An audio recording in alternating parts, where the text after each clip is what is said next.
picture with no skeleton inside your hands. Got no home address, I come and go as you command. And it's fine with me, and it's fine. I'm a bandit that you use to keep from bleeding out. I'm the lover you don't love but love to keep around. And it's fine with me, promise that it's fine. Maybe I'm a fool, it's not like I'm expecting something new.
Hello, everybody. Welcome this morning to DreamLeague Season 23 of the closed qualifiers of Western Europe. With myself, Epidamnos, joining me is Milan as we come in day 3 currently of the DreamLeague closed qualifiers League.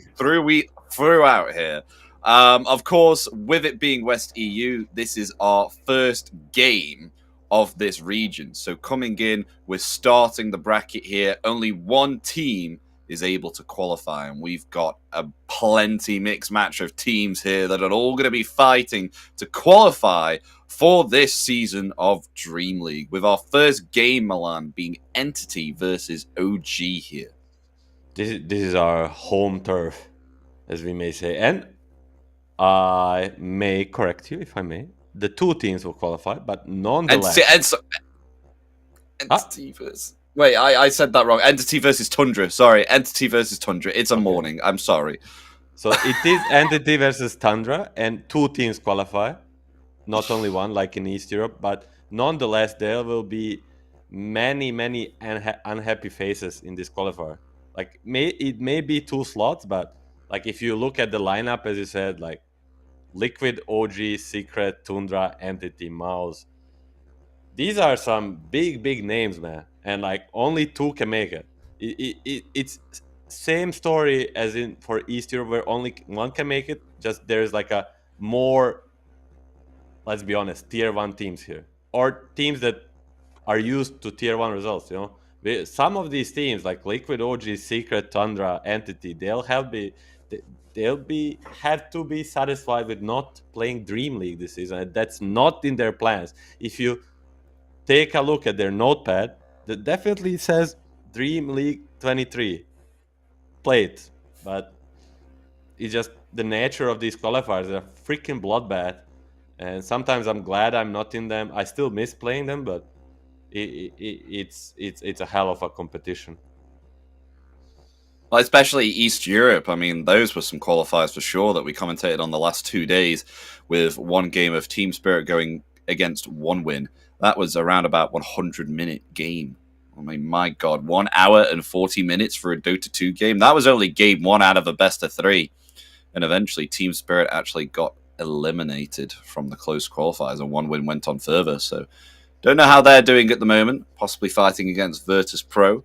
But still really interesting qualifiers nonetheless, and still quite intriguing to see who will go up against Virtus Pro. But our focus today, Milan, is West Europe. So, of course, Tundra versus Entity, both well-known teams here within West Europe. We get the opportunity to cast them, which is going to be exciting for this best of 3.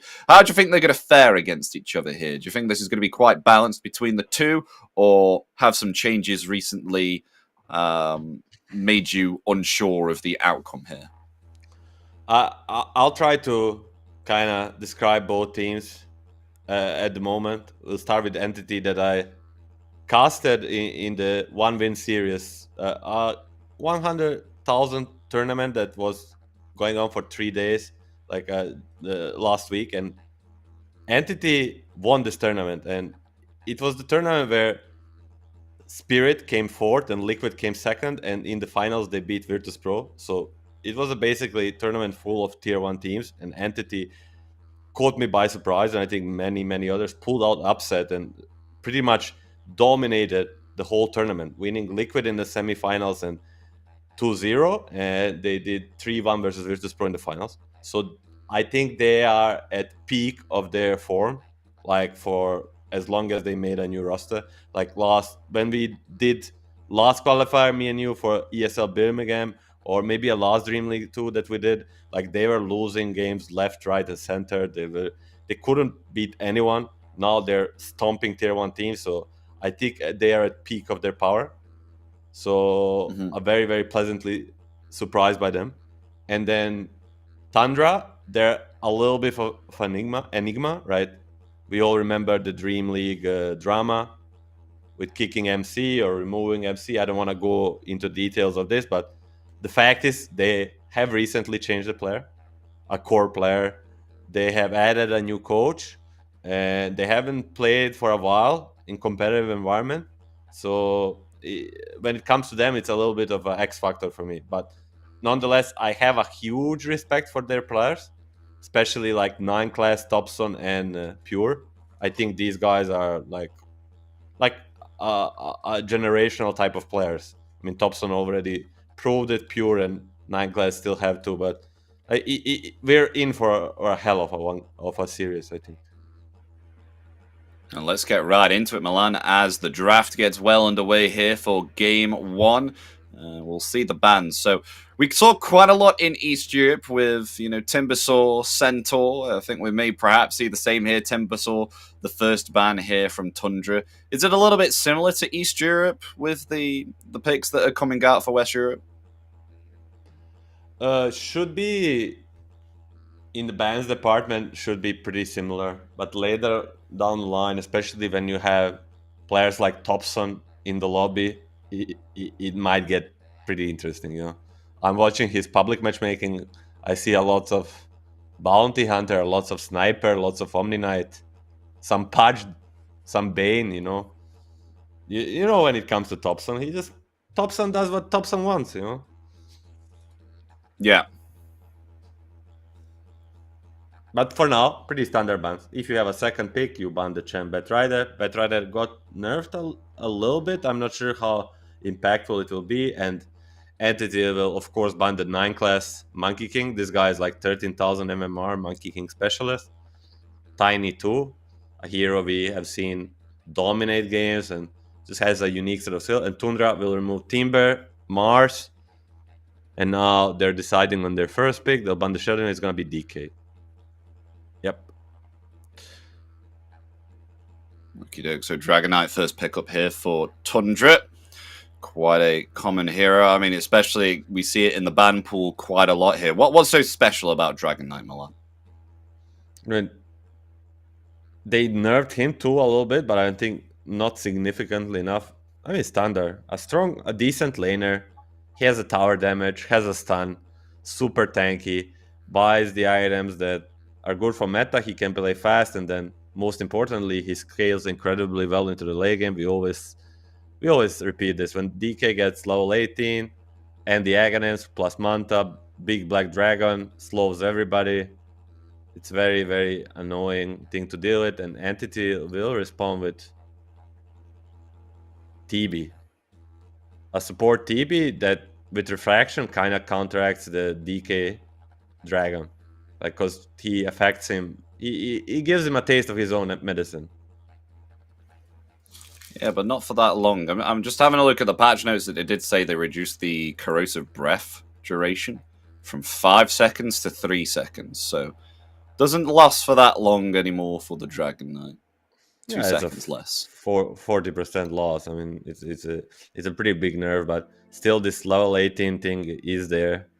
And usually people, I mean, new patch is a trial and error based, like these DK numbers, you can read them, but you cannot truly understand them until you actually play it out. And patch was last night, right after our last game, and I don't think they had more than 2-3 games to play. So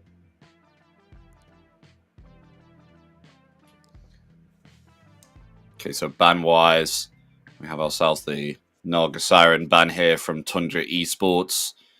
In return for Entity, Vinyl ban comes out here before they decide what to pick up and reveal as their second pick.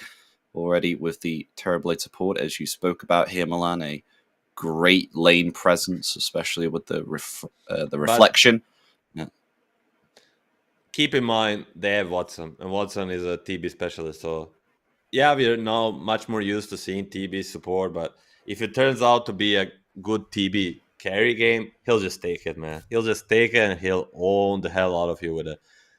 And that's also a strength of it. They're gonna ban the Gyro now. They should be picking up a Kataomi hero, maybe something like a Earthshaker, or maybe something like a Leshrac, because a lot of Kataomi heroes are banned.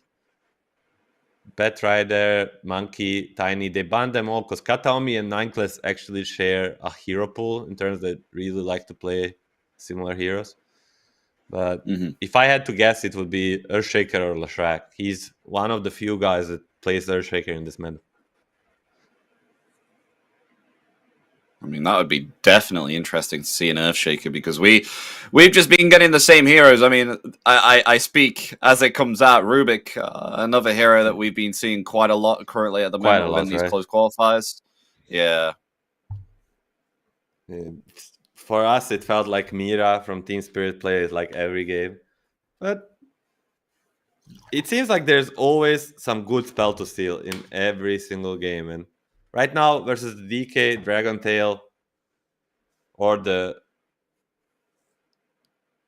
Dragon Breath is pretty good. And Tehis comes out probably for 9 class. One of the best Tehis in the world.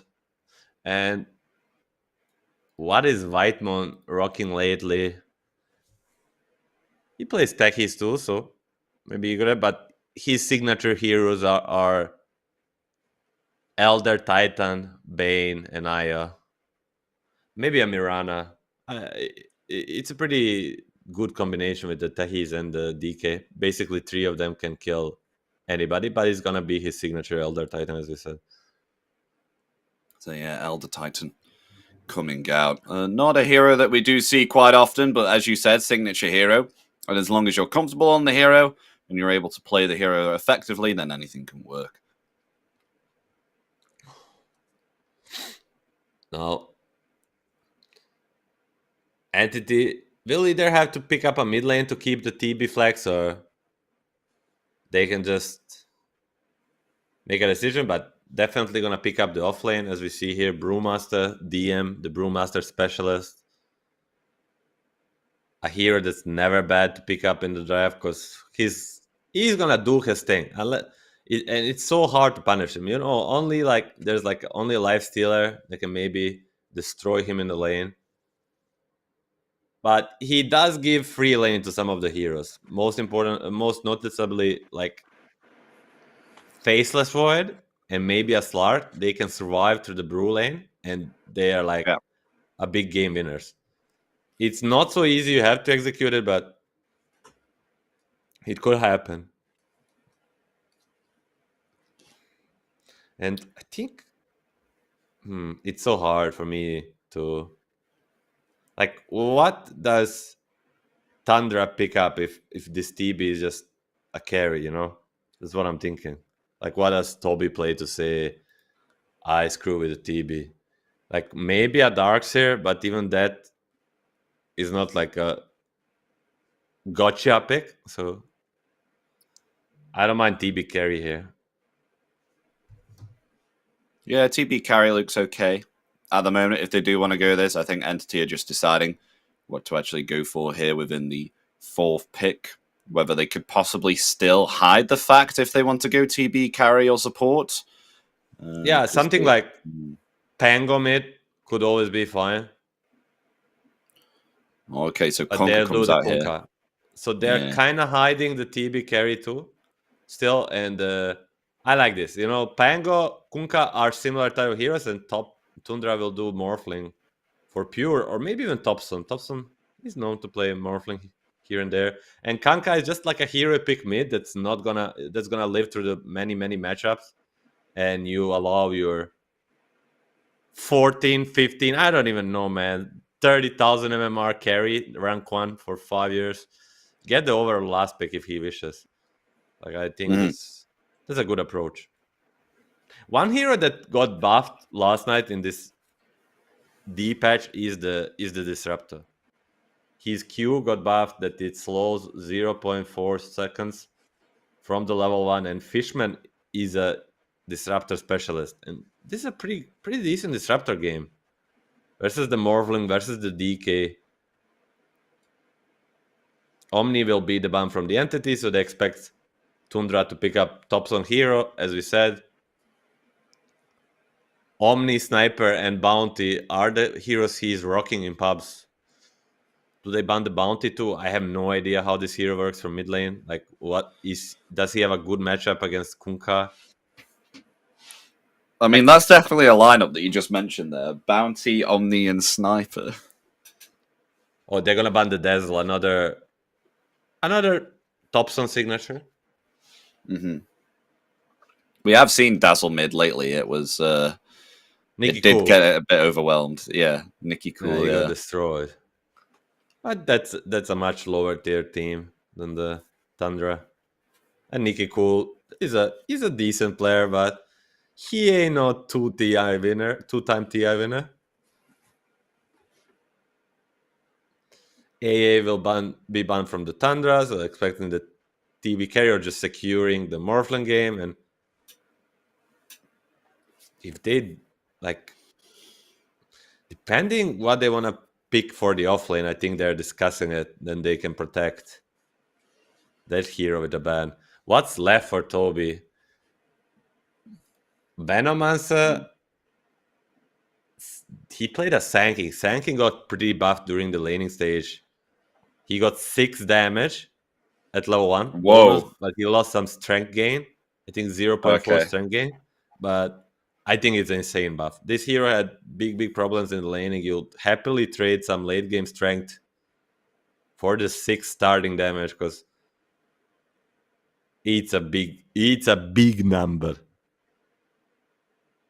I mean, 6 is pretty impressive, especially for base damage increase, because usually a Quelling Blade on a range hero doesn't. I think it only increases it to around about 5 or something along the lines of that, and 6 damage does definitely help here. So, for example, let's say, I mean, he's not a strength hero, but basically, it's about around like 200 to 300 gold buff on the start if you put it in a network wise, just getting a 6 straight damage from the blue sky, from the Ice Rock himself.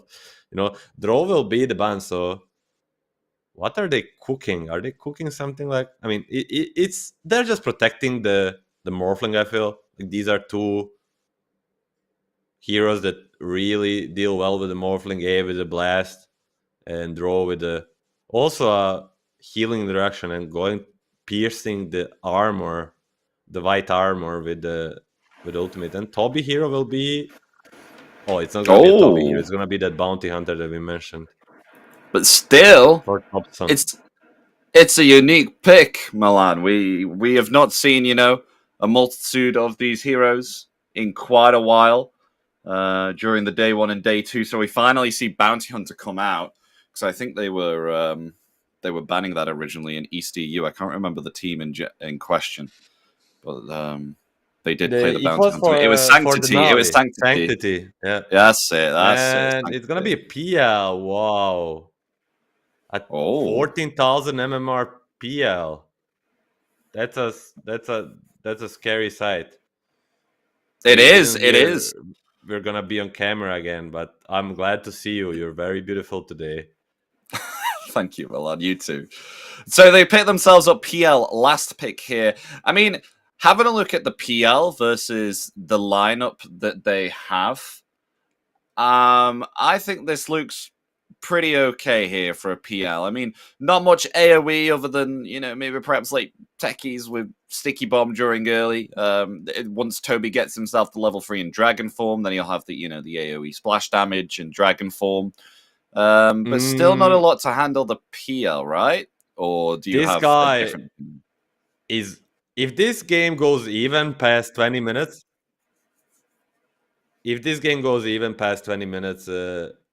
this guy is 1v9. He can beat everybody in lobby. He can turn on 4 of his teammates and he will still win the game 1v9 if it goes even past 20 minutes. But that's where the Tundra comes in play. They have some tower pushing of their own. They have Bounty Hunter with the track. So they have Thompson. He brings the OG magic. There's gonna be probably fighting non-stop around him, and it will just be how much Entity can handle this. And if they do, like, this PL he's just gonna beat everybody up. Mm.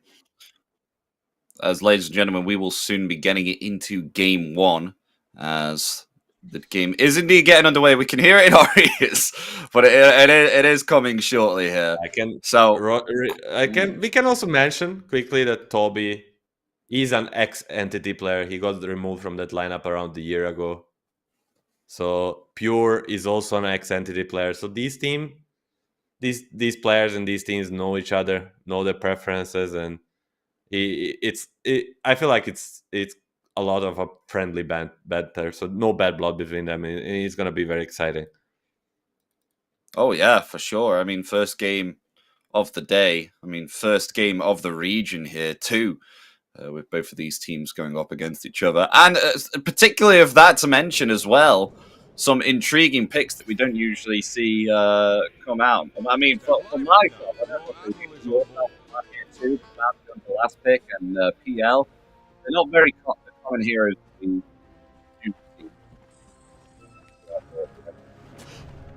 Oh, can you hear me? Because I lost the audio. You've lost the audio? Oh no. Okay, it's fine. Your voice was very, very robotic for me. Okay, Runes will go 2 for 2. Thompson will throw a tip to no one.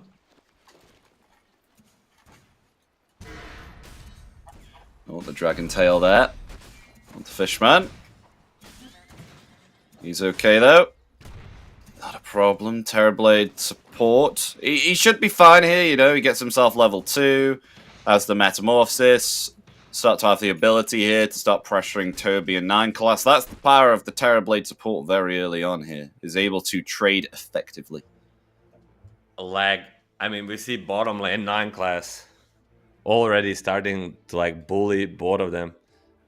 He has the meta, as you said, but until level 2, it's 2 melees versus the 675 attack range techies, and 9 class is the techies specialist.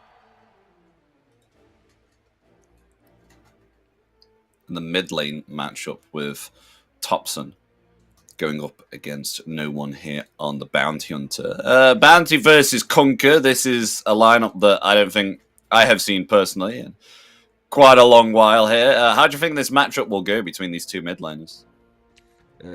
It's a little bit of a new technology for me, but like just looking at the stats, you know, Bounty Hunter, 9 armor, some region should be doing quite well, but again, like maybe 55 to 45 in his favor until the level 6, and then it's all gonna be about the rotation, because I feel like if they rotate both supports on the side of Entity, they'll have what it takes to kill him. But that's a little bit of a thing that I'm worried for the Entity. Like the damage between TB, Rubik, and Kanka is not really big.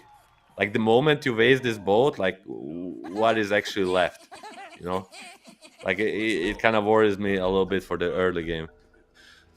Yeah, because Thompson does have the ability to snowball here if he does have himself a good laning stage on the Bounty Hunter and is able to get some effective ganks off here, because the track with the Janada very early on, it's quite menacing and quite damaging. But, you know, at least on the PL, you do have yourself the Dispel with the Doppelganger, but you don't really want to be leveling this early. And you won't be able to Dispel it very well. So I got a feeling that Watson might be getting hunted in the jungle later throughout this stage of the game.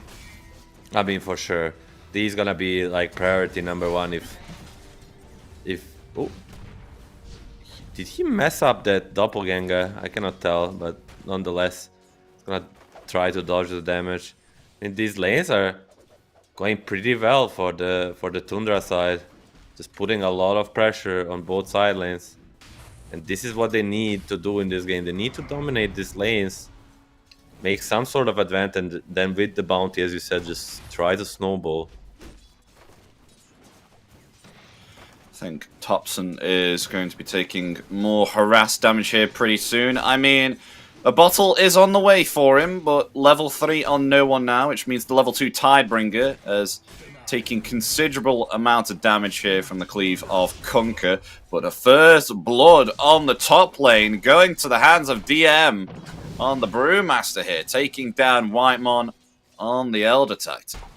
I mean, we miss it, but when we come back with our camera, they're all full HP. Both DM and Kataomi pretty much full HP, so it was not some sort of trade. It wasn't even close, and DM getting a first blood, and he's a hell of a Brewmaster player.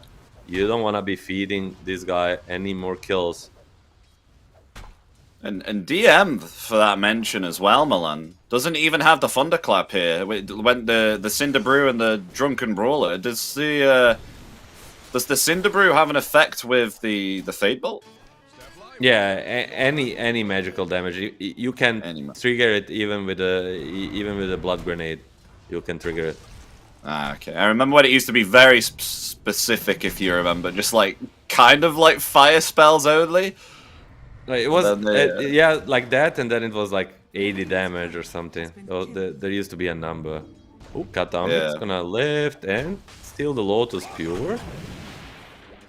It's been pretty aggressive. I mean, I don't think Pure will be dying here, but few more deaths on Whitemon. I mean, one more death on Whitemon might result in Pure getting pressure too. And on the mid lane, 15 to 6, 12 to 2. I mean, it's kind of a... Oh, 9 class? Yeah, he's been chasing him for the last 20 seconds. He finally gets his healing salve off, though, but might cancel it with the reflection. Whoa. He will. That's pretty big.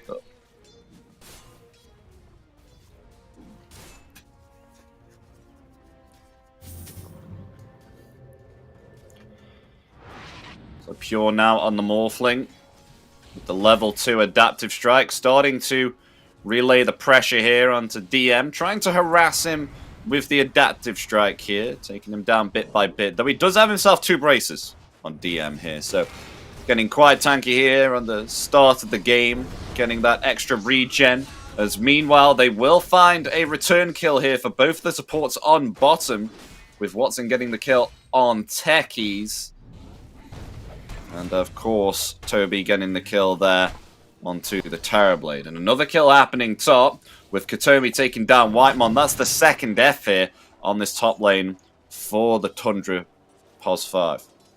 Double Bracer paying out. I mean, we talked about the new technology. This is nothing new. These offlaners, these pesky offlaners, they just get these double Bracer and sustain themselves for the years. DK will decide to go the same, but he's not having as good of a time. Not as many kills and not as many last hits. Only 15 last hits on this offlane DK at -5. That's not a big number. It's not. And being harassed bottom here by the metamorphosis of Fishman here too. Already, look at this HP. Even with the double braces that DM is rocking here, not having the greatest time. I mean, they're going to try something here. The Dragon Tail's there. The Blastoff is ready. They're going to commit it right onto Fishman, and they will get the kill. Even with this low HP, Toby finds it, but can Watson get the return kill onto Toby? Finds the courier there, too, in the midst of that battle. Running forward there with the Phantom Rush, but not able to get the range of the Spirit Lance. Toby will be fine. He will not get the return kill on Watson. Anyhow, all these trades for the TB are allowing DM to get a most important thing for him, I think, at fast level 6 and Thompson, level 6. Track online, gonna make his first rotation. Yeah, ready with Track. Has the level 3 Shuriken toss. Maybe perhaps they'll attempt to go on DM. I mean, he is a little bit safe here at the moment. Yeah, Thompson deciding to head back to the middle lane here because he was pretty close to the tower. It's very lovely for a Kanka to get an Arcane Rune 9 class. Yeah, he wants to go on Watson, doesn't it? Can you see him? Like, casting Blastoff? Yes, thinking about it. He's very cheeky.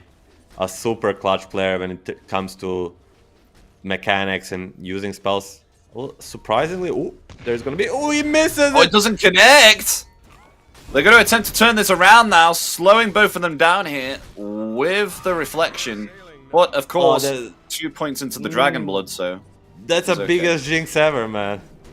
One of the best mechanical players ever, blah, blah, blah. He misses a blast off on a target that didn't even see him. That's a big jinx.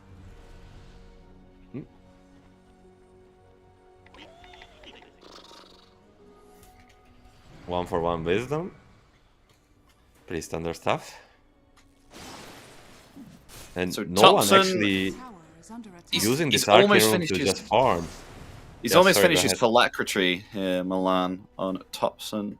So soon we may see a great rotation coming out here. He hasn't been able to get the chance yet on this bounty I think hunter. that's the goal time for him, you know? Once he has this item, he can just go from a side lane to a side lane. Continue to run. We didn't speak about it. He dominated. He bodied no one mid. 1000 network advantage in minute 7.5 is insane number. And 8-minute rune is gonna come out. Still, bolt is ready. Oh, look at that Janada and the Shuriken, but they are going to return this with the X-Marks bringing it back. The boat will connect there, along with the Torrent too. Thompson may fall here, brought back there by the telekinesis. They rotate 3 heroes here to the mid lane, but Wymon in return with that insane amplified damage rune, but the body block there from DM stops Wymon from pursuing the Conquer, but the blast off from 9 class underneath the tier 1 tower came out of nowhere. Surprise, surprise, gets the kill. Is going to TP away now. Telekinesis on 1 second remaining will just be able to TP out. Man. I feel like there's no ward. It must be some sort of a blind, half-blind jump, maybe seeing him on the creep or whatnot, but that's so clutch. Gets the kill, TP's out. A big play from 9 class. Maxing the blast off. We don't see this very often. We even know that Top Sun, he died there on the mid lane. He's still doing fairly okay here in net worth, at top of it, of course, and still 1,000 gold ahead of Conquer, as you said, Milan. Has that phylactery now, it's on the way. 3 heroes. Yeah, rotation here from Kotomi to the bottom lane. Toby trying to pressure this bottom lane here with the Elder Dragon form. Has that corrosive breath, but just reading the D patch here, as we were speaking about in the draft, that was nerfed from a 5-second duration to a 3-second duration. These things do matter. Well, Dragon Tail turns into a blast off there onto Watson. Still pretty healthy though here at the moment. 9 class getting very low. Has to back himself off there with the reactive taser, granting him that extra movement speed. Though they could go for something again here soon. As blast off is back off cooldown in 10 seconds. Yeah, this cooldown gets much lower with the levels. That's probably why he's maxing it out first. And a shield room for Thompson. He pretty much has everything ready to start dominating this game. Not like he's not already winning his lane pretty hard, as we said. But he needs to be careful. There's a lot to catch him. Most importantly, like the X mark could lead to a DM TP. And that's... I mean, that's exactly what we saw in the gank there. I feel like they're gonna keep doing it every time he tries to be aggressive around any tower. Yeah. There's gonna be X mark and a TP. Yeah, here we go. And they by the torrent. He activates the shield rune though, and look at that. No damage done to the bounty. He is completely healthy here. Not a care in the world. Shuriken toss bouncing between the 2 heroes. And just walks away, not losing a single drop of HP. He is fine. If we knew it was gonna come, I would say probably Tundra knew too. And Whitemon bailing his body there. Perfect timing. And they're gonna get this bottom tower. With the DK, of course. Yeah. There it goes. There it falls. Toby gets the tier 1 tower. So Watson has to respect that there. Falling back towards the tier 2 tower to farm up near there. There's his resources around this part of the map have been reduced now, unless he wants to be quite aggressive here and risk death. Meanwhile, we haven't seen top, though, Milan. We're DM and Pure here. They've been hanging around top for a while. More action from Thompson. Never mind. Slowed down there by the reflection. Will be forced back. And Pure is having 2k advantage, but DM did use his TP twice to the mid lane, so realistically, it's around 1k advantage, what you would expect from a morph in a long laning stage as this one is. He just has way too much than 156 damage. Can't deny every keep, and he's gonna be finishing Manta at minute 13. A quite early Manta. I presume that Butterfly will be the go-to item here for Pure, especially against the PL, right? At some point, yes. reckon? I just don't know the order of his items. I think maybe Manta into Kanda will be the first. Because Okay, yeah. just with the track and with the amount of fighting they can do, and of course the ET aura, he can just blow up these people in one second. Yeah.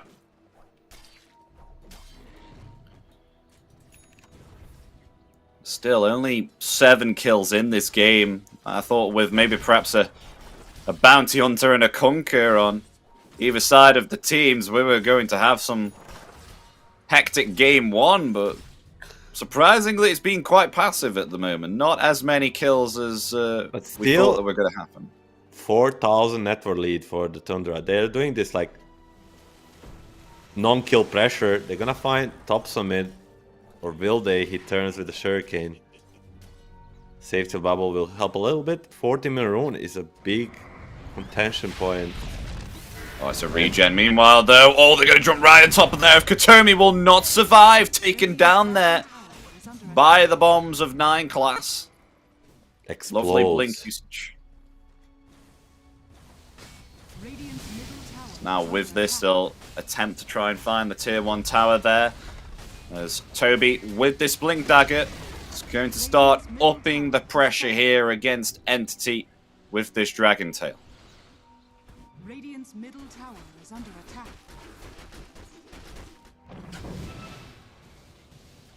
5k advantage is ramping up real quickly now, even taking the triangle. You don't need to necessarily kill your enemies to get a big advantage. Just taking all of their camps is enough. Oh, and they're going Watson? for PL on the bottom here with the Dragon Tail. Watson, not able to avoid the damage there. The proximity mines are attempting to flee. That mine will miss. Trying to run underneath this tier 1. Oh, the Sunder comes out there. Fishman just able to save Watson as they'll attempt to turn this fight back around here. Toby attempting to flee, but will be found, slowed down, taken out there by the hands of the Conquer. No one will get the kill. Freaking TB, man. Comes in, swaps the HP, saves his carry. A very, very, very clutch play from Fishman. It will result though in the tier 1 top, most likely. And even in maybe a kill there if they dare to defend 4 heroes around. Watson lost his courier with a Staff of Wizardry that will delay his Agonist for 2 minutes. Oh, that's not good. Dire's middle tower is under attack. I'll tell you who else is getting an 3K. Agnims though here, man. Look at Thompson. He's going an Agnims here, so that'll upgrade his Shuriken toss, and it will apply the Janada on hit. So this is going to be nasty, especially for the early game here. They actually smoke up. Ooh. With this vision that's been provided here in their jungle. They want to go for no one. Slowed down here. Taking way too much nuke damage as look at that. So Torrent Storm? much nukes coming out here from Tundra. I mean, the Torrent Storm, yes, comes out in return. They're able to actually find the techies here. They've lost 3 though on Entity. DM is going to return here with the Primal Split, attempting to try and find Toby. Will Toby fall here? Yes, he will. From the Primal Split, DM will get out of there. So at least in return for losing 3 upon that gank, they will get 2 in return here, taking down both the techies and the Dragon Knight. So they won't lose, you know, I mean, they won't these come out of it were- squeaky clean. These were a couple of track kills too, so definitely favoring the Tundra. A little bit, as I said, but more so on the XP department. Just Tehis did insane amount of damage in this fight. This guy with a blast off into triple proximity mine that's probably guaranteed with this teaser pop. Tundra has so much damage, and Thompson, it's his time to shine. He's not gonna stop with the pressure, Fishman. Oh, they're going to jump onto the Terrorblade as well. Sunder is ready, able to commit it there before he falls. However, we have Pure rotating in there with an adaptive strike and just tears apart Fishman there with the insane nuke damage coming out from that adaptive strike. That did... Ooh, no one needs to be careful. Radiant are scanning. He's pinging for the help. Nobody's close. Can he? Is he maybe thinking of soloing him? Oh, now he spotted him. Okay. Oh, Watson's going to be scouted out here, farming this triangle. There's lovely usage there of the Doppelganger. They're going to go for the wrong one. Look at this. Blast off being committed and everything on this illusion, but it turns out it is an illusion. I mean, they do find themselves no one here nonetheless. Thompson with the insane damage coming out from the Janada and the track. But Watson basically solo kills him with the illusion. That's a 13k MMR Doppelganger. Ooh.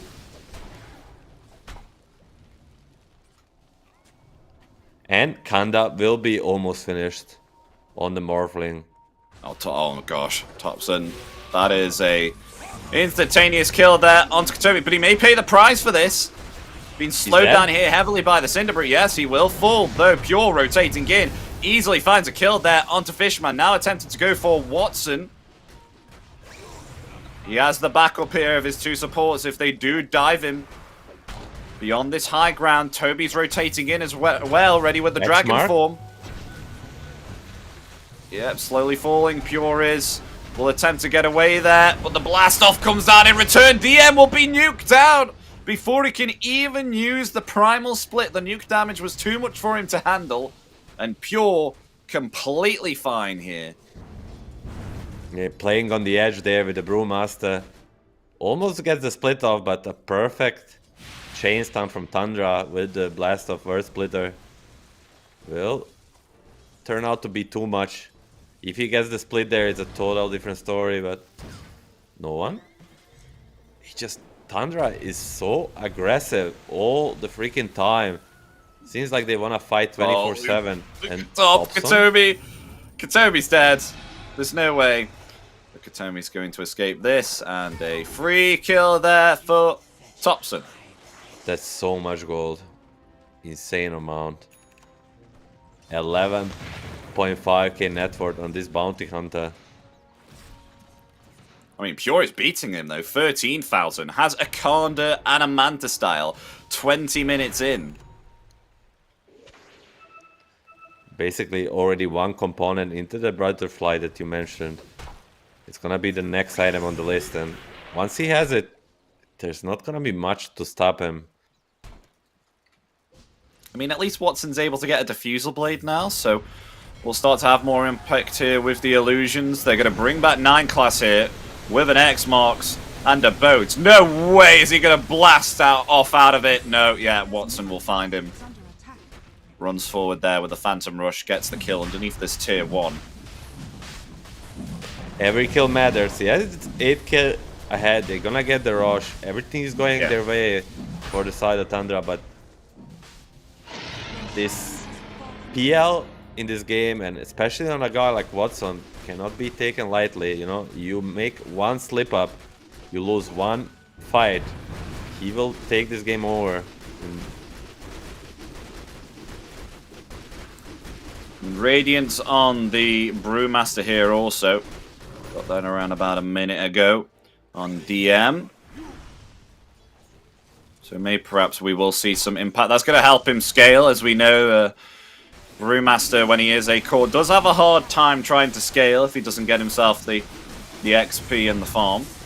Going actually here for Boots of Travel to help him just keep on farming up and then possibly just TP to the fights. That'll be really beneficial for DM. Gets rewarded with the shard there. Pretty useful shard, and in case he steals the dragon form, he gets the dragon ball fire, whatever, along with it, so it will come in pretty handy. Oh, smoke up. Here from Entity. It's going to break here on both of the supports. Reflection on both of them. Caught by a torrent. As they may fall here. I mean, Entity dead in return for Techies. They find themselves both of the supports here. Both Tundra supports dead. Toby gone here too. As the Aegis gone here on Pure. They're going to bring him back with an X-Mox. Going to try and attempt to dodge it there with the Doppelganger. Is not able to whatsoever. Being slowed down here heavily by that Diffusal Blade. Watson on a dominating spree now. What a disaster here for Tundra. Oh, this is the turnaround I was talking about. You cannot let them have this one fight. Now Watson gets 2 kills. You go from 9k lead to 2k lead. 7k swing.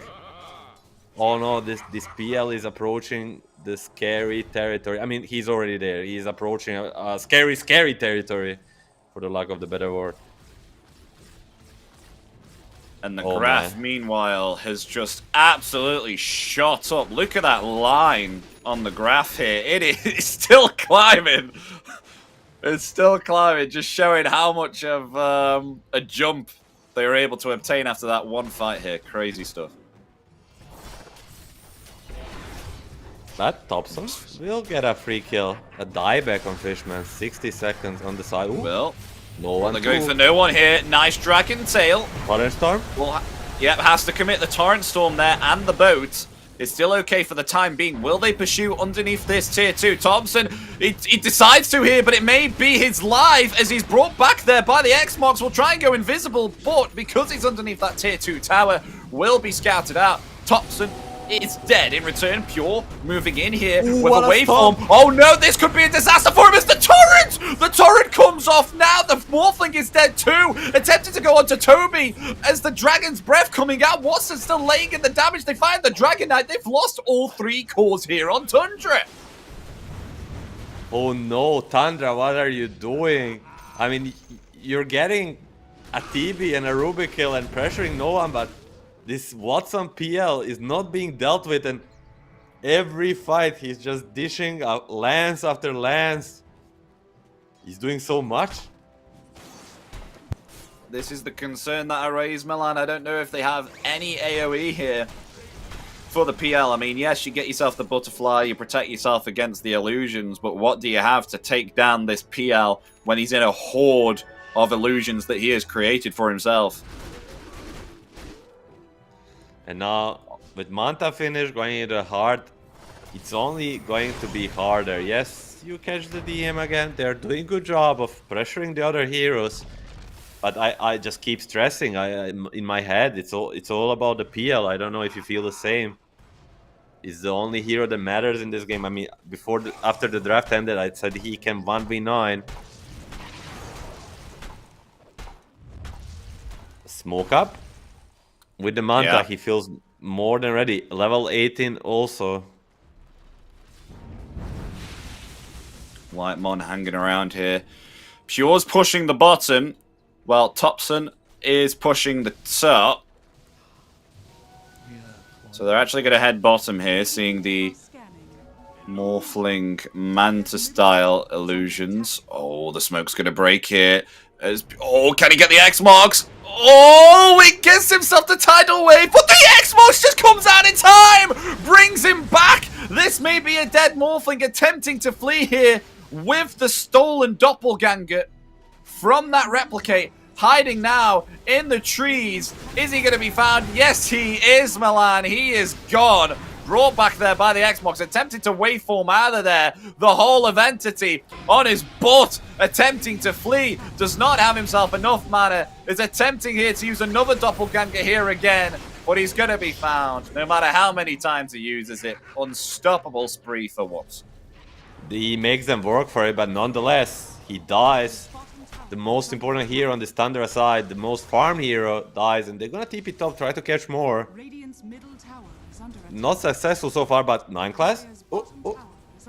Nice blink off. Wasn't even aware he has one, but will help. Getting away there. I think. Oh my gosh. The net worth is neck and neck right now, Milan. Both teams having around about the same amount of gold. Yes, but as I said during the draft, if this game goes past 25 minutes and it's neck even, it's a clear cut that Entity has better late game. Octarine almost finished on this Brewmaster. Another problem to worry about. Thompson will find him, track him up. But solo he cannot do much. I mean, it's so sad for Thompson here, especially with the fact that he has not been able to heavily abuse this Agnim Scepter here with the Shuriken toss. And when he reached his spiking of time to try and abuse the items that he has, if we remember, he died twice near that tier 2 tower. So it's practically been theoretically shut down. I mean, Butterfly obtained on the Morphling. But as you said, Milan, with this game going quite late here, it's looking worrying for Tundra here because this PL seems like he's just getting out of control. But ooh, 9 class gets caught. That is a dead techies for sure. Being brought back there by the X marks, and the torrent is there too. He's going to attempt to blast away, but Watson will find the kill with the Spirit Lance, taking down the techies. 9 class will fall. No TP cancelled there for the Elder Titan. We keep praising the PL, but he's not gonna be a long coming into this late game. Both Brewmaster, Kanka scale incredibly well too, especially with the items they're buying. Torrent Storm, Octarine, Radiance, you name it. You have Rubik as well. There's many more things to worry about if you're a Tundra this game. No one? Oh, didn't find the Morphling. He doesn't even know how close it was. If he gets it there, probably means Morphling dies. And just taking it slow, waiting for the rush, and rush will be the probably the longest spawn possible. 2 minutes 50 seconds. Gonna have to wait for that one. And BKB on Bounty, is that the timing Tundra was waiting for? Maybe. They're all smoking up now. Apart from Pure, as they know, going to of course, they cannot know rush is such a late spawn. Maybe they want to contest it, and they're gonna make a big wraparound. DM, can they burst him? Potential is there in the DK stun with the Earth Splitter. They could try. That might be the best possible start besides bursting like a PL. Kataomi. Oh, they've just got vision now. Yep, here we come, Dragon Tail there, onto the Rubik. The sleep comes out there from the stomp. BKB activated on Thompson here, but taking too much physical damage. He has to back himself off. The Rubik getting very low here also. Thompson is going to disengage. The X-Mox is going to bring it back, though, into a torrent and a boat. They find themselves the kill. Bounty Hunter down, but in return, they do find Dragon Knight, however, on the other side of the line. BKB on Morphling. They've caught themselves Morphling here also. He's in some trouble.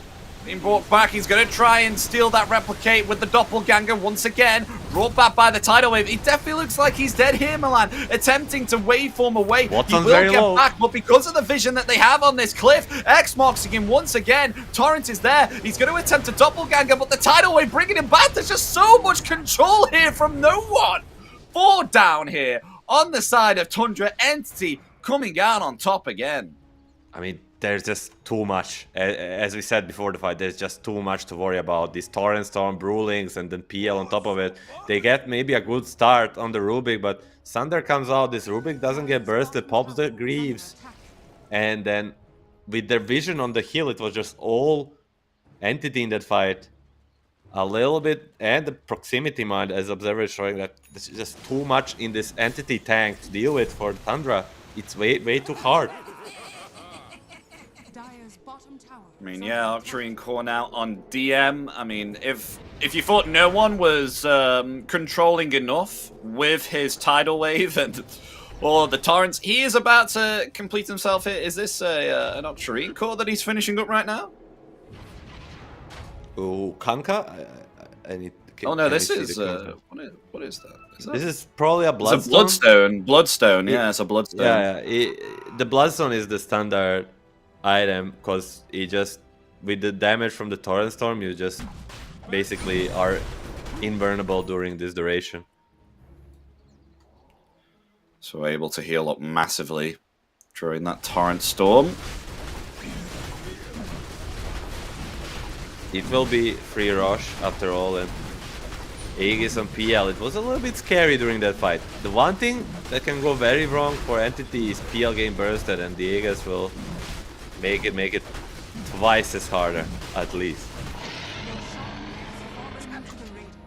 The only catch they have, though, is this Dragon Tail here onto Toby. So do they need to nuke down the PL here, or would you suggest a different target for Tundra in order for them to try and even the odds out a bit in this game? I mean, in a perfect scenario, you kill the Rubik and TB first, kind of out of position, but I don't think they'll be getting out of position that easily. And like, what's the other option? You are most likely not bursting the Brewmaster. The Kanka with the Bloodstone Shroud is also not dying. PL without the Aegis, yes, but even with the Aegis, I think he's the target, but you need to guess the real one, and it's gonna be extremely hard. It really is. Sure. So still with this Aegis, as we can see, Watson here applying pressure, but there's a fight going on near the tier 2. Look at this, they may have found themselves no one. They will do indeed. That is the pick-off that they wanted. Though DM in return able to find 9 class here. The Techies is down. Tops are now on the aggressive, trying to find Kutomi. Will get the kill. It's a 2-for-1 currently at the moment. The Primal Split will indeed come out. Meanwhile, we've got ourselves Pure attempting to try and find the Terrorblade. Will be able to do so there indeed. BKB TP's out. They lose free here on Entity. They chose the right time to strike there, Milan. They did not have themselves the PL. Watson was hitting the tier 3, so Tundra took that time to shine, and they got the kill fast enough before PL could react. Yeah, perfect target for Tundra to start on this Kanka when there is no PL or Sander to help him. He is super tanky. If he gets his things out, he is probably not dying, but if you chain stun him, like they did, this Morphling does pack a punch.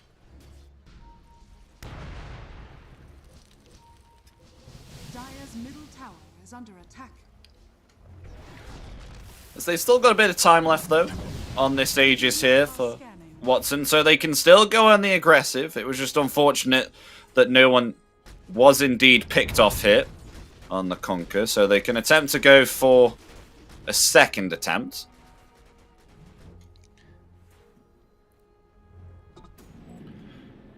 Just like changing up here, wanting to go an Ice Gaddy. Kunka, he's pinging the bottom tier 3 tower. I think they had enough of this split pushing. They're just gonna brute force the high ground.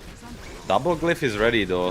One will come out. It's pretty bad versus all the illusions, but they'll have to come as 5 here and try to defend this. Yeah, they are slowly burning down this tier 3 tower. There it goes. It falls. They do have themselves a second glyph if they want to commit.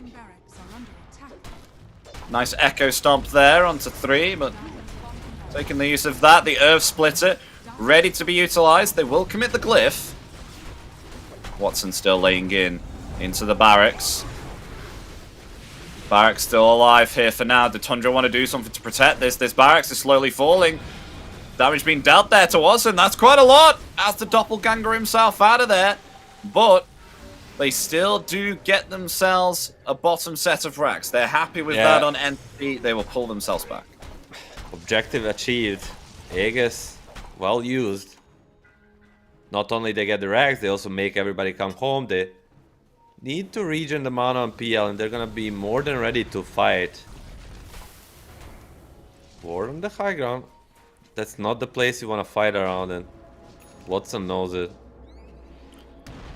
I mean, this is a late Radiance as well, so Topson has gone a Radiance here on the Bounty to try and get some evasion here against all the PL illusions to try and make them miss.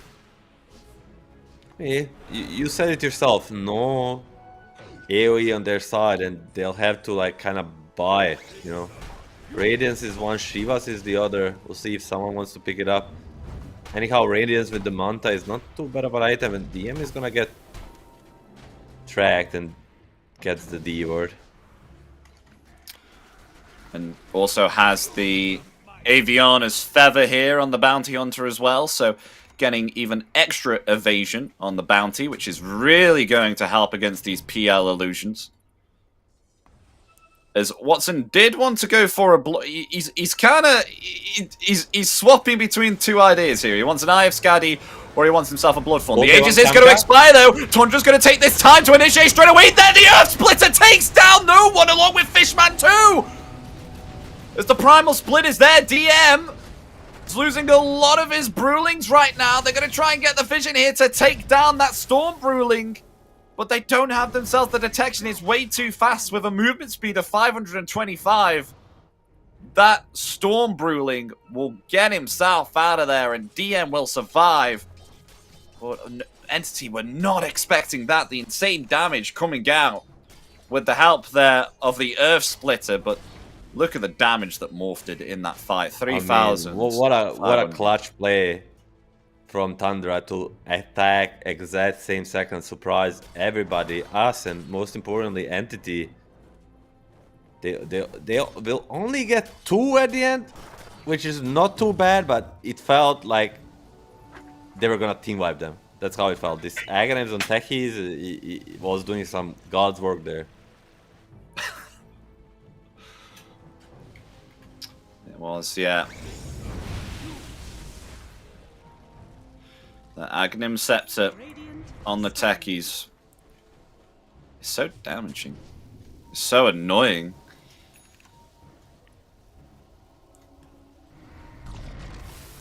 What's the next plan here for Tundra? Because they've been able to defend their part of the map. Now it seems like they're on the aggressive, and the last time they did go on the aggressive, it didn't work out for them. But now they're back in this position. They're the ones that want to be taking part of the Entity's map here. They're going to take the outpost here, try and get some vision. Holding this triangle at the moment. They will finally take this tier 2 tower. That will go. What's next for Tundra here? What do they need? Are they going to siege high ground? Oh, wow. Okay, this is a move. It's a pretty aggressive play here from Pure. They want to bring everybody back to base on the side of Entity. They know they're farming outside of the base. Level 25 on the Brewmaster. That's pretty huge. These Brewlings getting the Brawler passive. Ooh. Oh, they found themselves the morphing. However, Dragon Tail coming out along with Blastoff as well to the Cook, and they nuked him again! No one down! Taking way too much nuke damage here from Tundra. In return, they will at least find the Elder Titan here. There's 9 class in some trouble, being taken down here by the PL Illusions. The Fade Bot will claim the life of 9 class.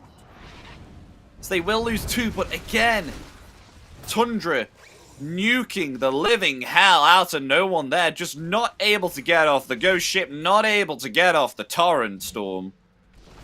I mean, even with the static cap, like, it didn't help. Just the amount of damage between Elder Titan and Morphling while he's Dragon Tail, it's way too much.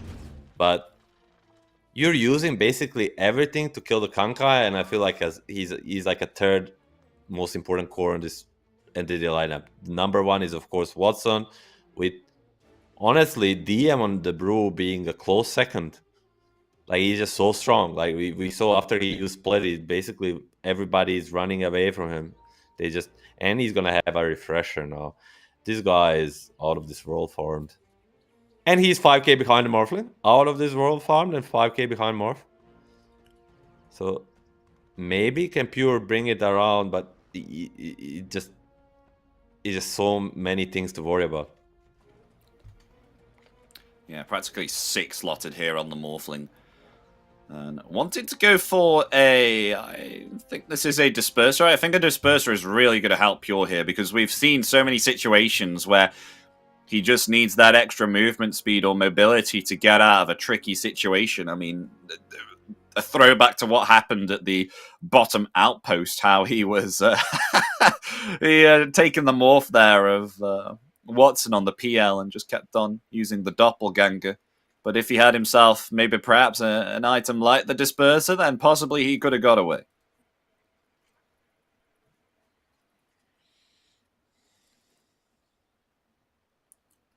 I just feel Is there one anything of that these no fights, one can do though? Because he just keeps on getting nuked out here. What can they do? Does it need to be something like a save from Katomi with the telekinesis? No, one of these fights he will get sundered and maybe force or telekinesis from Kataomi, and he will pop the Bloodstone and Torrent Storm and not even die, and that might be the end of the Tundra. It's just the Thunder is very, very hard to get out when the guy is dying in 1 second, basically. Like, you cannot use it while he's full HP, and the 0.5 seconds later he's dead. There's nobody to use it on. Yeah. Well, we do have ourselves a refresher orb now on DM. Does he have They do. He has revealed himself, but they do have themselves the detection here with the Gem of True Sight. DM doesn't land the Thunderclap. Slowed down here by the phylactery of the track, and Thompson just gets himself away, runs away freely. If the clap lands, maybe they get to force a BKB. With Rosh coming in 50 seconds, would it be a pretty big deal? But look at that, AD rune on the bottom for the Morphling, getting a TI-10 Yatoro vibes. Late game AD rune on the Morphling is a game-changing factor, and if he locks on to any of these targets, he's gonna be killing them in a blink of an eye. This might be the game-changing factor. Yeah, it's so big here. You thought he had himself enough nuke damage for Kunkka? No. He's got himself even more now with the amplified damage rune, increasing that magical damage, increasing the base damage that he has. Now they're going to try and wrap around, see if they can find something. They have themselves the high ground vision here on Entity. They're going to try and hold this twin gate here with DM providing the vision, and the primal split will come out. There's Morphling. Waveforming in. Caught there by a torrent, though. Watson attempted to respond, but being dragon-tailed there. Pure going to morph into the PL and doppelganger away. It's still being bullied here by the Panda Brewlings, but Satanic is activated. Will be back to full HP. There's also throwing Toby up into the air here. I mean, this Dragon Form is going to expire soon. And Thompson taking down the Terrorblade there instantaneously with the insane crits coming out from them. Janada, they find themselves the Rubik as well. Terrorblade is going to try and attempt to climb out with the boat coming out, along with the damage down to Watson. Watson going to be able to take down the Dragonite along with the Techies too. Watson able to live through it all. Doppelgangers out of those mines here. Buyback from both Dragonite and the Techies. Wanted to come back to the fight. Sunder there used onto Watson, so he is back to full HP with thanks to the buyback here from Fishman as they silence up the DK. DK out of position. Oh no! Toby gone! Down for 103 seconds. A difficulty now for Tundra. I mean, without the Toby, what do they have left? Realistically, this AD expired. Tehi's used everything. Thompson is just gonna say, screw this, I'm keeping out. This rush fight is over. What a blunder by Toby. Oh, Stomp. It's gonna delay it a tiny bit, but he needs to be careful that chasing for him. I mean, that was very, very close, but at the end, the Thunder on PL made it almost impossible. It's basically another life for Watson. TPing in mid lane? Oh yeah, they caught themselves the Morphling. Or have they caught themselves Katomi? Turning it around. His invis there. Trickster's cloak saves him for some time. Pure, though, attempting to flee. Brought back there as the boat comes in. Crashes upon him. Pure is down. Down for 100 seconds here on the Morphling. No buyback, and without him, what is left? DM almost perfectly baiting. He's gonna get tipped from Fishman. They try to surprise and to kill this Brewmaster while one of his ultimates was on the cooldown. But now, Primal Split ready. Refresher ready. No Morphling. DK coming up, but there is no damage left for this PL. I say that. He gets double proximity mine, losing half HP, but they should not have enough. Thompson. Oh yeah, coming forward there. On to no one. Thunder. A lot of Janada damage, but in return, here comes the mighty PL. Mikatomi does fall, however. A nice stomp there. Split Earth comes out. No one still survives. Even the Shuriken Toss does not find the kill, but Toby in the backline is able to take down the Kunkka. Kunkka down. Thompson is doing it. Now, able to get himself a double kill. Finds Fishman there too, attempting to flee. He's taking a lot of damage there, but he will be able to get some distance away from Watson. He does not have himself any more mana here on the PL, getting stunned up there. The PL may be dead. Does have himself the Aegis, however. Finds the kill there onto Wymon with thanks to the Primal Split from the Brewmaster. That's now Thompson, stunned up there, attempting to flee. Guardian Greaves there from 9 class. The Dragon Tail comes out. They will be able to take down the PL here, but DM does not. He has himself another Primal Split using the Refresher here, trying to find Thompson. Gets the kill along with the kill onto 9 class there too. But the Morphling is back alive now. Pure activating that Disperser, trying to come back to this tier 3, and it's pays to protect it. It's currently a 2 for 2 right now. 2 versus 2. They want to keep going. Pure and Toby. Oh, nice Dragon Tail. DM and Watson. The Cyclone, though, from DM. Delaying this Morphling. Any chance here of obtaining a kill? Another Cyclone again. DM is just a bully. Gonna go for the kill here. I mean, BKB and Satanic is still available here onto Pure. Oh, nice telekinesis, nice silence there as well. Activates the BKB and the Satanic. Pure is perfectly fine. Trying to attempt to turn it around. Buyback here for Thompson as well. Going on to DM. DM in trouble. Is he going to fall here? The evasion is just way too much, but they will find the kill nonetheless there. Taking down the Brewmaster. Watson will be able to get out of it, but Whitemon actually not able to find him there because of the Aghanim Shard obtained here by Watson, which allows him to go invisible. Dire's top tower is under attack. What a hold by Tundra. I did not see that coming. I mean, this fight lasted for like basically 100 seconds. Even more, 2 minutes. Even without Morphling, they have a lot of damage. Perfect spell usage from these supports, plus Toby and Thompson. If your name is not PL, you are in danger.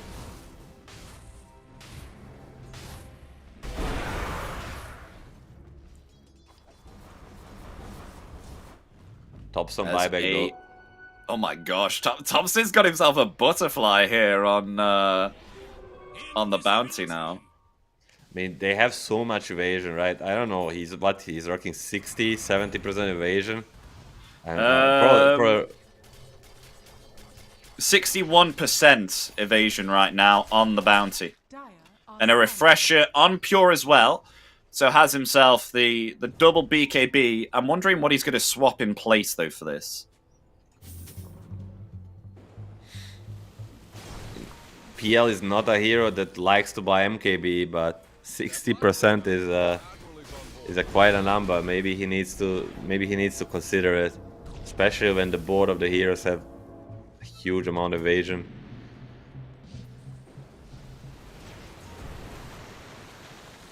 No cooldown Janada. Pretty nasty stuff. I mean, even though they got pushed like that, and you can see the state of Tundra's base right now. They're still on the aggressive here. Feeling confident. They understand if they attack first, especially on these core targets, they have what it takes to burst them, and the evasion helps them out versus the PL in a long run. They're not afraid to bring the fight to Tundra, but neither is Entity, as they make a go. Ooh, gonna stomp into this minefield. Oh, that just reveals them there during that smoke. Pinging it out. Pure has to be ready. He has himself the high ground, coming in with the waveform there, attempting to take down Katomi. The Sunder is there, but Fishman is dead, along with the Rubik there too. Both supports down, as Katomi attempting to buy back here. And with that, Tundra will just make their move out of here.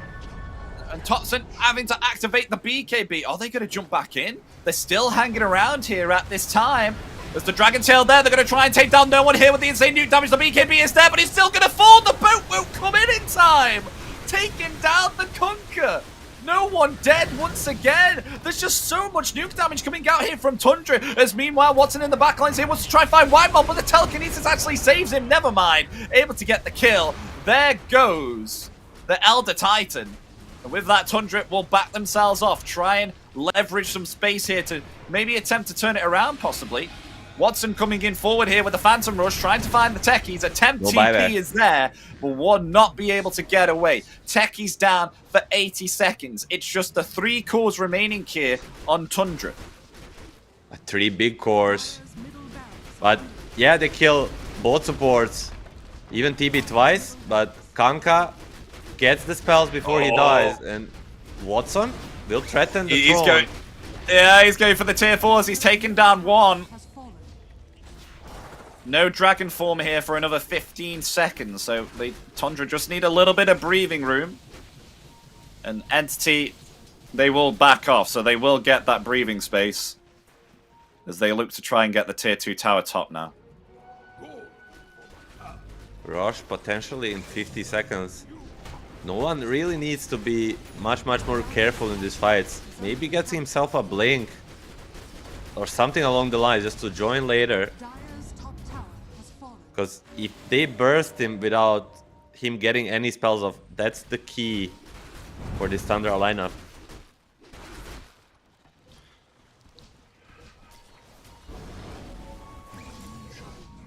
I really think Toby desperately needs this Octarine core here. It feels like every time Dragon Form has been committed, he no longer has it, and then that is the time for Entity to pounce.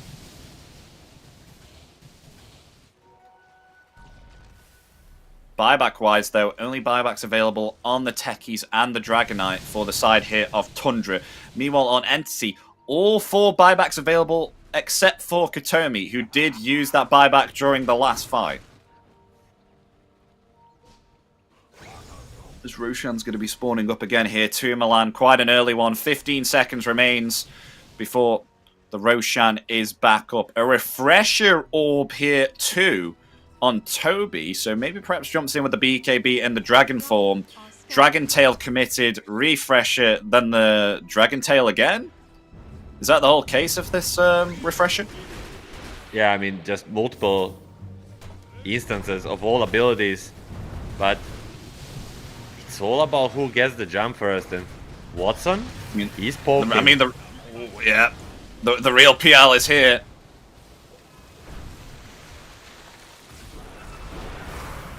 Primal Split is ready here too, with that Refresher Orb. And the Roshan is up now. Both teams aware that they need to perform this fight here around the Roche Pit.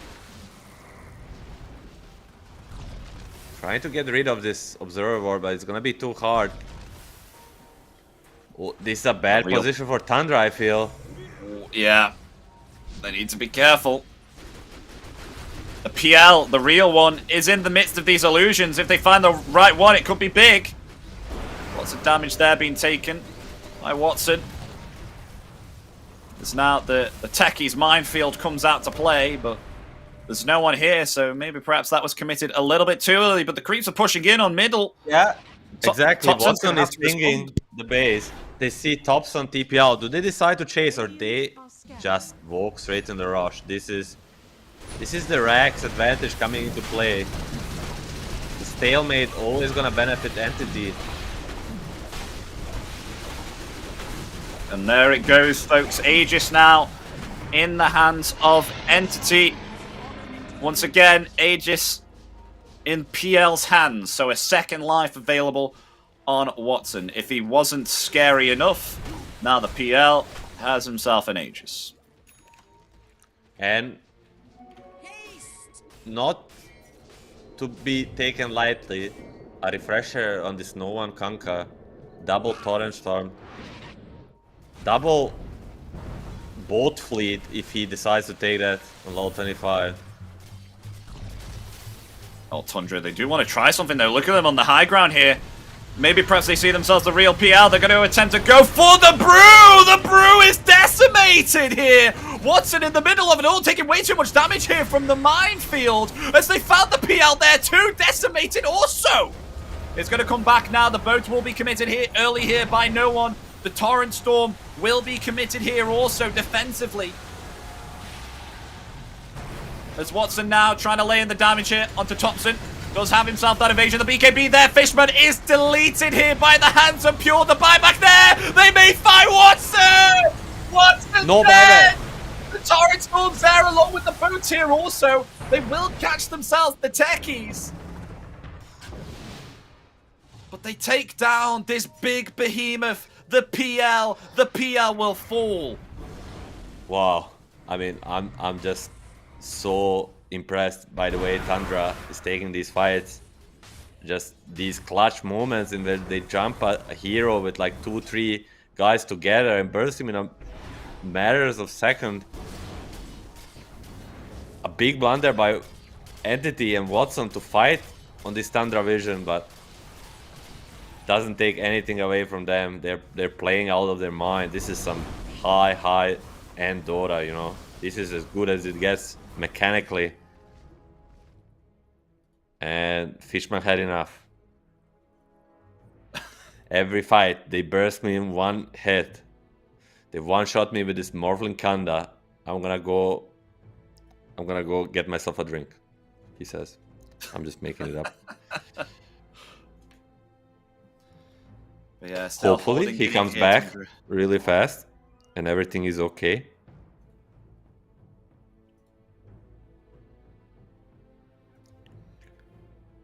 We're approaching tier 5 items territory. 3 minutes, 15 seconds left. Is there any OP combinations? Some giant ring bows, not really. Mirror shield will be pretty good versus DK. Yeah. What else is there? Force boots is always good, right? But not really like insane combinations.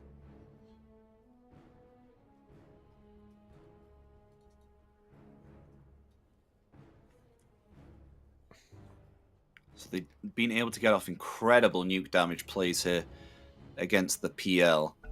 Now he's gonna get the eggs on Morphling. What does that exactly do? It's the old ulti, right? It creates a strong illusion of a target, so he can create an illusion of a PL to work for them. That could be pretty nasty. Yeah, we'll have to see that work.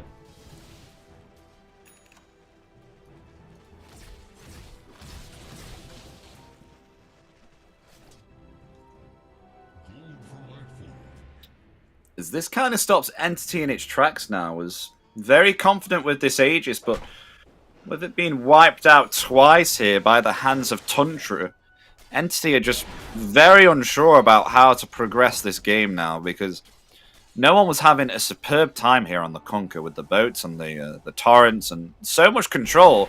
But Tundra understanding here that no one was the major controller of these team fights, are just nuking him all of the time, making sure that this Conquer dies. I mean, what can they do here on Entity in order to turn this around?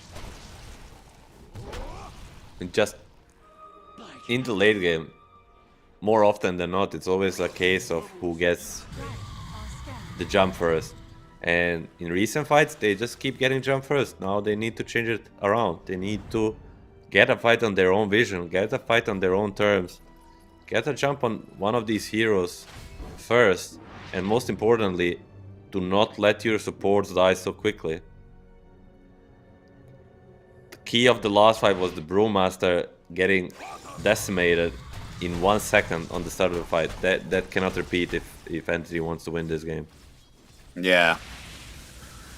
Definitely cannot repeat that. I mean, buyback-wise as well. I mean, no one at least has a buyback, so if he's nuked around their side of the map, then he can buy back, come back to the fight, and then they have an opportunity to, you know, defend and utilize the boat. But they're actually going to go in for the smoke here. Thompson is going to take the lead here. Maybe perhaps try and find Brew. They will back themselves off. Nice telekinesis actually pushing Thompson there up onto the cliff. You will get 4 staffed off.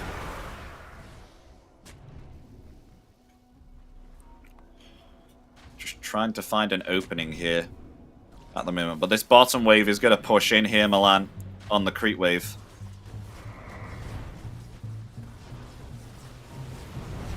They might need to go back and sort that one out. They can use that to their advantage, as you say. They have super creeps on 2 sides, and they can just wait for reaction on a side and then smoke and attack while they have bigger numbers. But 50 seconds to tier 5 items. They want to go to this ancient camp, farm as soon as possible. These items are huge. Now we got to get ourselves the tier 5 items now. Oh, here we go. Ooh. And what's Pure going? Oh, what's not Pure? Okay, Sorry. Watson is the first one alongside Yeah. the Pure. The 2 carries are choosing first, of course. Mirror Shield. Very nice. Radiant's top tower is under attack. S tier. One of the best S tier, as you say. Alongside Mirror Force Shield on Boost. PL. Oh, this is huge. That's pretty. Oh my gosh, Terrorblade, what the heck? Fishman, a little bit out of position there, gets insanely nuked by the hands of Tundra. They want to go for Watson now. Watson Dragon is Tail, dead. they've stunned up the PL. Watson might be dead. Hit. Watson's dead with no buyback. Uh-oh. Entity. Oh, they just got themselves out of position here with Tundra. 20 gold, though. Oh. 20 gold away, so he's gonna have it in a moment. Another pause. Of course, it's FPS. You're playing as the PL and the Terrorblade. These 2 are fucking enemies of a FPS. But the shard sometimes on PL are. I'll double check that. The one that gives you an invis is the shard. Sometimes kind of works against you, because you know the invis guy is definitely the real one, and as soon as they see that, they fully lock on him.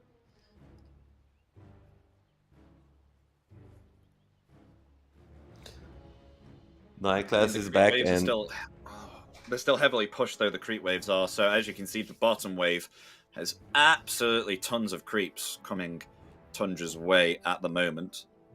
And the mid lane, Thompson is trying to clear out this middle wave. Thompson is.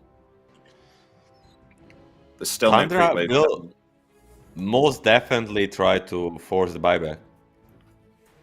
They for sure know they have it, but they are aware of the waves pushing. They have travels too on the bounty, so if he wants it, he can go back and deal with the waves. But for now, they want to go and push like another tier 5 item onto Toby. 4 out of 4 mirror shields.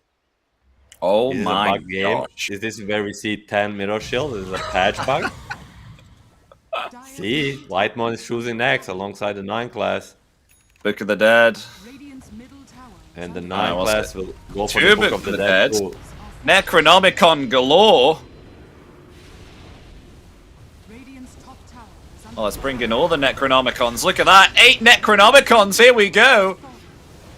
You thought you could delete this item from the game. How about 2 Books of Shadows? Magic Lamp 4 on the Tonka, Necronomicon and warriors. Oh, look at they're them trying push to in. save this This is PL an army. buyback. Radiant's bottom barracks. But I don't think they'll manage. PL has a Dragon buyback. I think he has Tail to do it. coming in. Yeah, no one's still alive here for the time being. Activates the BKB. Activates the Torrent Storm here a little bit too early, but does have himself that refresher orb. So it's Still, coming in PL there is saving too. buyback. That's the most important thing. Yeah. Well, look at DM here. Whoa, whoa, whoa, whoa, whoa, whoa. DM. Oh, DM, Primal they're Split trying in. to stop the TPs. Morphling is TP. They don't have much to stop it. And DM, this is kind of zero risk play, Has fallen. as it can't be countered. You can never chase the Storm Panda. He gets it away, and then in the worst case scenario, he will feed the Green Panda to the Fontaine. So he respawns on the Storm one. So a play the DM should probably think about more, because these fights are getting harder and harder. It's even a question if they can win them anymore. my gosh, and Roshan coming up very soon as well. So, if either teams do decide they want to go for a Roshan fight, they can do so again.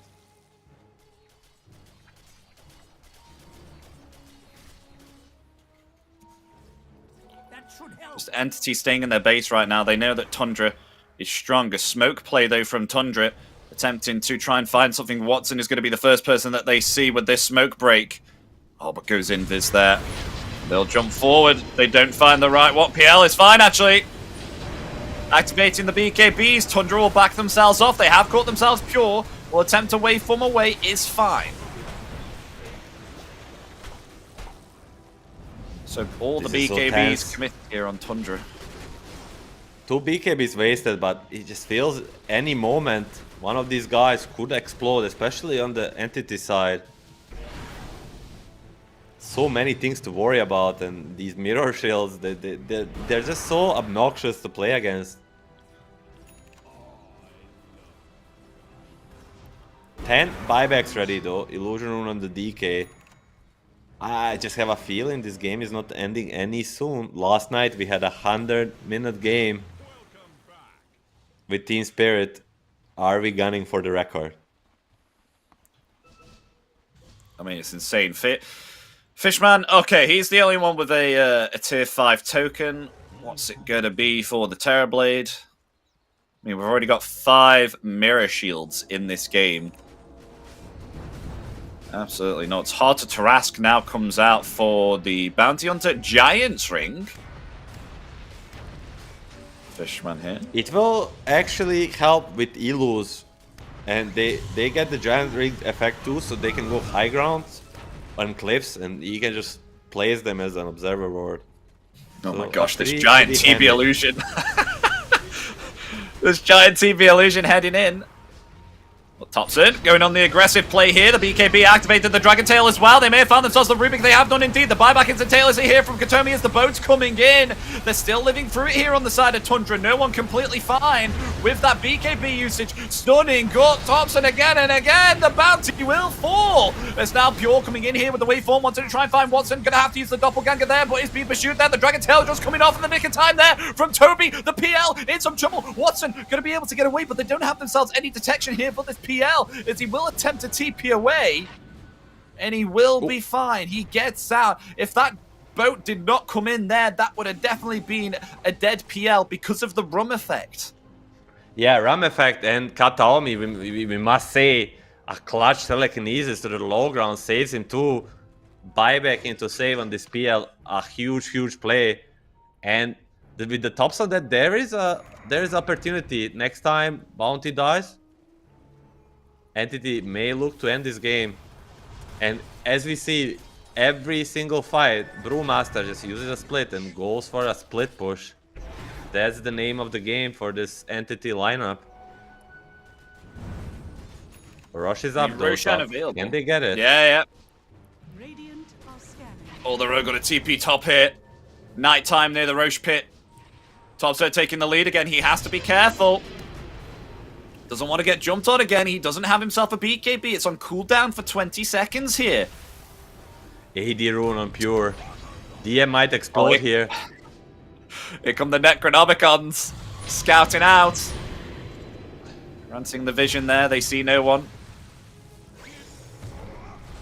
DM there too. If they can get a big nuke onto the Brew or the Conquer, it will be big. Telekinesis there onto Pure. Pure's okay. He waveforms away. Meanwhile, Toby trying to find the backlines here. They're going to go for Katomi here with the Dragon Tail. Katomi's still able to live through it all. Meanwhile, Thompson trying to find Fishman here. So close to death. They will find the Terrorblade. Terrorblade being taken out here in return. Dragon Tail once again there onto Katomi. Katomi falling low. That's the second support down as buyback comes up from Fishman. The throne is dying. Yes, it is. Slowly but surely. I mean, the Torrent Storm comes out here. The creep wave slowly going into the base. As they found themselves the Terrorblade again. That's Terrorblade dead. Both of the supports down with no buyback here. But meanwhile, Watson trying to lay the damage here onto Pure. Pure healing up here with the Satanic going to waveform away. This throne is slowly dying. It's at half HP. So it needs to rotate here now as Techies will fall. It will be 2 supports for 1 support. And Techies will buy back. They need to push out this wave. But with Thompson rotating here to the middle lane, they're going to try to take the Roshan here as fast as possible. But Toby still coming in here with the Breathe Fire. Has that Refresher Orb ready. This Roshan is half HP. Even we have ourselves 9 class throwing in the sticky bombs and trying to get some vision here. Stopping Entity, but lovely Echo Stomp there onto Watson. The Earth Splitter coming down now. It won't affect the Phantom Lancer. Still okay, but still be pursued. The track showing the vision there onto the PL. The PL dead. Buyback is available. Watson down.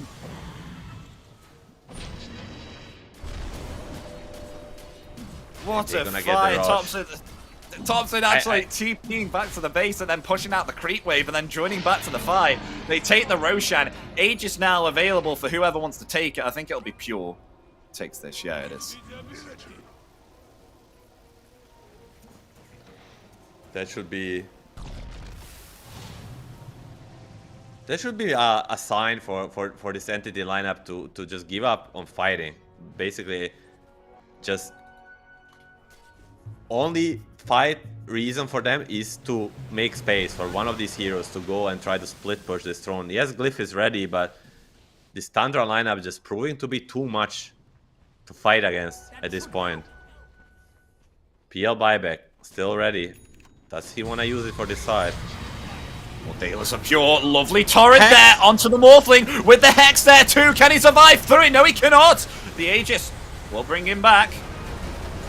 Second life here for Pure, activating that BKB, but the Duke damage is too much. He has to waveform out of here.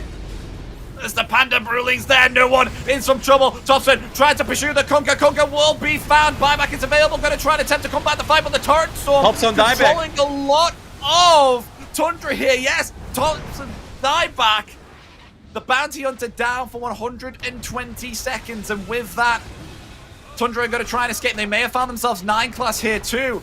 This is going to be Techies down with no buyback here also. Only 3 remaining here on Tundra. Insta buyback on the ET, but it is going to be 3 versus 5 for 100 seconds at least. What can they do, Toby? If they spot him, they'll know it's a real one because of the Arcane Rune.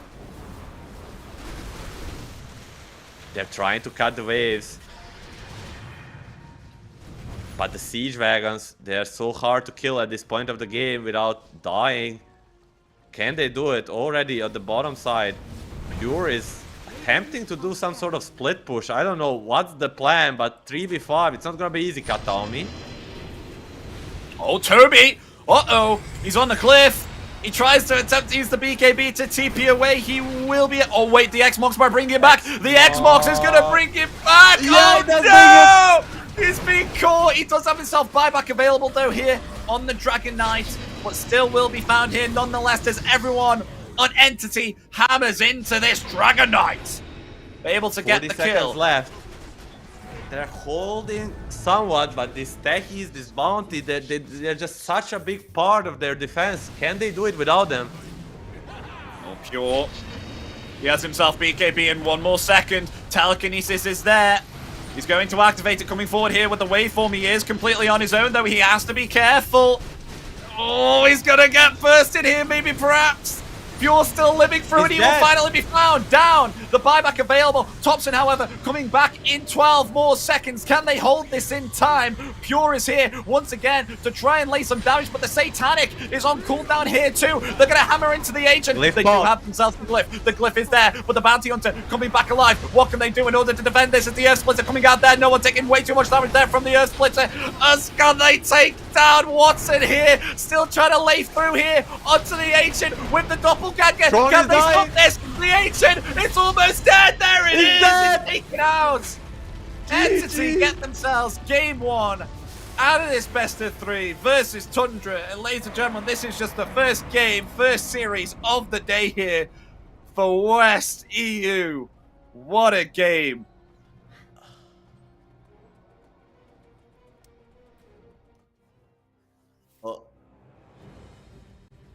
I am just processing it right now. I mean, this last few fights, especially this last fight, there's just so many things being thrown around. Like I'm watching a different game. Like billion, trillion, spells. Everybody has a hex. Everybody has a refresher. Everybody has a mirror shield. There's just billion of different things to watch, but in the end, Entity prevails. This PL prevails. I just need to. I'm trying to gather my thoughts here. It was insane. It really was. I mean, it was a back and forth play, with especially, of course, we had ourselves Entity here who were on the aggressive at first. Tundra are able to do some sort of turnaround here and bring it back and prolong this game. But in the end, Entity were able to take that victory there with the damage being outputted here. Too much for them to handle. It was just really hard to try and catch this PL. I mean, they were able to do it quite a few times here. But Watson, I mean, even with some of the buybacks utilized here, they weren't able to buy back fully. And with Thompson dying there, they were only able to defend as 3. And that cliff play there near the triangle as well, where they were actually able to catch themselves Toby, that was big also. I think that was huge, because if he was defending the base too, maybe he buys enough time for techies to come sooner, or and the bounty hunter, and they have enough to defend, because 5x5, it felt like they have what it takes. It's just Entity a little bit better with the buyback usage, and it actually maybe is the key takeaway at the end. They were just a little bit more clutch. But, ladies and gentlemen, we are going to go for a short break. So stick with us, because in around about 5 or 10 minutes, we'll be coming back with Game 2 of Tundra versus Entity.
It starts with this, a person that you miss. Mine draws a blank. I wanna go back to the early days when life was an escape. Now I just wait for better days. I lost myself in your reality. Lost myself. I lost myself in your reality. Lost myself. I filled that life according to a friend. We're all shrink wrapped in families and making ends meet, stuck in jobs we'll never leave. I never wanna be like that, so I wanna go back to my reality. Wanna go back. I wanna go back to my reality. Wanna go back. Didn't mean to sound so concerning. Am I alone in the hurt?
Hello, everybody. Welcome back to the closed qualifiers of West Europe of Dream League Season 23. I'm Epidamnos. Joining me is Milan. We just had ourselves Game 1 out of the best of 3 between Entity and Tundra.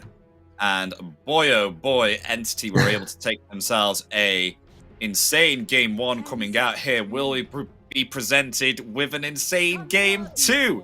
We will find out as the draft gets underway. Milan, how were you feeling after that Game 1? And are you excited for more? What a game one was it? What was the duration of the game? 70, 80 minutes? It was 72 minutes, and at some point I think Tundra was like 40,000 goal ahead. Nonetheless, Entity, led by Watson, I mean, everybody pitched in, everybody had a good play, as you pointed out many times during that game, but Entity and Watson take it away, and these are the games that kind of make or break a team, you know? If you lose this game, you might go on a full tilt sad mode, and if you win this game, it might empower you to overperform during the tournament. And this game around, I'll take us through the draft. Entity had a priority. They chose first pick. Tundra has chosen Radiant. And from the get-go, we'll see a different dynamic. Of course, Tundra, second pick draft, and now even the walls around me know you ban Chen, Batrider, DK, and the fourth guy is sometimes changed, and it will be TB.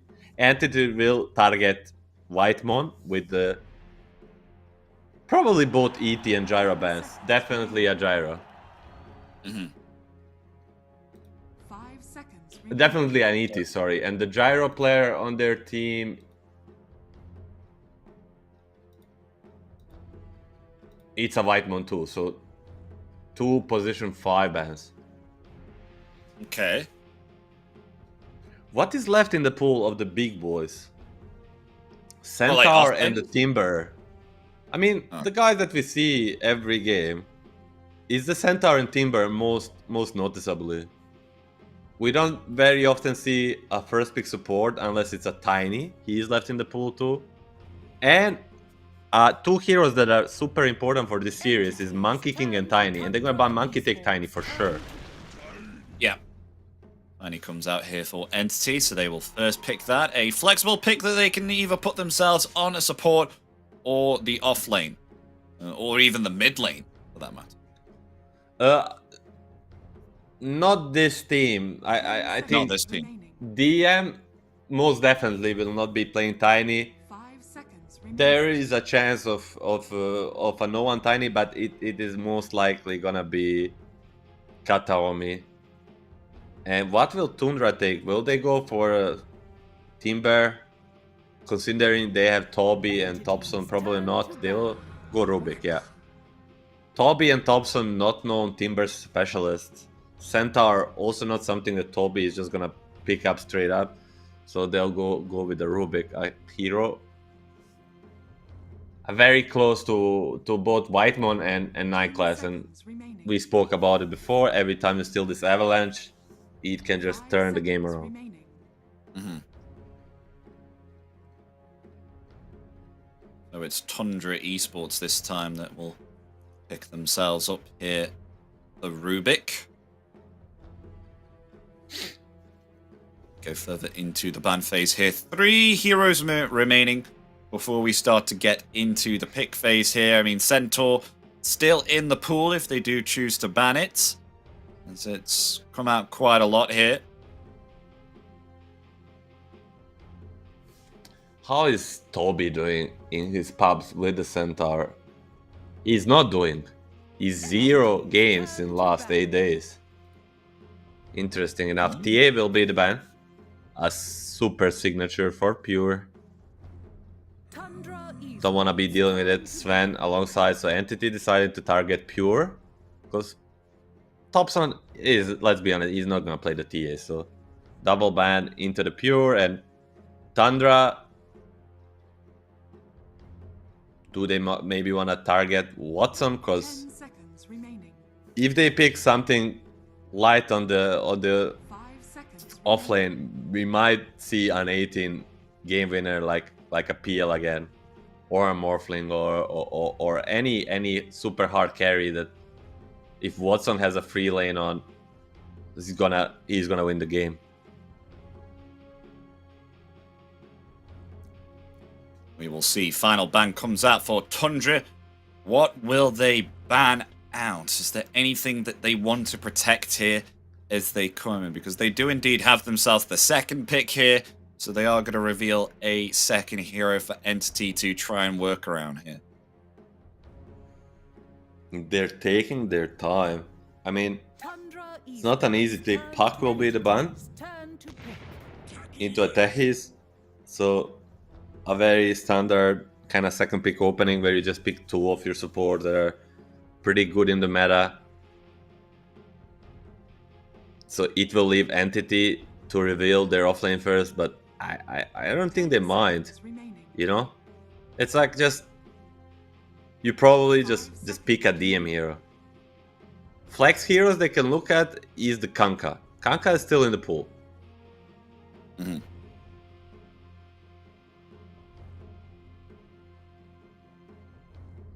So something for Fishman against the Tehis. There's not gonna be a TB. Bane Mirana left. There is also a Disruptor we mentioned. So I would think one of these 3 will come out, and then a Kanka for either DM or no one. Yeah. Okay, so lots of reserve time used here for Entity. Both Really teams having to thinking think it about through. what to reveal. Centaur, Warrunner, and Mirana. A lovely combo. Okay. Now, Tiny they as chose well. a little bit of a different route where they reveal their offlane, but it's one of the strongest laners in Dota with so much HP regen and damage. And they take Mirana, which combines with these 2 heroes beautifully. She lost 5 movement speed in the last patch, but nothing else. Still a very, very strong brawler. Tundra will go for the Brewmaster themselves this time, taking a page out of Entity's book, and most definitely a pure hero versus the Centaur. Mm-hmm. What is the pure hero versus the Centaur? 10 seconds remaining. I mean, I'm A just looking Morphling? here. Not much was done to Centaur here in the patch. They only reduced the hoof stomp damage. That was it. They made it a little bit weaker. But yeah, I think possibly they could go Morphling here again. Able to I don't survive the see brunt against Centaur. many other heroes that can just lane against Centaur, and like the most, it's gonna be Alchemist. Oh, okay. I'm fine with Alchemist. I think it's a decent laner against Centaur with the minus armor. I mean, at least will survive the lane and can go back to the jungle. But it's a little bit greedy, you know. With the Rubik and Brewmaster, it's a tiny bit greedy. And does Entity just want to pick up a Watson hero here, or they want to go with something like a Pango for the no one? Entities turn to ban. Lifestealer will be for the Watson. Nerfed a little bit, but nothing too much. And has, as we said last game, for the Brewmaster, this is maybe the worst matchup. Because the Lifestealer can just stay in the lane, deny all the creep, dispel the Cinder Brew. But whenever you use the Primal Split, he can just infest the creep, run away. And versus the Alchemist 1-1, if they're equally farmed, he's gonna be the Alchemist, of course. Alchemist is not looking to be equally farmed as an enemy carry. Mm-hmm. I did say though, ever since we've seen a couple of Alchemist games in our past, we do tend to see this Alchemist build into a Bloodthorn here, which is Lifestealer's worst nightmare. Because if he's silenced, then obviously, of course, he can't get off his rage. So, intriguing to see how that will play out. If we will get a Bloodthorn on Pure on the Alchemist, and what kind of dispel items will go on the Lifestealer. I mean, that's where when your friends come in play. Like you'll need either a 4-staff or a Lotus of one of your supports. Even this Kataomi Tiny, I saw it so many times in pubs, like minute 35 plus. If he's having a good game, he's rocking a Wind Waker. Definitely expecting it this game. Timber, both teams looking for a mid laner. No one and Thompson. Tundra will ban Timber, and I hope they ban the Ember. It's not the most successful hero in the meta right now, but with Mirana, with the Tiny, and with the Morphling ban, most importantly, like it's just this Morphling ban is telling me they may want Ember for no one. Lash will be the ban. And let's see, their advantage on Entity, they don't have the overall aspect, but they have ban into a pick, so they can hide a little bit behind this ban. Ban the biggest counter of whatever hero they want. Will it be Ember? Will it be... What else is left? Kanka is still there with Mirana, obviously. A really, really good combination. Not a lot of reserve time left for the bans. So they really have to think 3 about... seconds. They want... Yeah. Oh, instant! Zeus! Okay, we saw this before on Sanctity in the East Europe. Usually it's a just instant pick because you decide on the pick before you ban. Like you say, okay, I'm gonna pick the Zeus, what do you want to ban? Pango, you do it, bam bam, and what's Thompson gonna play? We saw, as you said, Sanctity on, and Thompson is gonna be playing... Ooh. Is this a Thompson Razor? It is. It is. Ooh.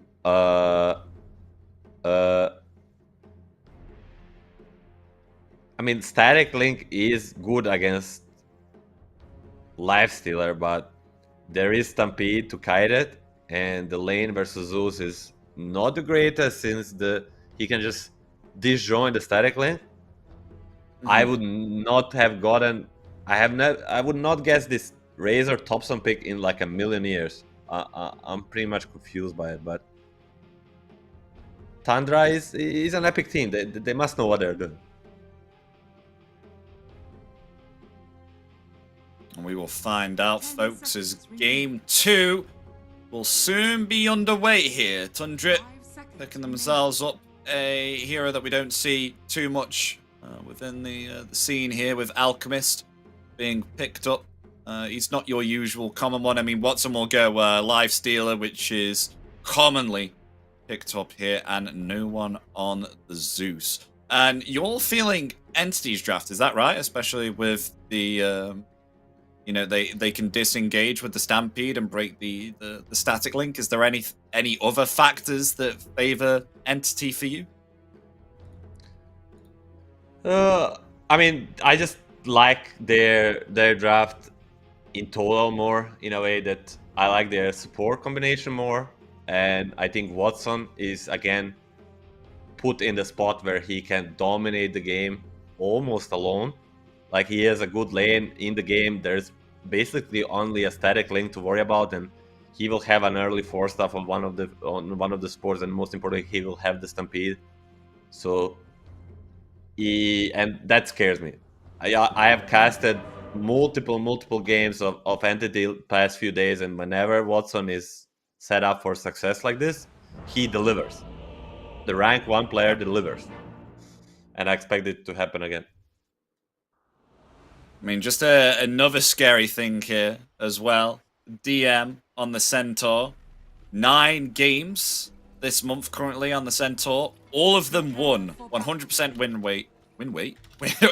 win rate on 9 games here for the Centaur. So scary stuff. We'll see his dominating game come into play for the Centaur Warrunner.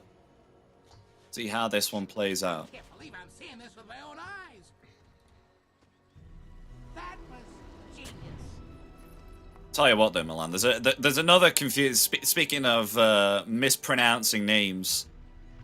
If you have enough time to say Thompson, then you can say it correctly. But if you say it too fast, it does sound like you're saying like Thompson. Thompson. It's still difficult. Yes. Just call him the GOAT. 30 seconds. You can just say the GOAT.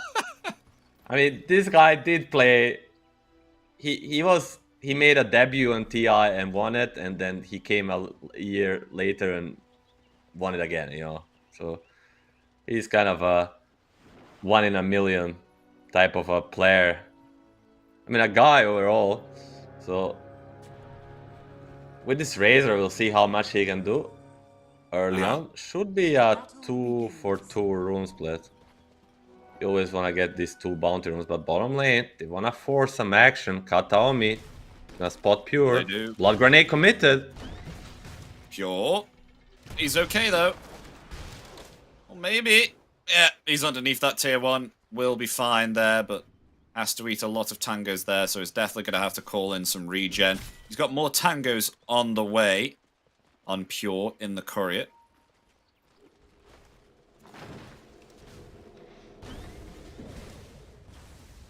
Can he get any last hits here versus this tree grab? First one is gonna go miss. Second one also. At least he gets third one.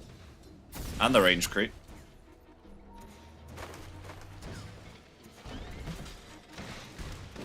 Actually gonna go for a return kill here onto Katomi because he leveled the tree grab.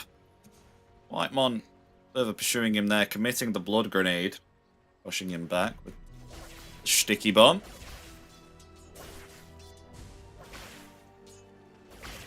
This bottom lane can turn to be very scary if it's placed in front of this tier 1 dire tower, because once Katomi is level 2, toss back into a hoof stomp on the tower.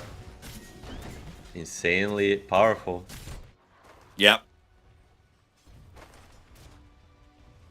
I mean, they also have themselves the other effect as well. It's the good old days of when people used to draft this. Did you ever remember the Tiny and Centaur being picked up here, and then you would just throw the Centaur at someone and hoof stomp down? Did you ever play that with a friend? Not with a friend, but I've seen it multiple times. There were some Russian stacks doing it every game. Top lane, 9 class, blood grenade, committed. Is this a first blood? It is. It is. Can he deny himself? Deny. Oh, doesn't get it. Oh. Watson gets the first blood. You don't give a first blood to a 13,000 MMR player. It's a scary thing to do, but he will get it regardless. He will, yeah.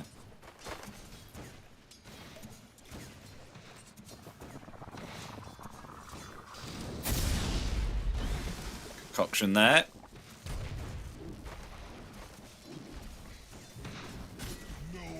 Will this lane start to go negatively here for Tundra on the bottom lane? Because I have a feeling that, of course, once Centaur gets himself more levels, then it's going to be difficult for Pure to get CS here. Well, I mean, until, of course, he gets himself the Chemical Rage. Still, it should not be such an easy lane for him, but the aggressive way they're taking is allowing them to live for now. They just keep pressing the spells first on this bottom lane, making Tiny low, making Centaur use spells defensively. Sometimes the aggression is the best defense. They're showing it bottom.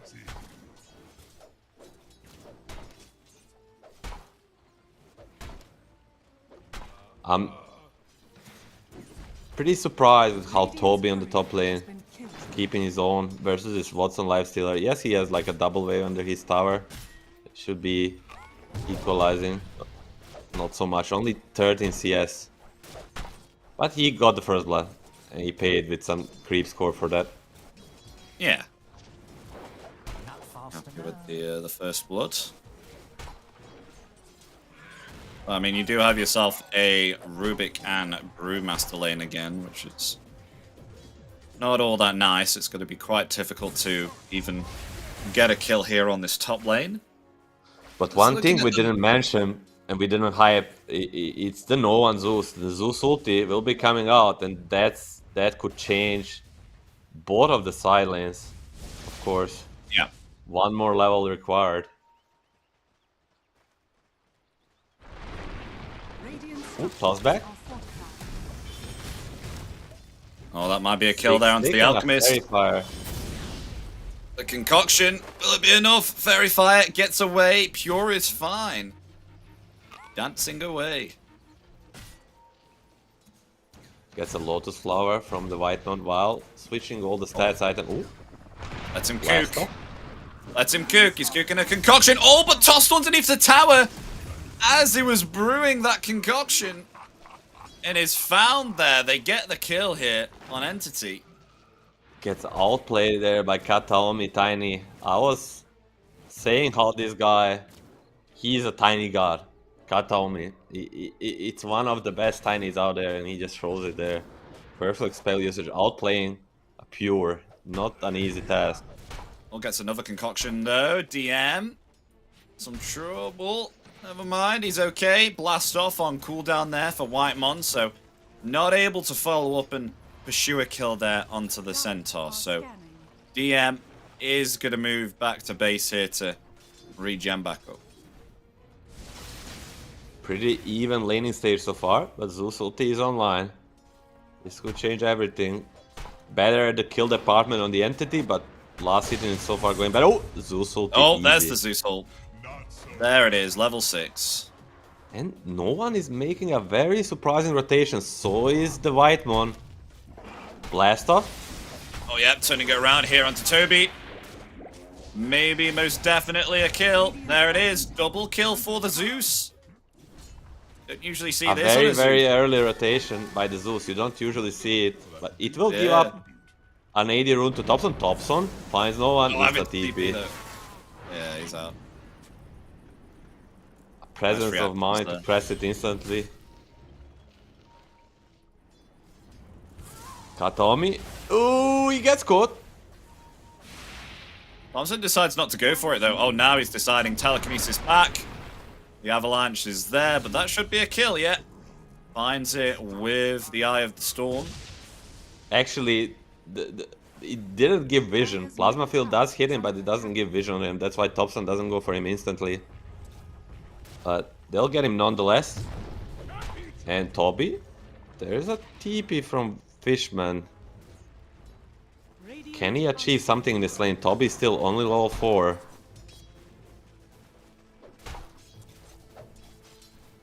Two points in clap. I haven't seen this like ever. Oh, arrow. Nice arrow. Gonna try and use the Cinder Brew to get away, but is dispelled by the Rage. 9 class coming in with a telekinesis. The sticky bomb there, the blast off onto 2. They may turn it around here. Watson in trouble as the thunderclap is there, and Toby will survive through the Starstorm. With a rotation coming out here from 9 class.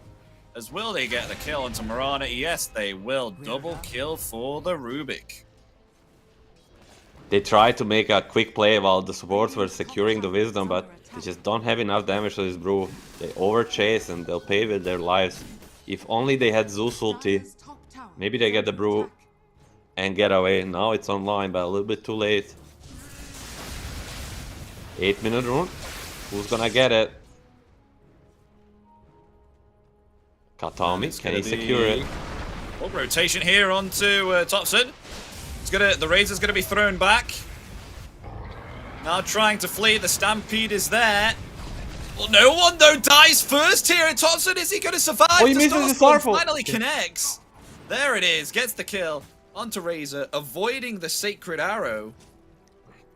Classic Thompson. Oh. You think he's gonna die? He turns around and kills 1, almost 2. I wonder if they knew there that he had a max one. It felt like he had a max 1 charge during that fight. He came back to almost like half HP when he activated them. Probably a Fairy Fire too. Thompson is known to be playing on the edge, outplaying his enemy. That's what he did right there. Arrow's gonna miss. So far, I don't want to say a quiet laning stage, but hold it to. Oh yeah, jumping in with the blast off. Katomi in trouble. And telekinesis back. There's Toby coming in. And the kill will go to Whitemon now, but level 6 now on the Brewmaster, so has the primal split. Look to start to pressure this top tier 1 tower. The armlet being trying to obtain here for Watson.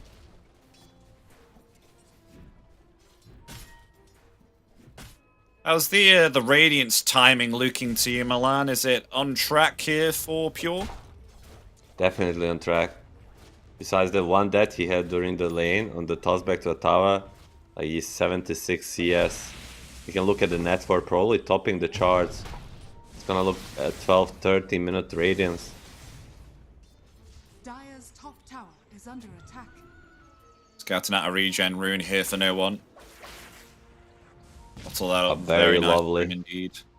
Can we Look at this switch play, to the though. network, please? But it's gonna be a 3-man smoke. Can they find anyone? Oh, able to dodge the blast off there with the leap. The Stampede comes out though. In return, Mirana will not escape them. The nuke damage too much there from the mines.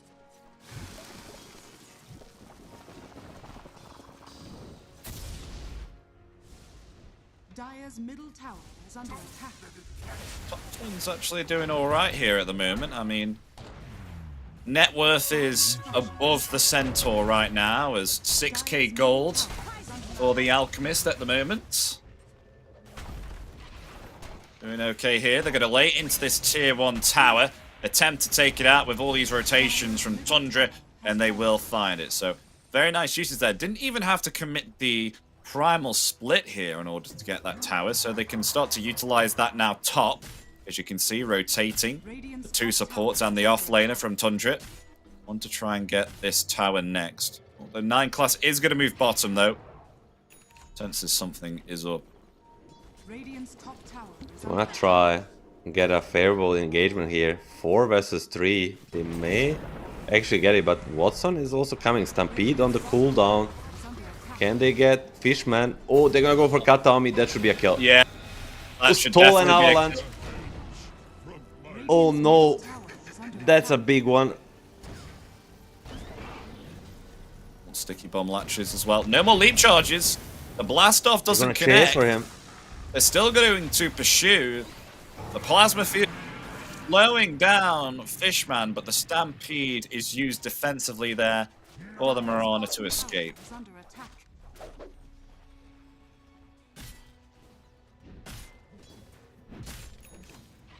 A fitting bounty.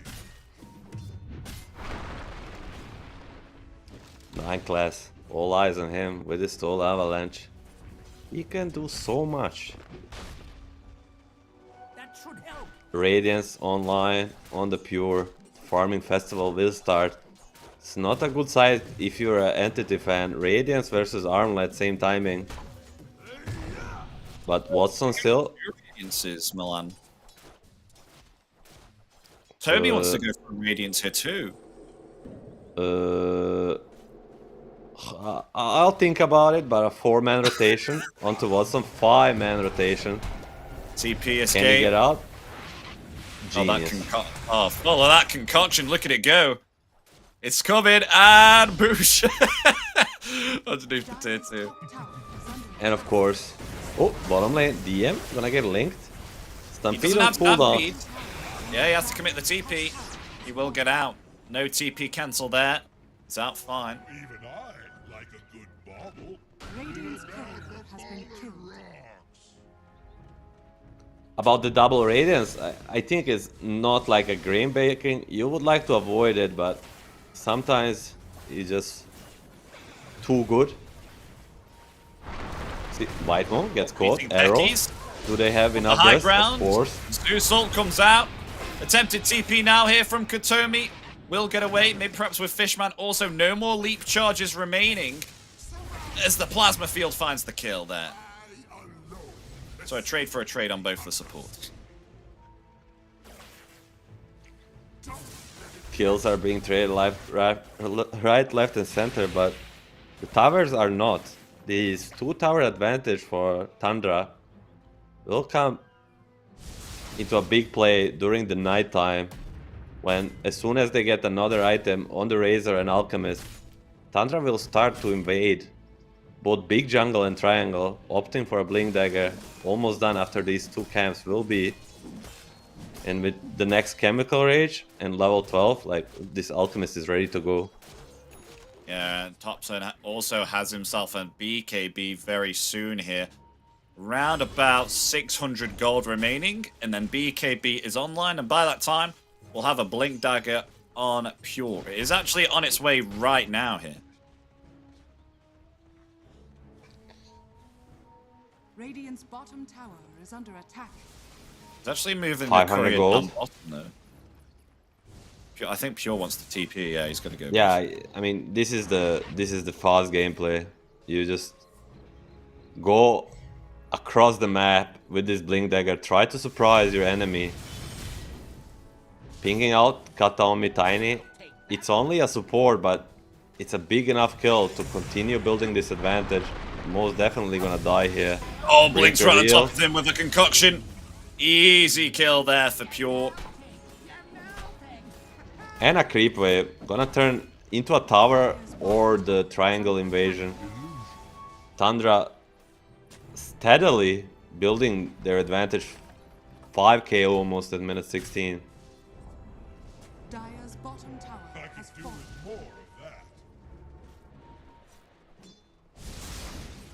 Trying to think what's the timing for the entity to turn these fights around. Because if they allow Tundra to keep getting on top of them with these blinks on Alchemist and like being reactive, like they're just gonna fall behind too far. But I think they're fine if the network lead stays the same. Like if they're Radiant's top tower mirroring is the under map, attack. I think they're fine. It's just about how many ganks they can avoid. Because Tundra will keep looking for these kills. Dire's middle tower is under attack. I mean, Radiant's soon to be acquired here on Watson. He's still a bit a while away, though. Are scanning. Only accumulated 2,000 gold. And it's not even halfway there yet to be completing this Radiant. So I think we'll need another 3 to 4 minutes before we have this Radiance on Lifestealer. Then do you think that will be an opening for Entity, or do you think they need more? I mean, as an opening, I'm not sure if they're gonna be able to like smoke into the Tundra. I think it's an item that's gonna Can Katami survive? Oh, nice dodge. Beautiful dodge. And avoids the avalanche there too. Is under attack. I think Radiance will allow them to keep mirroring the same and like gaining even more net worth, while the item that will allow them to make a move will be the tiny Blink Dagger. That's the key factor for them, because they have the Centaur Blink Dagger, but they need a tiny one to actually make the big plays. Yeah. Fishman getting away there with 2 leaps. It's again really hard to pick off this Mirana. Ooh, big play. Radiant's top tower. Oh, they wanted to go for Pure there, but it's right behind this tier 1, and they Rainbow go TPs. onto this Tundra. The stolen avalanche revealing Watson there, and DM in trouble. No stampede available. Watson will get out, but at least they'll find a kill onto the Centaur.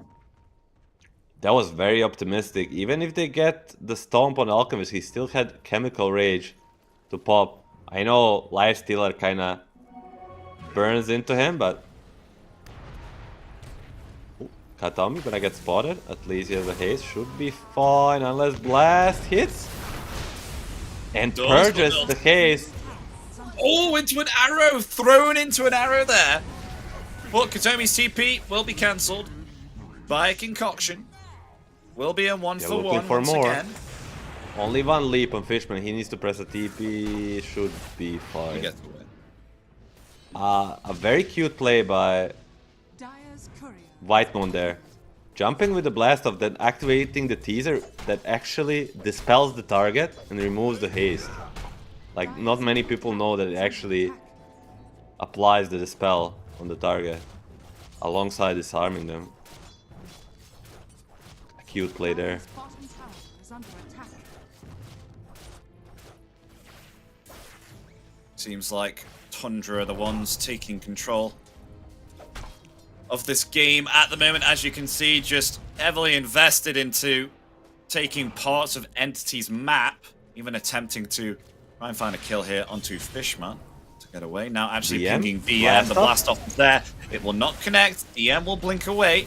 Still has that Stampede available, but meanwhile, finding Fishman here in the same area, which we thought he would get away, but not. Just blinking on top of the Mirana there with the unstable concoction and getting the kill. I mean, 16,000 net for guy jumping at 3,000 net for guy. I have not seen a more unfair fight in my life. This Alchemist is on steroids and Mirana is grasping for air. Does it remind you of game 1 in a sense that it's kind of Watson versus the world? They're just mirroring the map while this PL now, a life stealer, is trying to get to his timing. They're kind of banking everything into this life stealer where he's not as strong of a late game hero like PL is, so we'll see if it works this time, but for me it's definitely similar vibe.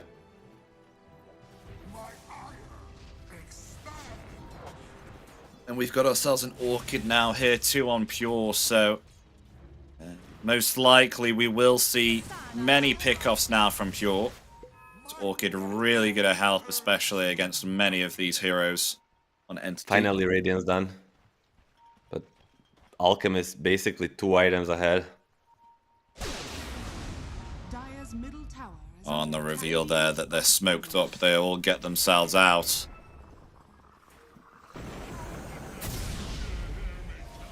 Concoction brewing there on Pure, trying to find something, but ever since they had that scout there with the Thunder God's Wrath, the rest of Entity moved themselves away. But they will get themselves their Tormentor at least on the side of Tundra. That will go to the Rubik there, so giving him the Agnim shot. And I think they've just pinged Topson. Topson maybe met here with a Hoof Stomp and an Infest play coming out from DM and Watson, if he does reveal himself. Yes, he does. With the Plasma Field, he's still here, farming. Still choosing their time to jump. They're not being overconfident here. They're going to the triangle here instead, and actually not going to go for the play against the Razor. It just feels too hard because he's not giving them a real opportunity, standing close to this high ground. Who knows what's behind him, and I think for a better they decide not to take that jump but look for a different one. Pure just taking that tower there on his own, but in return they'll find the top tower at least. Radiant's top tower is under attack. Here, one down.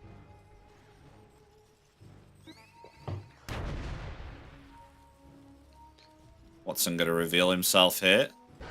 Rotation from the Brute. He has used Enrage. He's going to TP away. No cancel there. He will get it.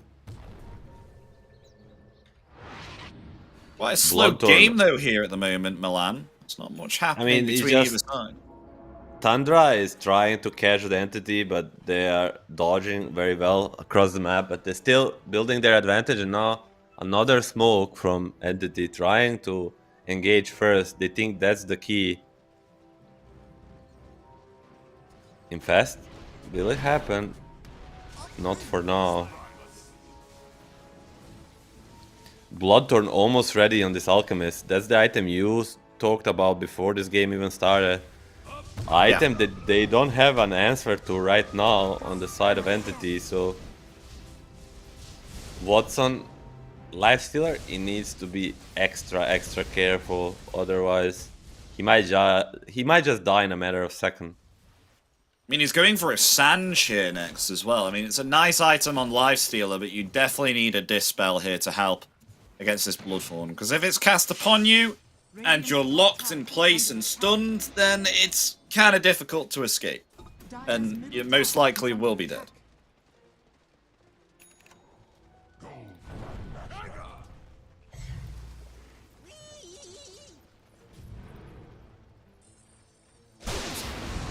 On a Thunder God's Wrath comes out once again, scouting out the rest of Tundra. Heading bottom here. Perhaps they'll go for a Roshan. I mean, he is going to move in about 30 seconds. So can they take it fast enough?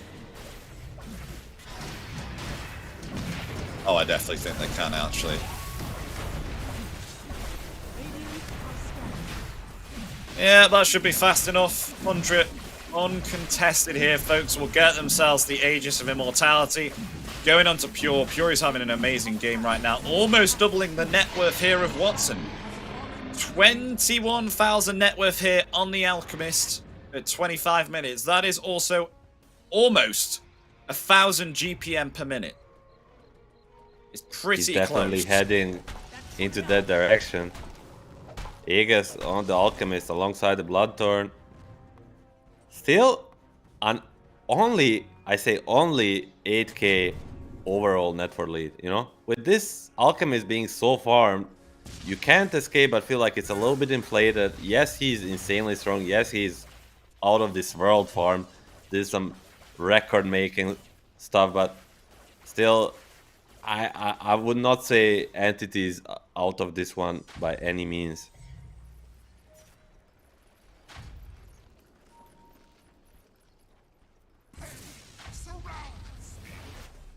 Still farm up here with the Aegis. What are they going to do with the Aegis, though, here on Tundra? They have themselves the advantage. I mean, Alchemist is pretty much ready to hop in with this BKB, because it's still got a 9-second duration here. What do they need to do on Tundra in order to take use of this? I mean, they just need to get an engagement on top of these Entity heroes. They're gonna start by D-warding, but Zeus gets a nice AD rune.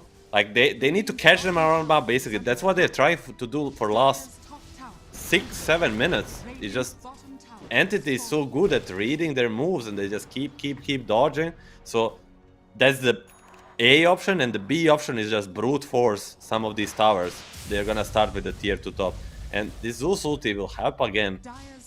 Every now and then he pops it just for vision, to understand how to split even more. But they look straight after. I mean, if this is not the time they catch some of them, at least this freaking Mirana, then I don't know. Alchemist TP's bottom. Does he? He sees the Lifestealer. This could be even a solo kill. Nice silence. The silence going to expire soon. The Enrage is there. The armlet toggle the TP. I don't know if that's enough. It is. Watson gets out. Rank 1 players, man. I hate them sometimes. They're way too good at this game. But mid lane, DM, he has a TP too. Oh my gosh. They all just TP away. I mean, it's sometimes annoying how good they are. He gets the armor toggle there and escapes. And again, Tundra doesn't get a single kill. I think Pure want to go a Basher now. He's actually going to go Assault Cuirass here instead. The Alchemist. I mean, I can see that. I mean, he only has himself 8 armor currently on the Alchemist, so if he's hit with a lot of physical damage, there's a possibility he might die. So no one. Scouted out there by Whitemon. Still attempting to push this top wave here with the lightning hands of the Manta style usage on Zeus.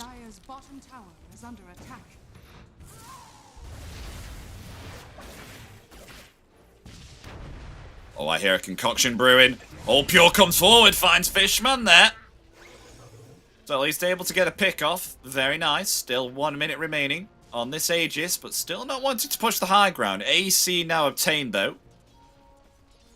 Pure will swap out his BKB here. A first kill in what feels almost a year in this game. Tundra gets the Mirana. It's better something than nothing, you know how they say. 50 seconds left on the Aegis. Like, the thing is, yes, they got all their towers, but the tier 3s against the Tiny and Zeus are almost not even in a discussion. Like, you're just asking for a trouble if you go there. Toss back into the Zeus spells. is gonna be too much. I mean, last game was an absolute bloodbath. Now this game, it's just oh, someone's going on me. I'm a TP. That's it. There's not much happening. But I mean, they have to respect Tundra, right? They can't be throwing their lives away right now. You mentioned it, and I definitely agree with you. Like, lack of the Basher on the Alchemist is a little bit surprising how many times Lifestealer TP'd away. But he's having some first world problems with the item slots. At minute 30, he's basically 6 slotted, you know. 26 net worth. Egg is out now. Does Entity wanna take a 5v5 engagement? Because at some point they will try to engage first. And 10k down, 11k down, I don't think it matters if they get the jump first. Pure keeping top. They don't see him. Omi. Oh, Ogre Seal Totem and the Force Staff as well. Though the detection is there. Tiny getting Force Staffed again. The Stampede there. Tiny still alive. Sacred Arrow comes out, but will be found there by Toby. What was that that dealt that damage to him then? It was the Bloodthorn, whatever Soulburn is called. Maybe that's how Orchid. Oh, but DM, looking for this Alchemist. Oh, you're in trouble. Arrow. BKB there, lovely save there through the telekinesis usage. There's now the BKB activated here on the Razor, wanted to try and find Watson, fleeing, attempting to retreat beyond this tier 3 tower. They will take down the techies there though, but in return they did lose the Tiny. A very did you see that telekinesis usage there? Yeah, lovely stuff from 9 class. Because if he doesn't get it, the arrow connects, and that might mean this Alchemist dies. I mean, probably means that. It will be huge. But nonetheless, that's how Entity wants to fight. Mirror, mirror, dodge, dodge, until they find a perfect opportunity, then jump and try to burst one of these big targets. But also a takeaway from that fight for me is that the Razor is a factor in this game. Like, he is still strong with the Blink Dagger, BKB, SNY, and I think Observer is trying to tell us that everybody has an Ogre Seal Totem on the side of the Entity, and that's a very, very... maybe a best tier 3 item, if you ask me. Oh yeah, it gets you out of position. It's like a really good force stuff. I mean, it doesn't act exactly like a force staff, so you can't break like leash things like Slok, Pounce and stuff, but still very good to get out of a position that's not desirable. Yeah, especially against some of the heroes like a Razor and Alchemist. They have 2 Force Staffs, 3 Ogre Seal Totem, lots of different things to kite these guys around. Watson is gonna try for MKB next. He needs more damage. Like, even for this short amount of time he was hitting the Alchemist, he was not dealing like this amazing amount of damage that you would expect Lifestealer to deal to a hero like Alchemist, you know? Like, in my mind, if I see Centaur, Lifestealer jump the Alchemist, I feel like he's gonna vanish, but he was kind of not dying that quickly.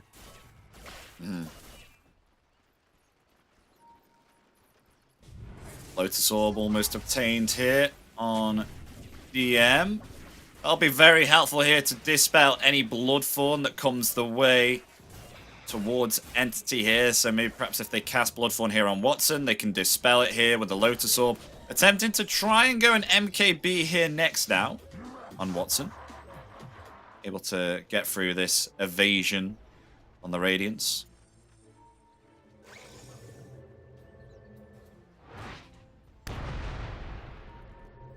Oh, Katomi was just scouted out there with the mines too. EP's away. Looks like we're just waiting for a Nova Roshan here, Milan. Doesn't look like Tundra want to go until Roshan is up again.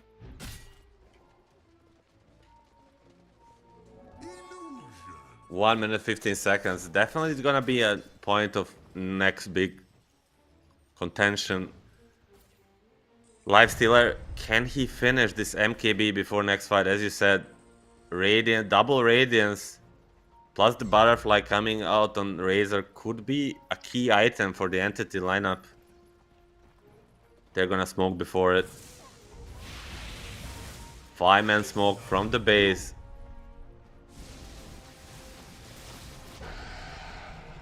If they have one, they're already moving for the top because, of course, Rush will spawn at the Dire side during nighttime. Does he have it? He's selling some items. But his courier, it will die if it goes the way it's going. Look at it. The courier is gonna die and so will MKB, or no, it will not. It's still alive. Still alive for now. 100 gold away. I mean, he's so lucky there's no observer on the cliff. He can't know there's not one and he gets away with a murder, I would say. I mean, I'm making a pretty big deal out of it, but that's because it is. Like, if he loses this MKB, it's like basically a difference between winning and losing. 5-on-5 smoke action. Yeah, this is coming time for Atomic initiation. breaks. Snoop's going to break here as in they come forward with a Stampede and an Infest out. They're going to try and attempt to take down Pure here. Pure taking a lot of damage. He has to back himself off. They've taken down the Tiny though. Tiny going to attempt to buy back here. No one in some trouble. Going to have to use the heavily jump here, but the BKB soon going to expire. Able to get some distance away, but is tossed back there by the stolen toss there from 9 class. They find the Zeus.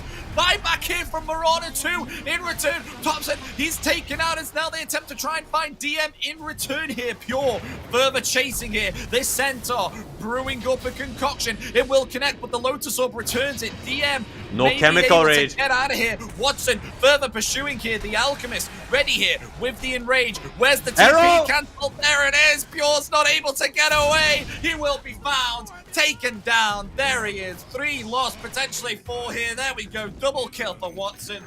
4 dead here on the side of Tundra, but they did have to commit 2 buybacks, and there was a dieback on the Tiny. Only on supports. If they get this rush, it will be more than worth it. It will be extremely good for the side of the Entity. They don't have the best rush taking ability. They need to bring more heroes here. But you saw 9 class tried his best to carry this fight. He was doing amazing things, tossing back Zeus, like doing everything correct. And can he do a miracle? He has rage. Oh, he's gonna rage TP. I don't know. Oh, he just dies. He can't do a Watson TP. He doesn't have enough HP. I mean, there is these blind spots in the rush pit that you can go in where you can see the inside of it and enemies don't see you, and he tried for this 300 IQ play. Unfortunately, it doesn't work out, but still a respectable try.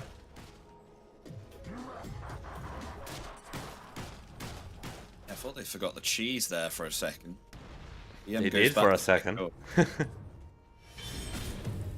Oh, I mean, this fight just tells the story. If Watson is not being dealt with, if we could have only see the replay of it, Ogre Steel Totem instantly breaks the Razor Link, and after that, there's nothing much he needs to worry about. And even now, he will keep the Ogre Steel Totem. Katumi, avalanche and toss there onto Wymon. Wymon dead. At least the techies tanked it, because if Wymon wasn't there, that would have possibly been a kill onto Pure on the Alchemist. Without buyback. No buyback on him. Yeah, exactly. Now, who's the prey and who is the hunter now? It felt pretty much for the last 20 minutes that Tundra was hunting Entity around the map. And now how tides have turned. Now it's Tundra on the defensive end, trying to escape this Watson Lifestealer. What a scary sight for Tundra to just click on him. He's so fat, so strong. Radiant structures are fortified. Playing into the tier 2 right now. Watson has himself that Lincoln Sphere. 3 minutes remaining on the Aegis 2. Funnily enough, they're going to go for a smoke here. 5-man smoke from Tundra. Going to try and get around the back lines. As Pure draws it on the map, they want to come in from the behind. Supports without buyback, they are definitely a perfect target. Can they get on top of them? Gonna place the ward on the hill, most Smoke's gonna definitely. break. DM. Big DM here. He has got Lifestealer infested within him. Stampede comes out in return. There's the primal split. They are attempting to disengage here. The DM, the infest has to come out. They're going to attempt to turn it around here. Thompson taking a lot of damage. Has to back off there with the BKB. Taking down the Panda Brewlings now. We'll try and get the Earth one, but Toby has been able to get away. The Moonlight Shadow coming out here in return. Tower is under attack. Still, all 5 heroes remain on either side. BKB on a Razor and a Brew split force, most important things I think wasted in this fight. Will open up for this Lifestealer with the freshly picked up Lincolns to poke at the tier 3 tower. Ooh, toss back. Avalanche throw back No there onto BKB. Razor. Also doesn't have himself a BKB, so he's going to fall here. Down for 80 seconds on the Razor. As now Kata, Watson- Omi, Tiny. Structures are fortified. We didn't hype it for no reason. First of many tossbacks to come out. Radiant's bottom tower is under attack. He's laying into the tier 3 tower now. Watson is slowly taking it down. Buyback available is here on the Razor if they do want to commit it. What are they going to do here on Tundra in order to stop this? Is there anything they can? They're jumping into the back lines here. A huge blast off there onto 2 as Watson falling. He'll be taken out along with Katomi here too. Katomi down for 60. Kobe in trouble. The infest is there, however, but I still think he may fall. Yes, he will. Razor goes back though. In return, they've lost 2 here on the side of Tundra. As they will find the Marauder there also. 2 remaining here on the side of Entity. They hold on the side of Tundra, but they had to force the buyback on Thompson. It does cost them probably the most important buyback after the Alchemist. They do gain slight gold exchange and the XP advantage, but I think Entity is pretty happy with that. Both Watson and no one living through this fight now. Level 25 on the snakes is gonna be rocking a bonus rage duration. 2.5. In a vacuum you see a 2.5 bonus rage duration, like it's just 2.5, but in reality it's like 7 more hits on the Alchemist, and it's a death on Alchemist, and it's basically a night and day difference. Huge timing for him too. In both carries attempting to get themselves an Abyssal Blade here now too. Pure's just finished his. Of course, no buyback available on the Alchemist, so Pure can obtain that back. Oh, Katomi being infested here by Watson. They have the vision there with the Thunder God's Wrath, and that is a kill onto Wymon. Maybe not. Oh, they have themselves the toss. Never mind. Gets the kill. Cancels that TP.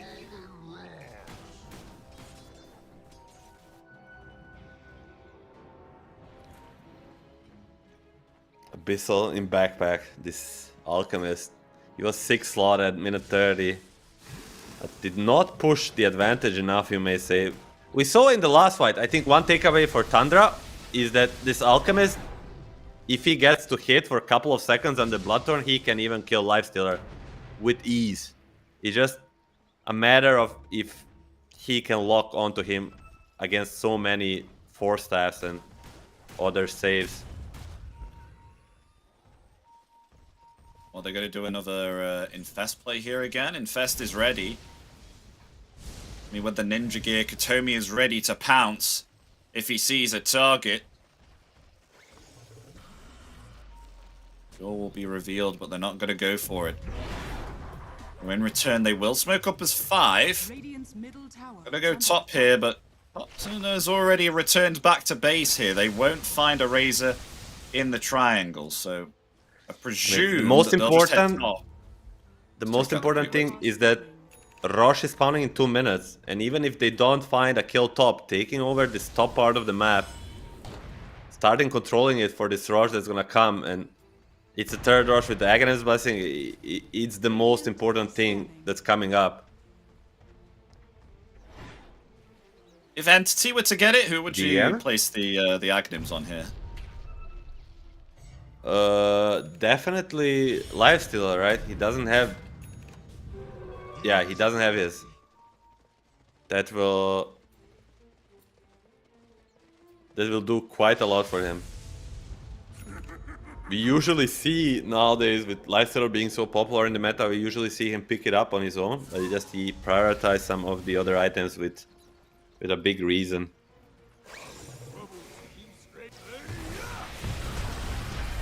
And we'll go for the Tormentor.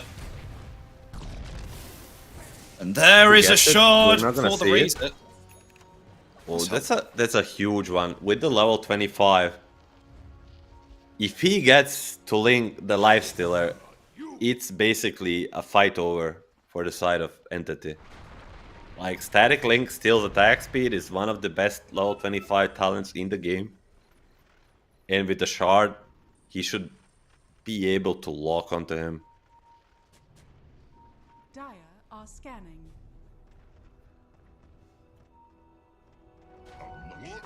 Radiant are scanning. So Roshan, when is it going to be? We'll find out now. It's about an average. Average 1 length. minute. Lag 1 minute. That's a very oddly specific time. Usually people lie and say 1 second. They're like, Maybe because no one has dealt with those kind of answers, and he's like, I'm done with this. Say 1 minute. I honestly enjoy it. I hate when people say 1 second and then it's never 1 second. 1 minute, we'll just wait it out.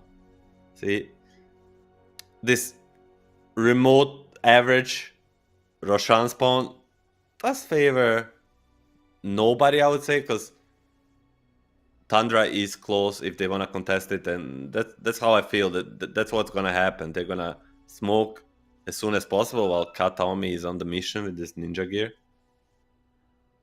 I mean, buybacks, And they will they're try often to more find available top. on Entity. So if there is a fight top near this Roshan, then obviously, of course, they can buy back and commit the TPs to the outpost. Yeah, all eyes for me in these fights are on the Thompson Razor. Like, he has no buyback, and if he manages to use his static link on this Lifestealer, it's the key for the Tundra victory. If he gets bursted, yeah, if he gets bursted first, it's a key for the Entity. So all eyes. Oh, Kataomi. That's 4 stuff. Oh, he's out of there.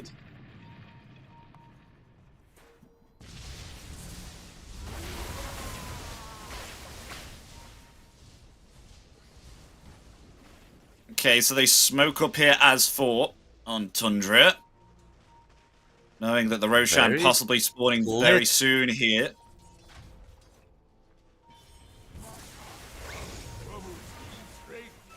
Smoke broken on Panda. They know exactly where they are on the side of Tundra, and Kataomi is steeping in. Oh yeah, they play some vision here. Hype used very early. Moonlight Shadow, who's going to make the first jump here? DM, they're going to try and get vision here with the Thunder God's Wrath. They haven't made the jump yet, though. Chemical Rage Susult used. now down. Hobby's committing. He is with the Primal Split. Pure trying to find something here in return. Thompson taking the damage, but turns it back around there with the BKB and the static link. They have it there onto Watson. Watson trying to flee here, falling very, very, very low. He'll attempt to turn it right now onto Toby. He'll just be able to get off the Primal Split here, as meanwhile, DM going to fall. And Watson almost back up to full HP here. And this static link is going to expire, though the TP there from Watson will be able to get away. Fishman here TPing in the trees as the Sacred Arrow, which is stolen there from 9 class, cancels that TP. They find themselves 2 here on Tundra, and they'll be the ones to get themselves this Aegis. A huge victory for Tundra, and Entity did get this Razor Jab, as we talked about, but they just don't have enough burst in between Centaur and Lifestealer. They need other heroes to combine. And the moment the Razor doesn't get bursted, he pops the link on the Nyx and the fight is basically over. A huge, huge win. Who does get the Aghanor's Blessing though? On the side of Tundra. It's not the Brewmaster, it's not the Techie. Is it a Rubik? It is a Rubik. Yeah, Rubik's got the Ags. S tier Ags, I would say. Now can steal 2 abilities. As this arrow was not enough, a huge steal for him. He's gonna have that for 4 more minutes.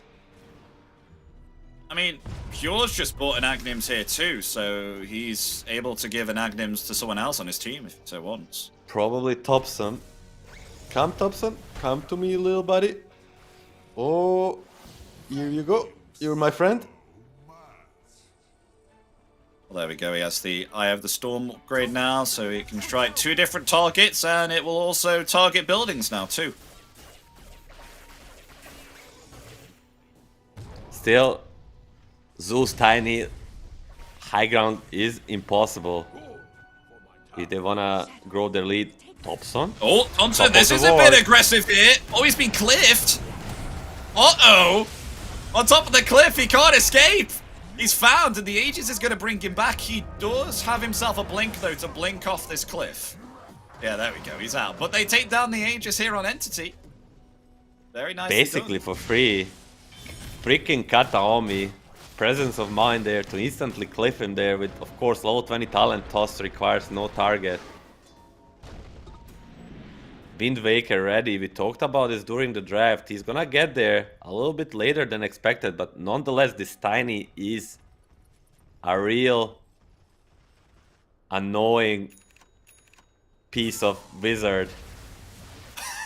You okay? Well, I wanted to say something else, but Tundra, they regret not banning it right about now. And no Aegis next time this happens to Thompson might mean a much bigger deal. Radiant are scanning. Yeah, I mean, at least he has a buyback though on Topton, and as well on Pure. And Toby has been able to get off his primal splits recently. Of course, got himself a refresher orb as well, used in the last fight, so able to get 2 instances there of the primal split. Though, even though they're smoked up here on Tundra, they're going to go for a play on Entity.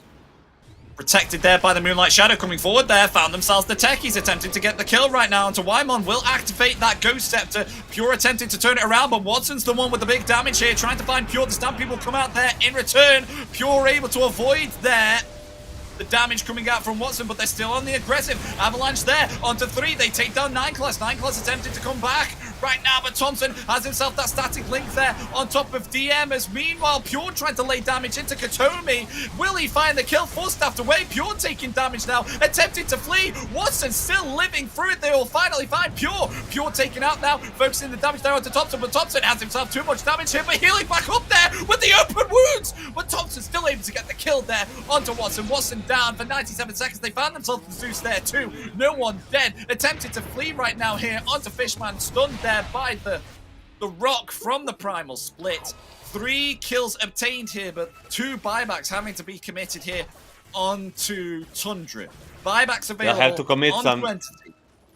They'll have to commit some buybacks on the Entity if they want to save this Rax.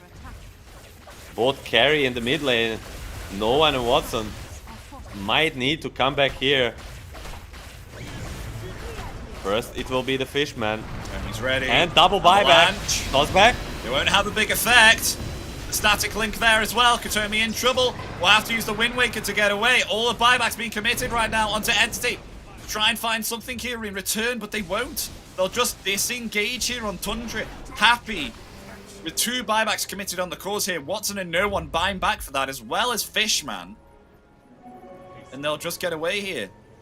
Squeaky clean.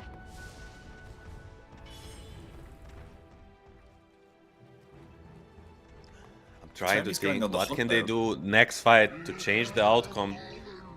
There will no be buybacks, of course. They need to deal with this Razor. But also, Alchemist without buyback should be a #1 target in this fight. It's all about who gets the jump first, I feel.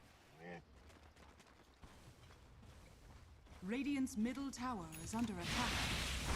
So this game further being prolonged. A Basher now finally obtained here on the Lifestealer. So that is definitely going to help in these fights, because I'm sure if Watson did have himself a Skull Basher, then we would have most likely seen a kill just going through that BKB.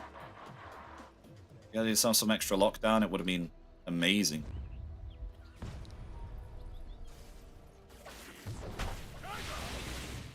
Swift Blink will be soon finished on the top zone.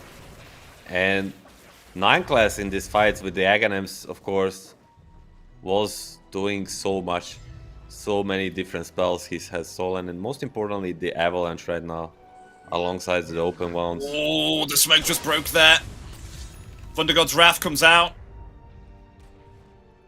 That reveals Tundra to Entity.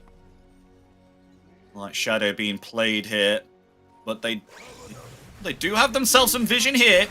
They see quite a lot of information. They go forward, but Thompson avoiding the hoof stomp. Because now they've caught themselves Katomi. The Stampede is there, along with the Wind Waker there too. Katomi will live through it. Will not be initiated upon. Gets away.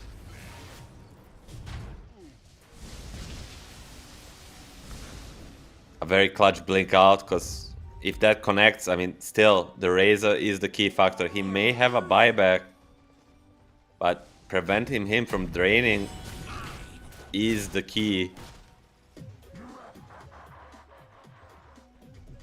Roshan possibly spawning up again soon, Milan.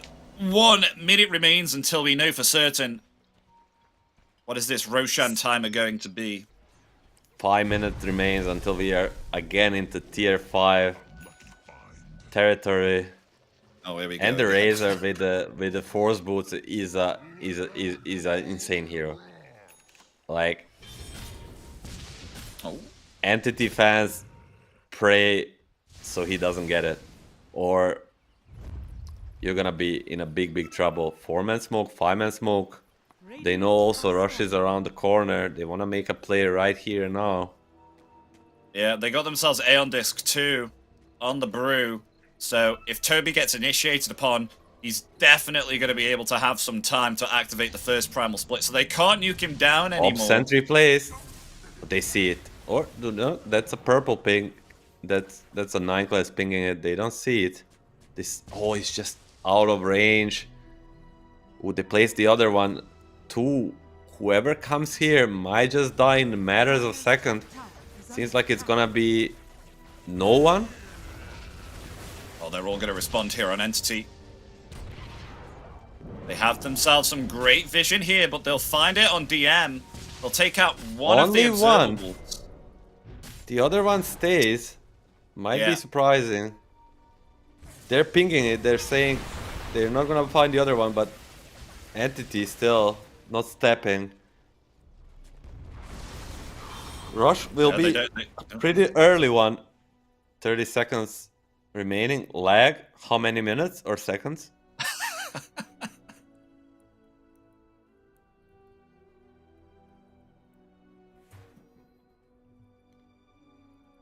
It's just kind of difficult to go high ground here on Tundra, especially with no one in the back lines. Not only does he have himself the Arc Lightning to commit, but the Manta Style Illusion's just dealing the damage there with the Lightning Hands. As it transitions into the late game, it's really quite effective there with the current health it does as damage.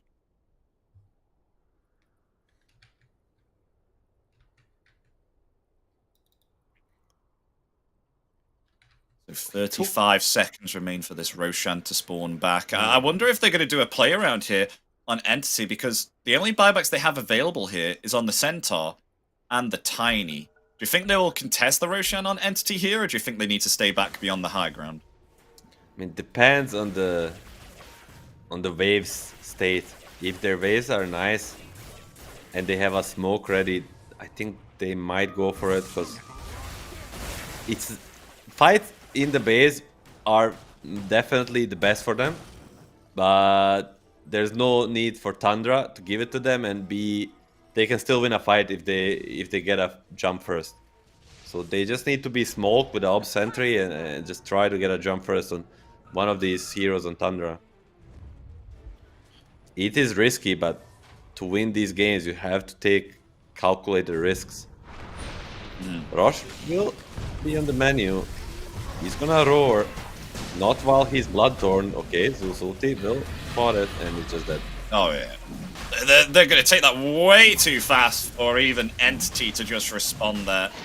So Aegis now in the hands of Thompson. Radiant's middle tower is under attack. Got himself that Aegis of Immortality, and he is currently being the target at the moment within these fights. He's been doing quite a lot of damage, because I'd say the spiking for Pure is now subsiding now. He was once the strongest, now it's Thompson on this Razor. And it feels like he is dealing considerable amounts of damage here in this game. It's just because of the mobility he has here on the Razor compared to the Alchemist. I mean, yes, Pure blinks in, but then the mobility that they have with the Stampede, he can't keep up. Whereas Razor, of course, with the movement speed here of the Sanjin Yasha as well, and the Swift Blink, able to move around freely here and just keep on keeping up that static link and laying the damage here with Eye of the Storm. Yeah, even if he doesn't static link the Lifestealer, whoever he static link, if it goes on for a while, he just becomes a beast in his own with all the attack speed, damage stolen. And Aghanim will be Blessing from the rush will be picked up by Toby. Although Whitemon was kind of hoping he gets it, and Toby was like, nah, give it to me. We will see it on the Panda. We don't usually see this axe. It's, I think, a tiny bit underrated, as he will have a Storm Panda walking around with him, scouting everybody. Still, how do you end this game if you're a Tundra? I think you don't go high ground. Maybe try to poke with this Brew Aghanim. And then just, ooh, they're approaching high ground. They need to be careful. Kataomi Tiny is there waiting for you. He is. I mean, they've got the Primal Companion with that Aghanim on Toby. As you can see, they will have another glyph, but Kataomi. There. Tomy getting away there. The static link already used. Thompson coming forward. Sacred Arrow comes out. It will not connect. Stolen. Oh, who's dumped onto two? The Thunder God's Wrath there as well. Half HP the Razor is, but still laying into these melee racks here. Trying to take out these Panda Brewlings. Slowly chipping away at the melee racks, but they will be able to defend once again. Just Tundra, seeing how difficult it is to siege this high ground, even with the Aegis.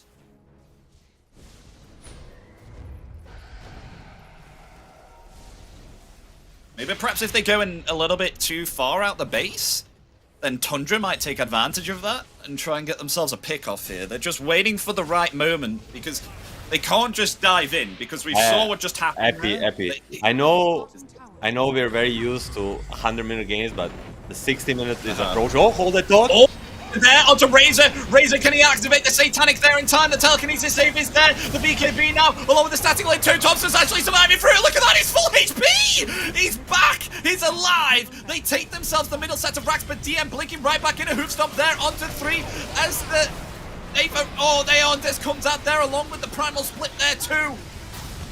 As they're trying to find Watson. Watson will be able to get himself away. They find themselves Katomi. Katomi going to buy back now. No one still has himself to heavily jump, turning it back around there with the lightning hands, going to attempt to try and find Toby. They will get the kill. Brewmaster down as they want to try and find more. Entity blinking forward here. Katomi with the avalanche ready. They've got themselves the Rubik. There's the toss back. They'll find the kill onto Rubik 2. Down for 2 minutes. At the end, they'll get 2, lose the mid-ranks, but it will cost them Kataomi buyback on this Tiny, and tier 5 items are starting coming out, and Razor gets it first. Neutral item is this Force Boots for the Razor. Like he wasn't strong enough already. An insane item combination. Now he's gonna be rocking 680 movement speed all the time after he used the sibling. He's got a refresher orb as well, so double Eye of the Storm here, and we know how disgustingly broken that is when you have 2 of them at the same time. Oh, they're trying to attempt to get for a kill here onto Watson. Oh, but the avalanche and toss there. Is he able to survive through it? The Thunder God's Wrath comes out. Thompson's still alive. He comes forward here with the Force Boots, able to heal up there. with the Satanic. No one in trouble though. He's on top of the cliff, attempting to get away. Has himself the Heavenly Jump. Is underneath this tier 2 tower, but they will find him. Zeus down, no one dead. Down for 2 minutes. Has himself the buyback, though 2 buybacks committed there in return for Tundra. And the Aegis has just expired here on Popson 2. So they found themselves Marauder there. Also Fishman dead, buyback available, down for 2 minutes. They want to go for the end here. This is very Force risky. the buyback. No one's going to Razor save does it. have a refresher. Who stopped there onto Razor. Toss back there. Uh-oh, Thompson in trouble, attempting to flee. The BKB is there, has himself the refresher, trying to turn it around here with the Satanic. Is he able to heal up? Yes, he is, turning it back around. And Watson trying to escape here. Watson dead! Down for 125 seconds! Doesn't have himself the buyback. But the Avalanche and Toss is there, tossing back the Razor. Can they turn it back around? The telekinesis save is there. They hop right on top Dieback of on Kataomi. Kataomi is dead. They taking down the tier 4s here. The concoction brewing. They're trying to find the Centaur. The static link out again with the blast off. DM certainly going to fall here. The Ancient exposed. The Centaur's dead. The buyback available. They're still trying to defend through this. The glyph is there. It's going to be 3v5 situation here right now. The concoction being cooped up. It's actually going to affect Pure here. It returns to it because of that Lotus Orb. The Ancient, though, they don't have themselves the glyph. Pure is about to die here. Blast off onto 2. Thompson still laying in the damage, but they're take down the Ancient. Game 2 will be going to Tundra, and that is an equalization, folks. So we will be going for a game 3 here. We doubted a little bit on this drafting stage, this Thompson Razor pick, like it was not gonna be good enough, but at the end he prevails. It was a very good game from the Entity for a big part of it, dodging everything, striking when they were strong, but in the end 9 class and Thompson, they combine for this Tundra victory. Like especially Thompson in some of these fights just living a sliver of HP, popping the Satanic, popping the BKB, just killing everybody in the way. A beautiful performance by him. I mean, we saw multiple times where Kataomi tried to blink right on top of Thompson and then throw him into the back so that they could try and nuke him out as fast as possible, because they knew he was a major problem in the team fights, because he just heals up with this Satanic. And even when they tossed him back, he was on around about, I swear, 600 HP, pops the BKB, the static link there too, and then just heals up with the Satanic. And you see, it just makes Watson go, oh my god, I'm losing way too much HP. I cannot heal here. Turns back around, tries to flee to the fountain, and is found there. So Thompson coming out with the end game Razor. It is a scary pick indeed. Yeah, basically Tundra saying we don't really care about the game, all we care about is countering the Watson. Like pick this Razor, last pick on the mid lane to counter the Lifestealer, and they managed to do it. And seems like it is the recipe for success. Shutting down Watson, the rank 1 player, I mean, it kind of goes without saying that's the way, but Tundra, one is like thinking of it, the other part is like actually executing it, and they managed to execute it. We're gonna go to a game 3. Will it be 60 minutes? Stay tuned. I don't think we have ourselves the break yet. We've still got a while late at Milan, but yes. No, I'm saying you misunderstood me. I'm saying this is gonna be another 60-minute game, not 60 seconds. Oh, okay. 60-minute game. Like the first, both games were 60 minutes. Sorry, pardon my English, but like this is a second game in a row we get a tier 5 items. These games excite me, and I hope everybody else is enjoying them. And I hope we have another long one. But yeah, no, we can end it for a break, folks. So stay tuned, because we'll be back in 5 or 10 minutes with game 3. Don't go anywhere, and we'll see you. We will stay out on top in these upper bracket.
Hello everybody, welcome back to DreamLeague Season 23 of the closed qualifiers for Western Europe. I'm Epidamnos, joining me is Milan. We've just had ourselves Game 2 out of the best of 3 between Entity and Tundra. And boy oh boy, what a game. Tundra able to take themselves Game 2 as now we go for a Game 3. It is going to be pretty good. I mean, both games going around about 60 plus minutes here. I think that game was actually plus 60 minutes.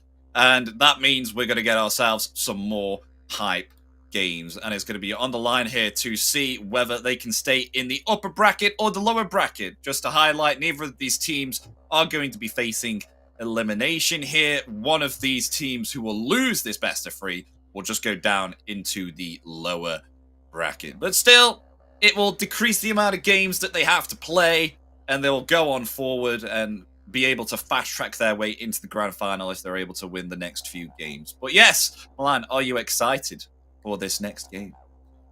I mean, I'm very excited, but you to look very reflect excited. quickly, to reflect quickly on these first 2 games, I feel like if Entity won the last game, I would feel like they kind of got away with a murder, because the name of the game for these 2 games was, for me at least, that Tundra was leading in both heavily in net worth, especially like having 10 to 15k net worth lead in both of the games, and then Entity just kind of finds the way back into the game, outplays them, and eventually wins it.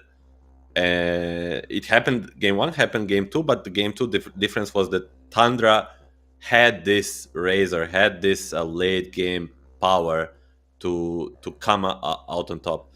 So if they again can just play the lanes like they did in first 2 games and just have this late game solution for whatever Watson will be having, I think that's the key for Tundra. And for Entity, they will have an overall last pick during this draft. So just for the viewers, the game 3, there's always a coin toss. Tundra won the coin toss and decided to go with the first pick. So that will leave Entity a possibility to last pick at 24 over last pick for the Watson, if they were so. Like they did with the PL. Yeah, so I guess that's a good thing for Entity here, because as you were saying, Tundra, in order to respond within this game 2, they picked themselves something that could defeat the Watson carry, and they were able to indeed. As you saw, Razor had a massive impact here against the Lifestealer. But in game 1, where they were able to give Watson the Phantom Lancer, which it remained pretty uncontested, they still did a good job at killing the PL, but in regards to the draft-wise, PL was not heavily impacted by these picks, unless you got yourselves a chain stun here, and with that, Watson was able to just go on a drive here and go forward into the road, just picking up and accumulating so much gold and so many kills, and being free pretty much within the game. So game 3, we'll have to wait and see what happens here, whether they heavily target Watson with the bans, or maybe perhaps Watson is able to pick themselves up a carry, which Tundra's wouldn't be able to do anything about. So we will see, Milan. Do you think the same picks will come out, though, in regards to supports? Because we saw Rubik twice. First to answer the Watson part is that I think his hero pool is way too wide to ban it out. Sure, some heroes will be a better situated for the draft situation, but he has a very, very wide of hero pool. And when it comes to supports, I think we will be looking at a similar situation where Entity in the first game did ban out both Monkey and Tiny first phase. So I think Entity was happy with the start of the draft, and they'll repeat it. Ban the Monkey, ban the Batrider, Chen, and Tiny, where it's gonna be up to Tundra if they wanna first pick this DK again, or they wanna go a different route. Like maybe just go to this Brewmaster, because for me at least the Brewmaster was a hero of both of these games. I mean, it was not MVP of game 1, it was not MVP of game 2. It was PL and the Razor, but the Brew, however, did a lot in both of these games. Just getting this Radiance Octarine refresher, like, it just brings so much power to the team that has it, and it kind of is the thing that shapes off the balance or whatever. Mm-hmm. But we go into game 3, folks, as the draft is just starting up. So hopefully it'll be presented to you on your screen soon. But yes, we'll see whether they're able to actually target ban up Watson. But you say he has a very big hero pool. And I've heard you've mentioned quite a lot that he is top 1 in the leaderboards as well. You're mentioning that quite a lot about Watson. Are you a big fan of Watson, Milan? I don't know about like being a big fan, but I have immense respect for this guy. I respect him with all my Dota heart. Like this guy, the things he's done in his career, especially throughout the public matchmaking, is very impressive. And now he's kind of starting to dominate the scene too. Entities turn to ban. So here we go. Bans come out. Chen will be gone. In return, Timbersaw and Dragon Knight banned by Tundra. They'll get the Monkey King too. So will this mean we'll see a Tiny coming out again, do you think, Milan? Tiny will most definitely be banned by Entity. The only difference we might see is the Bat Rider. Elder Titan is gonna take, I think, both Tiny and Bat Rider going through. So ET Gyro will replace the game 1 Bat Tiny bans on the Entity side, and Tundra will ban DK on their own, which replaces a Mars ban. And now last time they banned the Shadow Demon, that was for the DK, so definitely not gonna see the Shadow Demon ban now. What do they first pick? If not, I mean, definitely a Tiny. No, Bat. They think Bat is stronger than Tiny. So ban the Brew, pick the Bat. An Entity, I'll be very surprised if we don't see a Kataomi Tiny once again. I mean, even though that they did lose the game with Tiny in game 2, I still say it did quite a lot. I mean, I would be more than happy if Entity would pick themselves up the Tiny again for Kataomi. I think it was very nice. They'll actually go with the Bane. Oh, okay. I mean, this is a pick that we don't see often. Could this be... Is this most definitely a support here, or do you think this can be flexed up a little bit? I'm not sure, because there are rare entities. 100% support. The Fishman is the master tier Bane, one of the most known Bane players in the world. If it was on the Tundra side, then I think there would be a chance for a top-some Bane mid, but on the Entity, it's gonna be Fishman with a slight chance of Kataomi playing it, depending what they pick up the second stage. Tiny will, of course, be banned now, as Entity kind of surprisingly passes on Tiny. I guess maybe in their head is like you said, like they lost the game 1 with it. Just move away, try with something else. Game 2, sorry. Mm-hmm. Okay, so Tiny's gone. 2 more bans remain. Let's see. Quite a lot of reserve time between the two. And the Brewmaster's gone as well, so we won't be seeing Brewmaster for 2 times in a row. Goodbye, Brew. See that they ban out the Elder Titan there also, so Whitemon not able to play his Elder Titan. Do you think they could be okay with picking up a Rubik again here on Entity? I'm thinking of this pick in next stage. It will most likely be the Kataomi hero. Rubik is an option. But Rubik is... It's also kind of a deny pick, right? Rubik is a pretty good hero against the Bane. Definitely could see them pick up the Rubik. If not Rubik, maybe he'll go something like a Earthshaker Shadow Demon that he's been spamming his pubs. And let's see what they ban. What do they need to ban? Do they want to get rid maybe of something that worked very well for the Thunder last game? They're gonna ban the Rubik, and Shaker should be coming, yeah. There it is. As I said, one of the few guys that plays this post for Earthshaker. And it's a great combination with one signature hero of Entity, and that's a Venomancer for DM. 5 seconds remaining. He's been spamming it in his pubs, dominating against Clockwork. Okay. Good old Shaker counter, also a Bane. This is as good as a Clockwork game you can get. Shaker and Bane. Two heroes that hate the clock. We don't usually see this hero, but almost a perfect pick when it comes to a support to support matchup here. And the other pick needs to be a core. Entities turn to See? Centaur. Classic Centaur. Classic Centaur. Now, does DM go back to the Veno? Because Centaur does counter it kind of heavily because of all Stampede and how it interacts, but still, his hero pool is kind of shrinking. Like, there's only like something like Kunkka left.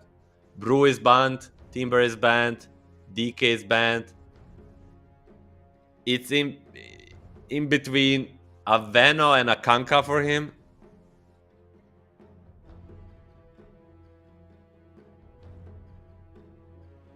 And for the other hero, I cannot. I'm just. Do they see the Watson matchup, but do they not want to give him an overall last pick regardless, so he gets carry to carry you did say matchup too? Katomi. You did say Katomi is definitely on the Earthshaker, right? Or do you think this is a bit of a flex? as well? Definitely Katomi Shaker. Like a big decision to be made. For sure, they're picking up the offlane, and then it's the question: do they get a mid laner or a carry? I mean, the Kanka for the offlane is just not the greatest lane with the Shaker. It will open up for some juicy lifestealer pick, which is banned, of course, by Tundra. Sorry.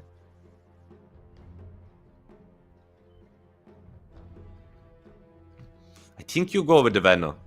You just go with the comfort, with something that even if it's countered, you know how to play into these counters. Entities turn to pick. It's all Morphling, okay. And Venom. So No, it's gonna be what's a tied. Morphling?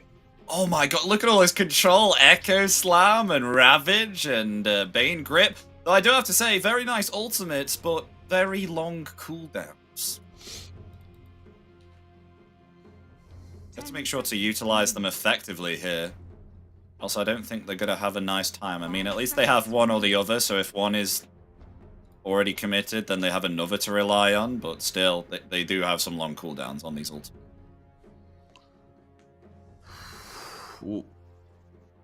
Is it possible to see... Oh, I'm not gonna even say it. I want to say anti-mage for pure, but they will get a most likely Thompson sniper. A Kanda sniper. 10 seconds remaining. A Thompson super signature, if I may add. He kinda dominated the public matchmaking past month. Just double Ray-Ban threads, Dragonlance, Kanda, killing everything in his way.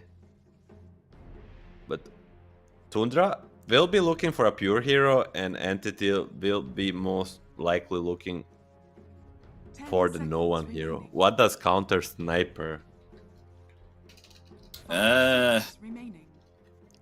In the mid lane. Besides, Storm comes first to mind, and anything with a jump, as you said. Maybe like something like a Wind Ranger too. Entities turn to ban. Entity will ban the TA. Do you think Lena's okay? I mean, it's kind of average, has the same range. I think it's not the greatest. It's not the greatest. And what's there for pure? Like, TA is gonna be banned, but it looks like a pretty juicy Slark game versus the Tide.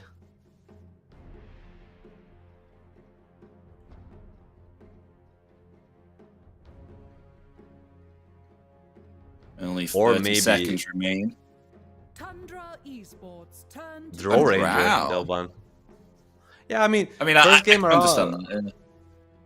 when we saw Morphling being picked up, they for Tundra they also banned the draw.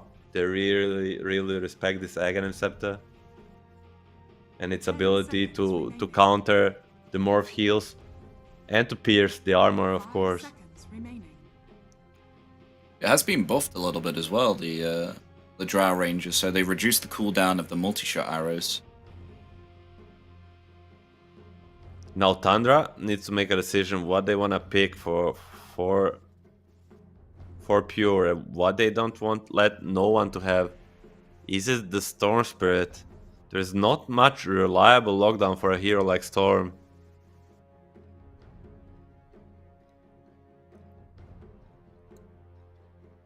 See, Taking their time. I mean, Entity do have last pick, as you said, Milan, so it's going to be Tundra who have to pick first here, who will reveal what their pure carry is. So they ban up the Void Spirit.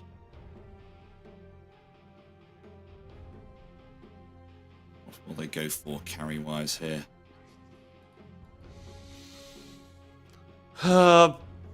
Slark or 10 seconds remaining.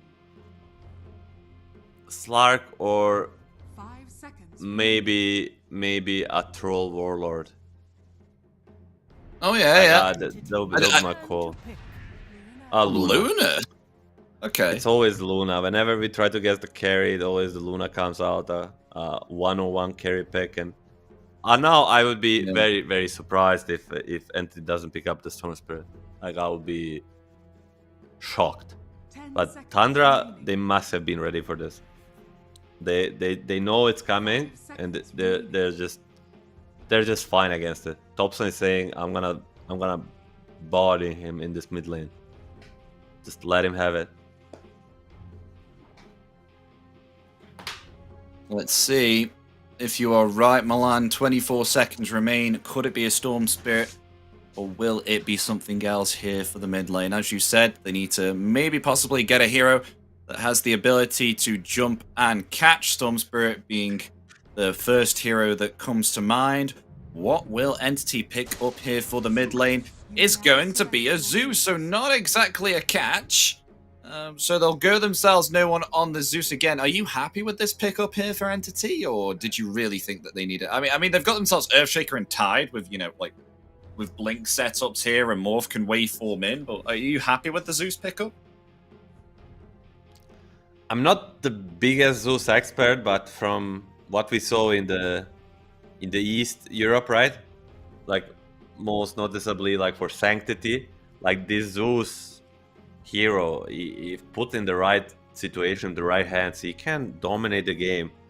Like, he went against, I don't know which team was it, but he was like 11-0-20 on the Zeus, and no one. Last game, trying to look how it went last game. 5 seconds remaining. Last game he was 6-4-9, so not the most impressive KDA, but it was also not like the reason why they lost. So I say not great, not terrible is my final answer. Sounds like you played Who Wants to Be a Millionaire. That's my final answer. But yes, folks, we go into Game 3 here. A very unique draft coming out here for Entity heroes that we don't usually see. I mean, especially for Tundra Esports as well, as Thompson is going to be going the Sniper here on the mid lane. We got ourselves a Clockwork here on Whitemon as well, and Earthshaker, Bane, Tidehunter. We don't usually see these picks come out all too commonly here. So a very exciting game here, especially for Game 3, to see the decider of who will be going forward in the upper bracket and who will be pushed down to the lower bracket.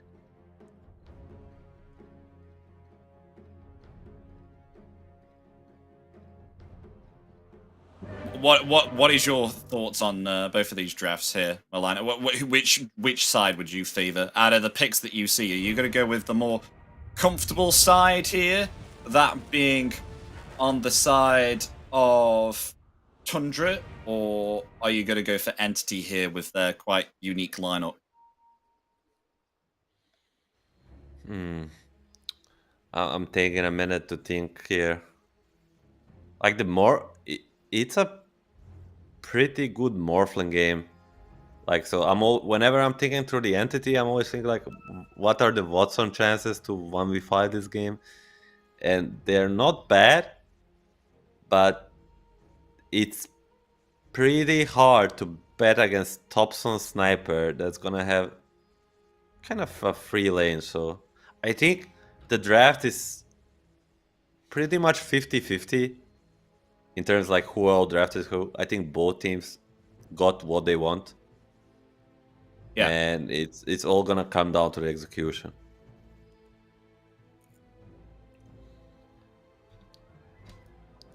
We have a pause for the viewers at the home. The Pure has a PC issue. He was crashing even before the game started. Hopefully, Yep. he will fix it as soon as possible, and we will have a fair and square game. I'm not surprised that his PC wasn't crashing in game one. The amount of PL illusions with the cosmetics was actually dropping my frame rate. Oh, funny enough, you say cosmetics. If I may suggest looking Oh, here we go. for this Thompson Sniper cosmetic, a very, very beautiful one. A class cosmetic, if I say S tier astronaut suit for the sniper. If I saw this against me in the pub, I would be like, this guy is the expert. Does cosmetics really matter to you, Milan? I mean, look at Pure. Pure's a gold tier Luna and has absolutely no cosmetic at all on Luna. Let's shake things up. Absolutely disgusting sight to see. Hope he never reconnects.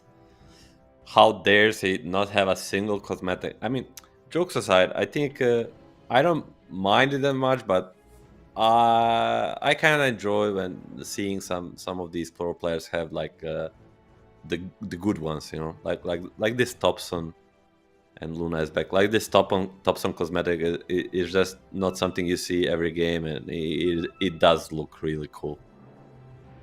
Yeah. With the unique lineup, though, entity, I would really love to get your opinion on what you think is going to happen on these side lanes here. Because Earthshaker as a position 4 with Tide, is that going to be an okay lane here? I mean, you are against the Luna and... what is this, Clockwork? Yeah. And I think it looks like 9 class might be rotating up here for maybe perhaps a First Blood with the Blood Grenade. that should be probably a 60-40 lane for Luna and the Clockwork. Unexperienced Tide and Shaker might get demolished in this lane, but Kataomi and DM, they are very experienced in playing these things. They play together even in public matchmaking. So I think the ball is on their side to live through this lane, but it's not like it's impossible. But the biggest timing there will be the Clockwork level 3. It's when he can basically solo kill one of these heroes.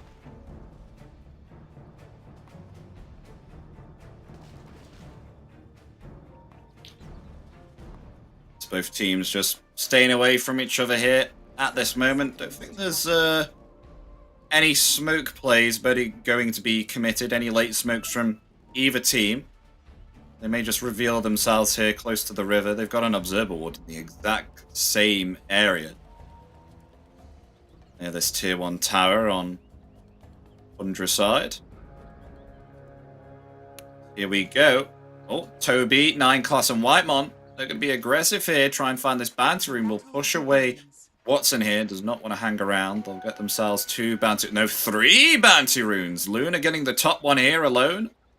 And they get 2 at the bottom side of the map, so 3 bounty runes going to the side of Tundra. Toby gonna do the body block on the way, wants it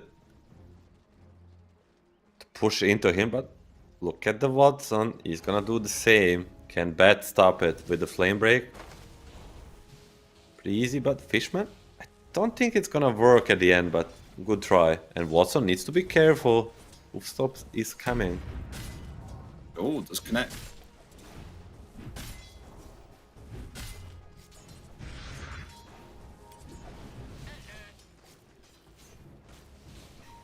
So how will this bottom lane go? So you've spoke about the top lane. You think this is a 60-40 for the Luna, with Bane being the hard support here for the Morphlings. Do you think this is going to be okay for the Morph to just farm up here? Because Morphling's well known for just surviving on lane, isn't he, with the attribute shift? So he won't be dying here anytime soon.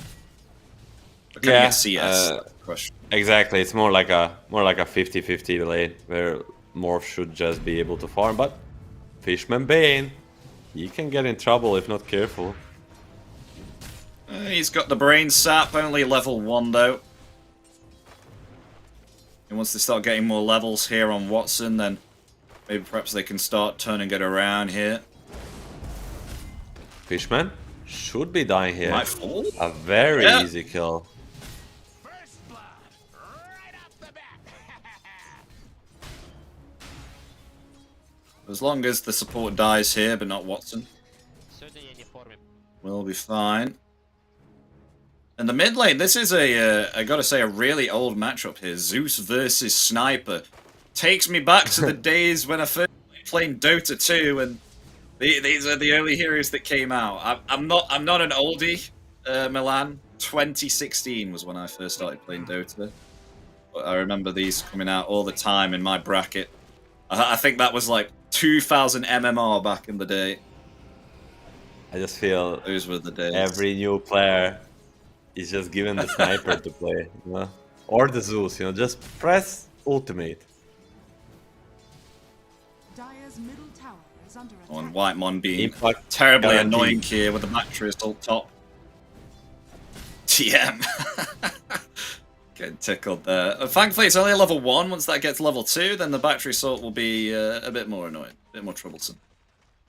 It turns into a completely different beast with the level 2 battery assault. Still a level and a half.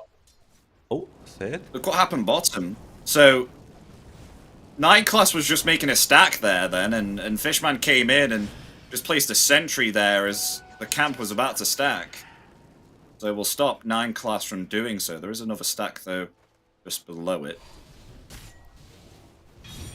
That does leave Watson 1v1 versus a Centaur, and Toby is trying to pressure him. He should be fine here. 10 stick charges used. And the mid lane, this last pick Zeus is not doing too hot. 6 denies versus 0 on the side of Thompson. A sniper specialist. Yeah. It's so hard to deny against Sniper. I mean, especially when you're a Zeus.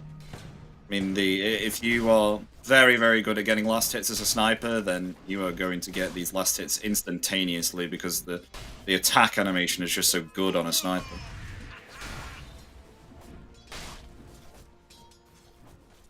Dire's middle tower is under attack.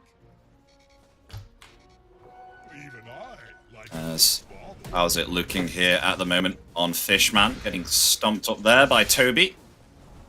Doing okay though. Once he gets level 3, we'll have the level 2 brain sap here, so we'll be able to start to trade.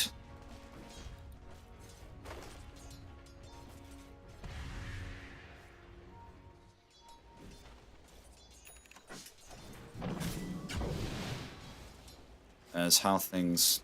Oh, Katomi. Look at this. I mean, he's blocked the camp on the mid lane because Thompson has got himself a triple stack. Oh, wait, is that is a triple stack. Yeah, he's made himself a triple stack. He comes in with a sentry, but I think that camp's blocked a little bit too late here because he's going to be able to farm up. He's got 2 points in his shrapnel, so able to... Oh, bottom lane, sleep comes. Toby.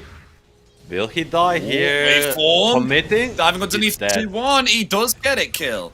He does get the kill, but meanwhile on the top lane, a return kill here for the side of Tundra. They find Katomi. That's what we Earthshaker. talked about. A level 2 battery assault instantly coming into play, killing this Earthshaker. And now, but guess what's online? Zeus ulti is coming soon, but they're making aggressive play before onto this DM, sitting in the way, seeking a protection from his own creeps from this battery assault, and he's gonna get it.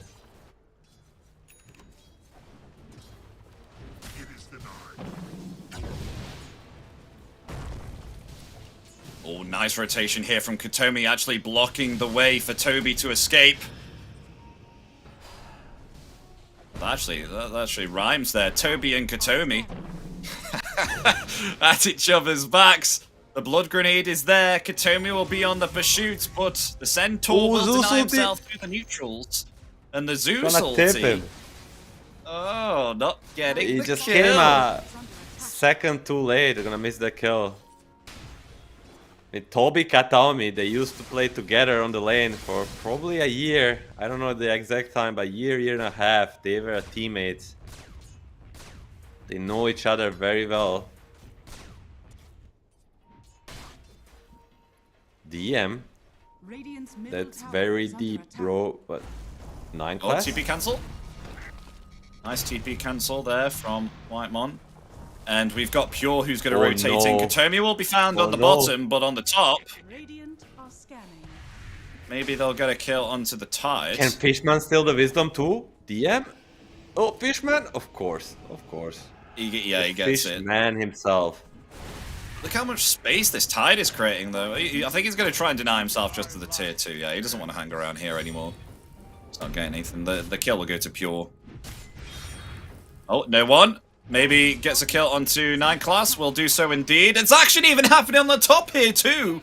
Fishman with the sleep and the healing self. Moving the way around. But Thompson with a rotation TP. Here we go. There's the shrapnel and the headshots. Quack, quack, quack. I mean, Fishman and Toby were playing it bottom for like a minute, chasing each other. Finally, Tundra will bring Sniper and Clock TP. A very expensive Bane kill, and he also gets the Wisdom, so anyhow, it's a big win for the entity on the experience part. Ball Raffle and 8-minute rune will be bottom shield rune for Whitemon, so another rune missed by no one. And Thompson? And this is a third triple stack he's farming. He is like, if you look at the net worth, he's probably close to 5k. It will be almost a 5k after he finishes it, and he's out of this world farm, and he is going to build. Threads, Dragonlance, Aghanims. The noise sounds so satisfying on the Sniper when he's shooting. It does sound so futuristic.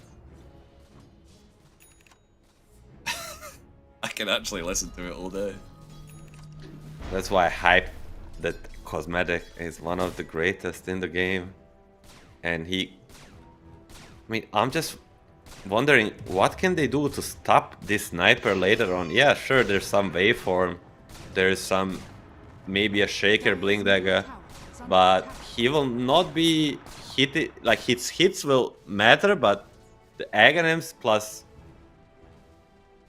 the Shrapnel, this will not be stopped. This will come out no matter what, and he's gonna be clearing through these heroes with ease. I mean, he's got himself a level 4 shrapnel here, so this will deal a lot of damage during the early stages of the fights. 4 rotations down bottom here for Tundra. Maybe perhaps Thompson. Yeah, he's just continuously farming here with the shrapnel, taking all these stacks here. His item up next, Milan, is a Aghanims on the Sniper, so we'll upgrade the Assassinate there to have a much longer stun duration and decrease the aim duration when casting. Temirun, will no one finally get one? Yes, he does, the region. The biggest buff to this Sniper recently was that Assassinate kill does indeed refresh the cooldown. So 9 class? That wasn't this there patch, is a was it? Zeus ulti. Oh, cancel the TP. And that will be a kill. Yeah, given there to no one. They'll be happy with that. Net worth wise though, both the core players on Tundra, Pure and Thompson, doing completely fine here. Both of them are farming camps right now, and Thompson has been in this triangle here for almost 2 or 3 minutes farming stacks.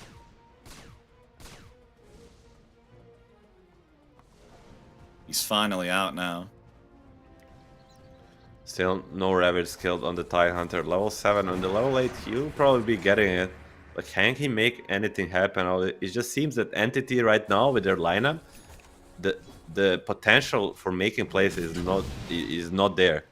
The only thing that actually can start off is the Fishman Nightmare and soon a Grip. They're gonna smoke on the Zeus and the Shaker. They're gonna start with these two. There is of course a slow on the Zeus that may lead to this Centaur kill if he sticks around. Will he try to deny the tower? Yes, he will. Well, Stampede, it doesn't cut him off, but will they have enough? Yes, they will. The ultimate comes out there from no one. I mean, the Fisher doesn't block the Centaur, but nonetheless, they get the kill, and they force out the Stampede there too. And a tower. Good enough. These small plays add up. You know, it's not only a kill, as you say, it's a tower too. You get much needed action ongoing. Like you... Oh, 12-minute rune. The sniper. And just the headshots, the constant headshots. The duck noises. He even has that cosmetic on. So he doesn't have the cape on, but he has the effects of it. So every time he gets a headshot, it's a quack noise. You can tell he's the sniper specialist just by that. 1500 gold away from the Zaghanams, as you said. When it comes with the level 2 assassinate, I think it will be time to go combine it with some clockwork vision and hook shots. Everybody besides Morphling will be on the hit list. Dire's top tower is under attack. So he should be going Kanda next after the Aghanims, Yes. right? For sure. Shard and Kanda will be the two next items. I don't know the exact order, but the Shard is somewhere in there. As I would say A+ Shard, maybe not S tier, but definitely A+. Smoke. Smoke here with 3. Grip is ready. Thompson's actually So they say rotated Fishman. here. They have vision with the Observer Ward placed there, but they're just going to take that one out and find Fishman. So no surprise gank onto Pure here, which is what they wanted to do with that Observer Ward, but it's just taken out. And they do have themselves some nice vision here. This Observer Ward, I think it's just been found there. Yes, it has. It'll be taken out, but in return, Lasso's Katomi ready. has to be careful. Doesn't get the lasso there, and so no one survives. Ravage. The Echo Slam comes up, but in return, Katomi is dead. Thunder God's Wrath is out. Ravage, it will connect onto 4, but no one in trouble. Does not have himself the Heavenly Jump. Nice sleep usage there. The Bane Grip comes out in return. Centaur will fall, but there goes the Zeus. Assassinate Watson 2. is coming. Fishman in the cogs. Fishman is dead. It's a 3 for 2 here. They will lose the offlane and the support, but in return, they will get themselves the Zeus and 2 of the supports from Entity. I'd say worthy trade there from Tundra. Lots of big spells expanded, and Tundra will get a win from that. There was no Watson. He prioritized getting the Wisdom Rune bottom and was too late to the party. So in the end, as I like to say, not great, not terrible for either team. Maybe a slightly better trade for Tundra, since Entity did expand almost everything they have. Kataomi Just about to having finish. a rough one so far from the Blink Dagger. We got a Lincoln's now on Watson, so able to protect himself, I think maybe perhaps against the Thompson Assassinate. Most definitely, that's the first priority, and then it's 9 Oh, class they're gonna Lasso, catch which will be Zeus! used on Zeus. Duke shot as well. That's a dead Zeus. Not able to escape that. And a tower. A lovely move by Tundra, and a tip from 9 class. A little bit Utilizing all of their a skills trash together. stroke starting. I just look at these tips when you kill an enemy, and offensive tip it's like trash talking in a basketball, you know, just I got you. And Fishman gonna spot 9 class, sleep. That might Ravage be a is dead still on Bane. cooldown. Dead Bane in return for a dead Batrider. I mean, Watson is here, though. Caught clockwork in his own cogs. With thanks to the use there of the replicate. You don't often see Morphling turning into a clog, but this early into the game, it's very powerful. Level 4 battery assault is no joke. With, of course, cogs. Yep. Still, Very good a little bit of a similar game to first two. Like, just Entity is falling behind on the network chart every single game.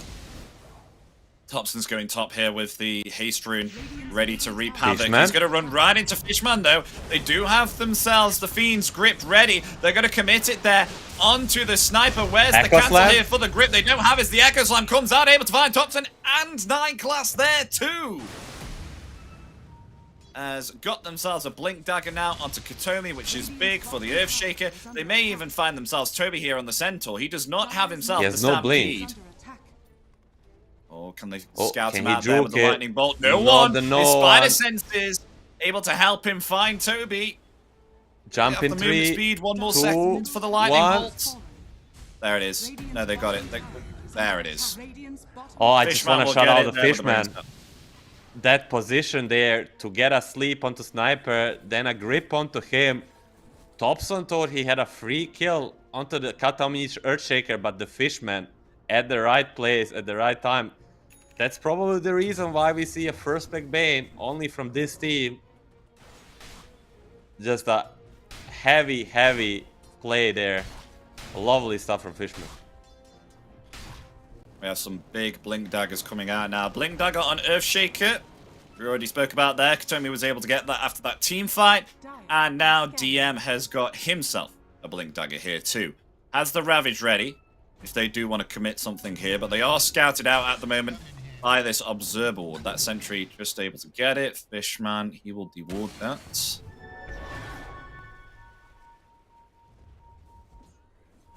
So I have to say, Pure has been free farming at the moment on Luna.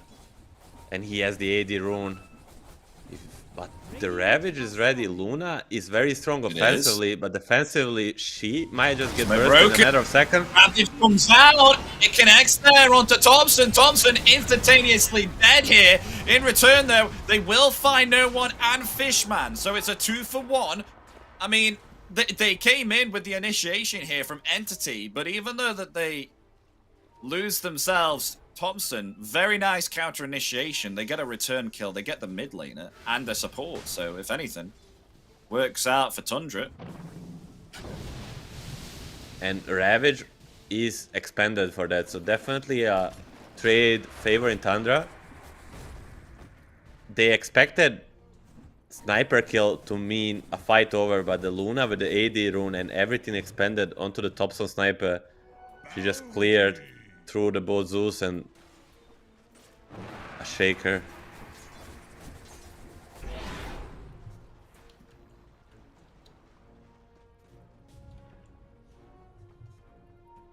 So how is no one doing at the moment? I feel like he has been targeted quite a few times. 3 deaths here. He's still trying to go a Manta style here on the Zeus. Meanwhile, Watson here on the Morphling. To complete himself a Manta style, but 3k gold behind the Luna, who is working on a BKB here. Already has a Manta style and a Phylactery. And then we'll soon get the Conda. Dire are scanning.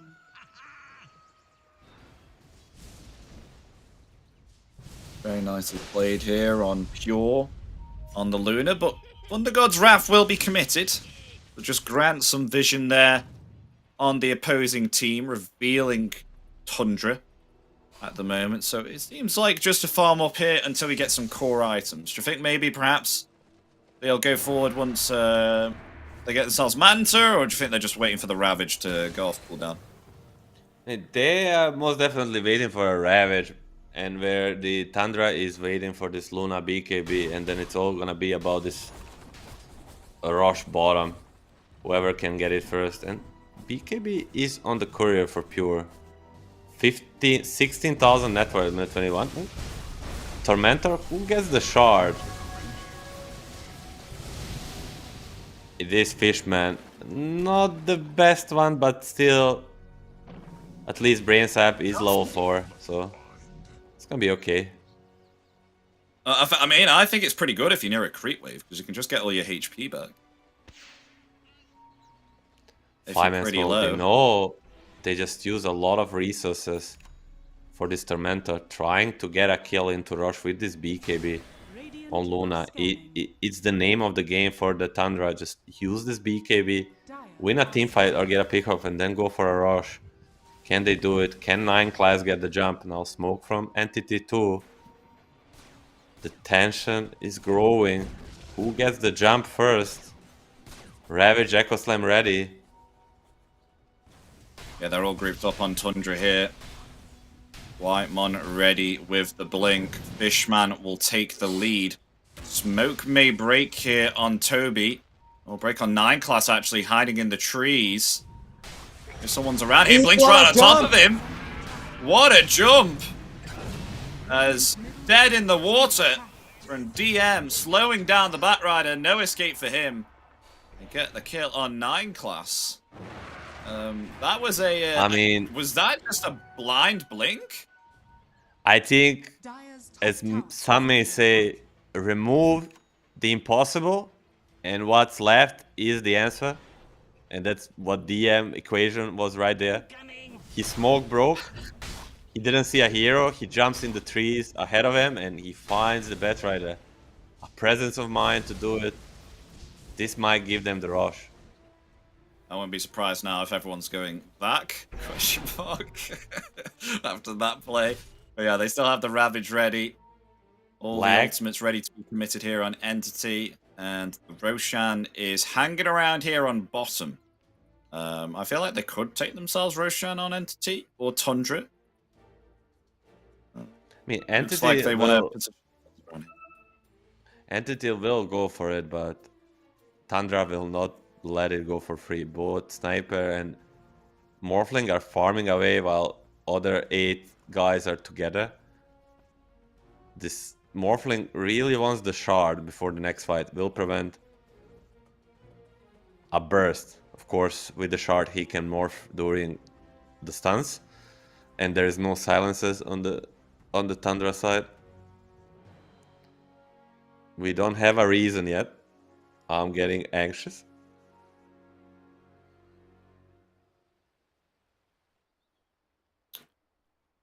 So how do Tundra need to play this? Because they are going into some big ultimates here. I mean, Ravage and Echo Slam, these are some big counter initiations. I mean, especially the Ravage as well, if they do go on Tidehunter. How do they need to play around this on the side of Tundra? They just need... It's always a very similar answer. Get the initiation first on top of your vision. And for that, for them, it will be much easier to fight during the nighttime because of the Luna. But I don't think, regardless of that, they want to give up the rush. But with the Clockwork checking it 24/7, they don't need to be around the rush pit all the time. 5-man smoke. Do they try to go for rush on their own? Super split on the side of Entity. This might be the pause syndrome. Like after the pause game and you come back, you kind of lose the flow and the focus of the game. And now they're so split. Basically... Oh, don't take that gate. I don't think they're going back through the twin gate, are they? Don't take that gate. Yeah. It's not gonna work. And with this sequence of movements, it should be a free rush for Tundra. A surprising thing for me, at least, because I feel like Entity is more than ready to take a fight.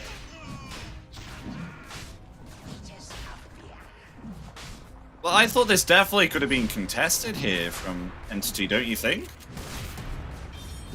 For sure. Especially with the orcs they have. He's gonna go to They Pure. I mean, still, they're gonna take a lot of map for this rush, so all the lanes will be in their favor, and maybe they try to fight even into the Aegis, because now Tundra needs to split up. They did commit the Stampede, though. They thought that was the real Earthshaker, but fortunately for them, it was not.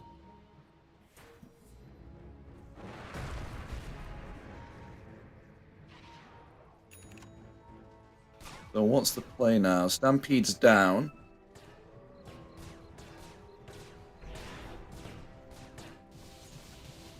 Ravage is indeed still up with the Echo Slam, and they do have themselves the Bane Grip. And Watson is still keeping up with the Luna. I mean, still 3k behind here, but Manta Style trying to go for the Kanda here. At the moment, Kanda finished on Pure and is opting to go for the Aghanim Shard, which does indeed upgrade those Moonglaves. So Pure's having a great time here on the Luna. Yes, and they're gonna go for the top tower. Most importantly, it's nighttime now. Big change. TP from a Whitemon. Fishman sees it. Sleep ready. He's pretty much alone. I don't think they'll want to commit it. Oh, well, okay, they will commit it. Better safe than sorry. Fair enough. Fine with that. Yeah. And do they want to chase for a little bit more? Not being 5v4, and they know Clockwork expanded TP, so he's out for a little bit more. In 30 seconds, okay. Thompson TP's out. They don't want to take a 4v5 fight. And he has a Whisper of Death. That's probably the best tier 2 item right now. Not Dead, but Dread.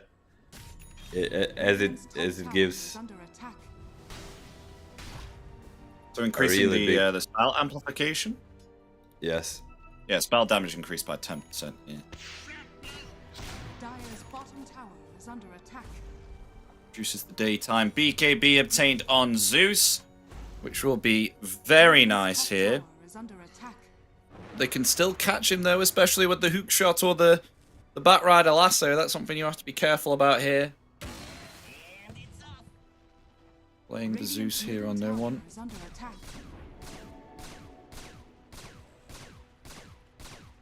Oh, there's Thompson. Thompson being scouted out there. Instantly uses the concussive grenade, getting out of there as fast as humanly possible. And shake it. I think Entity is pretty fine with this pace, just out mirroring the Aegis, you know. It's still, how much is left? It's 2 minutes left. And after that, they'll just try to make a play where Tundra really wants to make a use of it. Like they want to gain something, because at this pace it will just be wasted, and this whole what we kind of thought is a blunder of giving the Aegis to the Tundra bottom because they couldn't contest it is just gonna be to no avail. Oh. They're on top of the vision. 9 class is gonna get yeah, they got themselves a lasso. Big lasso there on Watson, but able to live through it all. Waveforms away. Is perfectly fine. Echo Slam onto 3. It won't have much effect here on Tundra. And Kutomi still able to live through it all. Never mind. Will be found there by the Lucent Beam because of that extra night vision range provided there by the Luna. Finally, they get something. It's only a pause for Earthshaker, but it's better than nothing. That shard or Morphling saving life right there. Attribute shift through any stun. It's very nice. I'm going to go for the tier 2 and start to pressure that now. Actually went for a Hurricane Pike first here on Thompson. Attempting to finish the Kanda now. So I suppose they just have to wait out this Aegis, not wanting to initiate onto Pure just yet. This Kanda, once Watson is able to pick it up, there's going to be some considerable amount of damage that he is able to output once he gets it. 15 seconds left on the Aegis. I think they're gonna smoke right now. Try to strike as it expires. Watson is gonna draw on minimap. This is the area we wanna gain back. Yes, there we go. It's expired now. Everybody's buying a Kanda. Sniper, Luna, and Morphling. And maybe a Zeus even later. Surely not. He'll go for harassment, won't he? He has Maybe. the first part. Maybe he wants to, instead of selling it, will be just in the end, just upgrading it. And top lane. Oh, their scan just revealed 9 class here, but he'll blink away. But they won't find him. And Blink also dagger a for blink Luna. dagger for Luna. Yeah, I just saw that too. And a Satanic. Tane now on the Luna too. Oh, hook shot. Uh-oh, they've caught themselves the tide. Able to get out the cogs, though, with the Ogre Seal totem. So DM is fine for the time For being. now. And Katomi smoked up here. They're going to go for Thompson, trying to force staff himself away. Commits the concussive grenade, able to get back as now the lasso comes out. The counter initiation there with the Ravage, able to find 9 class. The BKB now, a stomp there too. They'll attempt to try and find the Morphling. That is Watson dead as they find DM there too with the Moonglaves. Double kill for Pure. Make that a triple kill for Pure. Having a great time here on the Luna. Hey, that was some inhuman reaction by Thompson. I'm gonna go back to this game and see how the hell did he force that before this Earthshaker gets all the spells on top of him. Like, it was just amazing to see. And Watson is pinging. There's a ward here, but no, it's not a ward, it's all Thompson. This guy is a hell of a player.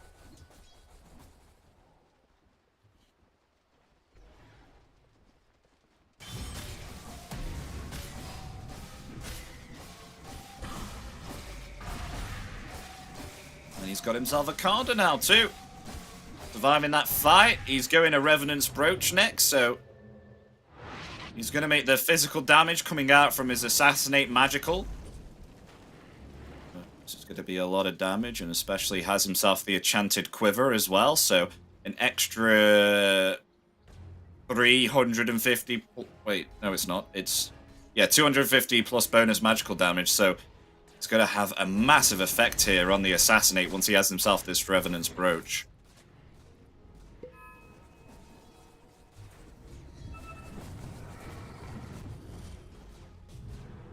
Revenant's Brooch. When I saw this item get nerfed, I thought I was happy I will have no more problems pronouncing it. I think it's Brooch, actually. I've been wrong. I think it is Brooch. I cannot tell. I don't know. You're from UK. You should know.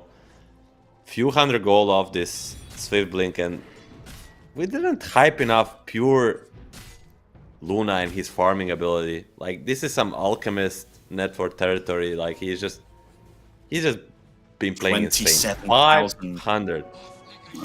500 CS at the minute 33. That's 510. It's insane. This surely has to be an 800, 900 GPM Luna at the moment. I'm from NA. I don't know any math. So, luckily, you're from UK and you'll hit right on the mark. Rush on the menu. 1 minute left to spawn. Neither team knows, but this clockwork comes in very, very handy when it comes to Rush. Just constantly checking it out with the rocket flare. And they'll 5-man smoke. Who gets the jump first? I mean, if Entity get the element of surprise here with a Ravage and an Echo Slam onto the Luna with the Carder coming out here from Watson, they definitely have the potential to wipe out this Luna. They're going to try and wrap around here at the back of this Roche. They play some Observer Woods there as well, revealing the vision of DM, but in return that Thunder God's Wrath, indeed confirming to the rest of Entity that Tundra are about to pounce them very soon. Hanging around this Roshan pit, it's going to be back in 10 seconds, so definitely a fight for the Roshan. So DM getting poked here really hard. Yeah, he needs to be careful. He is the key initiator here with the Ravage. They want to pounce on them. Oh, the smoke's broke onto Toby. They have the vision there. The Stampede comes out in return.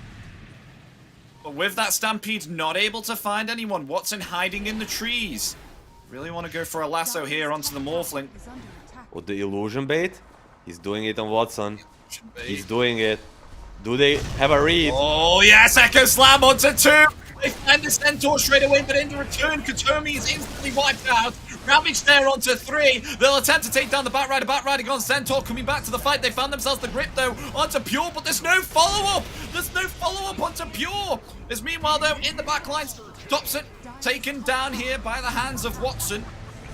Buybacks on 2 of the side of Entity. As now Pure coming in with the Moonglaves. Takes down Watson. Takes down DM there too.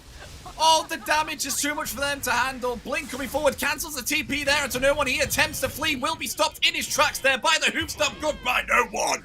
Ultra kill for the hands of this He's Luna. hunting for the fish, man. He knows he has no TP. Will it be the Rampage? Somebody show him, please. Pure is coming. Rampage. Rampage. Oh, Pure gets the Rampage. As they head themselves to possibly Roshan now to get themselves another Aegis here. Going very, very well here for Tundra. Only losing 3 here. And they had such a great grip there in return from Fishman, but they were focusing Thompson here on the sniper, and there was no follow-up there to take down Pure. It was very unfortunate. I know, my analysis of the fight is pure Dota. The Swift Blink on top of everybody. This murders everything in the way. This guy is way too fat. 33.5 thousand net worth and then 36, and now we'll have the Aegis on top. This is the fattest Luna I've ever seen in my life. This guy is a big boss. I know, and he's even buying all these mangoes here to get all of his mana back. And they get the Aegis here for Thompson.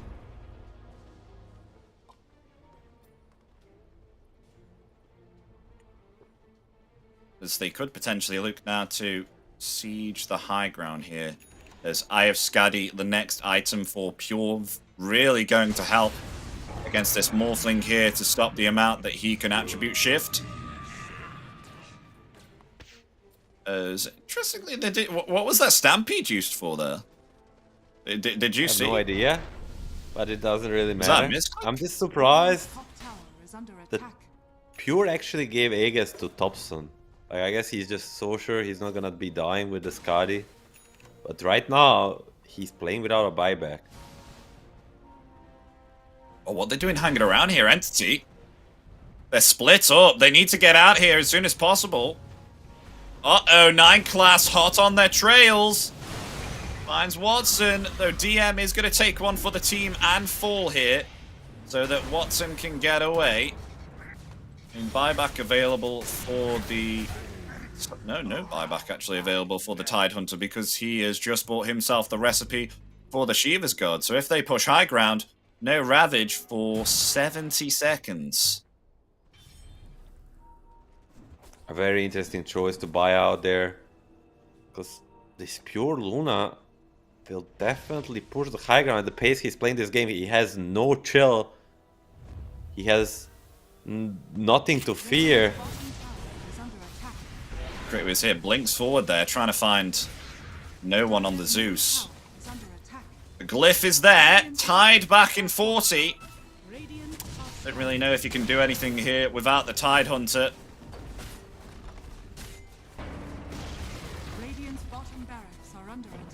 With that recipe purchase, you really have lost yourself these set of racks. And oh my gosh, Fishman!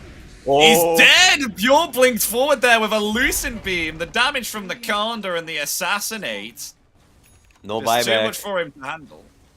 No They buyback need to on do the Bane, something. yeah, either. Tide will be seconds up for in the 10 Tide. seconds, and they will smoke, because if they don't do anything, the Pure will just keep punching these racks as there is no glyph. 1 second for Tide. Do they have a smoke? Tide is steeping in. Yeah. They come in. Oh, look at this. He's coming forward there. Ravage BKB just comes off in the nick of time there from Pure. Pure. He will not be affected as he turns it around. They got themselves the lasso there on no one. No one will instantly buy back the hook shot there as well onto Morphling. Morphling, he's been pushed back there by the cogs. Just able to waveform out there in the nick of time, but Pure blinking forward here as the Echo Slam comes out in return. Damaging Pure, but Pure just heals up there. Taking no damage here whatsoever. He survives. Triple kill here for Thompson. It looks like Tundra will be able to win this game. It's 3 down. No buyback available. There's the Bane grip, but what else is it going to do? It's going to be cancelled there by a 2-man hoof stop, and it's a team wipe here. GG is called. And game 3 will go to Tundra here. Pure. Absolute beast of a man. With the amount of farm that he claimed here on this Luna. Absolutely unstoppable. Pure God Gamer himself, right? Stoppy was right. I think only for the memes, no bad blood there. I mean, 15 011, 1k GPM. I'm lost. I'm lost for my words. Like, this performance is one for the ages, I would say. Like 1k GPM, 1k experience per minute. Look at this graph. This pink guy, pure Dota, a God Gamer himself, demolishing What was his entity. GPM again on Luna? 1031 gold per minute. Oh my god, that's so much farm. Oh my gosh. This man was an actual combine harvester. Oh my gosh, what a farmer. Yeah, Absolutely nuts play, but oh. That's my comment about the game. I mean, Entity did show some good stuff, but today Pure came out. Thompson, of course, but most noticeably this game, Pure came out, 0 mistakes, perfect gameplay. Not only perfect gameplay, but also pushing the advantage every time possible, buying the sweep blink, blinking into 5 people, reacting onto this blink ravage in a millisecond. Just some performance for ages, as I said. Yeah, absolutely well played here to Tundra. We were able to take that game 3 here, especially with the insane farming from Pure. I definitely have to give the MVP here to him, able to absolutely accelerate. And as you said, Milan, possibly the fattest Luna you've ever seen, ever, which is high praise. But ladies and gentlemen, we are going to be going for a break. So just to conclude, it is indeed... we'll have ourselves Entity put into the lower bracket here, and Tundra Esports will move forward here to fight against Team Liquid, as Team Liquid are able to get a 2-0 here against Rest Farmers. But our next game, which is coming in around about 20 minutes, I think you want to stick around, is going to be NAVI Jr. versus OG. That is our next game, so we hope to see you there. See you in a bit.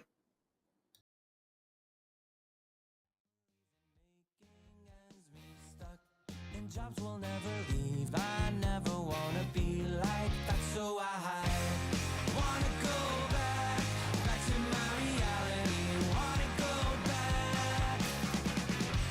I wanna go back to my reality. Wanna go back.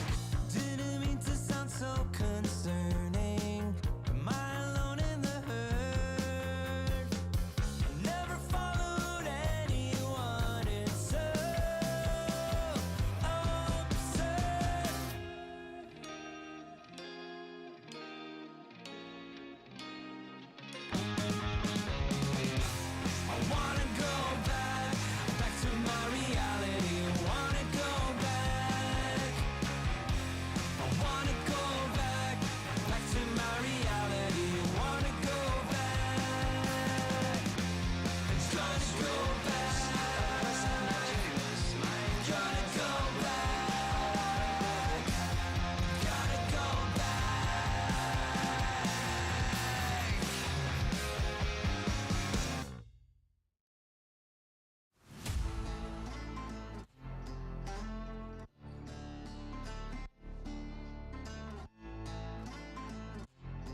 I'm a creature with no skeleton inside your hands. Got no home address, I come and go as you command. And it's fine with me, and it's fine. I'm a bandit that you use to keep from bleeding out. I'm the lover you don't love, but love to keep around. And it's fine with me, promise that it's fine. Maybe I'm a fool, it's not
Okay. Hello, folks. Welcome back to Dream League Season 23 with myself, Epidamnos. Joining me is Milan. We've just had ourselves Series 1 out of the best of 3, and that was between Tundra and Entity. Tundra were able to take Game 3 here, which leads them up into the upper bracket of these qualifiers. They'll be going up against Team Liquid here. Meanwhile, Entity, they'll be knocked down to the lower bracket, and we will still determine who will they be going up against. But we got ourselves a second upper bracket series coming up here real soon, and that is OG versus NAVI Junior. Is this one going to be a close one here, Milan, or do you think this is going to be one-sided? What's it like between two teams? Because I know NAVI Junior is kind of like the secondary. I mean, experience-wise, there's a pretty big gap since NAVI Junior is a junior team. It's a second NAVI team. They're very inexperienced, but when it comes to matchmaking points gap, there is not too big of a gap. Like some of these players on NAVI Junior, most noticeably, their carry, mid laner, and off laner, they're all around 30,000 MMR. Literally top 20 leaderboards. I'm gonna check it right now for you because I'm a leaderboard fiend. That's me. Let's see. Starting from got the Juice rank 62. That's around 12,000 MMR. Then we have Niku on the mid lane, rank 19. That is pretty close to 13,000. I mean, like 12.5k probably. And last but not least, we have PMA, who is rank 38. That's also around. So not 30,000, but average 12,000 MMR among their core players. So maybe inexperienced, maybe very young, around 18, 19 years old. I'm not actually sure, but MMR is there. And some may say MMR is just a number. I don't do. MMR is everything. Okay. Rent ended. Contradicting the Dendy statement. That's very brave of you, Milan. So MMR is everything then? I mean, not everything, not literally, but it does show these guys are very extremely talented. Don't forget they are all... I'm blabbing a little bit, but as much as I know, they're like around 18 years old. Like most of these guys. Their supports are also around rank 150, something like this. This is 11k MMR, so like even on average MMR, they're probably on pair with the OG. Just when it comes to experience, of course, they have only played few qualifiers this year. That's the whole experience they have. And play against the players like Seb and Whisper. Seb obviously winning a couple of TIs. Whisper playing probably 3-4 TIs. Ari playing a TI last year. Timado, Uragi I wanted to say, but no, he's kicked. He's on the real Navi team. Like, the experience difference and gap is huge. Mm-hmm. So what you're basically saying is, so in regards to experience as a team, OG have a lot more, whereas Navi Junior don't have a lot. Obviously, of course, they are the junior team. But with them being young bloods, especially on the side of Navi Junior, I mean, that is the team name, that they have themselves quite a lot of experience and skill as individuals in the game. So it'll be intriguing to see how they will work together as a team and combat OG. It'll be something very interesting to see whether they can make a run for the money on the side of OG. So we're going to have that game in just a couple of minutes. The lobby is still being set up currently as of this moment in time. But are there any heroes in particular, any unique heroes that we saw similar to that of the previous series? Because we did see, like an Earthshaker and a Bane, which was pretty unique coming out here from Entity. Do either of OG or Navi Junior, do you know? Do they have any similar unique heroes which they're quite comfortable with, but is uncommon in the meta? Semi-uncommon, maybe Arc Warden for Timada. Or otherwise on OG, maybe that Rubik position 3 that we saw them play at the DreamLeague season 22. Then besides that, I think, and the Seb Bane, he plays that a lot. So like not too uncommon. These guys are gonna be rocking what we have seen so far. And for Navi Junior, there is few things, most noticeably Broodmother on the PMA, the offline player. Oh, It's yep, his yep. signature hero. We probably casted some of games of his when he played the Broodmother. Mm-hmm. Snapfire in position 4, that they like that too. And for the mid lane, something like a Huskar and Timber is what they really like. Mm-hmm. So Timber, quite a contested hero. We're not usually seeing that being an uncommon pick. Huskar, though, or the Broodmother, I definitely remember now me and you casting some Navi Junior games where they did either last pick themselves Huskar or the Broodmother, and it did turn out pretty well for them. They know when to pick these. They know when the hero shines to the occasion, when it's available to pick. So it'll be really intriguing to see whether OG will actually ban some of these heroes out, or they will let them slide, and Navi Junior take up the advantage. I think hero like a Broodmother might be a way too unusual to deal with. I'm not like some of these heroes, like how the pro players think is that yes, I can deal with it, but I'm so not used to play against it that it's kind of a risk to try it right here and now, as every game really counts. Like only two teams qualify throughout the whole tournament, and with so many good teams in the tournament, you want to save this life that you have in upper bracket. It is basically a second chance. You don't want to lose it to a team like Navi Junior. I'm not saying Navi Junior is a bad team. They're extremely talented and upcoming team, but they should not be at the level of OG, especially OG from the season 22 in the DreamLeague.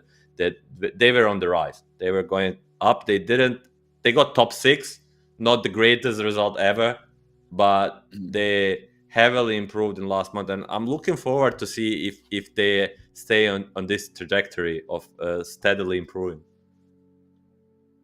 Yeah, we'll see how the game proceeds on, especially against OG. Said again that we're excited to see how they perform against a team with so much team experience. As you mentioned, OG and Ari, many others here with on the side of OG. But we spoke a little bit about the heroes, of what they could possibly pick up here on the side of both OG and Navi. Are you favoring OG here, though, compared to Navi Junior, due to their experience that they've had throughout the past of competing in these types of tournaments? Yeah, for sure. I mean, for sure. But still, surprises can be there. And a disclaimer, Navi will have a level 2 draft penalty, because they have been a little bit late to the lobby, as they are very young and inexperienced in the professional environments, and they will get punished by our lovely admins. They will be put in their place. You'll learn here, get a level 2 penalty, which can mean a lot. I mean, sometimes I was in their situation where for this or that reason you get a penalty, maybe something out of your reach, and every second matters in a draft, especially against the experienced team like the OG, right? So what does a draft penalty entail? Does that just mean you have a lot less time in order to choose your pick? So you start with 2 minutes and 10 seconds of reserve time. Level 1 penalty is minus 30 seconds, and level 2 penalty is minus 40 more. So in total, they'll have they'll have minus 70 seconds on the reserve clock. So still enough time to get a good draft going, as we will go into it, but nonetheless a handicap for Navi Junior. Yeah, we see that there. 1 minute reserve time for Navi Junior. But the bans will proceed. We get our game, ladies and gentlemen, and that is all that matters. So already going through with the bans script, they don't even use Navi Junior. It's like they were prepping, even though that they came late. It's like we know what we want to ban straight away. I've never seen bans quick like that before. That was like instantaneous Timber Chen ban. I mean, coming into the draft, especially from the second pick, you kind of know what you're gonna ban 100%, and they show they're more than ready. Not gonna Oh yeah. lose any more of the reserve time in this round, and they're gonna ban Team Bear for Whisper, Chant for Seb, Bat for probably Seb and Ari, and the Centaur again for Whisper, so targeting Whisper a little bit more during the draft. So final ban here for OG before we see what their first pick reveal is. It's usually one of these heroes that can be quite flexible, quite noticeably Bat Rider, Centaur, but these heroes are banned out currently at the moment by the hands of NAVI Jr. Radiant team There's a pick. Tiny available, DK banned. What's it gonna be? It will be the Tiny. OG will pick it up. We have seen so many Tinies throughout both of these East and West Europe qualifiers. A hero with a, as I said, I guess, the unique set of skills. Like, just can achieve so much with so little, and once he has this Blink Dagger, he goes around and on people. And a Primal Beast, a hero that we usually see banned against Navi Jr. just because both PMA and Niku played quite a lot, especially PMA on this offlane lane. Mm-hmm. The Primal Beast comes out. We know this is quite an impactful hero. It could either be on the mid lane or on the off lane, usually most notably a core, and is a very, very good rotator if it's on the mid. I mean, he could especially gank you when he's not even level 6. So he's always something to watch out for if he is the mid laner. Off lane, you always have to watch out for when he's level 6 too, is he can really harass you here with the trample. Definitely a hero to watch out for OG.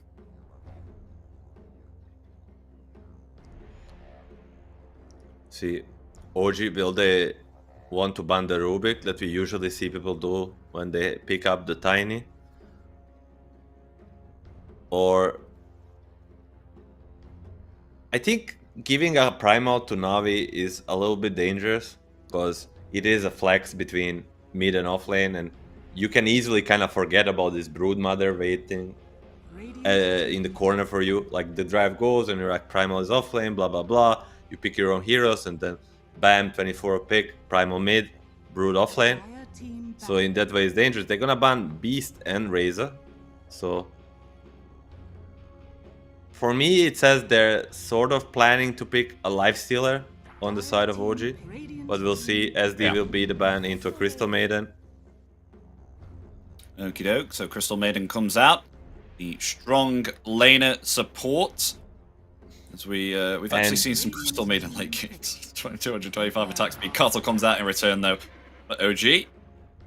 It's a pretty early call pick. Who plays that? Ari, 0 cuddle games. Seb, 4 cuddle games. BZM. BZM 0 cuddle games, so they should be. Oh, Whisper does play call too. So this should be either a Whisper or a Seb cuddle, with likely being a Seb cuddle. A very, very unusual pick, I would say, for position 5. A very interesting one. Okay. 5 seconds remaining. We've usually seen the Cottle here either position for or the mid lane currently, so it is a position 5. It'll be intriguing to see how that will work for the carry. And I would expect Navi Jr. to pick up a carry in this slot, like something like a Luna. Or they'll do the Pudge, man. It's the Navi Jr. Pudge. Oh, yes. No, got the juice Pudge. This guy, for the longest time, I played like 5 different tournaments against them in the last 3 months, and everybody banned Pudge first phase against them. But you love a good old 5 seconds remaining. with the Crystal Maiden, good. it's a really, really good combination. Frostbite plus the hook, guaranteed hit. If it's a safe lane, you can hook people onto the tower. Even on the rune, it will be very strong. And the other support will be the Rubik that we mentioned. We may have expected OG to ban, right? If the Pudge scales, how well does that face up against Sven here? I think with the Flesh Heap, with the block damage coming out, if he activates it, is Sven going to do any damage here? I'm kind of curious. I mean, the way Flash Heap works is it's like it's very good against the tick damage, but it's not good against the 2000 Daedalus crit. It's very bad against it. It doesn't do anything. So it's pretty good against something like an Avalanche. It will do nothing, but against something like God Strength, it's really bad. But the BKB control against the Sven with the Primal and the Pudge is very, very useful, and Pango will be there for BZM, I believe. Yeah. A very good combination with the color, right? Just refreshing this Pangolier can be very, very useful. Yeah, we've seen an effective Rolling Thunder before. Work quite nice here. Got some active heroes on OG. I mean, Sven kind of 50-50 here with the God Strength. Definitely needs to have that God Strength active in order to start impacting here in some of the team fights. It needs to make sure that's off cooldown all the time. Meanwhile, Pudge, on the other hand, he's quite active. So just needs to catch him in place with the Rot or the Hook, and he has a great time. However, do you think this Pudge scales as well as the Sven if this is going to be a Pudge carry? Not sure. as well, but they don't. Not as well. They are like 1-to-1, not as well. But Okay. after the BKB gets low, there's angles for the Pudge, but they picked this Pudge for a reason to give Niku last pick. I feel the rank 20 player mid, and I'm very, very intrigued to see what he is going to pick up versus this Pangolier. Huskar will be the first one from OG, as this is one of his signature heroes.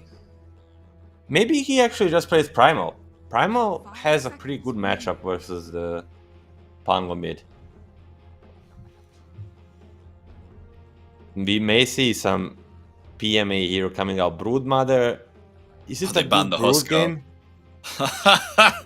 They banned the Huskar on OG. Is it a good Brood game? I mean, they've got clear with Swashbuckle, Illuminate, Avalanche, and Toss, Tree Toss, Cleave. I don't think it's very good for Brood here with the amount of Cleave. And, Yeah, but because they also you have early clear as well.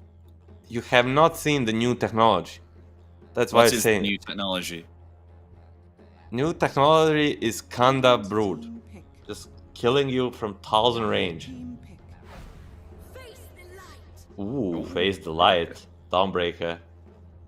Haven't seen Why is she this so hero in far a while. away? Why is she so far away from the team? It's like just by the wall there, just completely isolated. Will we see the Broodmother for PMA? Or I mean, I don't like it. I don't like it, especially with Dawnbreaker coming up now, like a save. I think Dawnbreaker is one of the best heroes against the Brood, actually. So maybe that will deter them. But what else is there? For the mid lane, for Niku, as I said, maybe something like a Puck is okay, or Ember. But I feel like they should just put Primal mid and pick something for PMA with this Rubik. Looking through his hero pool, there's not many heroes left. Hey, it will be the Brood. Just don't doubt me, man. If I say it's gonna be the Brood, I said it's gonna be a Brood when they pick Primal.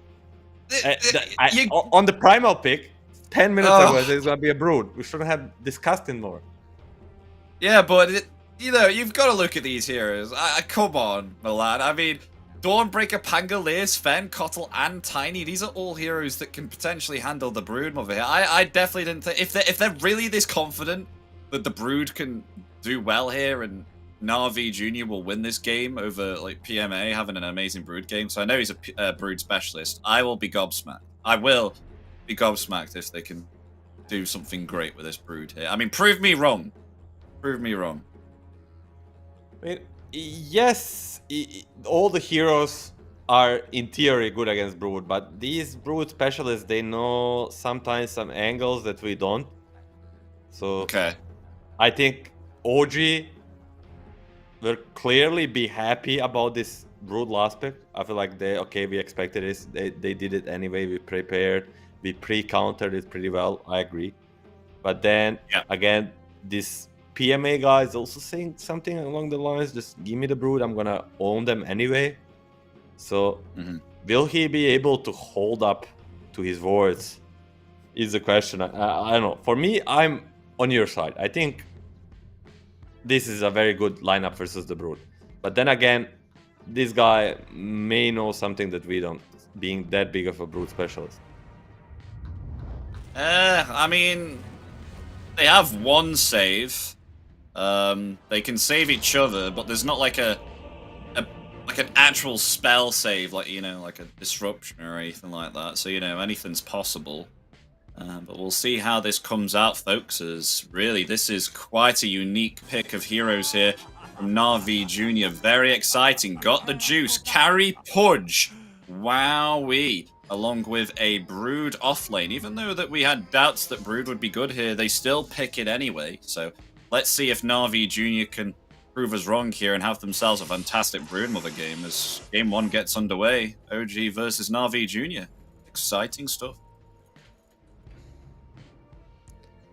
An early smoke from the NAVI Jr. with the Pudge and CM being super strong level 1. Where OG may do the smoke they basically invented, the late smoke from OG. Maybe Seb is holding one. Like around 40, 35 second mark, they smoke themselves and try to get a first blood. Will NAVI Jr. see it coming? This is what they do almost every game on OG.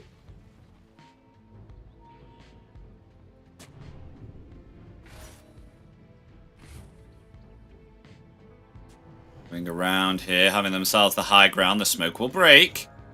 Mado taking the lead. Stormhammer ready, but they actually won't go on anyone. NAVI Jr. will not give them the chance. Got the juice ready with a hook. Won't get anyone there. Not gonna use it.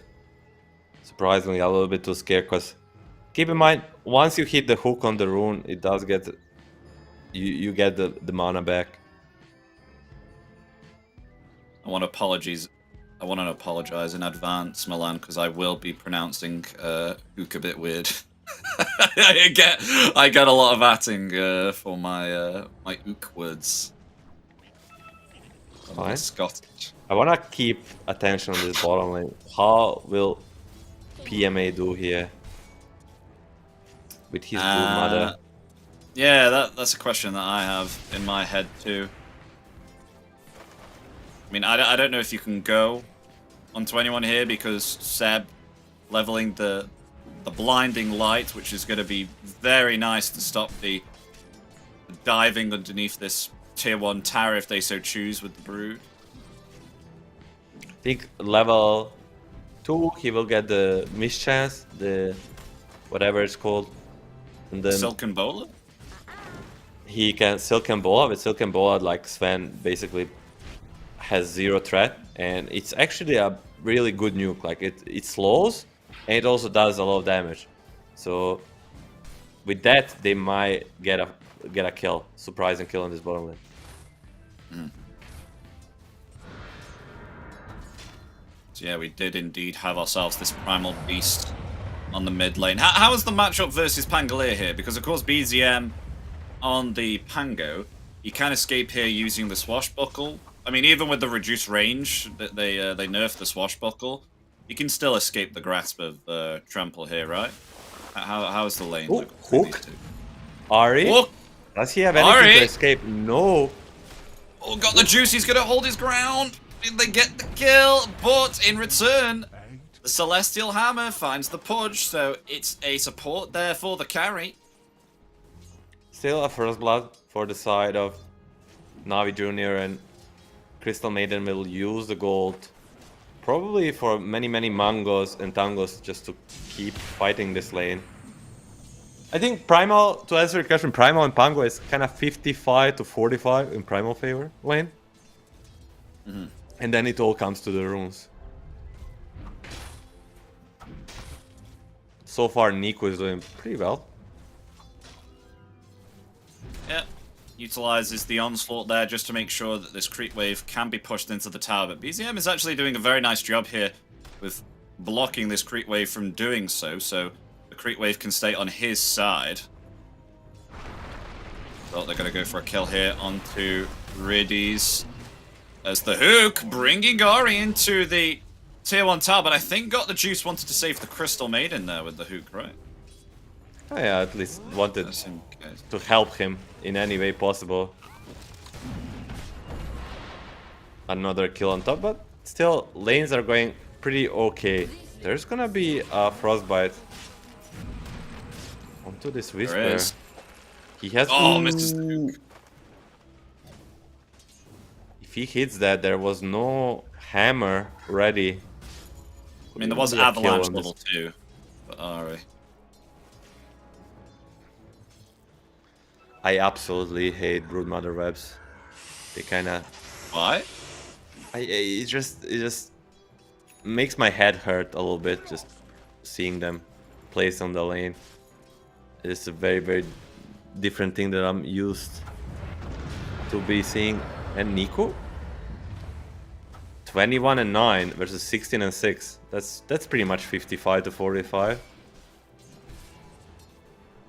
Yeah, that's pretty alright.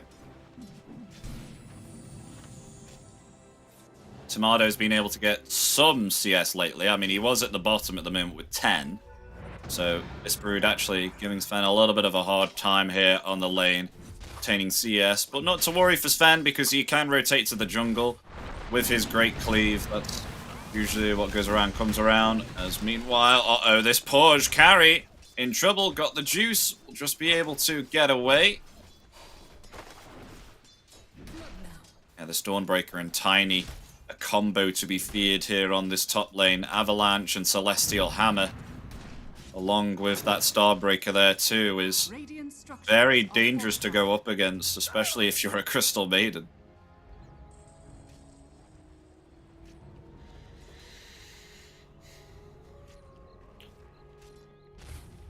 It's level 2 on that now.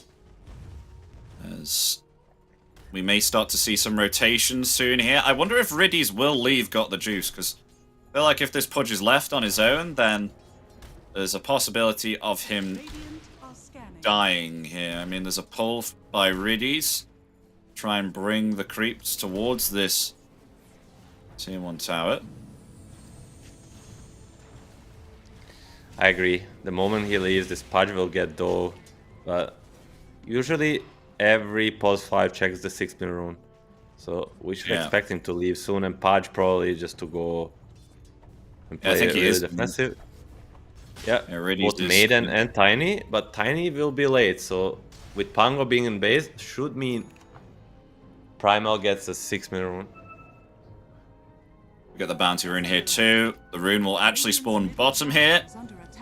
Daze protecting that. Niku will get himself a regen rune. And Pudge is okay here at the moment because of the late rotation from Ari. But they want to go for a kill here on Pudge.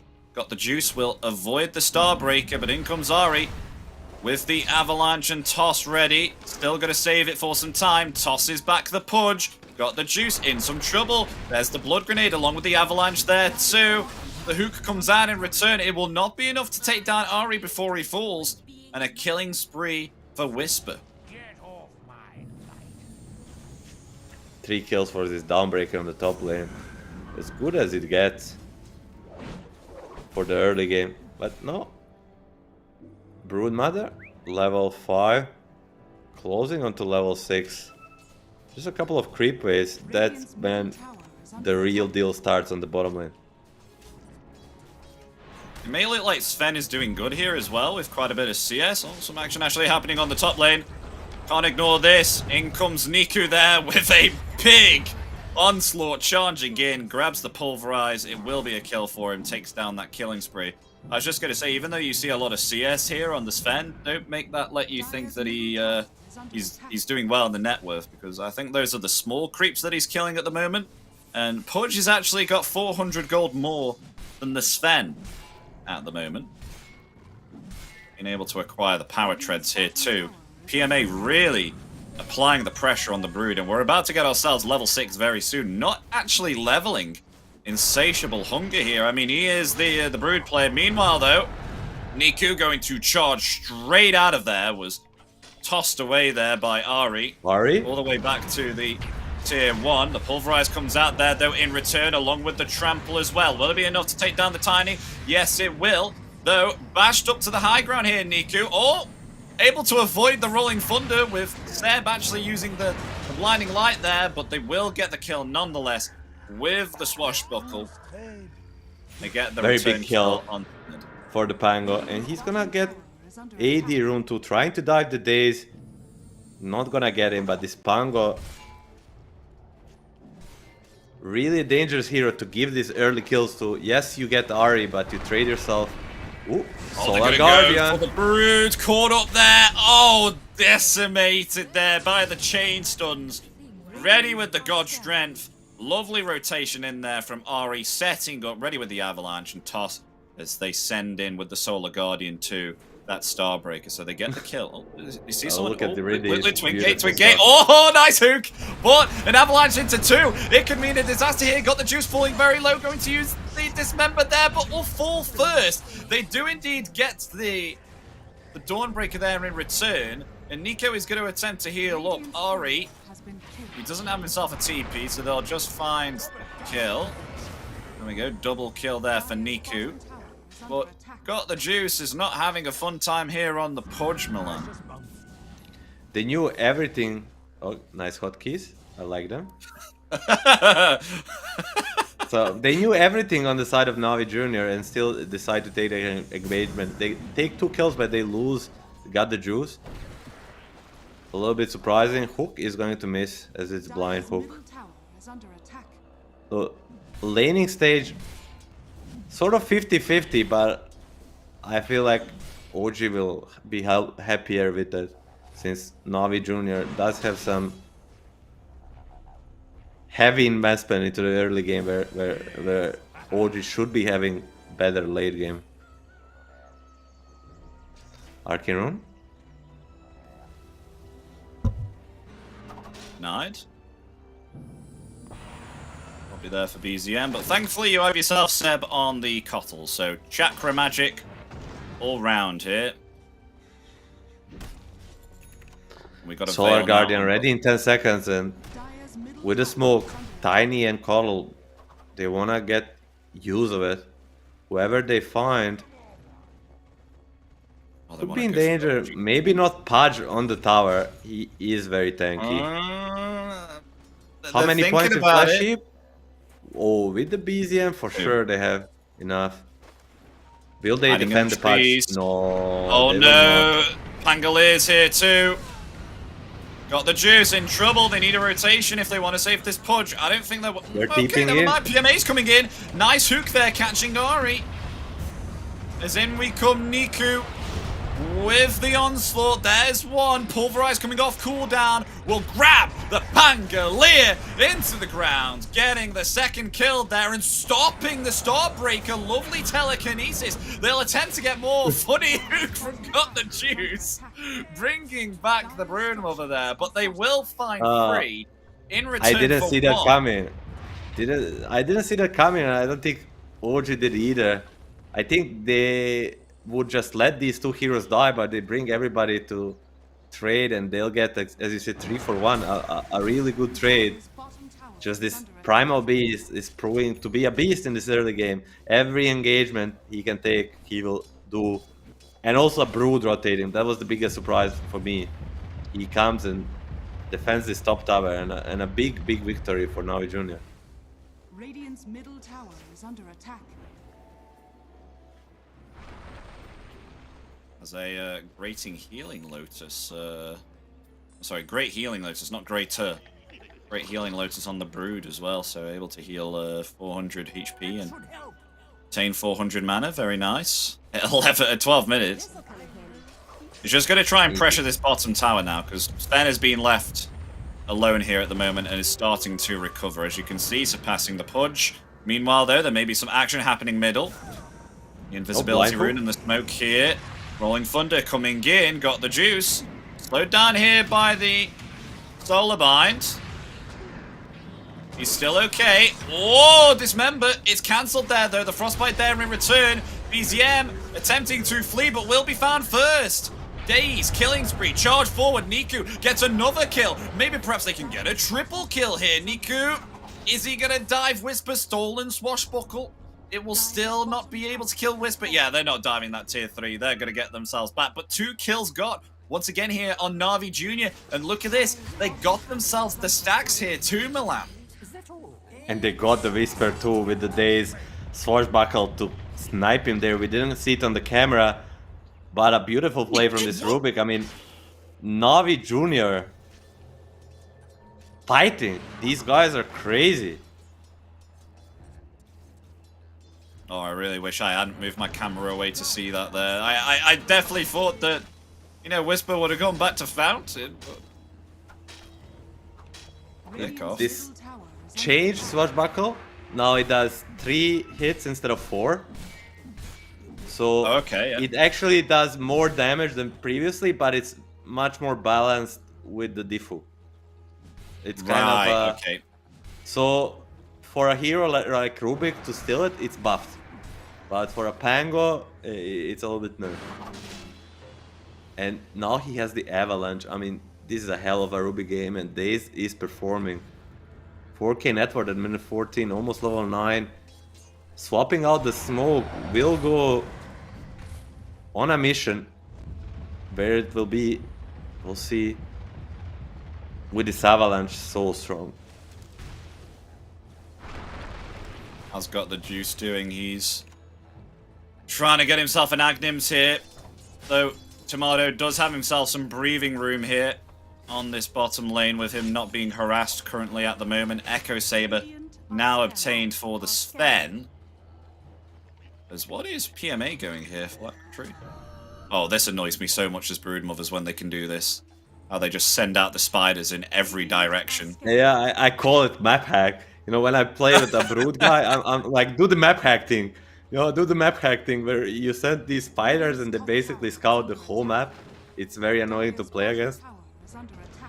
And is Brood closing on Kanda? Because that's like insane spike in damage. Not closing, but in a minute or 2 should have it, unless he gets ganked bottom. Okay, we will see how broken this this Kanda is on the Brood, because I'm excited to see it. I haven't witnessed it yet. Thankfully, I haven't had Brood in any of my games, so I'm very happy to announce that.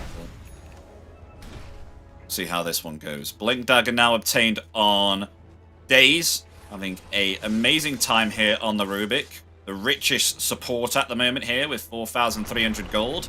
A 16-minute Blink Dagger. Stolen Avalanche.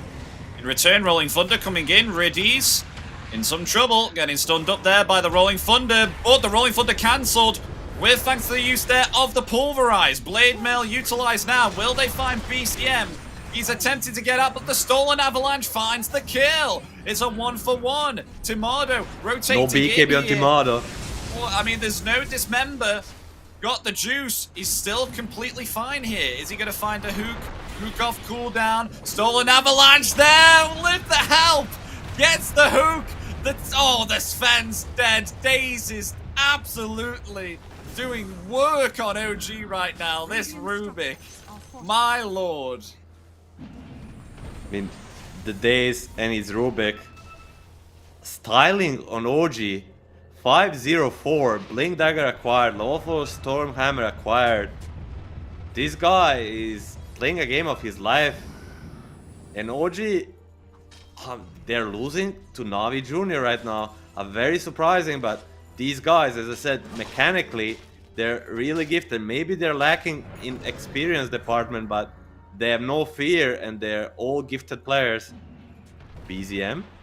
Oh my gosh, BKB and Blade Mail here for Niku as BZM is just scouted out and found by Pooch with the hook. As now they find more here.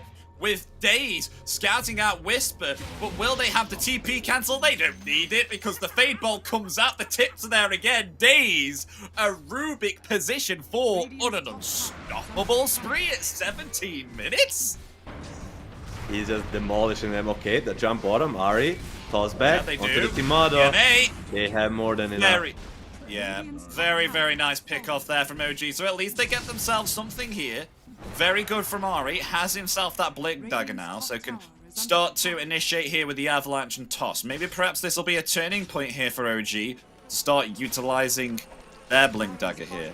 Oh my god, stolen the haste! Ari doesn't get it! Oh dear me! Oh, was found there by Riddies. He thought he had the haste through. Daze blinked in, got him up with telekinesis. No, and took that right off. He's just everywhere. Like, he's literally playing a game of his life. He's dominating OG, feeling good, making all the right plays. And they're gonna be chasing for the BZM. They saw him leave, and now they hear him. They hear him take these lotuses, even in the fog. Oh no, BZM. And Yeah, I mean, he has himself dead. falling thunder. But the damage is there. They have the dismember ready. That's BZM dead again, Milan.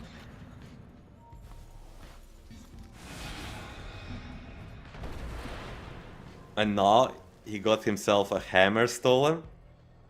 I mean, it's just every spell he steals. It's so good. We talked about it during the draft. Should they ban this Rubik or not? PMA Now might it's be clear done as on day. that. They should have. Radiant's top tower is under attack. Oh no, he's okay. Timado. Wait, He's Niku. gonna take a lot of Before magic with the damage. charge. Wants to go on Tomato. Just Tomato dead. is just decimated along with Seb here. 2 unstoppables free for Niku. They are just picking off OG here relentlessly. Radiant's bottom tower is under attack. Oh, they may go for Daze though. Slowed down there by the Celestial Hammer. They have That's a themselves the big kill. silence. Finally, they will take down this Rubik, but got the juice. Oh, just missing the hook there on Whisper. Very close. Just short an inch, but this is a huge pickup. You know, removing the hammer from him and getting his unstoppable streak. It's really big for OG. Maybe a step Radiant's middle tower into a comeback to this game, because they're 6k behind at minute 20. Radiant's bottom tower is under attack. Dire's top tower is under attack. I mean, they do have themselves an Orchid pickup here on Whisper, which is quite a unique item to pick up on a Dawnbreaker. This is very situational, right? I'm not missing any strats, am I, with an Orchid on Dawnbreaker? It is situational, but in recent history, like a lot of these strength off laners, like they just kind of like picking up a casual Orchid, especially against the heroes that don't build BKB early, like a Pudge and the supports. So Okay. not so common, not so uncommon. He has himself this Agnims now and got the juice. Look at this. All 3 cores on the side of Navi Jr. surpassing the Sven right now. Just by about 500, 600 gold. Doing very well here. Ari, he is pinging out Navi Jr. Has BZM to support him, but Daze coming in with the telekinesis, and Avalanche comes out there onto 2, and in comes the Solar Guardian, a rotation in from Tomato, able to find Daze and Riddies. They take both of the supports down, and Niku is out of there. So even with these aggressive plays, OG, they finally respond here, rotating in with many of their heroes, and punish Navi Jr. for this Ooh. aggression. They're gonna go for the rush too. I mean, I thought only getting 2 supports is not too big of a deal for Navi Jr., but if they lose the rush here, this is a cherry on top that makes this fight really worth it for OG, and they're gonna be taking it pretty much for free. Nobody's heading this way. Yeah, they'll take themselves the Roshan here. Aegis will be in their hands, but they are moving down here. And Navi Jr., do they want to fight it? Tomato's gonna TP away.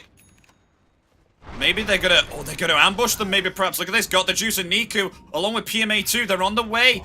Combing through the trees, they want to find something. BZM just able to get off the rolling Roll thunder, but in stop. return, there's the pulverize. Look And at that. stolen. Zeb and the Pangolin dead.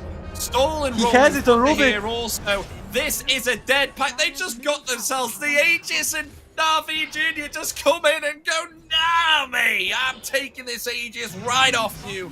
And with the creep wave pushing in on the bottom, they are going to pressure the tier 2 tower.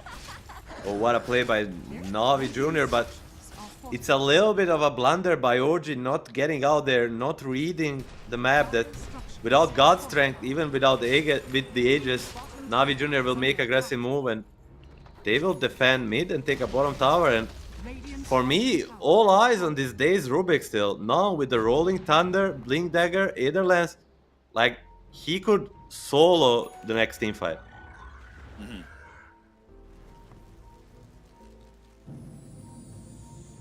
They're gonna smoke on the 3 heroes. I mean, they're all top here apart from BZM. He does have himself a TP. The God Strength comes out. Niku is perfectly fine, able to get away with the movement speed there. Defensive Avalanche comes into play now with the aggression, but in return, the BKB and the Pulverize coming out there on Tomato, trying to hold his ground. Here comes the comes the Rubik. stolen rolling thunder. Tomato is going to be found and taken out there by Days. As meanwhile, they got themselves the Dismember onto the Dawnbreaker. Whisper will fall along with Seb. They find themselves 3 kills. NAVI Jr. are just starting to pop off now, Milan. I mean, they're just playing so fast. They take the bottom tower, but immediately they're mid, defend the mid. OG goes top, they're top, they're everywhere in advance, in time. Just OG, I think they're surprised. I think they didn't expect coming into this matchup for NAVI Jr. to be so strong. Like, I think they were not expecting this speed in the gameplay of NAVI Jr. Well, we were usually expecting as well in the draft. We saw this Broodmother last pick, and we were like, is this their answer, the Broodmother last pick? Are they going to rely on this? They actually don't rely on the Brood heavily. They all work together as a team, and that is the really surprising part here, that they've been able to come out on top. NAVI Jr. Pinging out BZM bottom? Yeah, I know, they may be able to again. The Blink Dagger ready on Days does not go for it, though. BZM has the Haste Rune. He will get out of there. Radiant's middle tower is under attack. As you said it very nicely. It's you cannot say the Broodmother last pick got them. As you say, every single guy on the side of NAVI Jr. is playing great. Wait, hook? Got the juice? That's a blink. Oh, he misses the hook, but goes in with the blink and the Dismember. He's trying to practice his hoop training. Gets a mega kill. It almost felt like it's but he's deeping top. They want more. He is. He's gonna be spotted on this sword. Yeah, he'll just kill the wave here.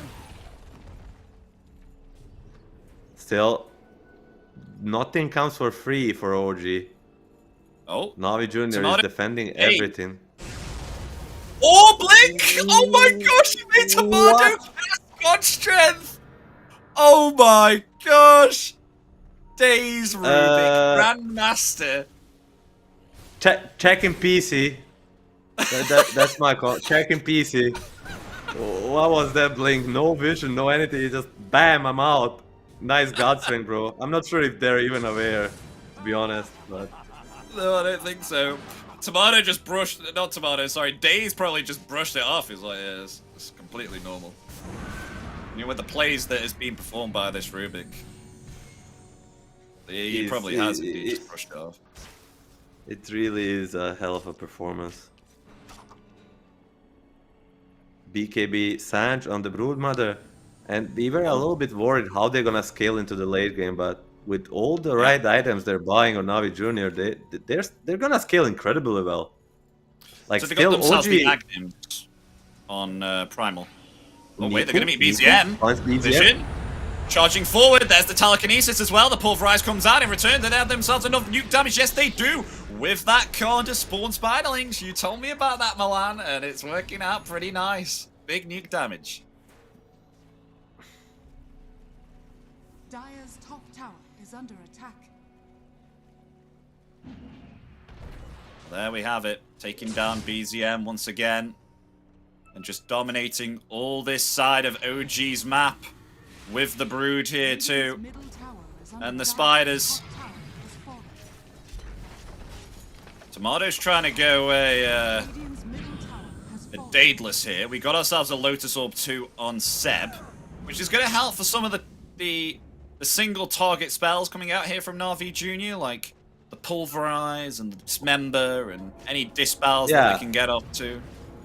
It's a hell of a Lotus game, right? Dire's top It's basically gonna stop all these ultimates that you said, but only on one person. 4-man smoke from OG. They're tired of Navi Jr. jumping them every time. They wanna get initiation of their own. Oh, but Punch has the high ground and he broke the smoke and blinked away. Tomato activates the God Strength, thinking that they're up here.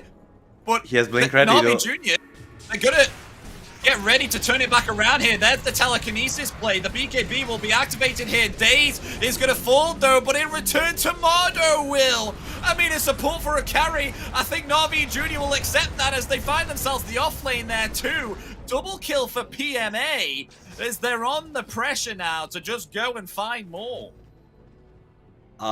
We questioned if it's a good Brood game, and PMA on his Brood just man-fighted the Sven with God Strength, BKB, and Daedalus. So I'll get my answer there. It's a good Brood game. That's 6,000 damage with his Brood mana.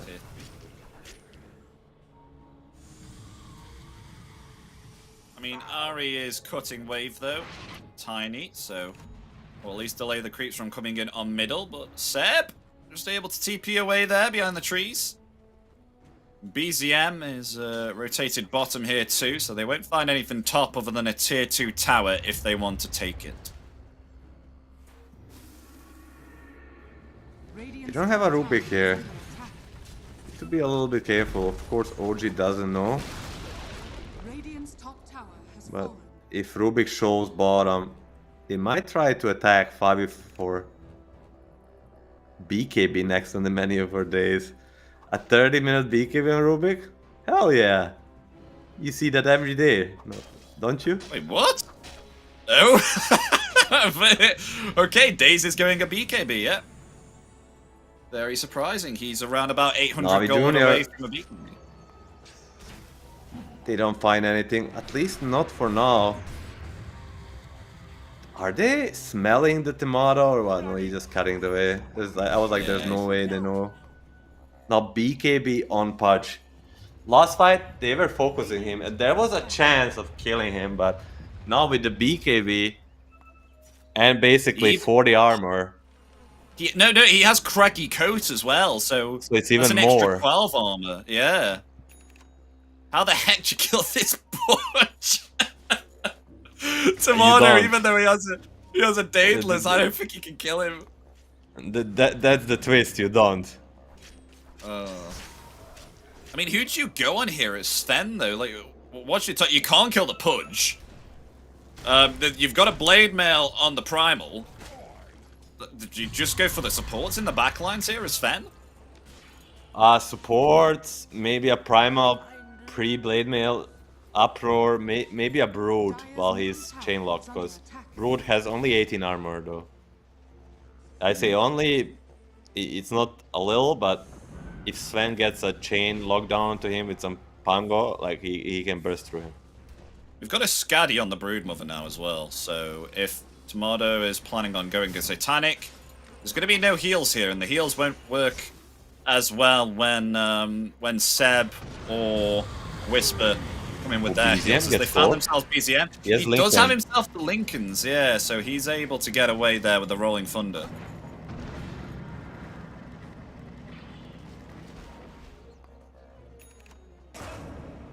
My lord, an Eye of Skadi on this PMA now, on this Brood. 3,800 HP on the Brood, 3,700 HP on the Pudge, 3,300 HP on the Primal Beast, a BKB. That's a lot of Oh no, he HP. doesn't. He doesn't go the BKB Milan on Rubik. He picks up a Yule Scepter instead. He's going a Wind I Waker. like that. The Wind Waker is much more. I mean, it's more expensive item, but it's easier to use than a BKB. Even if you have a BKB, if Sven gets to hit you twice, he'll probably kill you. Yeah, So, and it's beneficial much as well more to save stable the item. team as well. Exactly. Whisper, we didn't really talk about his item progression. BKB, Orchid, and Pipe. Like a really utility build. Like he just buffs his teammates. He doesn't really do anything on his own. Dire's top tower is under attack. I mean, Rush Roshan's for up Navi now, though. Junior. Yeah, Should so be it'll be Navi 3-3. Junior this time. Aegis on who though? Pudge? Does he have a slot? I would say He has a Pudge, slot. right? Yeah, no. He can move his... Unless they want to give it to Niku. Or PMA. I think PMA or got the juice, because PMA might be the one hitting high ground tower. Yeah, and yeah, they'll give it to him. I think that's the logic behind it. He's Yeah. gonna be the one more in front. And Pudge is, let's be honest, this Pudge with 50 armor, 4000 HP, flash heap active, like, Is under attack. it's very unlikely he's gonna die. Dire's top Yeah. Oh, this Yeah, Yari I see what you is mean. going up. Force? TP? Oh, TP. Do they have anything? Ooh, that was Crap, very Spider. close. Dire's top tower is under attack. That's Do a great they, of healing course, one. they see BZM. Do they want to chase them? They're 4-man smoke. Do they want to just brute force bottom, or do they want to chase them? This Navi lineup has a lot of catch, but OG is not so easy to catch. Oh, sees Ari, do you sees see vision him? of Ari. Oh, jumping in with the pulverize and the dismember dead? there. Ari dead. Nice observer ward there from Riddies, granting that vision. As now the creep wave should be pushing in bottom, though OG are pressuring top here too. So either Navi Junior are going to commit a TP here, or they are going to pressure bottom here as well and possibly trade it out. They will force out a glyph. I mean, I think their siege potential on Navi Junior is a lot better here, because look at this tier 3 tower. It is falling very quickly here. They will commit their own glyph. And Whisper, what's he going to do here? Is he going to decide to leave, or is he still going to attempt to rat? To rat for the time being. Oh, he'll back himself off. They'll just get Didn't themselves use this second bottom glyph. set of rack. Has fallen. He's just dead? Radiant's bottom has fallen.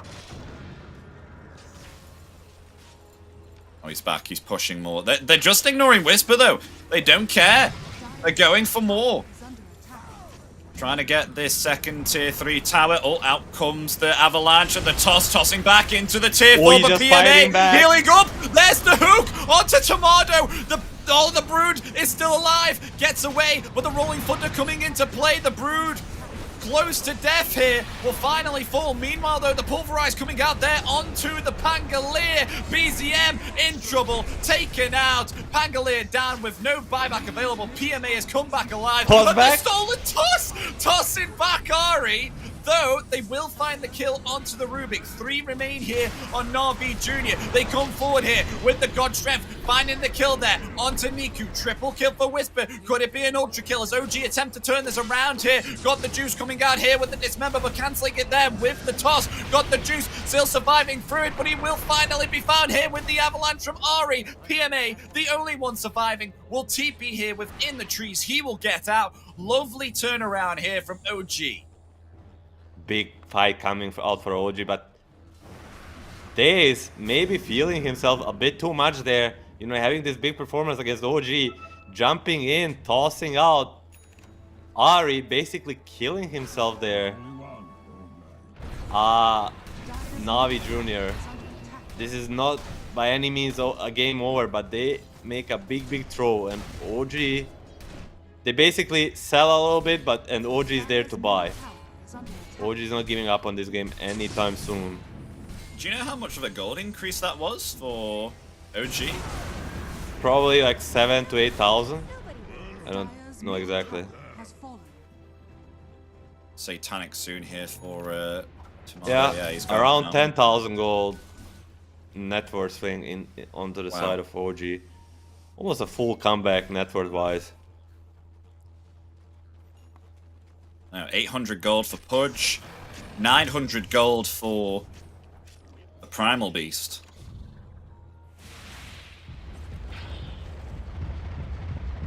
Tier 4 items though. Aviana's Feather for the Sven. They do get themselves a scan here on Navi Jr., scouting out that Whisper is hanging around here. Skull Basher on the Dawnbreaker.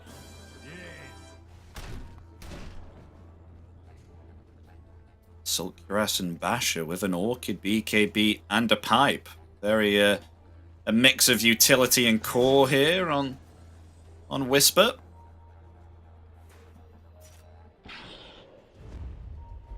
Smoke play though from Navi Jr. Attempting to try and find something more. Maybe perhaps they can catch Seb here if he leaves the base, or maybe even Whisper. Niku showing himself.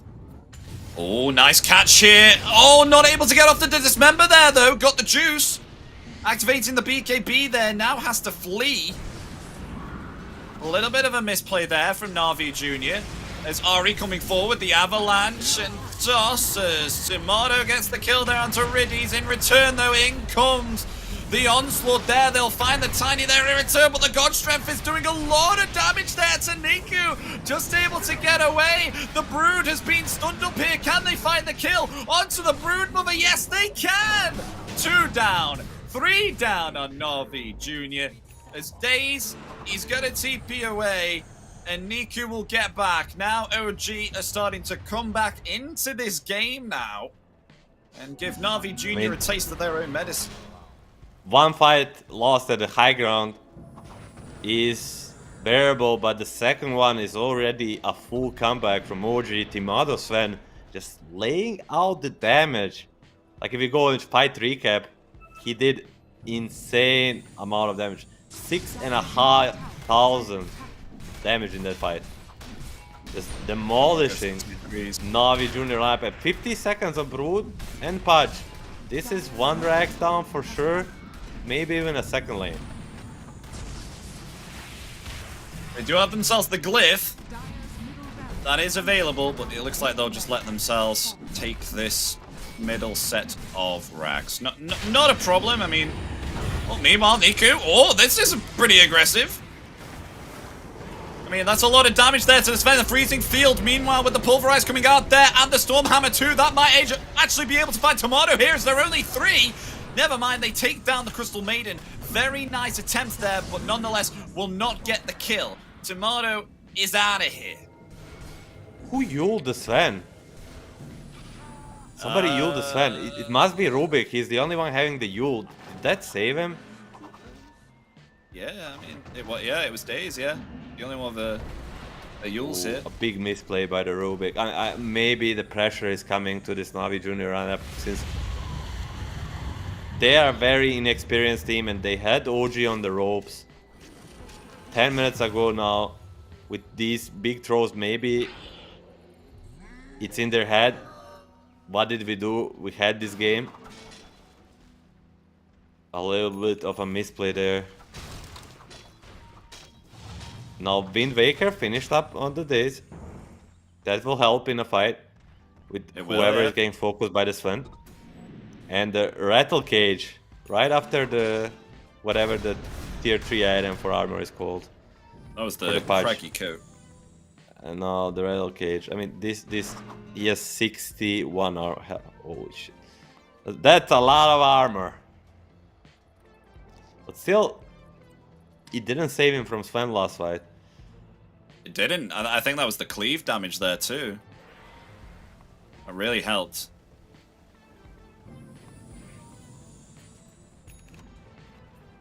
OG smoked. They wanna get the initiation. They feel like taking the lead. Found the Crystal Maiden. Rolling Thunder coming in. They will get the Crystal Maiden there. God Strength has been utilized. Stunning up. Got the juice here. He's still okay. Activates the BKB. Blink Dagger coming off cooldown in 1 more second. He will not decide to blink and hook. They will just get the Crystal Maiden here on OG. Roshan, he's back in 25 seconds too, so we could see a fight around the Roshan pit. Maybe perhaps they might want to use... They have around about 45-50 seconds of the downtime on the God Strength to try and use this timing to take a fight. It's not easy, but it's one of the things they can try to do on Navi Junior, because Timada is kind of out carrying this game. You know, he is coming to this territory where he's demolishing everybody, and fighting when he doesn't have a god strength is maybe a best choice they can do. Oh, they've just pinged out Roshan. Oh, Navi Junior aware, they're grouped up, they're going to smoke in here. Can they get here in time? It's very close. I mean, it might be the same situation as what happened on the first Roshan. Okay, they'll get themselves the Aegis. It looks like they're going to fully commit here, Milan. They're going to try and ambush him once again. Oh, they smoke up themselves, OG. They learned from their previous mistakes. The smoke's going to break there onto Whisper. Here we come. Rolling Thunder coming in. Nico not able to actually grab anyone there with the Pulverize as of yet. Charging forward, but being brought back there by the Harpoon of Sven. As Seb in the back lines here, but they've got themselves the Abyssal Blade there onto PMA, but the hook coming out, bringing back the Sven. As Nico getting back, he's still alive here. They commit the Dismember there onto BZM. They will lose PMA, but in return, they will take down the Pangolier. Jumps forward, Ari there, with the Amazon toss. BKB coming out in there in time. TP's out. The Pudge is fine. And a buyback here from BZM. So they will just lose the Brood and the Crystal Maiden. PMA down for 70. But an opening now for them to possibly get themselves more of Navi Junior's base. Yeah, no buyback on the PMA. They can't know, but they will definitely poke to see what's up. And Ari is already looking for the tossbacks on this base.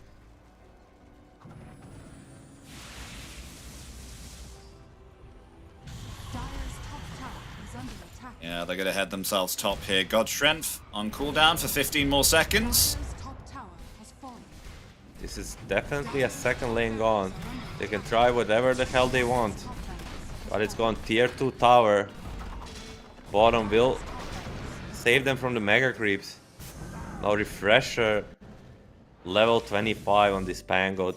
He has rolling thunders for days.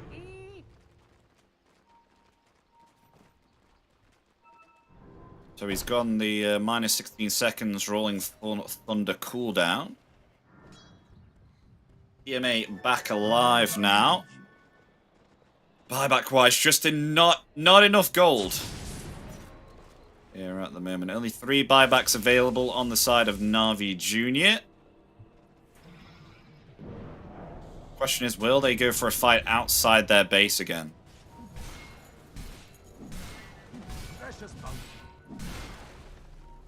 Is there any 25 talents that could potentially turn this around, you feel, on Navi Junior? I'm just looking at Got the Juice. Either the 1.5 times Flesh Heap stack strength and damage block bonus, which could be nice against the Sven, or the Dismember damage and heal, if he's able to get it off.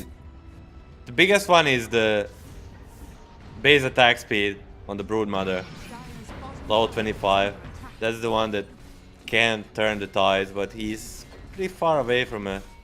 If they don't win any of the next fights, he's not gonna get it. And Sven, Timado with the Aegis wants to go for the high ground here. This is a little bit dangerous. But some buybacks are ready. It is. Got the Juice ready with a hook. Is he committing it? He's just been revealed there by the Celestial Hammer. Tries to get himself a hook. Oh, he's got themselves Ari! Ari in trouble, but the God Strength coming out along with the Solar Guardian too. Ari will attempt to buy back and come to the fight here. PMA slowly getting away, slowed down there by the Solar Bind. The Bash is there too. PMA still living through it, but an Avalanche coming back from on the got the Fusion Brick. He's a baby grab. Rebel miss as well. He's just been used up there, but finally will be found. Buyback from all 3 of them, attempting to come back to fight. They've got themselves to Dismember there onto BCM. BCM is going to try and swashbuckle away, but will be found. But the cleave damage is absolutely huge coming out from Tomado there, as they found themselves 4. They're all dead. Damage from the Sven. What was the fight recap there? 10,000 damage on the Sven. GG will be called, and game 1 will go to OG here, who come back from it looked to be a lost game, but indeed they're able to turn it around there within the next few team fights, and with that, they claim themselves game 1. a big comeback for Moji. They were on the ropes this game, but showing stability in the gameplay, finding this way to come back. I mean, Navi Junior, to be honest, did give it a little bit with ease in a way that they went high ground when they definitely didn't have to, and like, but this is where the experience comes. You know, Navi Junior showing they have talented players, they have the mechanics, but the OG with the experience and players like Seb and Whisper turning it around and winning it at the end. Yeah, I mean, it was a superb performance there coming out from Navi Junior. It looked like they were having an absolute terrific time during the early stage of the game, but that one fight really cost them. And then a second fight that they weren't even prepared for on the bottom lane there, as they did try and get themselves a telekinesis off, as we saw there from Days, but it didn't work out well, and they missed the dismember, and then that's where it all went wrong for them in the second fight. And with that, OG were just able to get more breathing room there. They were able to acquire themselves much more needed golden experience, and with that, they were starting to be able to come out on top of these team fights. Yeah, I mean, just Dimado Sven, after he gets kind of granted these two fights, gets a Daedalus and Harpoon, kind of becomes too much for this lineup to deal with. And the PMA's Brood had a pretty decent showing, but at the end, it wasn't enough. But I think it's an overall Navi Junior as a team kind of collapsed under the pressure of potentially beating the OG and making biggest upset so far in this tournament. Ladies and gentlemen, we are going to go for a short 5 to 10 minute break, so stay tuned because we'll be back in just a couple of minutes with Game 2 of Navi Junior versus OG.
starts with this, a person that you miss. Mine draws a blank. I wanna go back to the early days when life was an escape. Now I just wait for better days. I lost myself in your reality. Lost myself. I lost myself in your reality. Lost myself. I feel that life, according to a friend, we're all shrink wrapped in families and making ends meet, stuck in jobs we'll never leave. I never wanna be like that, so I wanna go back to my reality. Wanna go back. I wanna go back to my reality. Wanna go back. Didn't mean to sound so concerning. Am I alone in the hurt? I never followed anyone. It's so absurd.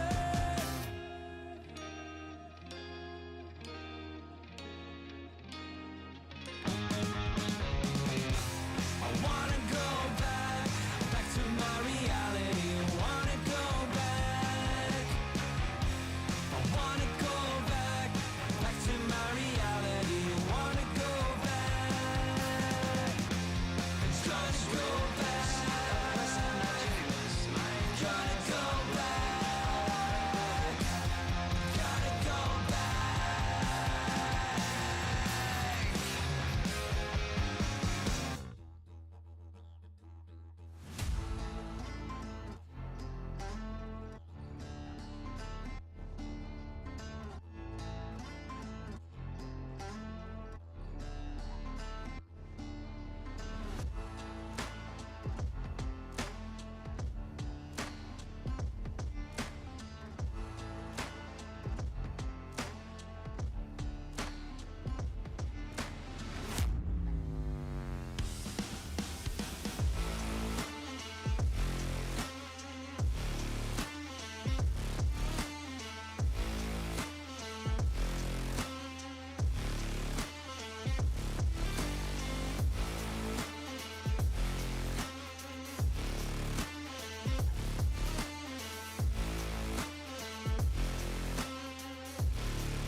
Hello, everybody. Welcome back to DreamLeague Season 23. With myself, Epidamnos. Joining me is Milan. We've just had ourselves Game 1 out of the best of 3 between OG and Navi Jr. Navi Jr., they put up a hell of a performance during the early stages of the game, but it was indeed OG that were able to actually turn it around here with a few of their team fights. Were able to win 2 in a row, and then were able to take it forward from there, and they get themselves the victory. Milan, after that Game 1, how are you feeling with Game 2? Because we've just experienced what Navi Jr.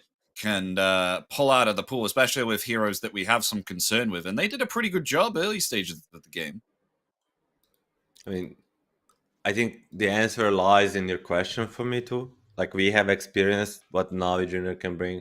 I kind of knew what they can bring, but most importantly, OG experienced what Navi Junior can bring. I think they underestimated them a little bit, maybe, especially during the draft, like giving them all of their signature heroes. So I expect OG to take a game. I don't want to say, it sounds weird saying it a little bit more seriously, because they're 100% taking these games seriously. Just to come in a little bit hotter, expect Navi Junior to be a little bit better, and take with this series 2-0 with not ease, but much easier way than it happened Game 1. Yeah, we'll see if they're able to actually have a much better time here on OG. But I'm excited to see whether Navi Jr. will bring in some unconditional heroes again and are able to actually pressure OG and indeed give them a run for their money here within the tournament, or maybe even equalize it and actually push OG into the lower bracket. I mean, that would be something. I mean, another example of something that we weren't expecting was when Team Spirit was actually pushed down into the lower bracket here by NAVI in the East European region. And Navi left Navi, right? Making the upsets. I mean, as I said, I don't think we'll be seeing it, but nonetheless, Navi Junior showing some high potential. Like I think their ceiling is very high, just as we saw in the last game. The lack of experience is there, and what a better way to gain experience than play against teams like OG, like one of the best teams in the Europe. Like this is where you gain this much needed experience. It might come with losing the series, but nonetheless, it will make them stronger if they want to. And ladies and gentlemen, we do indeed have ourselves game 2 underway. Both teams are ready. The draft underway. I mean, Navi, we gotta say, actually, they had themselves a draft penalty as well in that game 1. So they only had 1 minute of reserve time to think about all that, Milan. Yeah, and this time around, it will not be there. But I guess maybe that's why they picked all the heroes they picked. Like, they basically had 3 super signature heroes on their core players. And, like, maybe that's that. Like they had the low timer and they were just we're just gonna pick a best hero each and hope it works. And OG this time around will ban the Tiny since they don't have a first pick.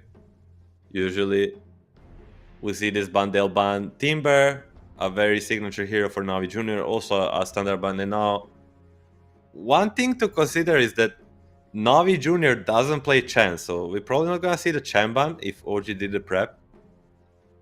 And so they basically have a 1-free ban. Maybe a Primal Beast, I would say for sure. With last ban, I cannot really play, but they do not play a Chen or Navi Junior.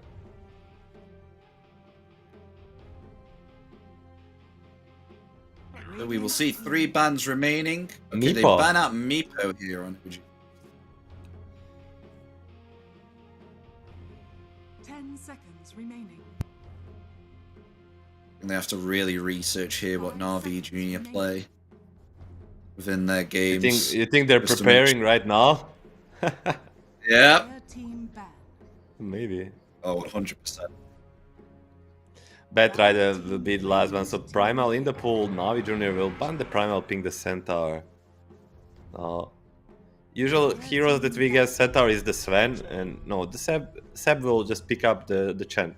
Yeah, Navi Junior doesn't play the Chen, but OG does, and with it being left in the pool, we're gonna see a first Chen in like forever, I think.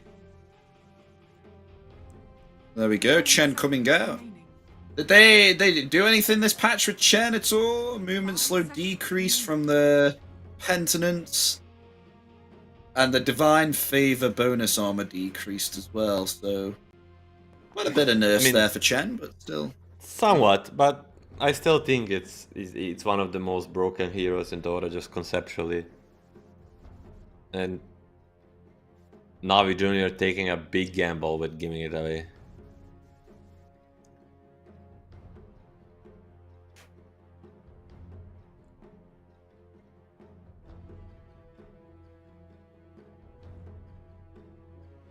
So still a few bans left before we get into the big pick stage here Their team of the bans. I'll ban out Templar Assassin.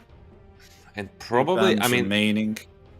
Sven and Alchemist are the heroes we usually see against the Centaur. You cannot ban both of them. They'll ban the pack, so they'll leave the bot in. And with Sven doing really well last game for OG, I wouldn't be surprised with seeing them pick it up. Not at this slot exactly, but later down the line for sure. This time around, they should just be picking Ari hero, which it seems. 10 seconds remaining. Like he only played 5 matches in the last 8 days. That's not a lot, so Maybe just a classic Ari hoodwink in this case.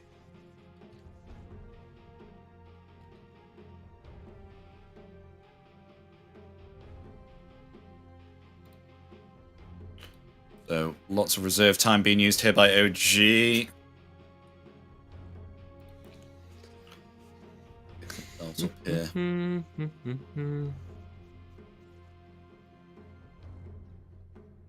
Still uncertain. They really are thinking about it. A lot of time here for a second pick of what they want to play here with Chen. Do they need to kind of match Chen's pace here in order for him to be very efficient? What do they need to match with Chen? How do they make this work on OG? Wait, only Chen problems lay in like, oh, it's gonna be Ari Tusk, one of his, I won't say signature heroes, but it's like after the Tiny, it's his second best melee hero. So no surprise.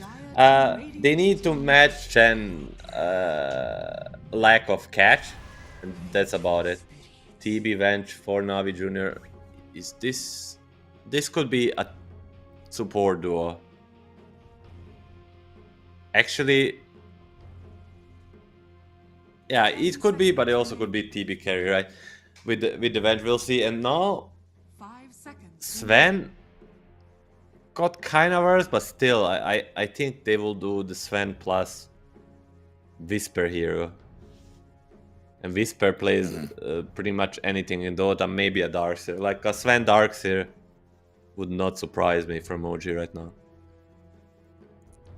That's my educated guess.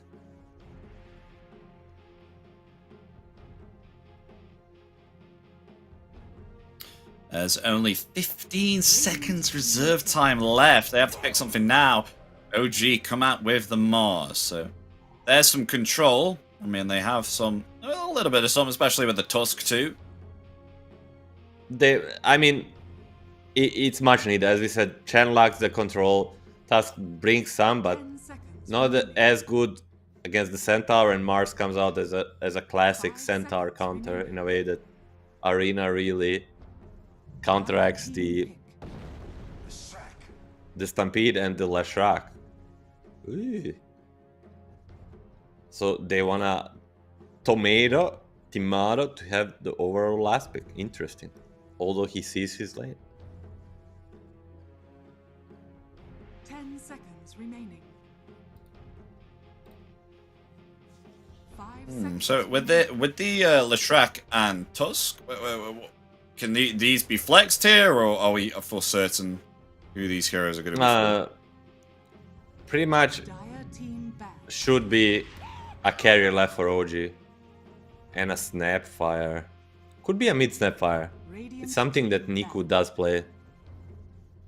It's sort of a signature of his. We'll see with their next pick. But I think it's pretty certain. It's Seb, Chen, Ari, Tusk, Whisper, Mars, and BZM Lash with the Tomato getting the last pick. They'll ban the Broodmother, expecting maybe a Centaur to be a support that some people used to do. Don't want to face that, and Doom will be the other one.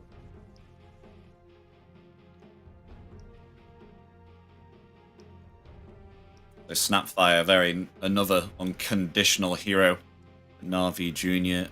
are comfortable with. 10 seconds remaining. As the final bans come in, they ban the Brood and the Doom here on OG. In return, Live Stealer and what else do they want to ban here? They're banning a carry. They ban the Troll, an instant pick. It's a Phoenix, which means this may look like a Terrorblade carry, right? Yeah, Snap mid, Terrorblade carry, Phoenix Venge bottom, and Phoenix and Centaur bottom with Venge position 5, and 5 seconds remaining. what will Timado play against this TB? Will it be something like Arc Warden? Will be so long back? Or it will just be a classic Morphling. Timado Morphling, level 30 Grandmaster. a super signature hero for him, and a very, very interesting pick from Navi Junior, especially on the mid lane. And actually, a switcheroo will happen. Phoenix position 5, Bench will be 3 alongside the Centaur 4.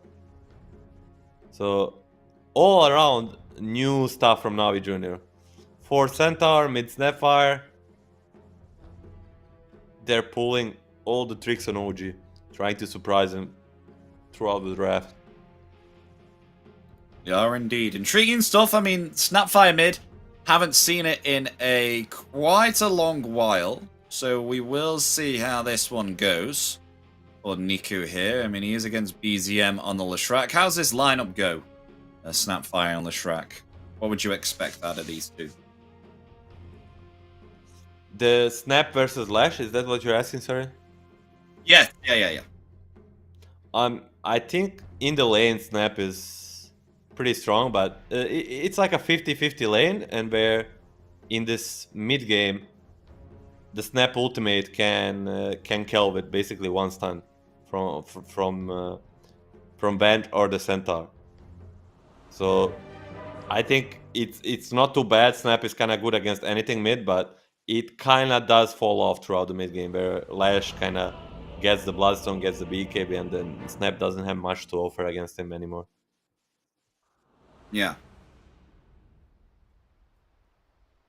So, ladies and gentlemen, let's get into the game. Game 2, Navi Junior versus OG. OG currently 1 game up here, with Navi Junior showing some early aggression.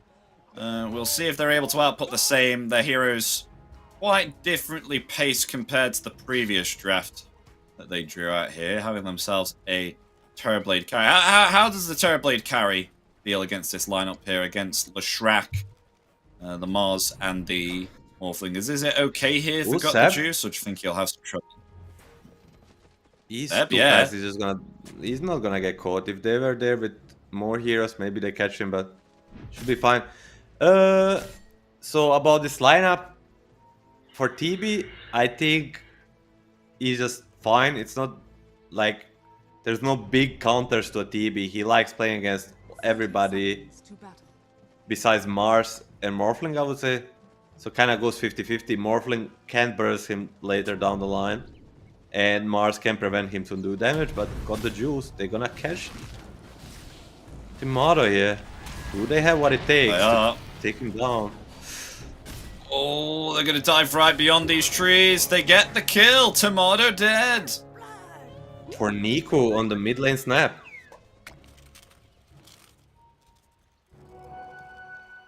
I mean, that's pretty good. That's gonna be a fast bottle. 3 bounty runes for OG and double blood grenade committed, so not all too bad.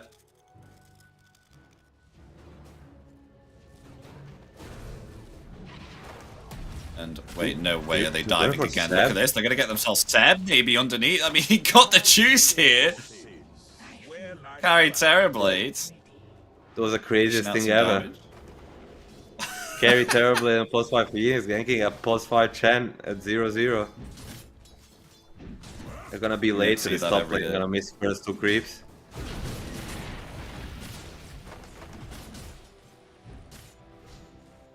There's that reflection, so able to push back.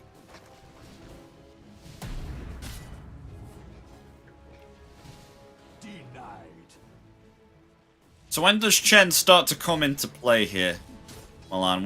When should we start to see it become a problem for Navi Junior? I mean, as soon as he gets like a level 5, level 6, I mean, in the lane he's gonna be just fine. Really, he's gonna be dying here. No spirits, no Icarus die. Means Ari and Whisper just have what it takes to bring him down with ease, I would say. So the strength of Chen is not so much as laning, depending on which creeps he was. It's just the speed. He ramps up the team items. Like, he just goes basically and farms jungle, gets drums, Vlads, whatnot at minute 15, Solar Crest, and then just his turn his team suddenly turns into a dead ball that you cannot stop. That's his strength. Around 15-minute mark, we should be talking about how they should not have let OG have this champ. Okay. We will see then. I'll give it 13 minutes before we make that decision. As meanwhile, Days actually pushed away here by the Chen already. Speaking of that, the ghost here chasing him. As a ghost is chasing him. Can't escape your sins. How ironic.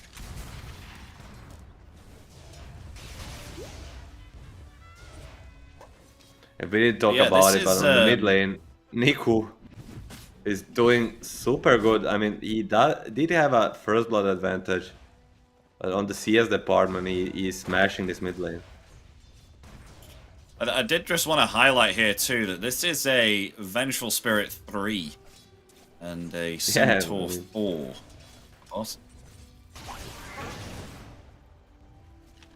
We talked about a bunch during the draft, but yeah, it's still just trying to register. Like I looked bottom and I'm like, yeah, it's a Vengeful Spirit, and then I just remember it's like, oh wait, it's not a support. I was surprised they put it that way because I like Morphling versus Revenge 3. He's one of the heroes that can just sustain through this lane and not really care about him later on. He can turn into him, use the Wave of Terran Stun, his advantage. So I think Tomato, I keep saying Tomato will be pretty happy about it.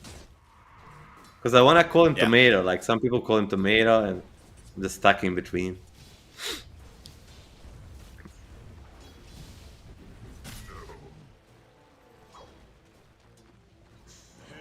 Dub's got the Kobold Foreman this time, the one with the whip. Just try and cliff Days up there almost then with the Adaptive Strike. That was pretty cool. And the tip there out from... Keeps tipping. I'm actually going to rotate to the river though. Oh, BZM doesn't come up to the stairs. Wait, maybe they can get a Snapfire Cookie. They can. With the Stomp. And look at that, they may get themselves the kill. Can they get the Scatter Blast off? Oh, the Fairy Fire's there, and they may get themselves a double kill here. Days just able to get BZM there before he falls. Well, that was almost a disaster. Yeah, it was. If Centaur doesn't bring the Lash with himself in the grave, it would be a big disaster. But this way around is just bad for them as they trade 2 for 1. A little bit. They're getting a little bit ahead of themselves on Navi Junior. I feel like OG maybe even getting into their heads, just with all the tipping or whatnot. They're making up plays that are not really necessarily for them, but giving OG opportunities to shine. False idolatry. Still going in okay in regards to last hit. Tomato? Nice, they big fan of Kill Tomato. There they will. He wasn't able to shift. And the tip back. Taste. On to Seb. Taste of your own medicine. Have a tip back. There you go.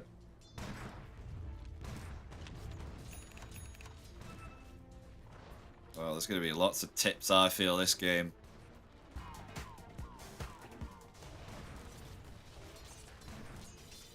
Six-man rune. Nico. Oh, they're going for Whisper on top lane. They commit the Blood Grenade. Whisper has been able to get away, though. Just about. Yeah, bottom lane, though. Niku gets away there. Snapfire Cookie. Daze, though. Oh, he's stuck, though. Niku could rotate in with the Scatter Blast, hitting too. But those infused raindrops really helping out here from PCM. Nico is very close to level 6, right? And that's the moment where... Now level 6. Where he can start doing things. Does he try for a cookie play on a creep? That could be very neat. Or does he maybe try to rotate to a side lane? Bottom lane PMA is gonna get gone on. Yep, in trouble. Here comes Daze with a stomp. It won't affect Niko's the also Morph coming. there. They'll get the kill. Radiant are He scanning. cannot get the Morphling. This TP will result in nothing. Ooh, huge blunder. Usually this is the rotation that actually breaks the silence. Whenever Dire's bottom Snapfire gets a level 6, he just presses a TP and basically structures are gets a core kill with the ultimate. Yeah.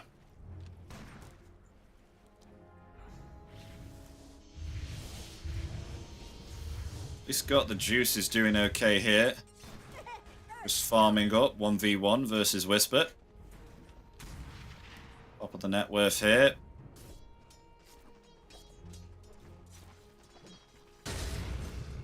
Already hanging around at the back of Mardo here. They have vision on this Centaur though. Yep, they're going to scout out Daze. Will they go for him? Oh, they block him off with the ice shards. In return, the Centaur stomping the Centaur. Oh, here comes Riddy's here with the Fire Spirits. The Blood Grenade committed. Daze is actually okay here. He will survive. Here Avoiding comes the ice Nico shot. with the ultimate. Will we finally see the Mortimer kisses? Still, minute 8, we have not seen it. Usually, he instantly pops it. Oh, just misses the split earth there on the Lesh. Only level 1. Oh, sorry, level 2.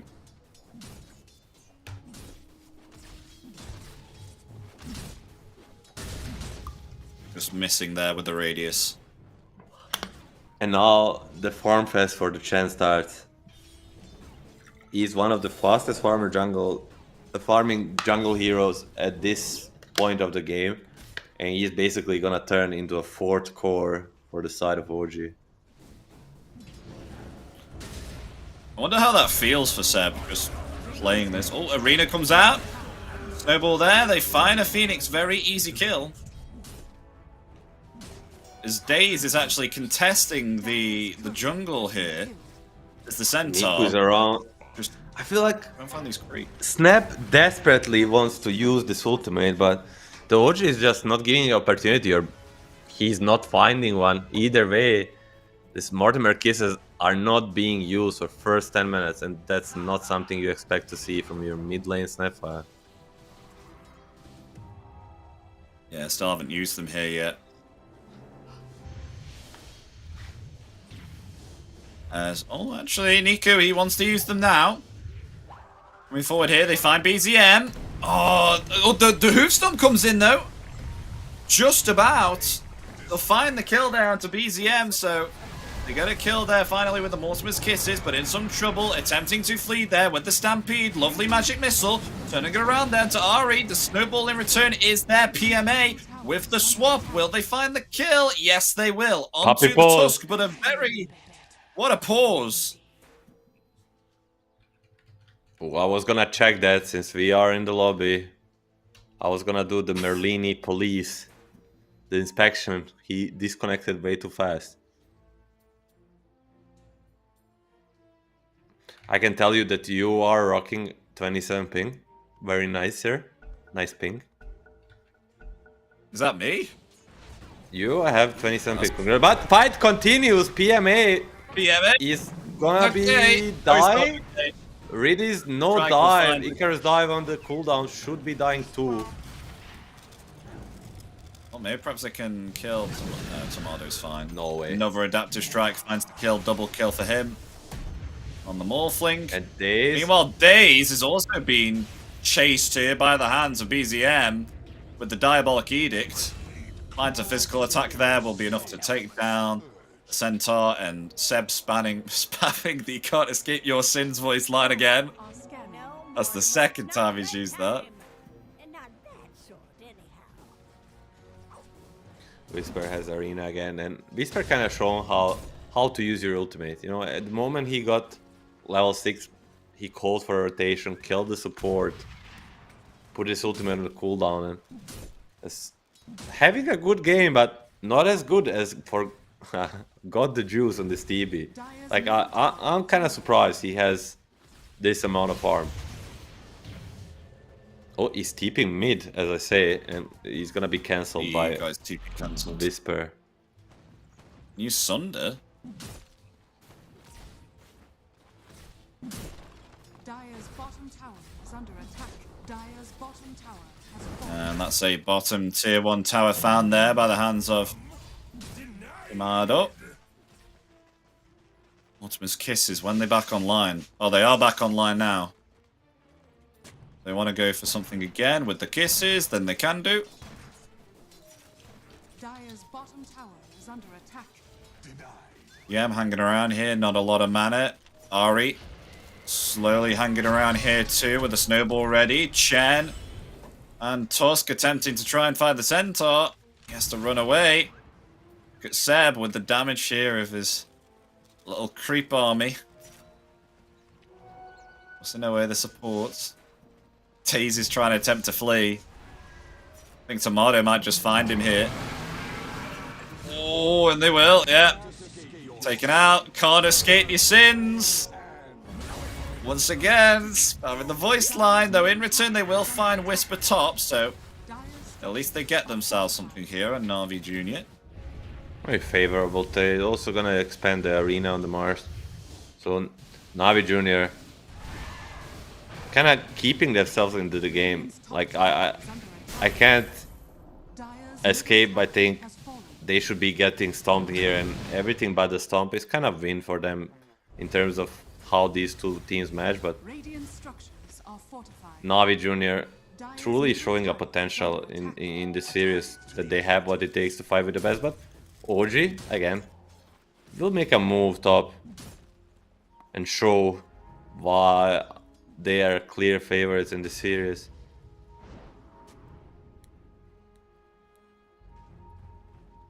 I mean, no arena available on Whisper. Still has the Mortimer's Kisses at hand here on Niku. Is under attack. The more Niku hangs around here, the less farm he gets. But has to keep on scaling. Meanwhile, in the mid lane, found themselves Daze once again, caught off there by the Ice Shards. Can't escape your sins! Seb again! He has it reserved for the days. Every time.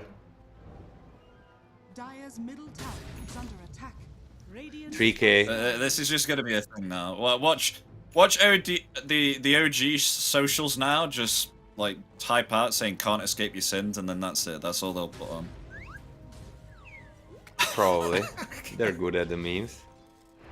Yeah, they are. Meanwhile, they're bottom. Lots of rotations here. A swap into a magic missile finds the kill into Ari. They want to go for more. Stampede coming out, trying to find. That's a dead Tusker. But Tomato is out of there. He is completely fine here on the Morphling, having a good time here. Top of the net worth, not a problem. Dire's top tower has fallen. Seb's next item. Drums are on the way now for the Chen. Bringing in the army here as BZM actually steals his creeps. Oh, poor support. Chen is the real player here. Yeah, as I said, 5k net worth at minute 15. There is gonna be arena. Oh, arena? Cool. Oh, look at this underneath the rare part of the map too. They're trying Finding to turn. the snap Daze fire. is here. Giant pick-off. I mean, the Supernova coming down in return. Lovely swap. That disrupts the split earth there on BZM. Daze is alive, but he will be found there by the Walrus Punch. I mean, it looked like he Warlords punched him from the grave, basically, because of the Yeah, it did, yeah. fire spirits.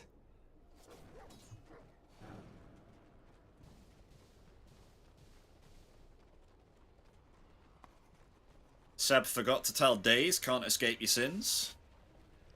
Yes. Focused on the game now. I'm gonna go to the rush. Lads, drums ready on this Chen. One of the best supports at taking rush in the game. It will require only 2 heroes from the OG. Yeah, they'll getting this Roshan easy peasy lemon squeezy. On OG, there we go. Roshan down. Age is in the hands of Timado. Found unworthy. Fusel Blade for Niku. On the Snapfire.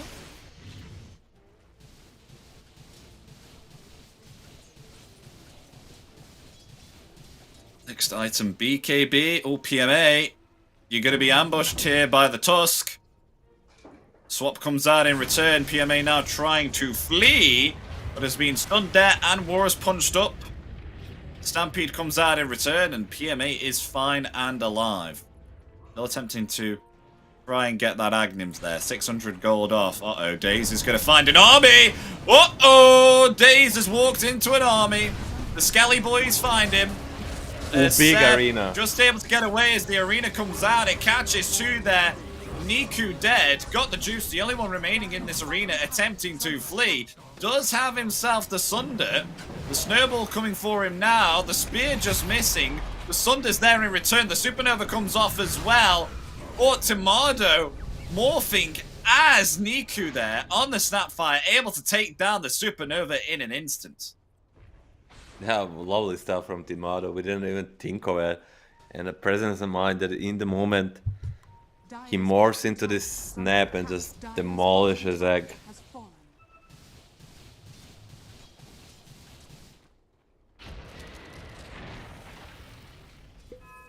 Timado's having a great game here. I mean, Phylactery now with Manta style. Aegis on him, 18 minutes in, going for a Conda. They found themselves Daze again. That's my seal of approval. Another kill on the center. As they're going for the Phoenix now. Blowing him down there with the Penitence. Gets the kill. Onto the Phoenix, both supports down. Maybe they'll dive the tier 2 tower now. They're pressuring it hard here with the Diabolic Edict. Ari trying to catch someone there with the Ice Shards. Will not be able to. They'll force out the Glyph. Looking like a difficult game here now for Navi Jr. And not really a bright Is under attack. side to look at from the Navi Junior perspective. Like, what is the actual thing they're looking at to come back into this game?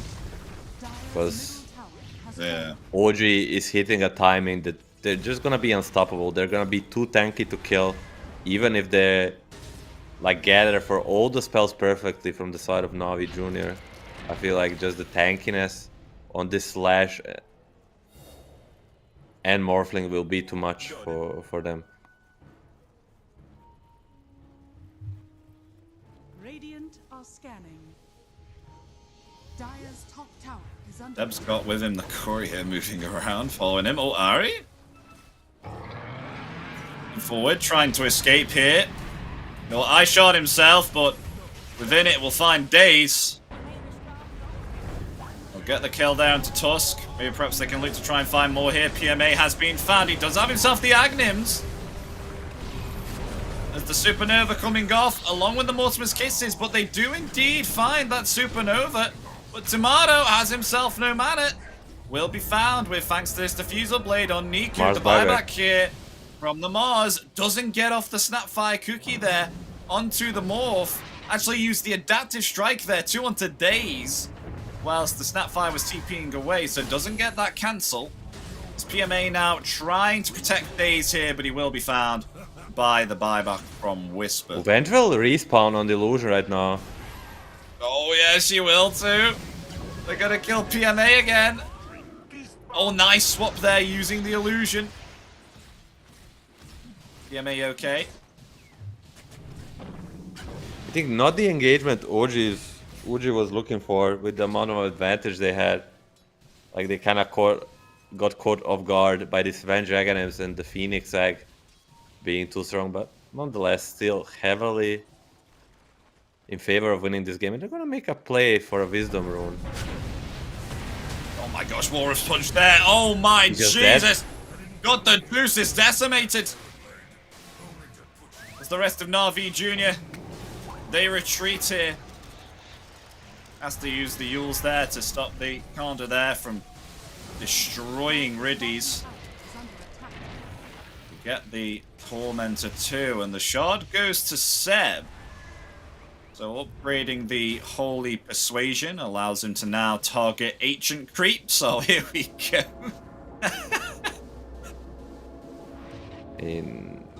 He has overtaken Mars in net worth. When I said he's gonna become a 4th core this game, I was wrong. Now he's a 3rd most farmed hero on his team. Radiant are scanning. Shen is about to surpass the net worth here of the Terrorblade, most possibly as well. They're around about 9,900 gold. Stampede coming out, those Supernovas there. They're going to turn it around here with the Mortimer's Kiss to try and find the kill down to BZM. He is healing up with all of its magical spells, but will finally be found. As they will trade the kill there with the Centaur. But a worthy trade nonetheless for Na'Vi. At least they come out with something positive. This is the 2nd time around they're getting this Lash kill with all of the spells that they have. Showing that maybe even we, with the OG, underestimated a little bit of what their lineup can do together. But OG will try to use these cooldowns. Most importantly, the Mortimer Kisses and the Egg. Smoke broke here on Whisper. Oh, nice arena coming out. Been good swap there in return. Yours comes out. There's no Supernova though, as Timado coming in with the waveform, finding the kill there onto Riddies. They take out PMA also, completely decimating there the off lane and the support Phoenix. Now Nico has also been scouted out here by BZM, attempting to flee. Slowed down there. Whisper with the body block onto Nico allows BZM the kill. Can't escape your sins. Seb loves that line. Might be the only line Chen has after this game, you know. We haven't seen many others, and he's gonna go for the crest after. I mean, this is what we said during the draft. Just lads, drums, boots of bearing, crest, like he just, yeah, he has 11k net worth, but it's all team items. So basically he's buffing Timado for like 10k net worth. So this Morphling in essence it has 20 to 25k net worth at real because of this Chen, because of his items. Got the juices, really attempting here to get himself a Eye of Skadi. Still quite a while away here at 24 minutes as Mardo has surpassed him. Is also going his own Eye of Skadi, even when he has himself a Conda. 16,000 net, 4k up higher than Terrorblade.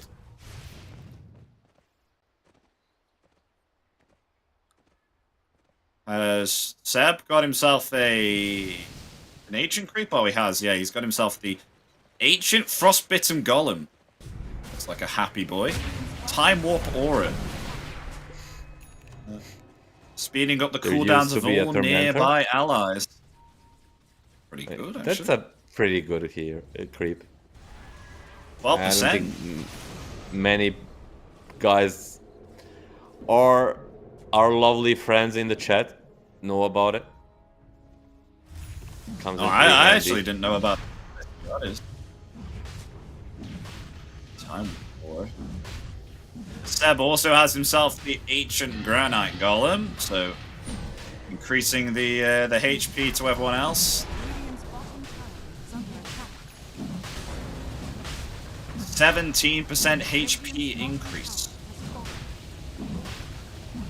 Pretty good. Ages for themselves the Roshan. 70k net worth. Now it's up to OG what they want to do, how they want to use these Ages. Do they want to try to brute force the high ground, or they do the classic choking the enemy outside of base, inside of the base, and stopping them from gaining any resources, or a nice Alpha Wolf too? So pretty much got all the best creeps he can on the side of Seb Chen. Dire's top tower And they're gonna brute They're force going to be it. going for the high ground. They are. The swap is ready if they want to commit it on PMA. You grab the real Morphling over there. Trying to melt the mana. Well, there's the swap into a stomp. And the Snapfire Cookie too, but nice reaction there with the attribute shift. Supernova coming out now. Will they be able to take it down? No. They'll have to back themselves off. The Hand of God is there. Already taking a lot of damage, will fall by the hands of NAVI Jr. Maybe perhaps they'll attempt to try and find more. PMA, still okay. Getting back, but not the Phoenix. Decimated there by the hands of Whisper. Find the range racks. There's possibly the range racks here too. Stomp comes out onto two. The Multiple Kiss is there. The buyback from Phoenix here also. Ready with the Icarus dive. But the rest of OG have got themselves back and they've taken down the Aegis on the Morphling here. Tomato comes back with full HP. Just gonna lay into the range racks here again. They don't really have anything else to throw at this Morphling. Okay, they come in with the swap and the stomp. Oh, they might kill Tomato. They will! Wow! Lovely usage there of all their spells. Whisper commits the BKB, TP's away, and that kill, Milan, it went to Terrorblade, so he is just accumulating himself a hell of a lot of gold. He did. Not 100 gold for him, but if we see the fight recap, they have the damage for these tanky guys. Look at the Phoenix Sunray. It basically did, what, 2,000 damage, because it's a percentage damage into a max HP. So when this Morph goes full strength, he has like 5,000 HP, and this Sunray just shreds him apart, and they're gonna try to chain it. They're gonna try to get something more on the Navi Juniors. Or they could either catch themselves BZM or Whisper. I mean, no BKB available on the Mars. If they get a nice catch, maybe BZM will come to the high ground here. Oh, get stopped! Get stopped, BZM! You're dead. Got the juice. Gets himself a killing spree. There we go. They're doing pretty well now, Navi. Turning it around a little bit, but they shouldn't get too confident here because OG still has the necessary tools to turn this around. As Tomato is not here yet, his next item, he's going for a BKB. Should be able to stop the little combo that they've been doing here with the swap into the stomp. That will help out. Sunray doesn't pierce the debuff immunity.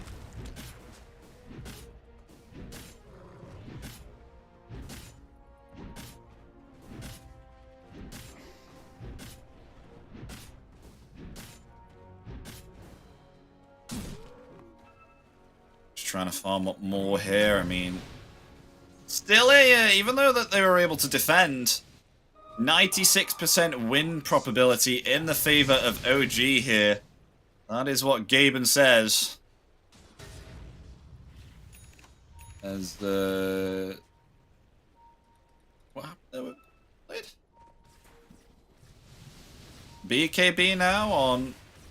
Oh, we've already had that BKB for a while. BKB now on Terrorblade. That's it. That's what I saw. I swear I saw a BKB coming into play, but yeah, it will be on the Terrorblade here. It's going to be very nice. Question is, can he output his damage? Smoke play coming out from OG. Going to attempt to invade the triangle here.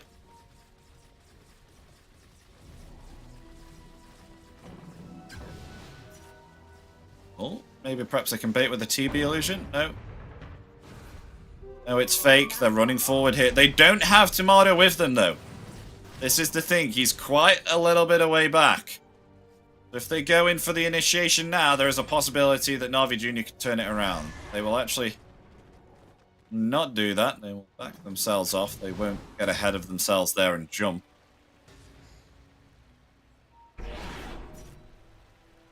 Still, this Vengeful Spirit, PMA on this offlane, barely having anything right now, has had this Ags for, I think, almost 15 minutes or something along the lines of that. It has not got any other item other than Power Treads on the offlane bench. The hero doesn't farm as like... fast as some other offlaners. And now Navi Jr., they want to make a move of their own. No BKB on Morphling. Oh, nice arena counter initiation there from Whisper. Saving the Morphling. But in comes another Yules again onto Tomato, but there's no follow-up. They have to back themselves off. Spear there, the BKB will be activating the Metamorphosis now from Got the Juice. Stampede coming forward here. Nice swap there from PMA, but a lovely snowball save from Ari. Saving the Mars, the Supernova comes off. As they kill the Supernova there. They find the kill. Has Got the Juice just able to get the Sunder off in there in time, but the damage is too much for him to handle.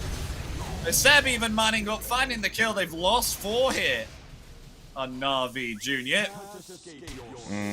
And can't escape your I'll just say it loud. Is under attack. Maybe more like forgot the juice. Dire's bottom Yeah, I know you like that one. This game, I think. GG. Dire's bottom tower has fallen. There it is. GG is called, folks. Game 2. We'll go here to OG. Very nicely played.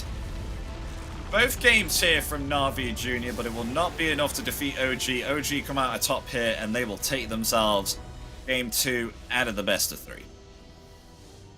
Yeah, I mean OG, as we predicted before the second game started, taking second game a little bit more serious and just pretty much stomping the Navi Junior. And I mean, shout out to Navi Junior.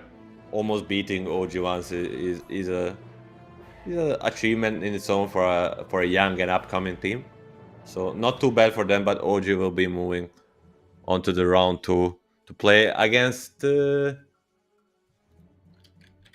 Help me out. Team Secret. They should be Secret. It's Team Secret. That'll be tomorrow. Maybe we even are doing that. No, that's today. No, that's right. Wait. It's today. That's Navi Junior. I was talking about OG. Sorry, OG will play Mouse tomorrow. Okay. And Navi Mouse. and Navi Junior will play right now the Secret. And are we doing that game or the other one? I would say Team Secret versus Navi Junior. Production, can you confirm if we are doing Navi Junior again?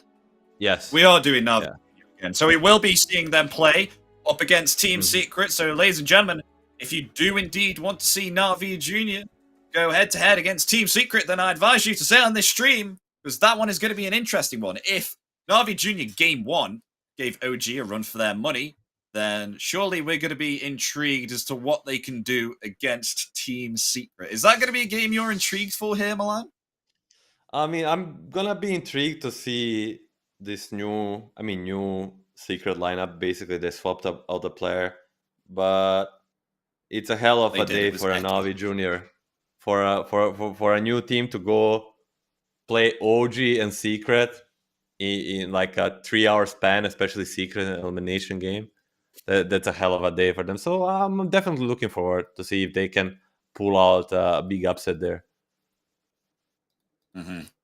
And we do have ourselves a long break here, folks, considering this was a 2-0 and it is a fixed schedule. It's going to be a 1-hour break. So just to conclude, ladies and gentlemen, a 2-0 for OG here versus Navi Jr. So OG will go up against Mouse here, who were able to knock Team Secret down to the lower bracket, getting themselves a 2-0 also against Team Secret. So Mouse versus OG, that will be tomorrow.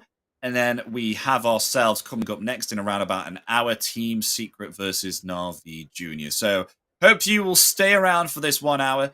Do whatever you need to do, whether it's, have a bath and get ready for this this game, or relax or get yourself some food, whatever you need to do. But come back and watch with us this final best of 3. Hope to see you there, and see you in a bit.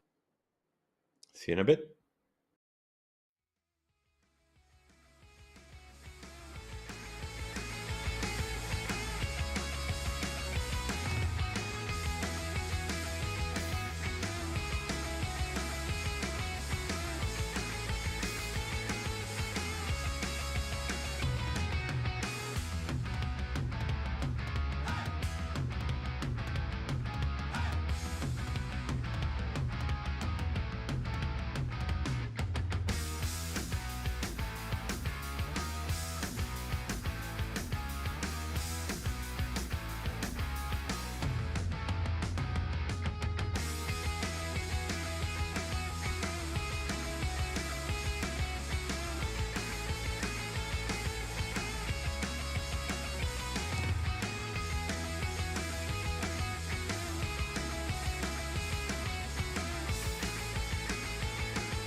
starts with this, a person that you miss. Mine draws a blank. I wanna go back to the early days when life was an escape. Now I just wait for better days. I lost myself in your reality. Lost myself. I lost myself in your reality. Lost myself. I feel that life, according to a friend, we're all shrink wrapped in families and making ends meet, stuck in jobs we'll never leave. I never wanna be like that, so I wanna go back to my reality.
future with no skeleton inside your hands.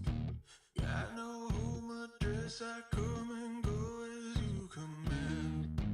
And it's fine with me, and it's fine. I'm a bandit that you use to keep from bleeding out. I'm the lover you don't love but love to keep around. And it's fine with me, promise that it's fine. Maybe I'm a fool, it's not like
starts with this, a person that you miss. Mine draws a blank. I wanna go back to the early days when life was an escape. Now I just wait for better days. I lost myself in your reality. Lost myself. I lost myself in your reality. Lost myself. I feel that life, according to a friend, we're all shrink wrapped in families and making ends meet, stuck in jobs we'll never leave. I never wanna be like that, so I wanna go back to my reality. Wanna go back. I wanna go back to my reality. Wanna go back. Didn't mean to sound so concerning. Am I alone in the hurt? Never followed anyone. It's so absurd.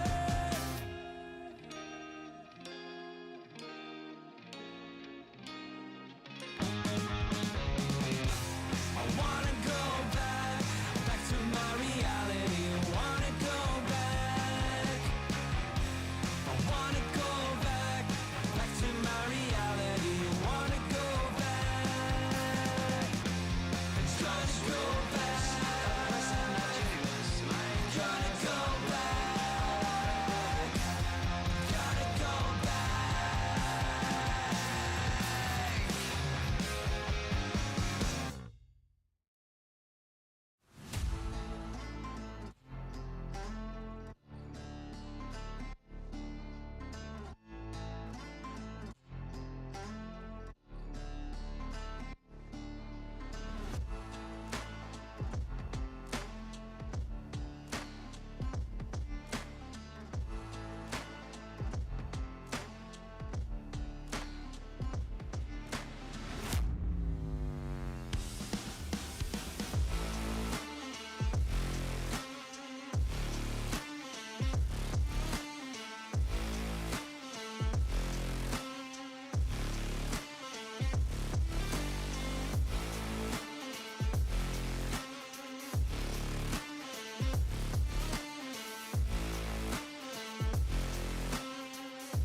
I'm a creature with no skeleton inside your hands. Got no home address, I come and go as you command. And it's fine with me, and it's fine. I'm a bandit that you use to keep from bleeding out. I'm the lover you don't love, but love to keep around.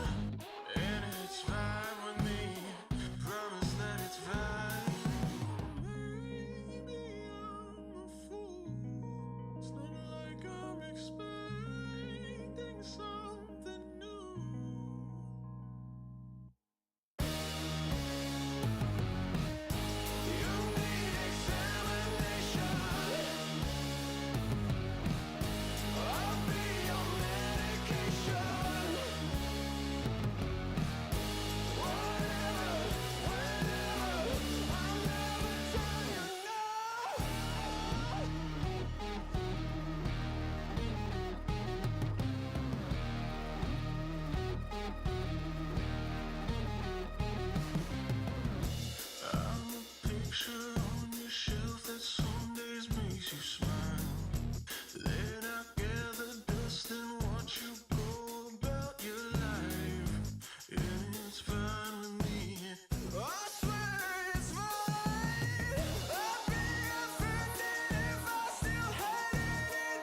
Hello, everybody. Welcome back to DreamLeague Season 23. Joined by Milan and myself, Epidamnos. We're coming in for the final series of the day.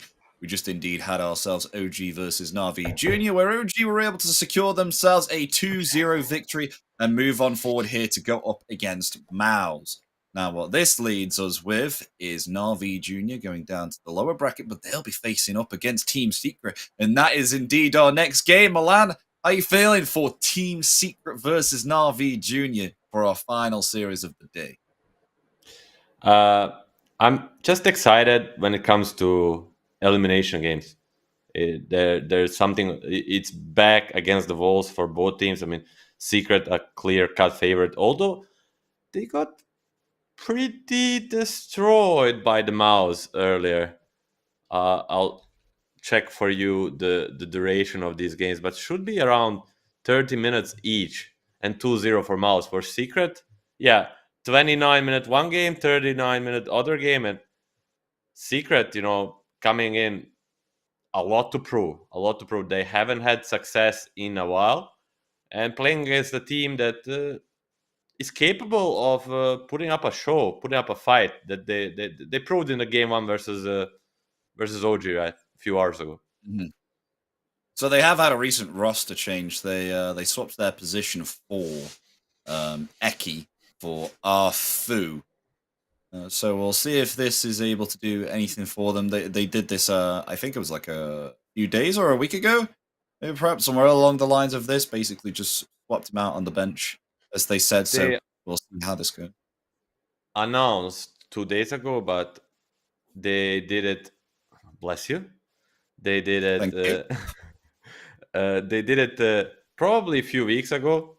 I actually tweeted about it. I knew Eki is out like 2 weeks ago, and I think that's the time when they started testing Ahu, who was their coach until that moment. And so he's very familiar. Bless you once again.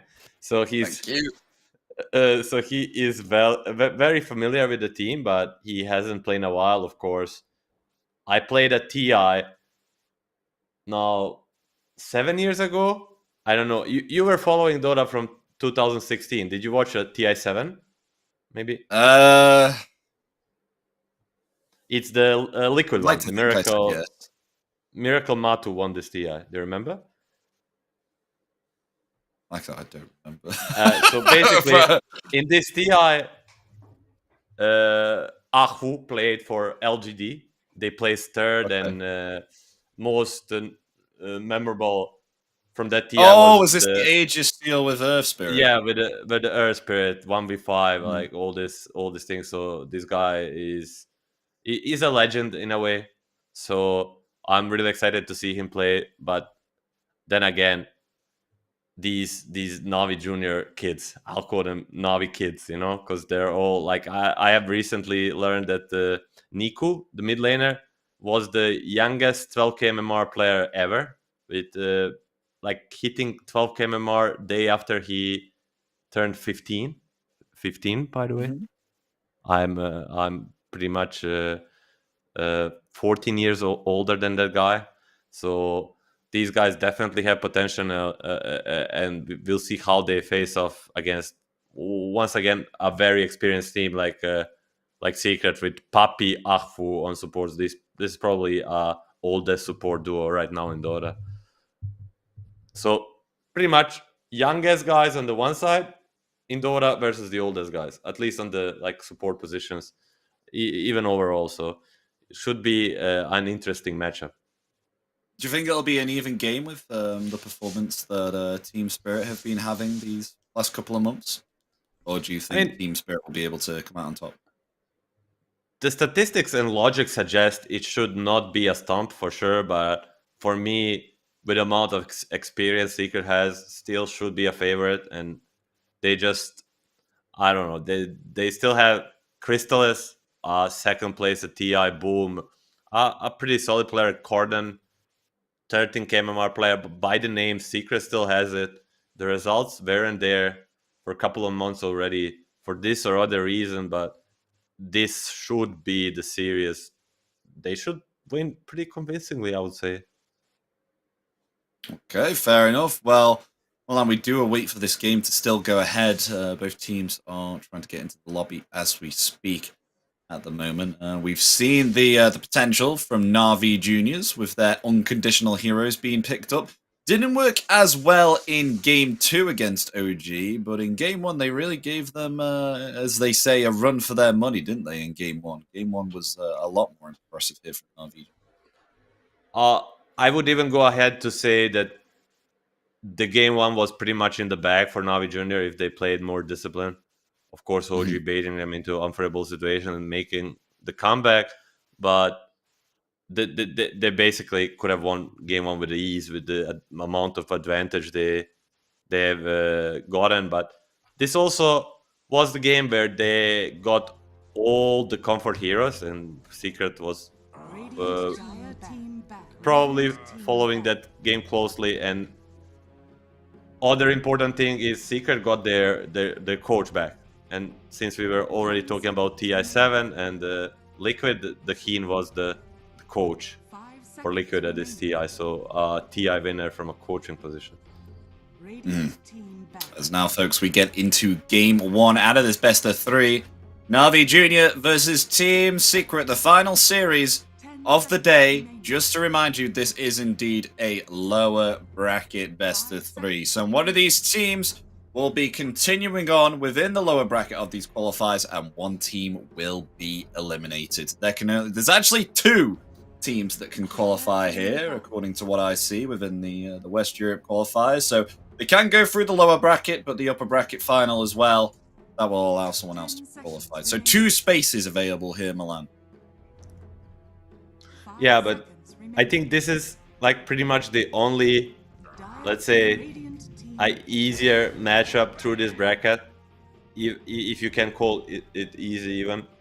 Every other match in the lower bracket will be against a formidable team that you're gonna have to give your all to win it. And Navi will open up with the first pick, Batrider, as Secret will respond with the Tiny.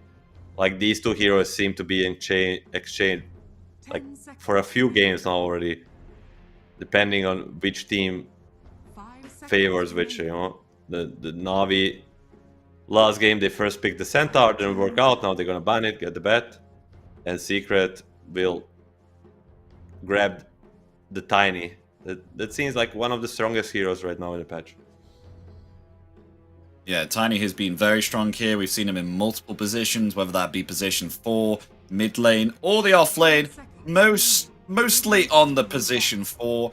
I mean, he has been incredible with Avalanche and tosses. It's just so good to move a hero out of position, and especially with the nuke damage that he provides very early on this hero. Yeah, we said it multiple times. It's just this tiny hero. He can just move around the map, gank everybody, and then when it comes to late game, the toss back is one of the strongest tools to reposition and gain advantage in a team fight. So they'll ban themselves Enigma on their final banner here on Navi Junior, along with Razor, Centaur 2. So no bigger boys coming out here. Timbersaw and Primal banned on the other side of Team Secret. Mars available if they want it at the moment. Final ban comes into place. Team Secret could ban it, but they'll ban Lifestealer here instead. And one surprising thing for me, at least from the draft, the Secret banned the Chen. And I can guarantee you Navi Junior doesn't play a Chen, so maybe a little bit of a miss in preparation, but Secret will pick up the Ange, Puppy Ange, alongside the Tiny. Forms a pretty strong support duo. 10 seconds remaining. Yeah, Enchantress is one of these support heroes where you can have the ability to rotate around during the middle stage of the game, able to actually trade very favorably with the other support on the opposing team.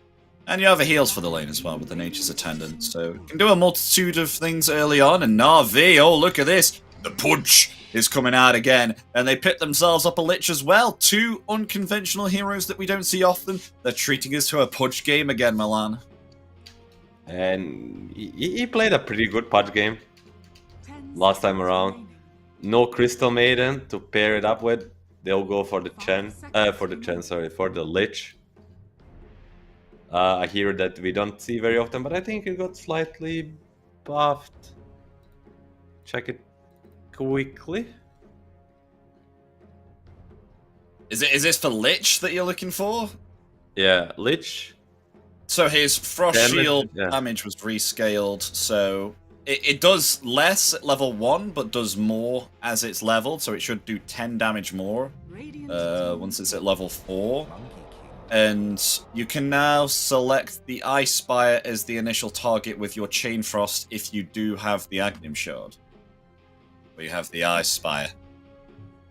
So not too big of a buff, but still. Oh, every little thing adds up, and Monkey King will come out for secret. Crystal is special. I'm gonna pick up that, even against the Bat, which is one of the decent heroes. Against the Monkey, maybe even pre-countering the Brood that may come out from the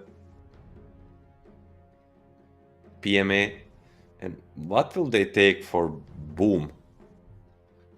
Boom, known for playing all the standard strength heroes, but against the Pudge, maybe something like a Slardar would be good, but now into the Lich is not that easy. Maybe something like that OG did, like a Dawnbreaker, could work, depending where they wanna go here. Or just a go standard Mars, you know. This is a That Boom Tiny then. Yeah, this means a core Tiny. He played 2 games this week and he won both. And also, he's an ex-mid player, so I'm pretty familiar with this hero. 5 seconds remaining. Navi Junior pick here in return. Will it be another unconventional hero? Oh, Meepo coming out. I mean, it has been seen a little bit in the qualifiers, but we haven't had the gratitude of casting a Meepo game yet, have we, Milan? Yes, if you ask and you shall receive. You ask for a unorthodox hero, Meepo comes out. What should be an offlane Meepo for the PMA? It is his signature, but it's not the best matchup into the Monkey. I don't know. He picks Brood into Sven, Kozol, Pango. He picks Meepo into Monkey. Yeah. What the hell do I know? He's just picking his heroes, and we'll just sit back and watch. Both teams now looking for a mid laner. One for Corden, one for... How do you pronounce Corden or Corden? I'd say Corden. Corden. That sounds about right. 10 seconds A remaining. 13,000 MMR player. He will have the last pick, 5 so seconds remaining. he will wait for Niku to pick up his hero. First game it was Primal, which is banned, and the Snapfire, which is available still, but didn't go so well. So maybe go more into something like I want to say a DK, but they banned the DK and pick up the Pango.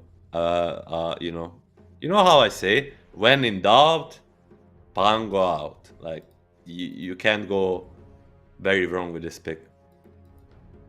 They'll pick it up anyway here for the last 10 pick. seconds remaining. I mean, it could get disrupted a little bit with Tiny. I mean, they don't have themselves any great lockdown, but there we go. That's what I'm speaking about. There's your lockdown. Dream Coil and Silence.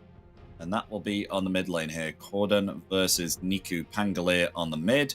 This will be a Meepo on the off lane. And it will be up against the Monkey King, so we'll really have to see how this one will go. Bat Rider and Meepo. I mean, you said yourself it's not a very favourable matchup here for the Meepo against Monkey King, but I mean, he did pick himself Brood into Sven and many other heroes that could catch the Brood, and he did okay.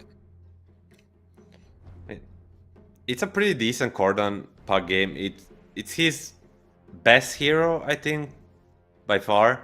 Since he came, I have not really watched his games before, but since he came to Europe, every time he played this hero, he kind of did pretty well. And I like that last pick, but as you say, the biggest enigma is this Meepo, how much he can do, and judging by his cosmetic game, he's probably gonna do pretty well.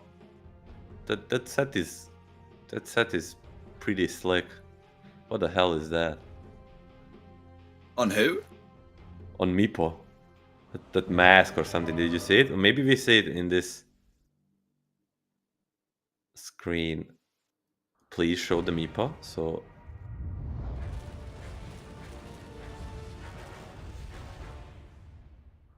Oh yeah, I see the mask. yes. And into the game go, folks. So game 1 out of this best of 3. We are hopping back to our cameras for a while. As possibly sorting out a technical issue here currently with the game. Well, yeah, we have ourselves a Meepo offlane versus this Monkey King. A bit weird to say the least, but PMA might be able to have himself a great time. As we know, he played himself a Brood Mother against not favorable heroes for Brood and still did pretty good. Well, do you even know what the mid Meepo will build here? Is it pretty much the same as a Puppy usual pose. Meepo? Puppy pose. It's actually NAVI that do it, so you can't say that. It's not a Even mid though- Meepo. even though he's It's Yeah, offlane offlane, Meepo. offlane Meepo. Yeah. I mean, Yeah, I was asking, do you think he'll build the same items as like a mid Meepo, or do you think it'll be? I mean, I think it should be pretty standard stuff. Like, let's watch if there's gonna be Urbind into a hook. Lovely at the hook. stuff. Who gets the first blood? That They should is give it to their mid laner. a- Yep. The swiftest blade will take the day. It's a Niku there. It's the kill, very nice. For the Meepo build, it's mostly just standard as 30 Diffu seconds to battle. into Aghanims, into Shard. Just pretty much any role you play this hero, and you will build very similar items. And then for the later on, I don't know. He should have probably won the game by then. So Yeah. he probably doesn't know either. So when we Navi go, kids. folks. Feeling themselves, but PMA is gonna get going on here. Here's the Jingle sticky stack. bomb latches on. Nah, he's under the tower. He's okay. A DD rune moving to the bottom lane. That looks pretty cool. But it's kind of pay to lose with this Arcana, because now you could tell it's a monkey. Usually, if you don't have Arcana, would be a standard DD. I don't know, a little bit confusing. Trivia right there. Oh, It's moving around. Oh, we just missed ourselves a kill though on the top. Seems like give this Hook was man a used break. again He just along came with- back. He just comes back to a professional scene, and Navi says, "We're gonna hook you twice and kill you twice." In Yeah, less than they a did minute. it. They did it with the observer ward that they placed there, so it looks like they were just waiting for the TP and then Ooh, another hook. one. Another hook. That's the third one. Boom! In Who's dead? trouble. Will found here by Riddies. Another kill. 3 assists. Forgot the juice. They want more. They want more. They want more. They want more. Frost Armor. The hook connects. Slowing down the techies. Another That's the kill. third one. Dire's tower is under attack. What the hell? These kids have no chill, you know? Straight aggression. Let's keep it up.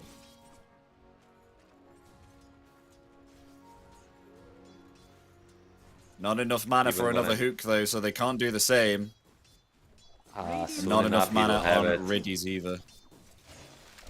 Soon enough he's gonna get it, and then I bet you they're gonna just go again and again. Oh, look at this! Days! Oh, it's very cute. Cliff Puppy there, yeah, with the flame break.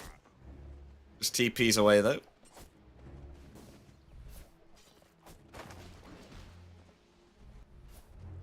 Got more mangoes here for Riddies. Got the juice. Could get another Wonder Hook. Try and get someone here. Have they found the Observer Ward, though? Afu? No, that Observer Ward's still going to stay there. He wants another hook. He's not on the lane here. They won't give it to him, though. They're just hanging around the creep wave here, so they cannot be hooked this time.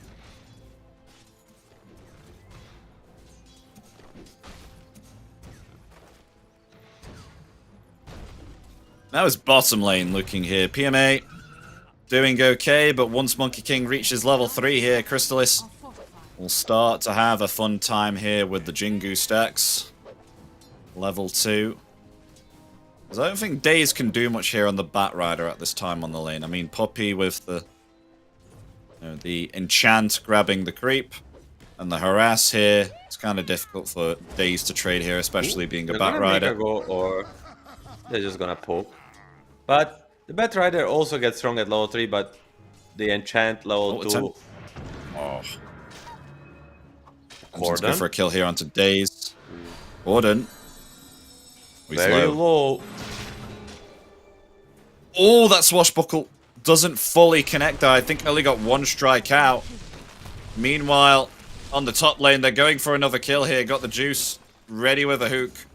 Well, actually, back off here was taking too much damage from the hands of Afu and Boom.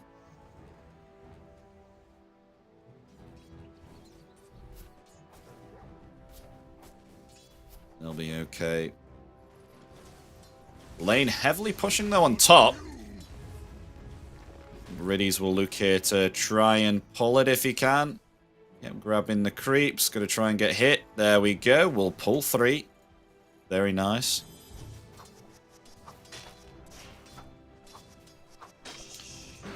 Last hit wise, mid lane. Nico and Corden both doing the same. But once Corden reaches level 6, is there possibly we're going to see a rotation here from Puck? Or do you think we'll just stay on the lane, try and get something like the Witchblade comes out for the Puck? Wait, Corden, he will maybe make... Oh, Daze is gonna get gone on. With the Lotus would be more than enough. But top lane... Yeah, he won't get it. So low. He's gonna have to go base and miss this wave. He doesn't really want to miss the full wave. Does he stick around? It's very dangerous. Oh, Puppy. Getting caught by 2. Has a TP. Yes, but the blood grenades and the flame break. That's a kill. Taking down the Enchantress. Crystalis? Gets the kill in return though. Yeah, there we go.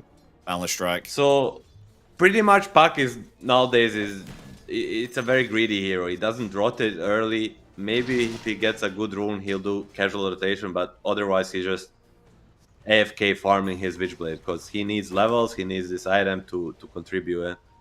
I look at him more as a scaling hero than like this type of space maker. Got the juice, is making rotation to a 6-mil rune. Not something you usually see. Look at this. Rotation from the carry. Wants the techies. Going for the kill here, saving the hook. There it is. Gets the kill. Onto the techies. Dire's middle tower is under attack. Meanwhile, they bottle the haste rune there for Niku.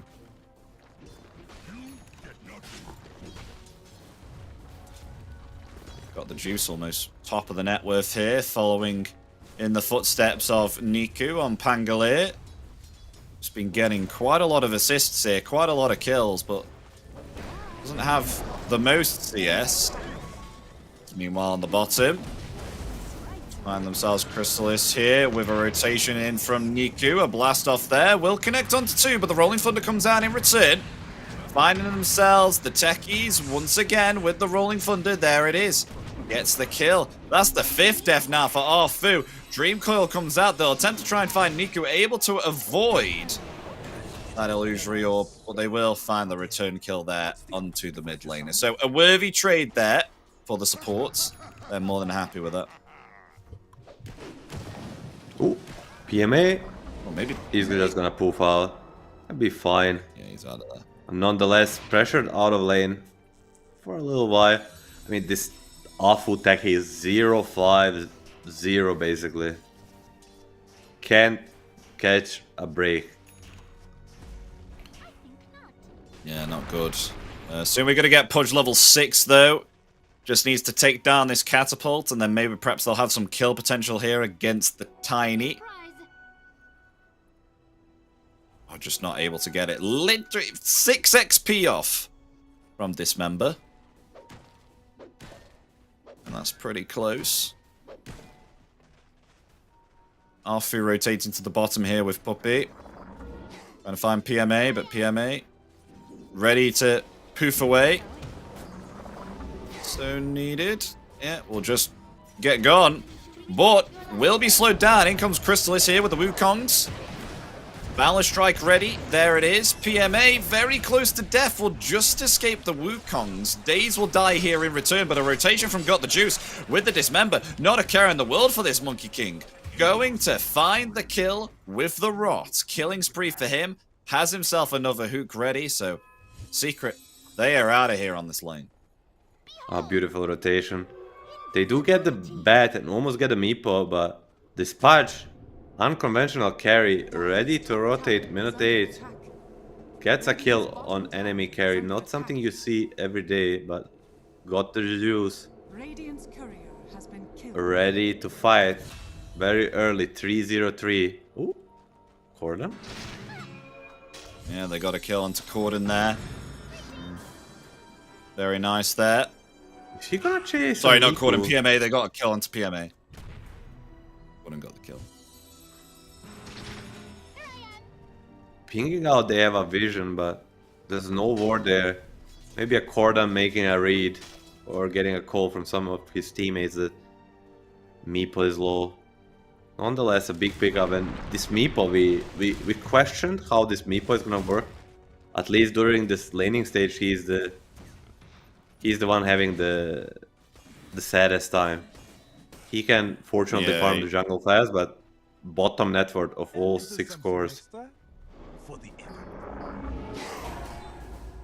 Doesn't have himself the best of last hits at the moment, and doing very good in net worth. But at least, you know, the Pudge and the Pangolier are doing great here on NAVI Jr. And speaking of the Pangolier, wanted to go in for the Rolling Thunder. Nice Sinister Gaze there, affecting the puck.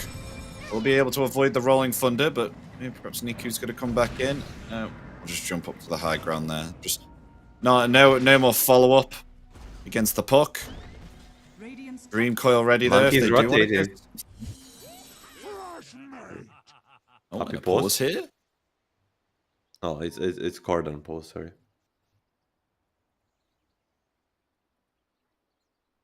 All 5 heroes around this mid lane, basically. Oh, there's gonna be some drawing on the map by Redis. Top, bottom, he's drawing everywhere. A little bit confusing. And now Daisy is saying we should farm our big jungle. Good to see NAVI Jr. using this pause time to get their strategy straight. It was actually funny because during that pause, before that, I actually got kicked out of the game. As soon as I came in, they said go. So they might have had the same issue there. I think they were just good guys waiting for you. Oh. Secret, they're old, you know. The old people sometimes can be polite. Sometimes can be polite. Yeah, I was gonna say old people are polite, and I remember some old people that I saw previously this year, and they were not so polite to me, so I was like, maybe sometimes. 11 minutes in, anyhow, 8-4, NAVI Jr. Again and again, same like versus the OG first game. Showing up in early game, showing that they have mechanics during this laning stage to We are gonna get a blink at dagger least a little bit ahead. Boom. That should be the turning point for Seeker. Get this blink on the Tiny, Twitch play on the puck, and start making moves.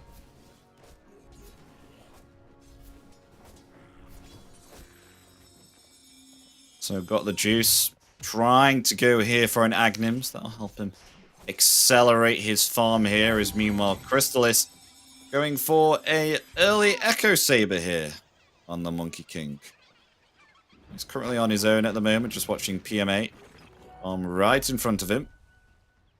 Actually going to bottle a double damage rune here for Niku. Actually going to pounce upon the Meepo right now. Will be rooted up in place. Is going to try and pursue. But we'll just be able to poof away. Niku and Riddies now rotating bottom.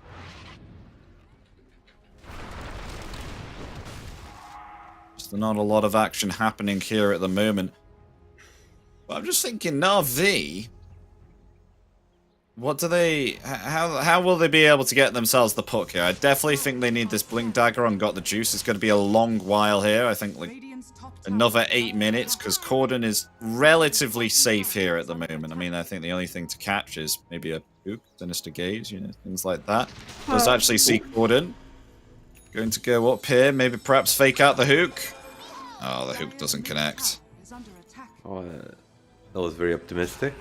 But it's basically going to be a Sinister Gaze into some follow-up. Either a multiple Urbines, a Lasso, or a Rolling Thunder. So for the first disable, it's only gonna be Gaze until Bat or Pudge get the blink. But when they get this first one, there's a lot to follow up.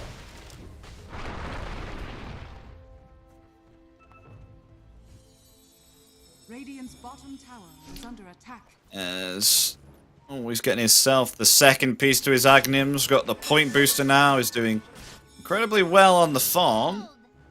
PMA, he's slowly recovering here, farming some stacks. Got himself that Dragon Lance now, so has those extra stats.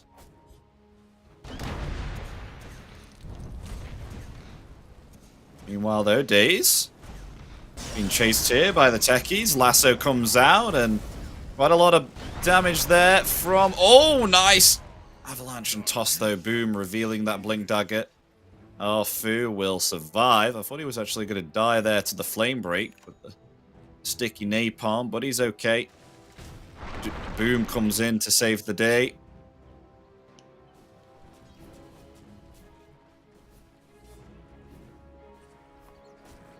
Not a lot going on between neither side of the teams, just everyone farming up here currently. Yeah, everybody's getting their timings. Pango will get his Defu, and Pudge is going from the Veil to the Aghanim. Same with the Meepo. Dragonless Aghanim's no diffusal. I think with the nighttime coming up and Pango having his timing should mean Navi will go for some moves, most expectably towards this bottom lane. Try to open this tower up. What's the earliest timing we're waiting for here until maybe perhaps we'll see something from either side of the team? Okay, we got a Blink Dagger on Daze. Is that a spike into go? Yeah, for sure. They're lacking initiation, but this Blink Dagger will allow even maybe for them to go on a puck.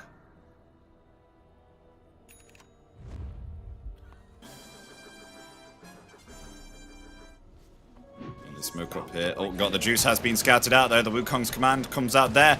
Activating the Flesh Heap, still okay here. Niku's going to rotate nice in. They get themselves the hook, the Dismember there as well. Crystalis in some trouble. I don't know if he's going to survive. He has himself the Wukongs. Yes, he will fall. They will lose themselves PMA there, though, in return. What a lovely lasso. Look at that. Onto Corden. Attempting to flee now. Niku is okay. Never mind. Boom blinking in there with the toss. Finding a double kill there and got the juice. He's going to attempt to TP. Will be able to get back there successfully. 2 for 3 at the end for Secret. Definitely a trade favoring them. They lose their carry, but they get 2 of enemy cores, as we'll see in the fight recap. I wanted to read fight recap. Funny. Oh. I mean, it's just this puck it's very hard to kill. Even though they got the last onto him, if they don't have a follow-up, Is under attack. he will not be dying in this fight.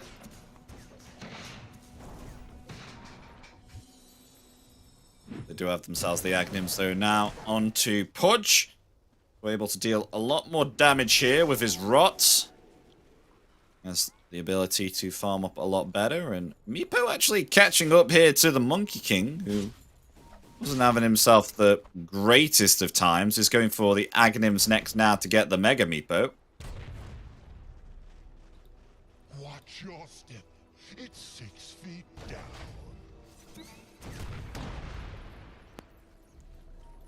Still, I mean, we've had ourselves the Blink Dagger reveal here on Bat Rider. Is there any timings that Secret are waiting for here? Are we just waiting for scalability on Dire's bottom Corden, tower is under or attack. because I'm looking at Chrysalis and Corden, Monkey King and Puck, and I'm seeing a BKB next item here for Monkey King, which will be really beneficial. I thought maybe perhaps a Oh, bottom lane. Boom gets a jump. Oh! Yeah, they got themselves the Meepo PMA instantaneously dead. However, got the juice. Has hooked himself a Monkey King here as the Chain Frost comes out.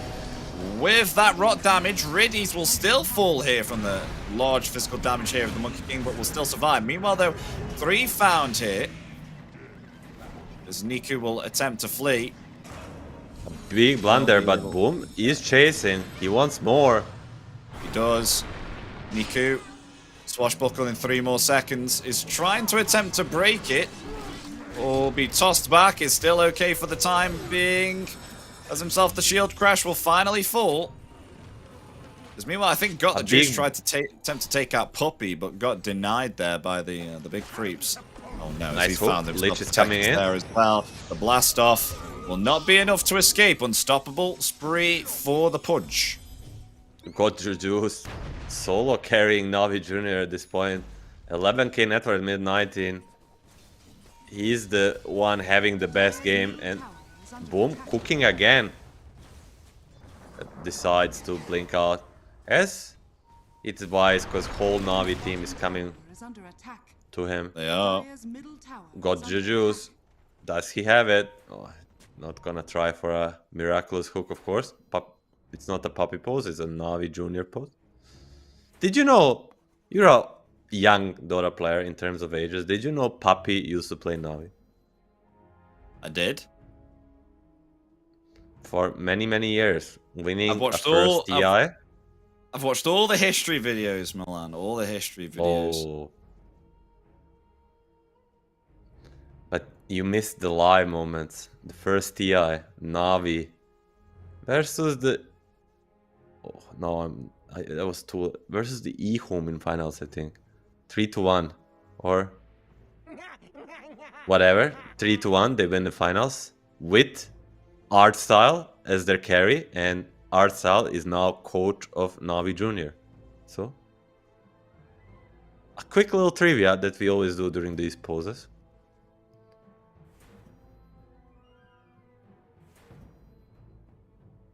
Really needs this BKB. I was thinking of a spell... Mage Slayer, that's it, a Mage Slayer. Thinking a Mage Slayer on Monkey King would be very, very nice here to combat the spell damage that Pudge is doing with Puppy has it. Rot. Puppy has it. Yeah, I mean, one Mage Slayer versus a carry Pudge is probably mandatory, because all damage he does is magic, and Mage Slayer does slay the magic damage, and Puppy will go out of box and pick it up on this post 5-inch. Very interesting. I think a very good choice, because Monkey, he needs Echo Saber to farm, I feel like, and he's gonna get the BKB next. I'm a little bit worried for his scaling, but Crystal is proved in past that he always finds a way to get items on this Monkey King. Like, he's just very good at understanding when to join a fight and when to not. Yeah, he almost has this BKB soon. He is top, though, and he doesn't have himself a TP, so Navi Junior, they could catch themselves Boom. Unless Vision... Let me see, does Boom see the Lich? No, he doesn't. He's currently farming this camp. He has no vision here on this Lich at the moment. And Hodge is combing through the trees. Could possibly get a hook after a sinister gaze from Riddies. But Boom has to be quick on the Blink Dagger. It is coming off cooldown here. We will see once Daze has been able to reconnect. So how long do you think we're waiting here for Daze? Could either have a solid state drive or a spinny disc. If it's taking this long, Navi, I think it's spinny disc. I think Navi sponsor for SSD. They might have some SSD sponsors. They're taking their time, Maybe just taking it slow. Maybe needs to relog into his Steam account, get a double authenticator going, but he should be coming any moment. I have a feeling. And what's the next for Navi Junior? I feel like, yes, they have some good moves early game, but it kind of feels similar to Urgi game 1 where they might not have what it takes to win it late game, so probably should try to hurry up and push the tempo into this game. I guess the most important is this Agonism Meepo in 350 gold.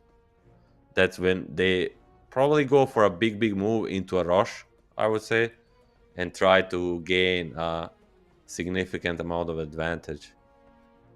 Yeah. We will see. Eternal Shroud is the next item. We've got the juice as well, so that will help him reduce the damage that he takes himself here on the Rot, and be able to protect himself against the other magical damage coming out. I mean, Tiny, Avalanche, and Toss. Should I say anything more? I mean, that's an annoying one, an annoying magical spell.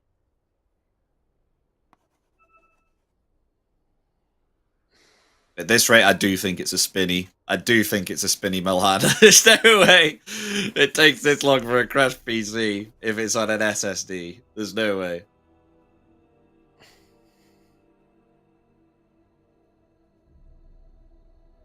Boom. Going for the Kanda. They don't see him, but they are pinging him. I think rebooting PCs, sorry, no SSD. So trying to investigate this bottom situation. If you look at the Pudge, he went to the small camp next to him. Can we move our camera, please? He went to the small camp, and so there is no small camp, and it spawned 15 seconds ago. So his logic is that someone cleared this in last 15 seconds. By that logic, they go and place the ward on the high ground, and now see the Tiny. Will they get him? Stay tuned, because we need to wait for Daze and Batrider to boot his... How did you call it? It's not SSD, but... Spinny. A spinny disc. Spinny? It's a hard disk drive. Hard disk drive. Spinny HDD. disc. You call it a spinny disc, yeah, because it has a disc in it that spins. So it reads the data. The spinny disc allowing them to make a plan. Meanwhile, Corden with Arcane Rune is going to attack this mid tower. Maybe even get it.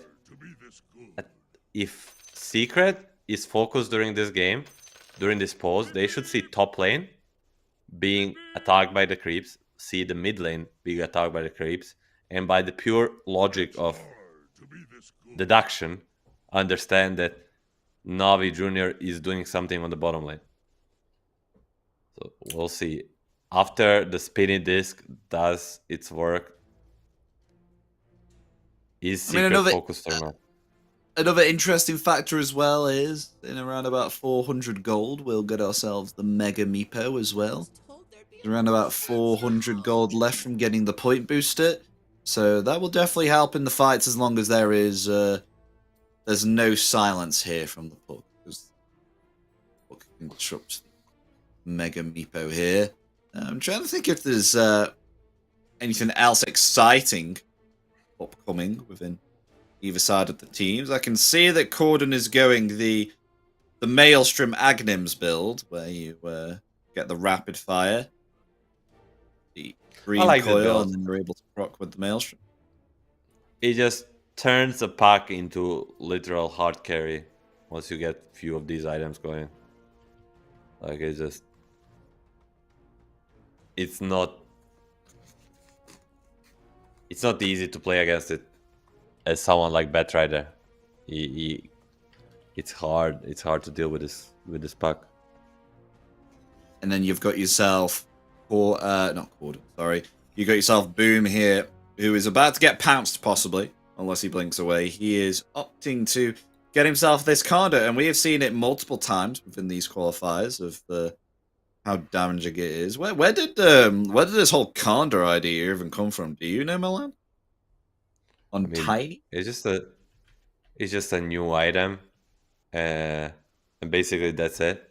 It's pretty good on these heroes. I think Tiny is one of the best Kanda carriers alongside Morphling and Luna. Luna probably is the best. Just like you get this level 20 Kanda, you throw a Lucent Beam and you probably get a Puppy. Is gonna give us a ping on the bottom lane. Now a little bit of a drawing. And Tehi's Afu draw exactly where everybody is.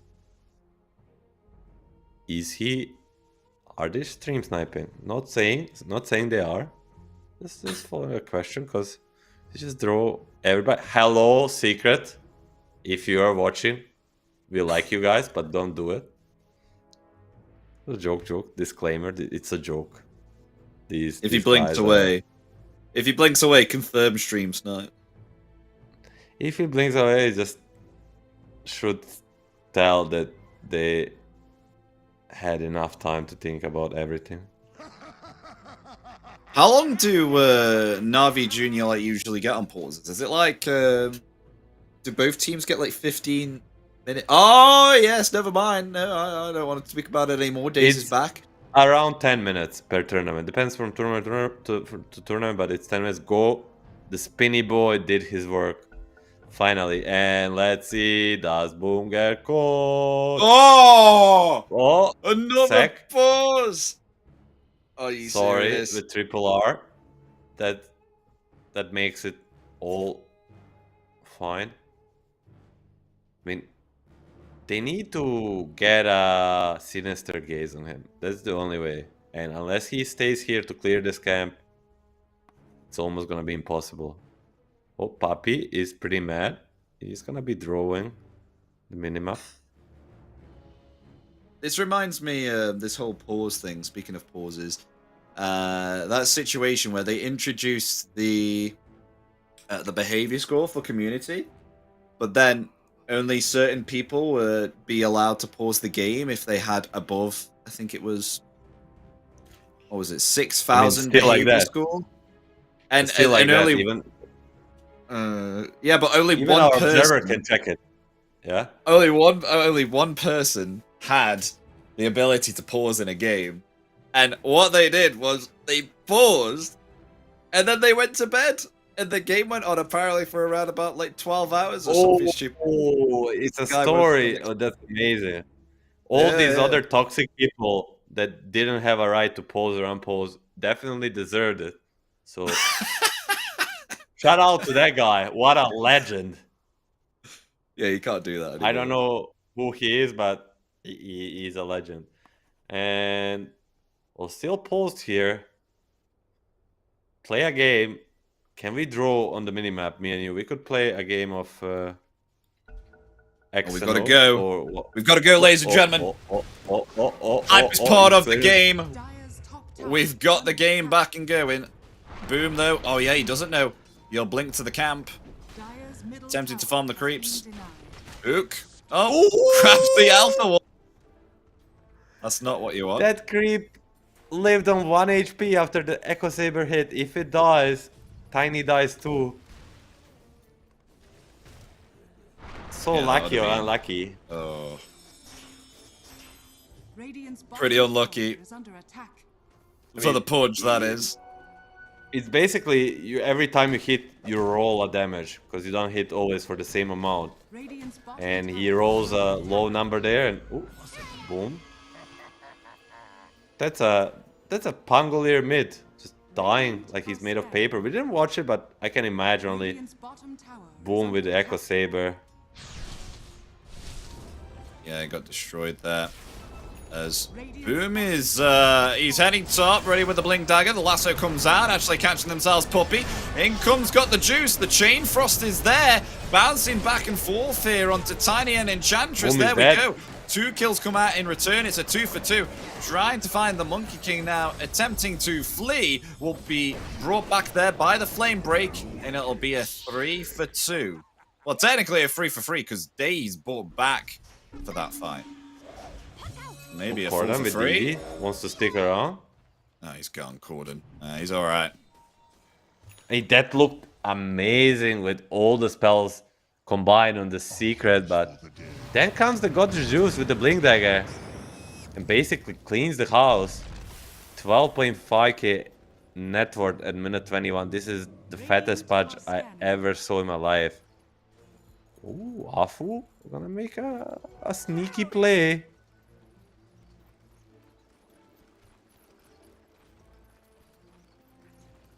Where's he heading? He has it. Knights are with us. Oh, he's they're got gonna it, spot him, yeah. He needs to TP it. Yeah, he's gone. Catching the Wisdom Rune there. Dire's top tower is under Still trying to go for this Eternal Shroud. On got the juice. Still struggling to try and find a way to catch Corden though. And another... Oh no! I don't think they have much pause time left. Sorry with double air this time, so he's not as sorry as last. Sec again. Sec. 1 second's passed. Right, okay, we can go. Last time he said it, it wasn't a second. He's trying to trick us again. We will not fall for it. We can watch the drawings on the minimap by the got the juice. He's just I cannot understand them. He's like top, bottom, top, then in our base, something, something. But nonetheless, we'll go back to the game. BKB in 400 gold for Monkey King. That's a big timing for Secret. Might allow them to make a more aggressive move. Yeah, around about 400 gold away there from the BKB. That will definitely help, especially against the Rot coming out here from Podge, along with the Rolling Thunder also from Niku. Not as an aggressive game coming out here, though, from Navi Juniors. I mean, game 1 against OG was very aggressive, but this time they are really keeping away from each other. As meanwhile, we're going to get PMA here, who solos the Tormentor. To get on himself. And bad try there, Shard. We always Not a good celebrate it. Probably with the tiny support of War Shard in the game. Of course, if you're some heavily farmed mid lane bat, it's not too bad. But as it is now, it's pretty much useless. Well, smoke onto 2. It might break here on the Batrider. It will do indeed. He's hiding in the trees. Blinks away. But Boom got his own blink. Avalanche and toss. Will he find the kill? Daze still lives through it on 15 HP. Never mind. The Dream Call comes out. Finds the kill. In return, though, got the juice. Trying to lay in the damage there onto the Monkey King. And the Chain Frost able to get a double kill. Taking down both Chrysalis and Arfu. Beautiful Chain Frost and beautiful rotation by God the Juice. He's there every time to respond to any team secret aggression. He's there with the blink. Shiva's Aghanim's just punishes. But does he even have a Shiva's? Well, just the Veil for now. Going for the Shroud into Shiva's. Got a Blink Dagger now, 2 on PMA. Opting to go to the Shard. Maybe perhaps we'll see a Cypher Vice soon be built on the Meepo, and then we can definitely catch ourselves the puck here. As Corden I like is that. definitely going some damage on him. I feel like that's a much needed item this game. Eventually, you just need to deal with this puck. And Hex is the item versus puck. Dire are scanning. Because, I mean, they had themselves the lasso, and Daze has been able to get a lasso off. It only lasts for 2.5 seconds. Well, less than that, actually. 2.25, and it's not enough. And then the Dismember comes out, and that's like 2.75 seconds, almost 3. I think they need a lot more. That's more than enough. They have the Earthbind.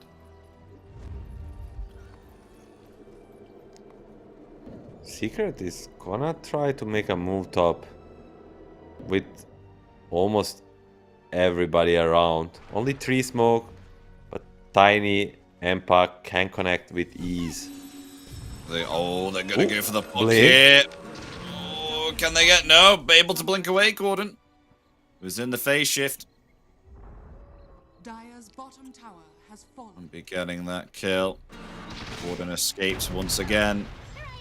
Well, the mines just obliterate half of Daze's HP.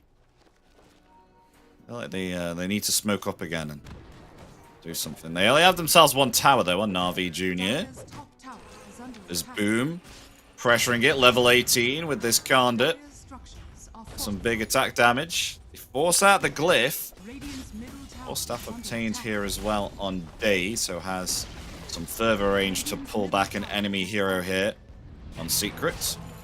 Oh, and got the juice. TPing in, found a Nice close up. tiny hook. Oh, just about misses. Misses Boom there, very close. Wants to go for more here. Has the blink as PMA coming forward here. Needs to commit the Mega Meepo. There it is. Will survive. Rolling Thunder coming out now. Meepo still surviving through it. Getting low. Half HP. Lasso there. Bringing the Monkey King out of the Wukong's command. They find themselves the tech. He's been in return. The Batrider has fallen. This Crystallis slowly falling here. Can he get himself the Jingu stacks here and heal back up? No, he cannot. He will fall. It's a 2-for-1. Possibly a 2-for-2. Here is Podge hooking the way back. Boom. Boom will get the kill, but a triple kill for Niku. They lost 4 here on Secret. As Navi Jr., they will come out on top, and Corden getting very low. Has to back away. Not gonna spot that region. Would most definitely like to have it. Oh, PMA is not gonna catch him, but that fight, PMA did a perfect job. Just going in first, baiting everything on himself, then going into a big Meepo or Mega Meepo with the shield from Lich. It's too much to handle. And then one time, they use everything on him, he gets 1 HP, then he digs into the ground and lives through everything. Now they're gonna go to rush. This is what we talked about. After a team fight win, a lineup with Meepo can just go and clear the rush quickly. Yeah, I'm just going to take themselves this Aegis here. And there's no contest for this at all. So Navi Jr. will get themselves the Aegis of Immortality. They're going to put it on here. Niku? Maybe? No, they're going to put it on PMA. Okay. PMA with the Aegis, his next item. Actually not going to go the Hex here, Milan. Wanting a Diffusal Blade and then an Eye of Skadi. So wanting some damage for the hands of this Meepo. Maybe they think Blink Dagger, another 3 guys is enough, since all 3 Pudge, Bat and Pango have a blink. It's not so easy to catch a pack, but it's not impossible. 4k up and minute 28. Navi Junior, man, they impress again and again. Oh, Niku needs to be careful. These mines hurt. Taking even more damage there. They take down the Observer Ward though. Got the juice. Ooh, got your juice. Yeah, being quite aggressive there. Back away. Gordon's hiding behind the trees. PMA being aggressive here with this Aegis. Attempting to take down here the tier 2 tower. In return, it looks like it will be a tower trade. As in return for taking the top tier 2 tower off the side of Na'Vi. Na'Vi will take the tower bottom. There's some passive gameplay going on here. Not much other than the pushing during the Aegis. Just, it seems like Team Secret are trying to keep away here from Na'Vi Jr. They want to mirror while they have the Aegis, but it's working for now, but for how long?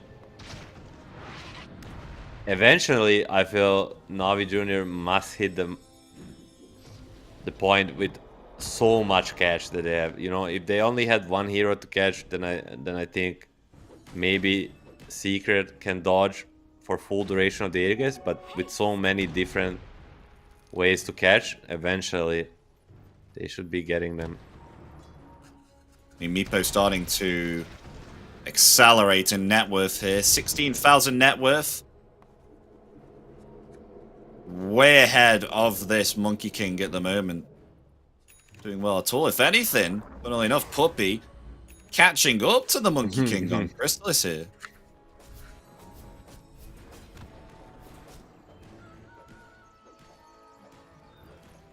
+5, almost at the same net worth here as the carry. That is definitely an interesting one. Rich Puppey. Gonna go for a smoke play though. Attempt to try and find themselves something. The smoke will break here on Niku. Pango would be perfect target. Tossing his silence, instantly taking him down. No reaction time there whatsoever to react. As the BKB will be committed, got the juice, going to commit the TP. He will be out of there, but in return, Secret, they find themselves too not able to utilize this Aegis here, as PMA is out of there. I mean, not only not being able to utilize it, but basically losing 60% of their network advantage they had. Secret using the smoke to surprise them, get this Pango perfect target to start the fight on. Tempted to go for that Shiva's God now and got the juice. I mean, it's almost that. I mean, the recipe costs loads now. I remember when the Shiva's God recipe used to cost like, what, 500 gold? Now it's like 2,050. Oh, that's an expensive piece of paper, that is. And Boom just stalking around the map here with his Blink Dagger, trying to find something. I mean, Na'Vi, they're starting to slow down here. Milan, is there anything that they can do differently here? Do you think they really require like a Hex and a jump onto, you know, someone like Boom or Corden? Yeah, okay with what I don't think they need a Hex to kill anybody but Puck. Everybody else could easily get poked with every other initiation. It's just the Secret, a much more experienced team, plays them up way better. Navi Junior had enough. Now they're gonna just go straight down the mid lane. Yeah, taking the tier 3 here. They force the glyph. Boom is ready with his Kanda. I mean, if they... Oh, got the juice, trying to get a kill there onto Boom again with the hook, but not able to. As that BKB ready, they're actually going to bat themselves off. It's PMA rooted in place there, the Monkey King, but in return, they've lost 2 here. And Na'Vi Jr. was a toss there onto got the juice. Stunned in place there, the BKB and the TP coming out once again. They do not have enough physical damage, so Pudge is out of there. Again, Navi getting a little bit ahead of themselves there. Trying to push mid lane, exposes the backlines, and Corden Pak with this build, he cuts through these supports. He melts them. Oh, Secret on the pushing side. Agon is done on Chrysalis, which really helps with pushing towers. Gaddy on the Meepo though now too. See if Meepo can attempt to finish. I mean, Dream Coil against many Meepo clones is a little bit terrifying. Do you know if PMA can use Mega Meepo whilst in Coil? Is that not possible? Hold the thought. Boom. BKB activated there. He attempts to hold his ground, but he's not outputting a lot of damage. Dream Coil, though, in return. Oh, they caught themselves a lasso. That's Puck dead. There we go. That's what they needed here on Na'Vi Jr. They'll attempt to try and find more. Has got the juice. He's got himself a hook in 1 more second. Will not be able to grab Puppey, but a Centaur instead will now use the Dismember here onto the techies. The Chain Frost comes out there. Meanwhile, Boom will fall here on the bottom, close to the river there, by the hands of the The Meepo here is the Mega Meepo now. Everybody's dead. Is found. 3 dead, 4 dead. The only one remaining is the Monkey King, and Crystallis is far, far away here. Finally getting initiation of this pack. We have been looking for it whole game long, days on this Batrider. Finally, the spinny boy comes online, gets a jump, and they get 4 kills. After Pac dies, Tiny pops the BKB for pretty much nothing. Everything goes well for Navi Jr. And to answer your question, you can always press a Mega Beepo as long as your main guy is not being disabled. Oh, okay. Meanwhile, Daze, 4 staff, very nice. Gets out of there. Lasso's ready! I wanted to go back in with a lasso, though. That would have been his death, but that would have cancelled the TP. Not sure how would that one end up, but with God the Juice being around, probably eventually in Monkey King's death.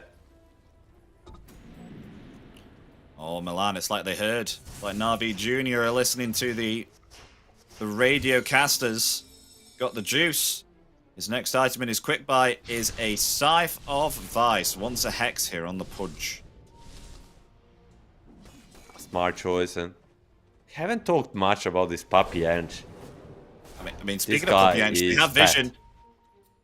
Oh no, the Puppy What pose. the heck is this pause? A literal puppy pose. Oh my god. Okay, I'll agree with you here. This seems like a one of those pose situations. and have Puppy on the screen.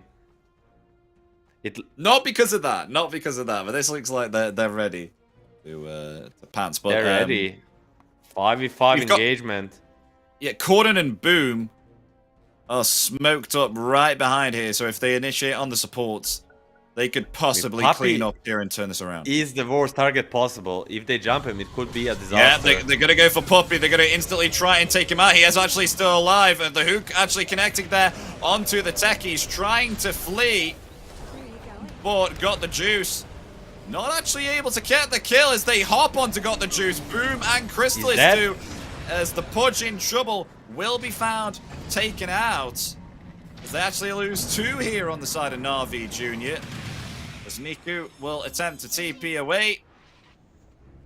And PMA getting out of here also. Yeah, not the right target to jump there, as Puppy took absolutely no damage and was just able to heal up. Sproinked into the lower part of the river there, as you saw. Was completely fine. I mean, even the techie survived. These Glimmer Capes really turning out to be quite useful. It was a master plan all along. Bait this Ench. Oh, Gordon. Punish everybody else. Oh, blinks away. Blinks away. Can he get himself the Earthbind? I mean, Crystallis rotating no in. Pudge, no bet. What are they doing? Has the Wukongs. He has the Wukongs. Turns into the Mega Meepo here. PMA. He wants to back himself off, though. The Chain Frost coming out in return. This Meepo, he may be dead. There's the Avalanche and toss. And look at that. Meepo's gone along with the Lich there. Also, another 2 down. Very confusing sequence of events. Trying to catch Puck basically without any real catch there. Both Pudge and Bat were dead. And they just go 3v5 into the Secret lineup. And now Secret has opportunity to push high ground. Dire structures are fortified. The glyph comes out. They do have themselves another glyph ready, which they do want to commit this one. Juice ready with the hook. Is he gonna get... Oh, nice Sproink! Puppy dodges that with style. They will find the middles... Not in the middle, the top set of racks. The melee racks is gone. With that, they'll back themselves up. Not want to commit the buyback here on Meepo. Rush is up. Secret might go straight into it. Nothing to stop them, I would say, with this Meepo dead. They can just get it for the Monkey or Puck.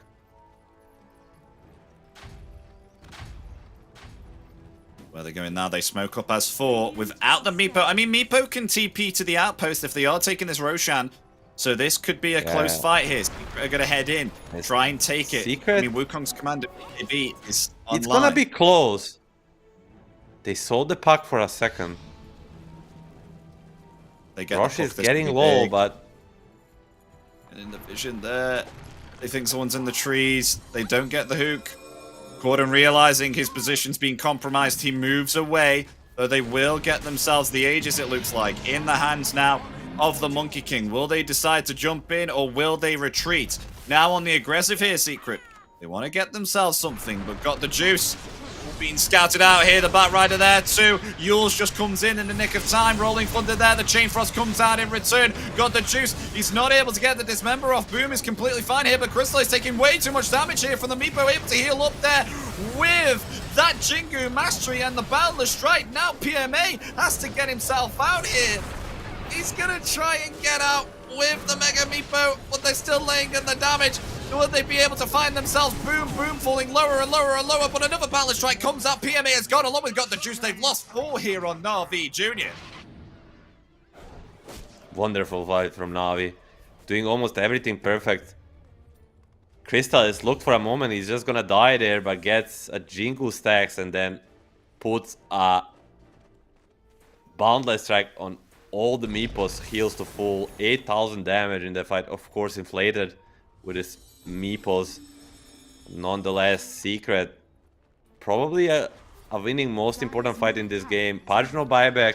Meepo has, but doesn't want to use it for this Rax. Will he? I don't know.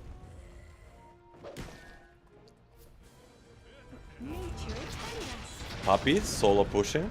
Lovely. His middle tower has fallen. I'll do it myself, he says. Yeah. Gonna take themselves the middle set of racks. I mean, there's the Frost Shield. Protecting the racks considerably there, but they'll expire. They find themselves the middle six. 1 more remaining now, as they just need to get themselves the tier 2 bottom, and then they can clear up the Mega Creeps. I think they're more than happy to do that here. Chrysalis now, with this Aghanim Scepter and the Gleipnir here too. Having a pretty good time here on Monkey King now. He wasn't having the greatest of times, but someone to especially consider right now is Corden. Look at his items here. He is scaled dramatically. We got a Millennier, an Octarine Core, the Aghanims as well, and the Dream Coil pierces debuff immunity too. And the Nemesis Curse. This buffs his damage so much. If he gets coil on multiple people here, he might kill all of them alone. Oh, and they just realized they took the Tormentor here. PMA Dire's bottom tower hanging close by, just scouting out the tree line there with the Earthbinds. Looks like they're gonna back themselves off here, Navi Jr. They don't want to take a fight out of their base. They'll go back beyond this tier 3 tower and wait for a good pick off here. Got the juice. Ready with a hook, but they smoke up here on Secrets, wanting to try and wrap around possibly. We'll scout out here with the Satyr Tormentor. Swashbuckled there. Maybe perhaps they can get themselves the Meepo as the avalanche and the toss comes off there. They'll try and take down the Meepo, and they will with the Boundless Strike as they delete the Batrider there also. The coil is broken. It stuns up Pangolier during the Rolling Thunder. He will be able to get himself away as Pudge in the front line with his BKB. Has to get himself out of that Wukong's command that has been committed. He's going to get the hook very soon, but an avalanche there onto 3. Deals a lot there to Riddies. The Chain Frost comes out there in return, and Meepo now joining the fight, but the Boundless Strike taking down the Lich along with that Pudge too. PMA is gone. GG. GG is called. And game 1 will go here to Team Secrets. Oh, a much needed victory for Team Secret to regain some sort of confidence. It didn't look clean. It wasn't super easy, but nonetheless, W is a W. They should be happy with it and move forward in this series. Yeah, right. I think the Tiny was definitely one of the great heroes here in order to initiate. I mean, these avalanches were very unky, and thankfully, because of the picks that they chose throughout that game, especially the Monkey King here onto Chrysalis, he was able to survive most of the outcome of those fights. I think if he definitely did not go Monkey King, then I think he would have a definite problem, because if it wasn't for the Jingu Mastery with the Boundless Strikes, then I think he'd be. I think if it was any other carry, he'd be dead. he was the Monkey King and was able to heal off like 4 Meepos along with everyone else too. Yeah, I mean, Monkey proved to be a pretty good matchup versus the Meepo, especially in that fight, as we saw. Like, just getting a boundless strike on so many targets, it heals fully. So maybe a Navi Junior can go back into picking something more meta against their super comfort heroes, because they're kind of countering themselves a little bit in these games. So looking for that adjustment during the next draft. And ladies and gentlemen, we are going to go for a break, so stay tuned because we'll be back with Game 2 of Navi Junior versus Team Spirit, Team Secret, sorry. Oh my gosh, it's already that late already. Spirit, Team Secret, I love sorry. the Team Spirit. They're not in West EU. I mean, they've already been eliminated from East EU, but yes, we're going for a break. We definitely need it. See you in around about 5 or 10 minutes, folks, for Navi Junior versus Team Secret.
It starts with this, a person that you miss. Mine draws a blank. I wanna go back to the early days when life was an escape. Now I just wait for better days. I lost myself in your reality. Lost myself. I lost myself in your reality. Lost myself.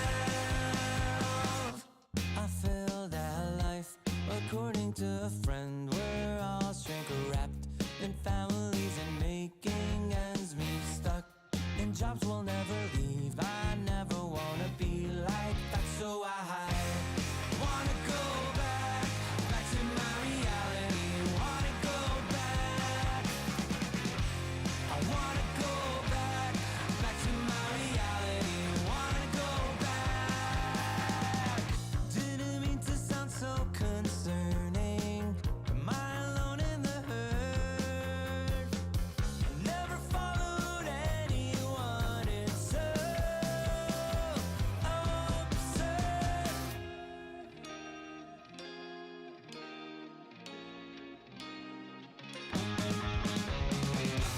I wanna go back to my reality. Wanna go back.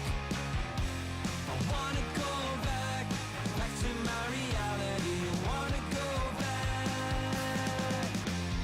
Trying to go back. Trying to go back. Gotta go back.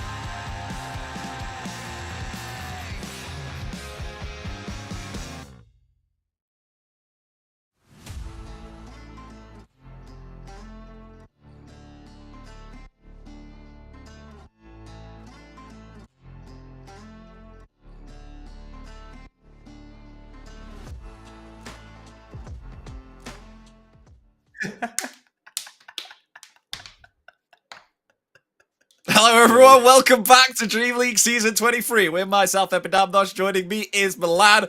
We've got ourselves Game 2 coming up here with NAVI Junior versus Team Secret. Team Secret were able to take themselves Game 1 out of this best of 3. And now we're coming in for a Game 2. Just cracked a little joke here with Milan. He was asking me what I'm going to have. And I was going to say fish and chips like a true Brit. True Brit, nonetheless. We're coming into like the that, game I like shortly with Game 2. Game 1. What did you think about that, Milan? It did look like that maybe perhaps Navi Junior would be able to show a little bit of aggression here, but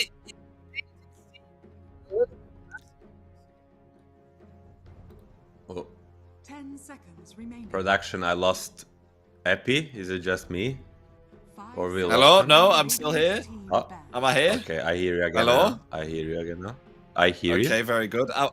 I was asking, with the performance of Game 1, it did look like Navi Junior was had the possibility of going aggressive, and it just stayed quite a little bit stale with the fact that we didn't see much action. Do you think that they could have potentially shown more aggression there, or was there a reason why the game came to that point? I mean, definitely there was more potential for the aggression, but it's also Secret kind of made it hard with the way they played macro and like the map and waves push with the puppy creeps on the edge and just few pickoffs here and there by the boom plus Pac pushing out the lanes. It was just hard to catch them. I'm sure Navi Junior could have done it, but as inexperienced as they are and Secret being so experienced in playing the macro wise, like they basically just got outplayed. We'll see if they get outplayed again, as they definitely need a second win here on Navi Junior if they want to stay in and have themselves a fighting chance, because this could be the last game for them. It's now or never. If they lose this, they are gone from the qualifiers, and Navi, they will pick themselves up the Tiny. And we saw the Tiny before here on Boom from Team Secret, and that worked very, very well. So Navi Junior wants a little taste of Tiny. They want to inflict the pain that Team Secret did upon themselves. I like this because I was pretty surprised last time. They did this trade. Now Secret will do it. Like last time, Navi took a bet and gave Secret a tiny. Now take the tiny and Secret will take the bet. So basically, roles are reversed. But one thing is the same. Secret has a overall last pick in the draft, and Navi will be happy with the tiny, I guess. I mean, Days, he played 14 matches of tiny in last 7 days, and he won 71% of them. So that's why I was surprised that they weren't picking it up more for him, because he had so much success.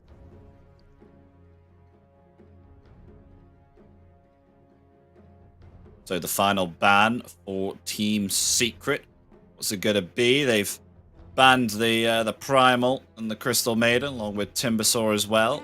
Some focus bans here against Navi, some heroes that they do like to play on this team. 5 seconds remaining. We'll go into the reserve time. Lots and lots of reserve time to think about what they want to ban, but it will be the Morphling. Morphling will be banned.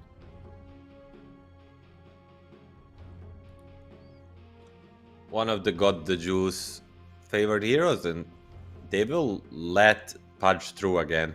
Wonder if Navi will go back-to-back Pudge games. I really hope for their sake they don't. And Secret will take a clock. Probably a puppy clock. We already saw a clock today on don't tell me. It was on White One.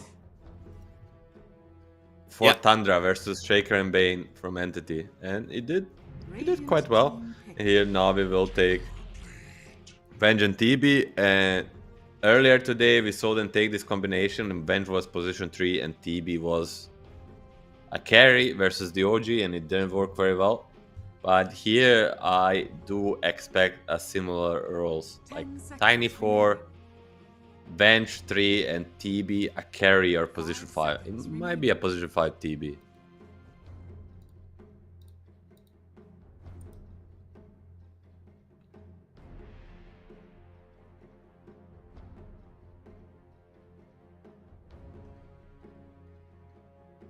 So what to pick up now for Team Secret? They've already revealed their 2 supports. I mean, it could even be a flex here on the Terrorblade, as it could be the Tiny Core, it could be Tiny Support, it could be Terrorblade Core, it could be Support. And especially what we've seen from PA, it could be a Vengeful Core, it could be a Support, so we don't know for sure. These are free flex picks coming out here from Navi Jr.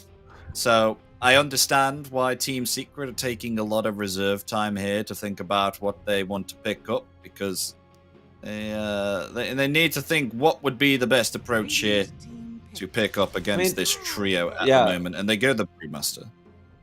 Just some vanilla picks that are good in almost any game, and Brew is one of them for Boom, and some vanilla pick for the Crystallis as well. That's Areza, who is also pretty good in most of the games, especially in the lane, hard to pressure with the Clockwork on his side. And now the Navi Junior will have to drop some flex. 10 seconds remaining. They'll have to make a choice 5 seconds what remaining. it will be. Do they get a... I mean, as you said, they can get a carry, they can get a off lane, they can get a new support even if they wish to. I think maybe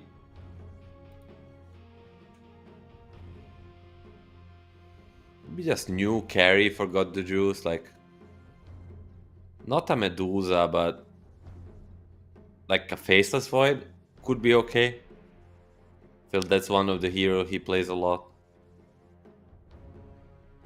Yeah, maybe. TB5 with the Faceless Void against Brew and Bat is a decent lane, and it's a decent matchup versus the Razor.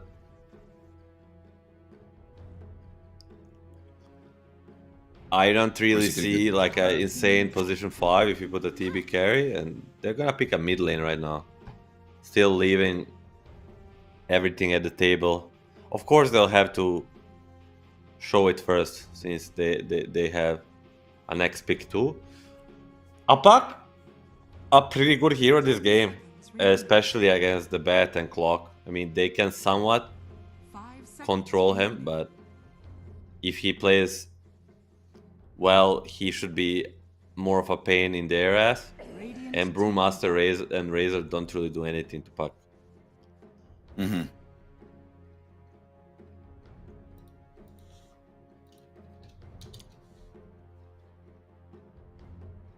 Puck picked up here.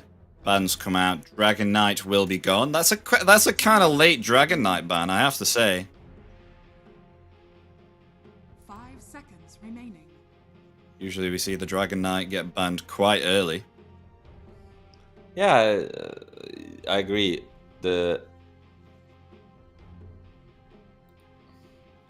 Neither team really prioritizing this hero, but it would be a great mid laner versus the Puck, like in the good old days. And let's see what Team Secret thinks Navi Jr. should pick. Radiant team ban. I think they should get a Viper versus the Razor carry, like an offlane Viper with the Tiny. I wouldn't mind that. Something Amar from Falcons would do, since Viper does very well against the Razor. 10 And seconds remaining. since you're already doing that, maybe ban the Enigma too, because that's kind of similar approach where Enigma with the Tiny can do really well against the Razor in the lane.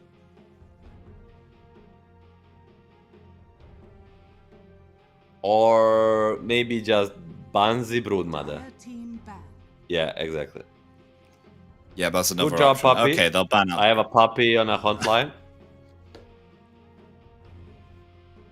Just kidding. I mean, the Brood would just create, like, it's you just don't want to face it. Even though 10 seconds it lost, remaining. they lost with it against OG. You think you can beat it? Yada yada yada. Just ban it. Remaining. Don't deal with it. And Navi Jr. What? I mean, do they go for this Enigma, or I would like do it. they just pick? Do they? I feel like almost I'm certain they'll just either pick a new post 5 or a new carry and have this Venge Tiny dual offlane that they did so many times before. But what is the got the juice hero? Stevie carry is not too bad, but is it this Faceless? Is it the Naga? I actually quite like Naga. The Radiance Brew is not so against bad. Razor. Yeah. See? Yeah, but he might suffer through the lane. But I either pick like a Faceless Void or just get a Redis hero like a Pagna or whatever. Oh, Beastmaster for PMA. Beastmaster. And an instant sniper. Sniper. Select your heroes. I mean, it's a Cordon Classic versus the Sniper. It's something I think him and Nisha did first in EU. I think maybe he even brought it to EU because he was like a big pack specialist. And what people will do, they would pick a pack against him and then he will pick a Sniper and demolish you. And I would keep our eye on this mid lane where I think Niku might get destroyed. It's a very tough matchup. What, for the Pug? Yeah. Is that It because just- of CS is so strong, or? It's CS and the harass. Just the harass from the headshot plus take aim is like, you'll see, you just cannot sustain it. 5 Like seconds. Puck kind of works with like where he somewhat suffers on the CS department but can out harass you. But against Sniper, you just cannot dodge a single hit. He just keeps hitting you in the head, as headshot suggests. I mean, you do at least I have like this yourself draft. some good rotation heroes, though. So you do have Vengeful and Tiny, both heroes that can move a hero out of place, you know, with swap or toss.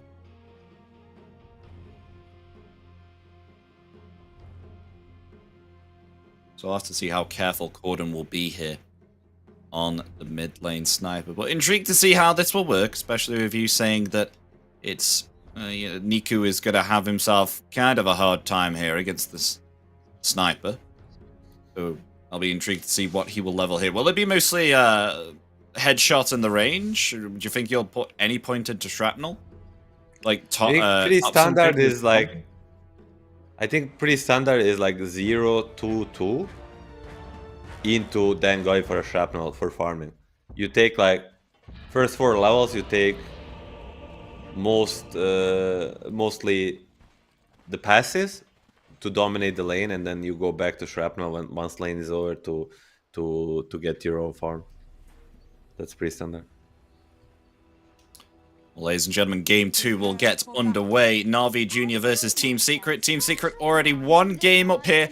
Need 1 more to stay within the lower bracket and continue on. And Navi Junior, on the other hand, they need themselves 2 wins here in order to defeat Secret. So they need to definitely win this game. The pressure is on, or else they will be eliminated from these close qualifiers.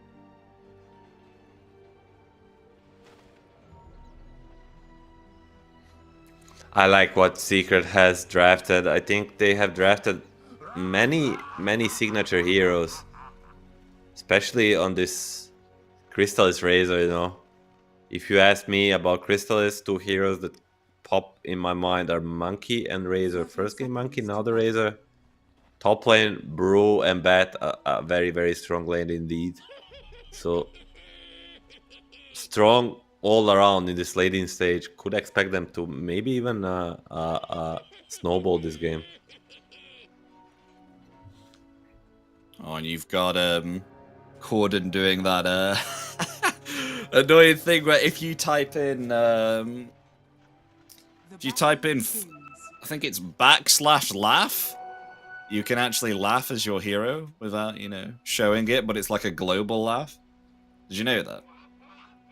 I did not know that. I knew if you type like AJ, like haha, like your hero would laugh too. You can do it silently by doing, yeah, like how Corden's doing. He's doing /laugh. He's doing /laugh. He's just gonna keep on spamming it. I think you can only do it every 10 seconds, I think, or something. Let's see, 3, 2, 1. Or every 30. It might be every 30. Probably I every think the 30, game has like to be like continuing. the voice lines, right? Yeah. Anyhow, mid lane, Niku will have a better block. Can come in handy. But Yeah, there's no way he's going to type it. Whilst he's maybe last after he hitting. gets this denied. Niku? This is so exciting. These lasses on the mid lane. Sniper still to get. Oh, he gets that one. Headshot? No headshot, so deny on the range. Super exciting. Is Corden like a specialist sniper then, Milan? I would call him that. Yeah, I've seen it play. I have seen him play so many times in competitive, and we'll see here starting to harass. Wow. Multiple, Oh my gosh. Oh my god. Oh He's my quite god. high. Oh, This is bullying. And that's on level 2. Yes, it's so quick.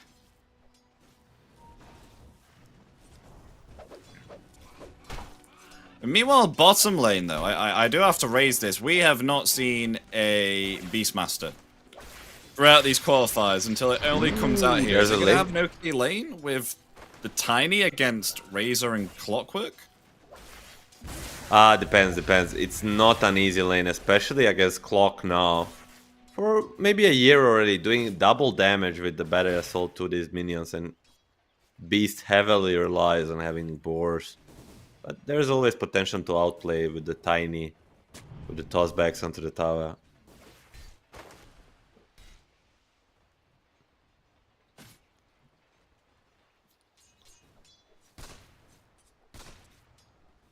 It's already look at Niku here, having to regen up here with the bottle. As Corden denies the bottom water rune. Ooh, he's not gonna allow him to come back to the lane very easy. Look at this. You get an illusory orb back to the lane. I think with take aim you get guaranteed headshot on the nice too. You do, yes. That's you do. when you get, yeah. Radiant's bottom I am You sound like a I'm dirty sniper player. specialist. Yeah, oh yes, oh yes. I love That sniper. sounds a little bit OP. Doesn't it? It's like Tidebringer on the nice a few years ago. Or Refraction on the nice, you know? It just sounds like it shouldn't be working that way.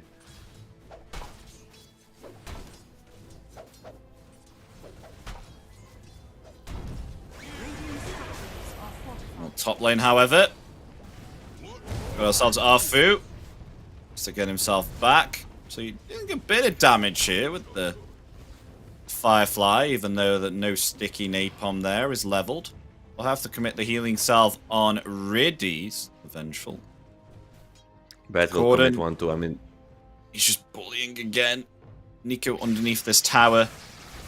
No regen to heal back up. This Chrysalis also being a bully on this bottom lane with the level 2 static link. Already a huge advantage on both mid lane and bottom lane. This is what I was worried about when it comes to Navi Junior. Especially on this mid lane. Boots of speed now on Sniper. Maybe opportunity to... Ooh, top lane. Puppy's there. Got the juice, attempted to TP, but the TP's cancelled. Oh no! Oh, that's bad. Top tower is under attack. That's really, really bad. This was the only lane that was going well for them, but Puppy with a perfectly timed rotation cancels the TP, and now we're gonna see TP make a walk of shame, as you like to call it. Yeah, that's the worst thing. Like, was TPing there, and now has to walk all the way Niku, back to lane. Niku. Able to refill the bottle. Still chasing. Nonetheless, just Meanwhile, running for his life, and We've missed kills what? on the I mean, okay. top and the bottom. I mean, okay, bet right there with the clock gets a kill on the Venge, that's normal, but 1v2 bottom lane, Is under attack. Crystallis, obviously the fantasy points, Crystallis does have a 10 out of 10, killing 1v2 on the safe lane. Oh, they're gonna go for more here on this top tower. Look at the relentless plays. Bullying got the juice again. I mean, rotation here from Daze with a 3-man avalanche and the toss. As Arfu will get away fine, as now they go for the kill here onto Riddy's. Find the kill there. Just the domination. This is a disaster, Epi. Changed. Oh, this looks like a game 2 versus the OG, like game 1 versus the OG and Secret was kind of a close one, but the game 2 against OG was an absolute stomp, and this might be another stomp on our hands.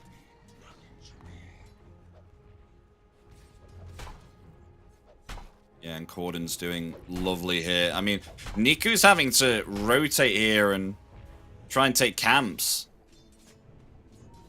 Really hard for him right now.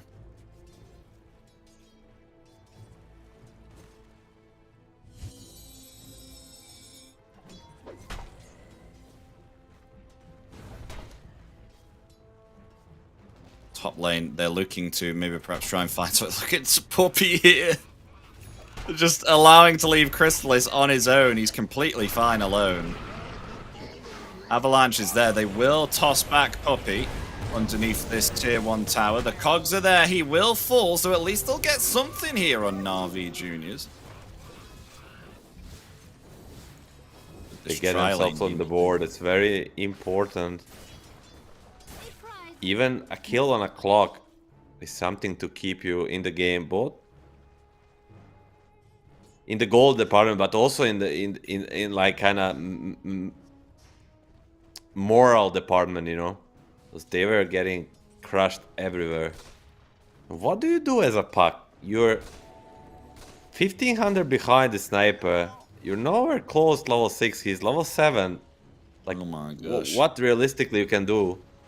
And now Puppy is also coming to double down on this pressure. Oh, Daze. Oh no, it's Daze. Oh, here we go. Assassinate. Woo! Gets the Who kill. tries to smoke him on bench? That would be the pog play, but just an inch Dire's too top far. tower is under attack. Gonna end up wasting the smoke.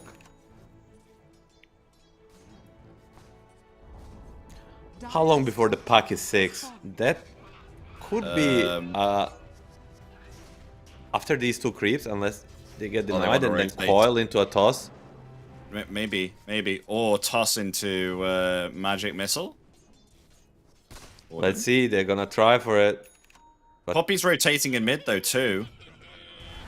Sniper has extended night vision, like half more than every other hero in the game. Ooh, got the juice. Being scouted out again. Slowed down here No by thunder. the Brew.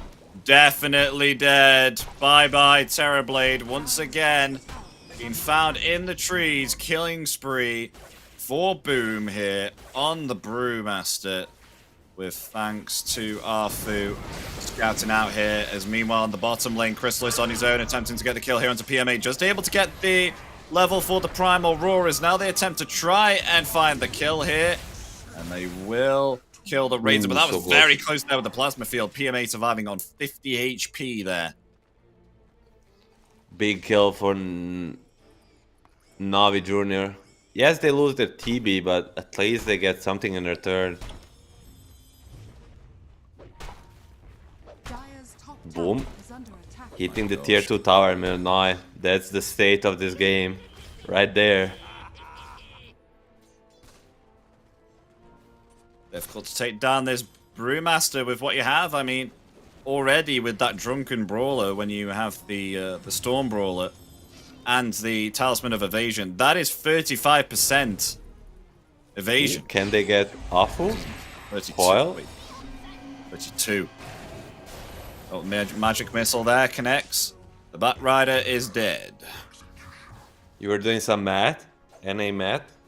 Yeah, I realized I was right, but I wasn't right at the same time because I totally remembered that evasion stacks diminishingly, which means it kind of turns into like an average. So it doesn't stack it statically. It kind of does it a little bit different. So obviously, of course, you have 20% evasion on the Talisman and then 15% with the Drunken Brawler, but you think it would go to 35%, but it doesn't. It goes to he's got 32 evasion. Poppy? Oh, they're diving. This tier 1. Goodbye, Days, once again. No way to escape there. Dominating spree.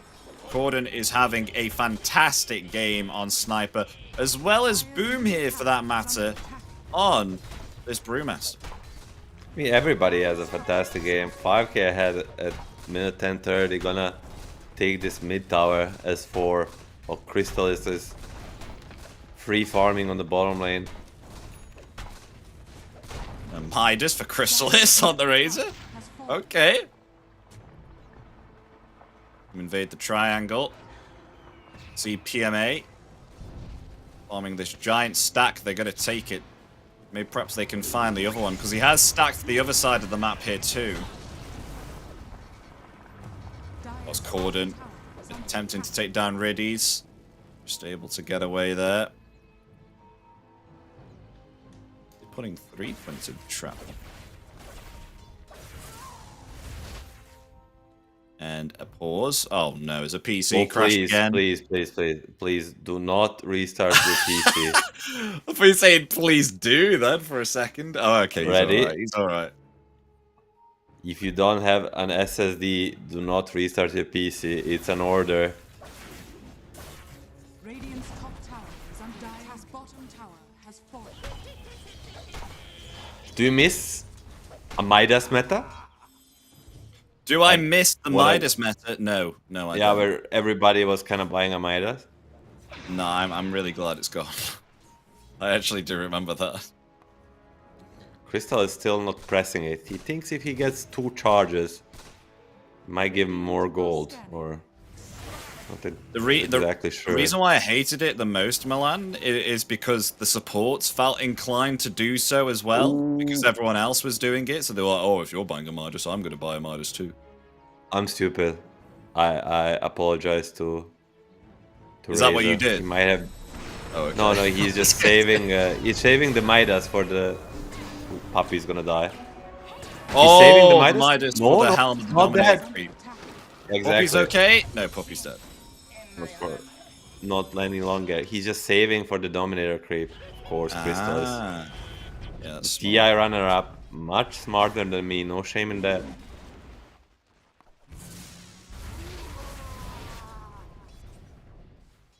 I mean, you can always get another one though, right? Obviously, of course, if the helmet is on cooldown.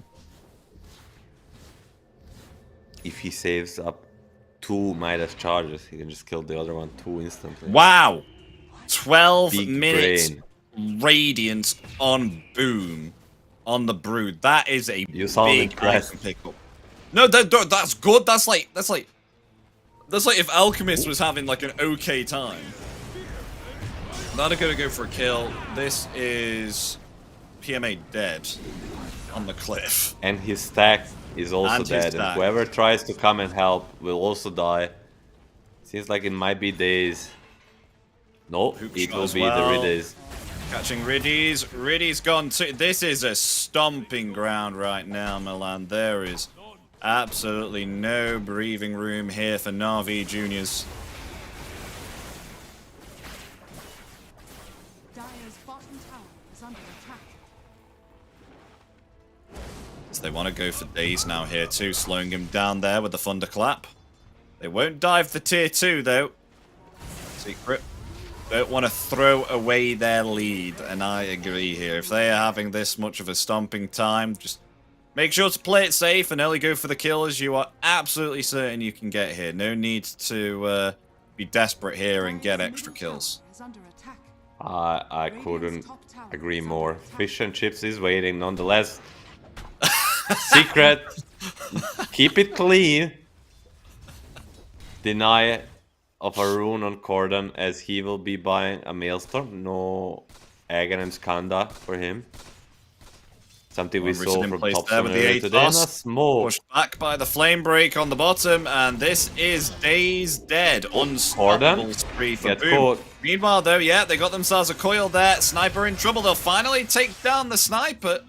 So at least they'll get themselves a big kill there on NAVI Juniors. But Boom, Really? what's the Does he have case? TP? Got the vision, but no. Cancelled the Atos. That was very close. So close. No sticky napalms on this Batrider. Interesting.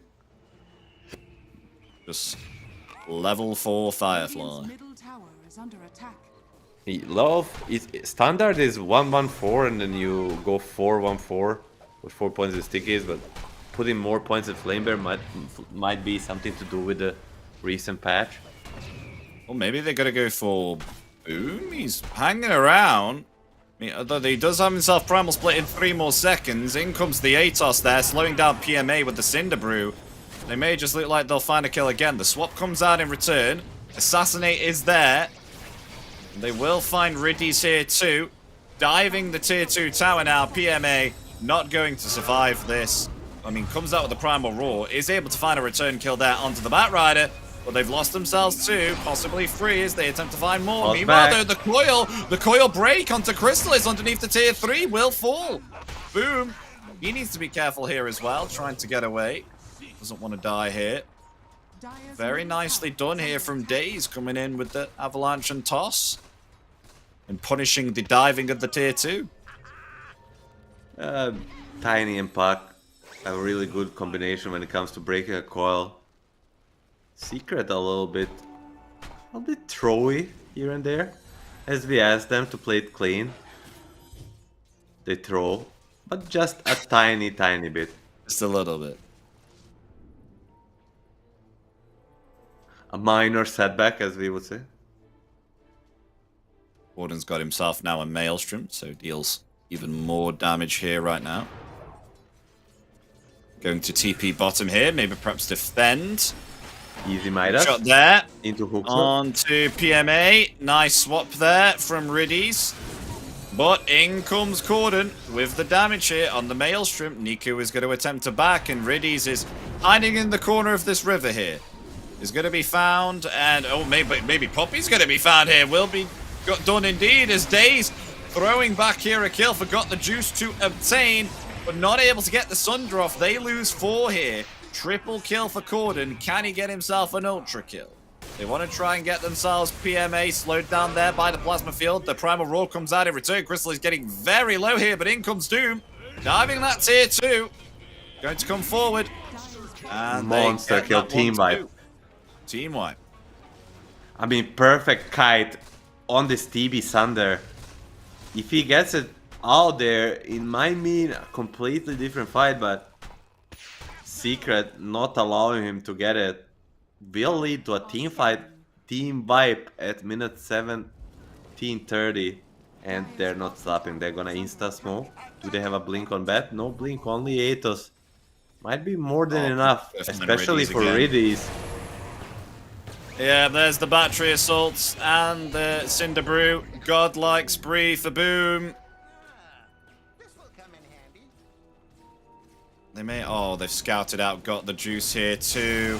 Lasso ready, bringing him back. Cinder Brew there as well. I mean, does have the Sunder. Sunder committed there onto the Batrider, but will still fall here nonetheless. Will be taken out, and that's a second kill for Secret now. Just practically getting free kills here everywhere they go. A little bit too much on the Secret tank, you know. Just everywhere they go, they have too much cash, they have too much damage, and Navi Jr. will spot the Batrider with a blink. Hook shot though, however. Ooh. Niku is out of there. No split. He's there too.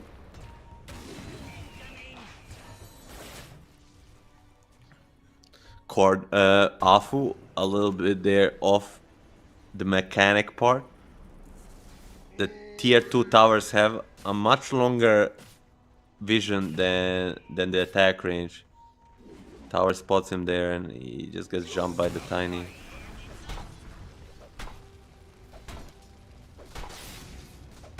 We've got Corden here attempting to go for a BKB. I think the BKB is a definitely good choice. Meanwhile, some action happening in the mid lane. They got themselves the coil there onto Razor, but a BKB has been committed. They will find the kill on 2 days.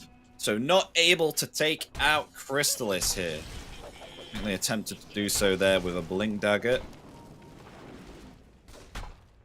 Dire's middle tower is under Oh, they attack. just lay into this Radiant's bottom tower is tier under attack. 2 tower. Slowly falling. And it will soon be found. Taken out here by Corden. Tower has fallen. Successfully getting that tower. I'm going to ask you, Milan, but I'm not sure if you're going to give me a positive answer. I presume it's not going to be a positive answer. Is there anything cannot here that come back. NAVI Juniors can do? They can't come back. Is that? Are you serious? They actually can't come back? I mean, not on their own. The Secret will need to help Oh, quite a okay, lot. so a throw. A throw. A big throw. There we will see. Smoke up on 4. Team Secret attempting to invade the triangle here. May find PMA. PMA smoke broke upon him. Not able to get the kill. Dire's bottom tower is Boom's under just attack. pushing into this tier 2 tower. They won't find anyone with that smoke there, but just getting themselves the objectives here at the moment. Tower has fallen. Ooh, nice snatch from Niku. With our back, blink in, and the silence gets the wisdom. Pretty cool play. Gets the Tormentor now. Ooh, nice jetpack there for Puppy.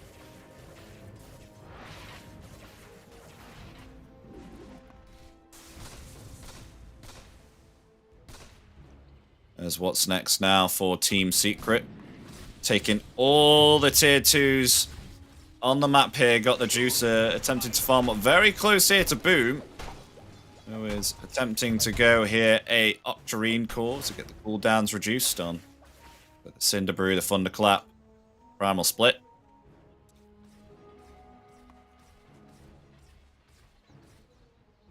I mean, what's stopping Team Secret here from going high ground?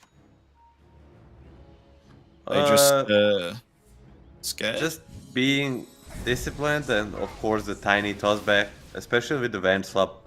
Like if you try to push a high ground against Navi Junior, you might end up almost at the throne. Yeah. So they'll they're play gonna go safe, for but Corden. Navi You want to go is for bringing the Corden. fight. Avalanche toss there with the coil break. Very, very nice pick off there from Navi Juniors. What they have to do. Corden thought he could get a BKB out, but perfect chain stun from Navi.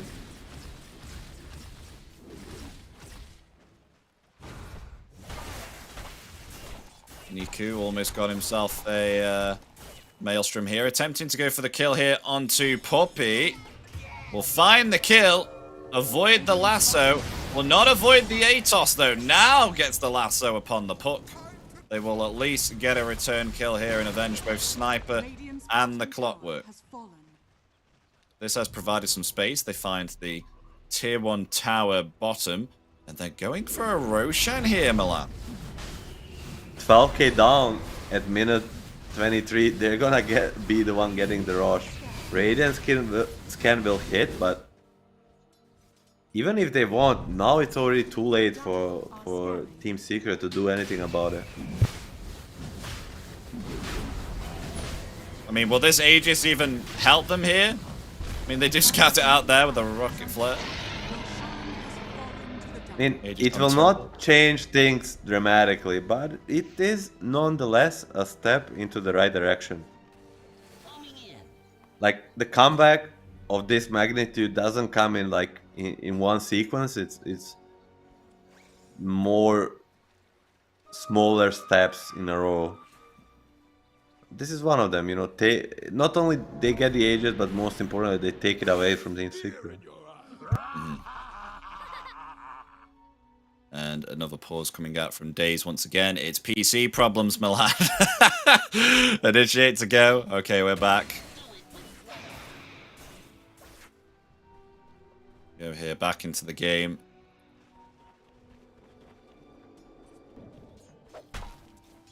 Wanting to actually keep their distance away from Team Secret. Navi is.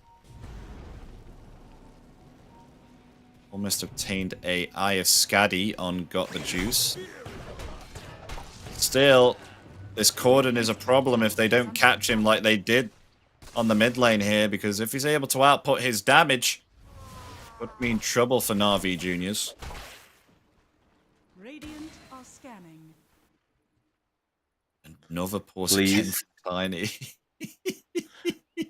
No matter what, do not restart the PC. Under no circumstances, do not restart the PC. And Puppy and Got the Juice will exchange the drawings where Got the Juice is calling for a backstab on a bottom lane push, and Boom is calling for a smoke onto the Navi Junior. But nonetheless, never restart the PC, and they will not do it. Thank you. Initiating the go there now.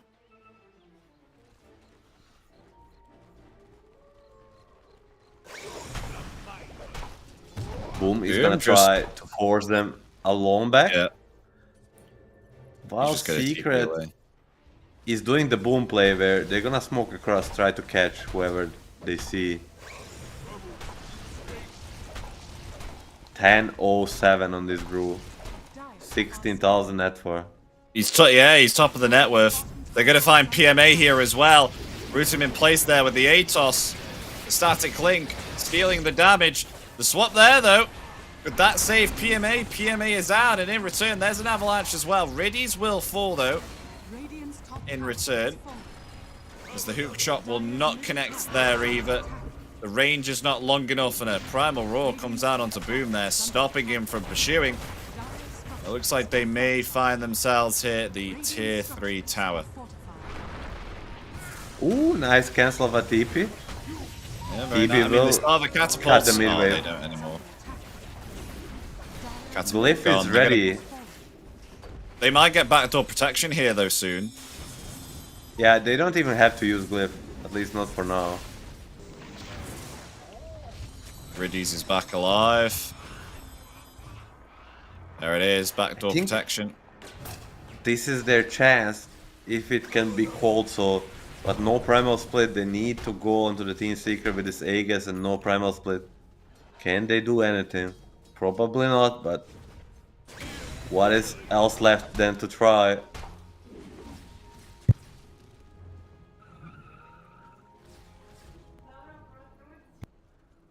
mean, it's difficult for Na'Vi to get the jump. I mean, if they can get it on, I don't know, Crystallis or Sniper, then possibly nice. Hook shot comes in, misses there by Puppy.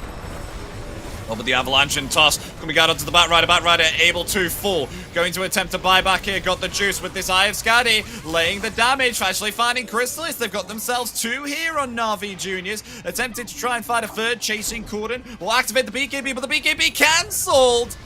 And may find the kill to Sniper. They will. They get 3 kills here on Na'Vi Juniors. And a buyback onto the Afu. I mean, this is. I talked about the small steps, but this is a huge step into the comeback department. They're also gonna get a mid tower.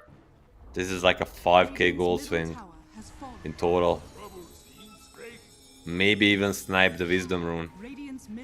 Holy moly, Navi Junior strikes back. Just the fact that Corden's not able to output his damage.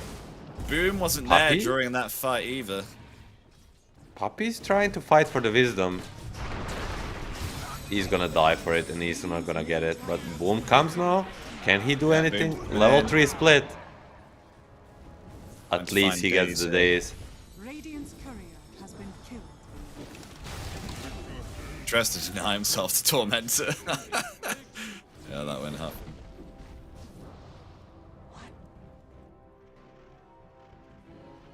Dire's Oh, Courier snipe there. That was a Vladimir's. TP's away. Not able to get the TP cancel. That was very close. Has got the juice looking at the moment. Actually, higher net worth here than the Razor. Opting here to go a Monkey King bar to help go against the evasion of the Brewmaster.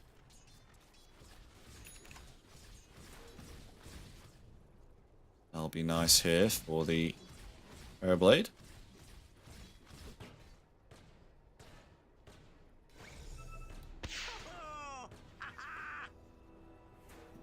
This Age is actually helping them out here on Na'Vi Junior. They've got some kind of foothold. I mean, Smoke Play coming out though for Secret though. Wants to try and find themselves something. Biggest problem that fight was no primal split, and now it's gonna be ready any second, and Boom should be enough Ooh, of a difference maker. that's an Agnim snipe. That was an Agnim snipe there. The Agnim's down for 3 minutes on Puck. That was the 3 components needed for the point booster to get the Ags. The Staff, the Ogre Axe, and the Blade.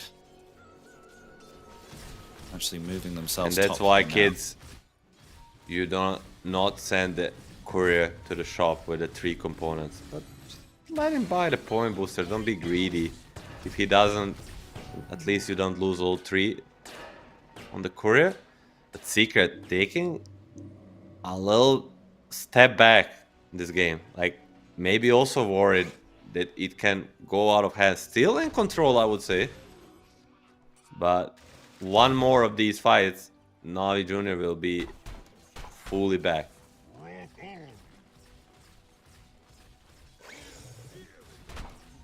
They're doing very good at keeping their distance away from Secret until it is absolutely necessary. So the Vladimirs will be finished now on Venge. Going to give extra damage here to the Terrorblade, though Primal Split has been activated here, and Boom is going to lay into tower. Actually doing a lot of damage here. Actually going to back off. Under Bruley.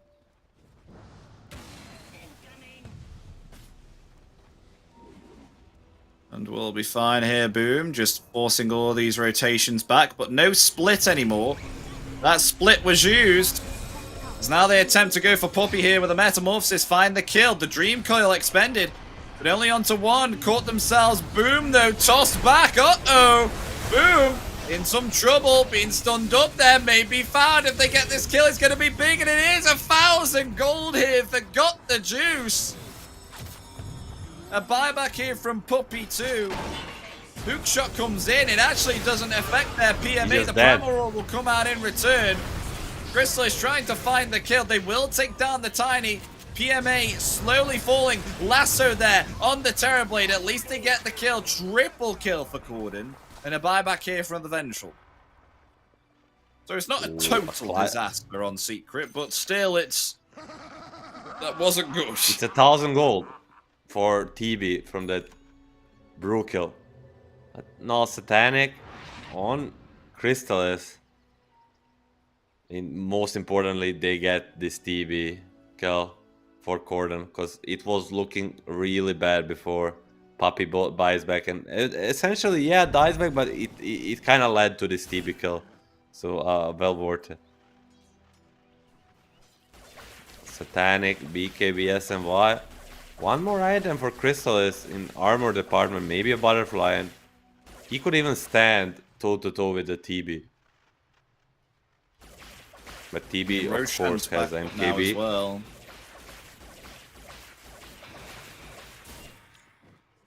God for Vengeful.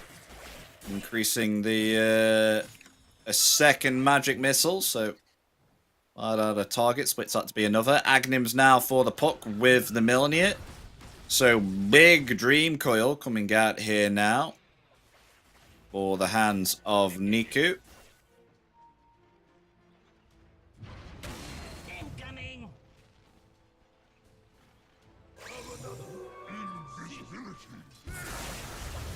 Will they be going Roche here on Secret? Just Roshan is still available. It's going to stay bottom for another minute. Are they going to scout it out? Yeah, they're heading down there now. Boom will take the lead. Ooh, Roshan, meanwhile, though, yeah, they do have themselves the kill back onto the back rider. Down for 70, and as you said, Milan, no buyback. Attempted to take this Roshan as fast as possible, though. On Secret. They will have enough damage. They're not going to get there in time. They will get themselves this Aegis as NAVI Jr. are pushing into their side of the base. Aegis now in the hands here of Crystallis on the Razor. As himself the Satanic wants to go the Assault Cuirass. Radiant's middle tower is under Well, attack. got the juice, got himself a Hurricane Pike. Dire are scanning. Now Radiant's to top tower is under attack. push the tier 2. Juice and Niku, they'll find that. Top tower has fallen. What are they going to do now? Do you think Navi Jr. could potentially push high ground here? Or did they need a pick-off here? Definitely. Definitely need to take a fight outside of base. And the only reason I feel Secret is not going onto them is because Bat is dead and Dire's Puppy and Boom. is under attack. Finally, Puck does not steal a Wisdom, and it's gonna be a double Wisdom for Team Secret. Trying to do math here. It's 5,600 XP going their way. I made that number up. That's tough. I mean, you could have said that and completely baited all of us there, but you know. It actually is true. I double checked. Oh, it. okay. Didn't make it up. 5,600 XP for the double Wisdom run. You joke. A big, that's a big number. Now It is a Secret. big number. Shivas finished on the brew. Manta Shivas, Ilu rune. I think with the bad smoke, it's the time. They're gonna press the smoke, go to the high ground, place an observer ward, get a jump, preferably onto a TB or a puck, depending if there's no Lincolns on a puck.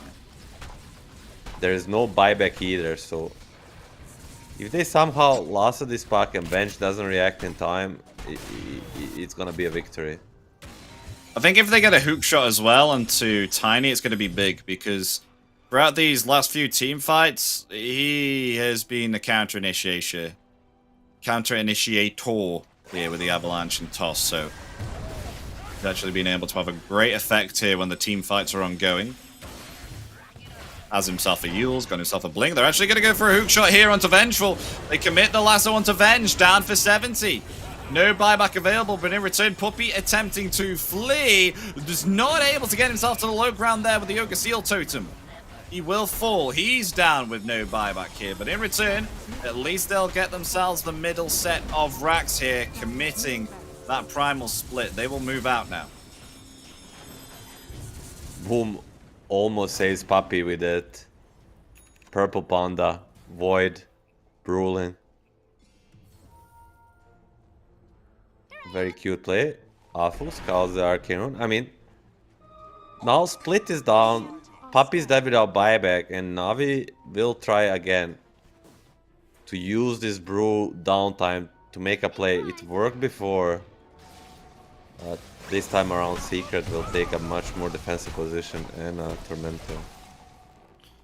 Oh no, not a Tormentor shard for the Batrider. How useless. We always celebrate it. Now we just need a tiny one and the circle will be complete. Still, a last hit on a Tormentor is almost a 300 gold. Like a kill, never bad.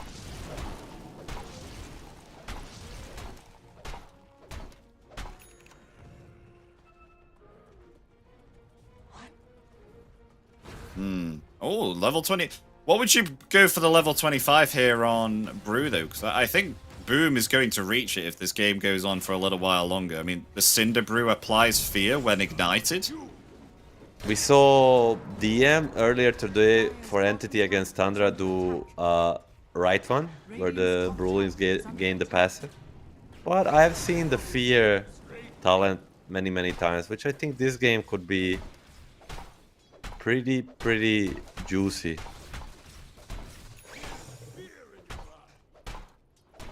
They're gonna try bottom again, the same thing. Get a jump on a guy and force a fight and then just take the rack. This time, Glyph is ready. Split instantly. Yeah, there they go. With the split.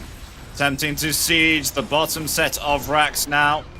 Not able to cyclone the correct Terrorblade there. Nice pullback there. With the Panda Brulin. The Sunder comes out in return. Got the juice, still okay. Puppey is out of there. Oh my Puppey gosh, pause. what a time to pause. What is this pause? No This way. is a definition of a puppy pose. Oh, okay, Pause. go, get ready. 3, 2, 1, and go. Okay, Daisy's going to attempt to flip. And not what the... This is not legal. This is not legal. Oh, you disconnect here from Got the Juice on the Terrorblade. He's currently Yulesed up in the air right now as Terrorblade. He's flying. Okay, he's reconnected. He's back. Come on. Come on. Do not restart PC under any circumstances, please. And, okay, quick analysis. The Boom Primal Split is over, but the Venge doesn't have a buyback, and Crystal is still without Aegis because it expired. So, a turnaround potential is there. All the ultis are ready. Can Navi Jr. do it? And go. Okay. Got the Juice So now I escapes guess here. Fox Corden into on the Fontaine. pursuit. Boom. He's okay here, attempting to try and find Daze. They commit the lasso, they get the kill. Both of the supports are down here, so Team Secret are going to try and clean the base. The Dream Coil is still available.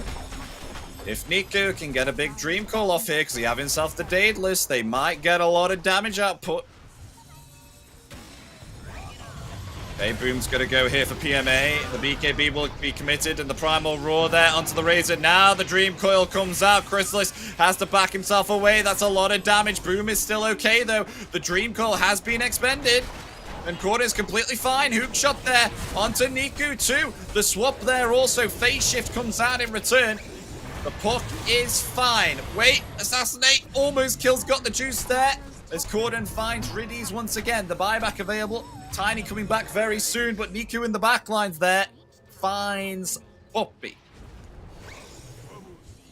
Perhaps they'll attempt to Primal try and Split is find more. ready. The Metamorphosis being committed. There's the Avalanche and toss back. The Brew in some trouble. Never mind. As the Primal Split comes out. Got the juice. Trying to lay in all he can. He's getting 4 staff right now. He's going to attempt to flee. As Crystal is just able to survive here too. They got the silence there onto Niku. Niku will get away, but got the juice found here by the Panda Brewlings. The Primal Split. The buyback there available for the Terror Blade as Boom is just absolutely styling on them right now. Will he find the kill underneath the fountain? Triple kill. Yes, he will. Ultra Attempting to kill. try and find more. PA in trouble. Ultra kill for Boom. Have you seen an ultra kill on the Brewmaster before? I don't think I have. There's the coil there. The lasso comes And the out. rampage. No. He won't find the rampage. He wants a rampage. Boom. Will he get himself a rampage here? Oh, the Brewmaster, will he get it? He's attempting to try and be thrown here into the fountain. He really wants it right now. They've got themselves the Mega Creeps now. At long last on Secret, he will not get the Rampage. He will be denied the Rampage. And with that, it definitely looks to be game here. NAVI Juniors have one more chance to throw in a good fight. They'll come forward here with the Demon Seal attempting to take down Boom again. He has himself the Primal Split in 10 more seconds, but they will find themselves the kill there onto Tiny.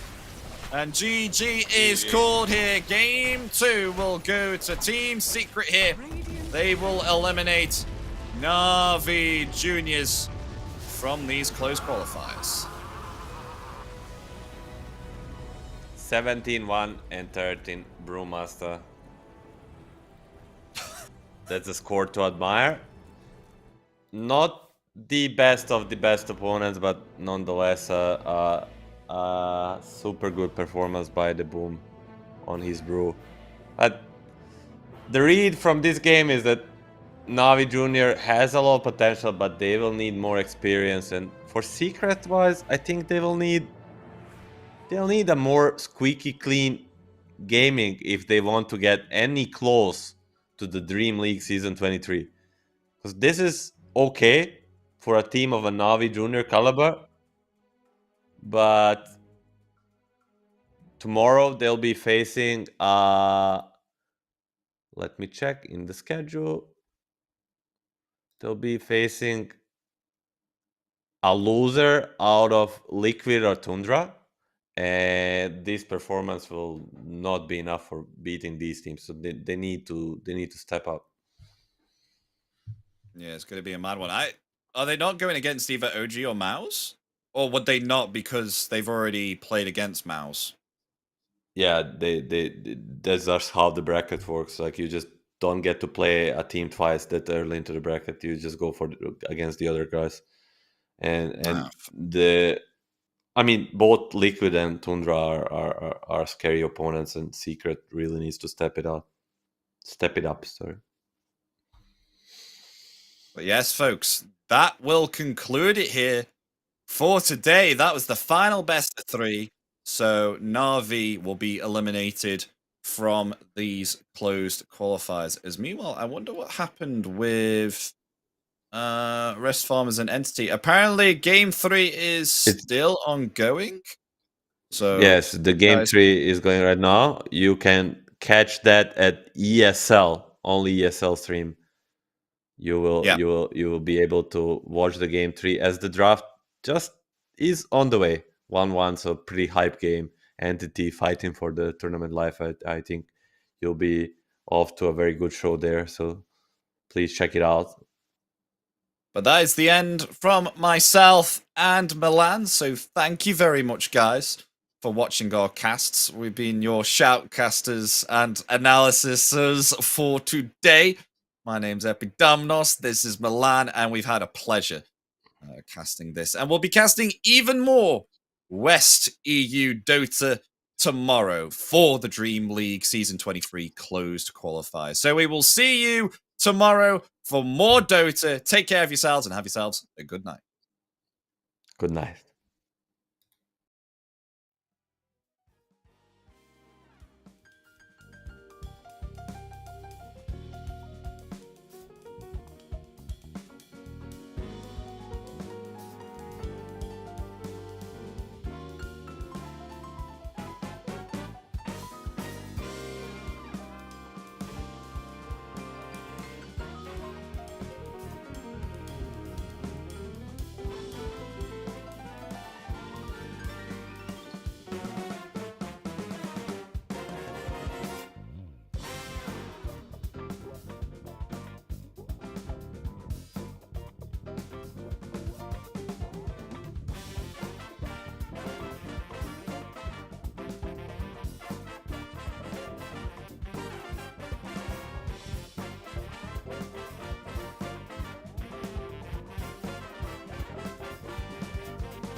It starts with this, a person that you miss. Mine draws a blank. I wanna go back to the early days when life was an escape. Now I just wait for better days. I lost myself in your reality. Lost myself. I lost myself in your reality. Lost myself. I filled that life according to a friend. We're all shrink wrapped in families and making ends meet. Stuck in jobs we'll never leave. I never wanna be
I'm a creature with no skeleton inside your hands.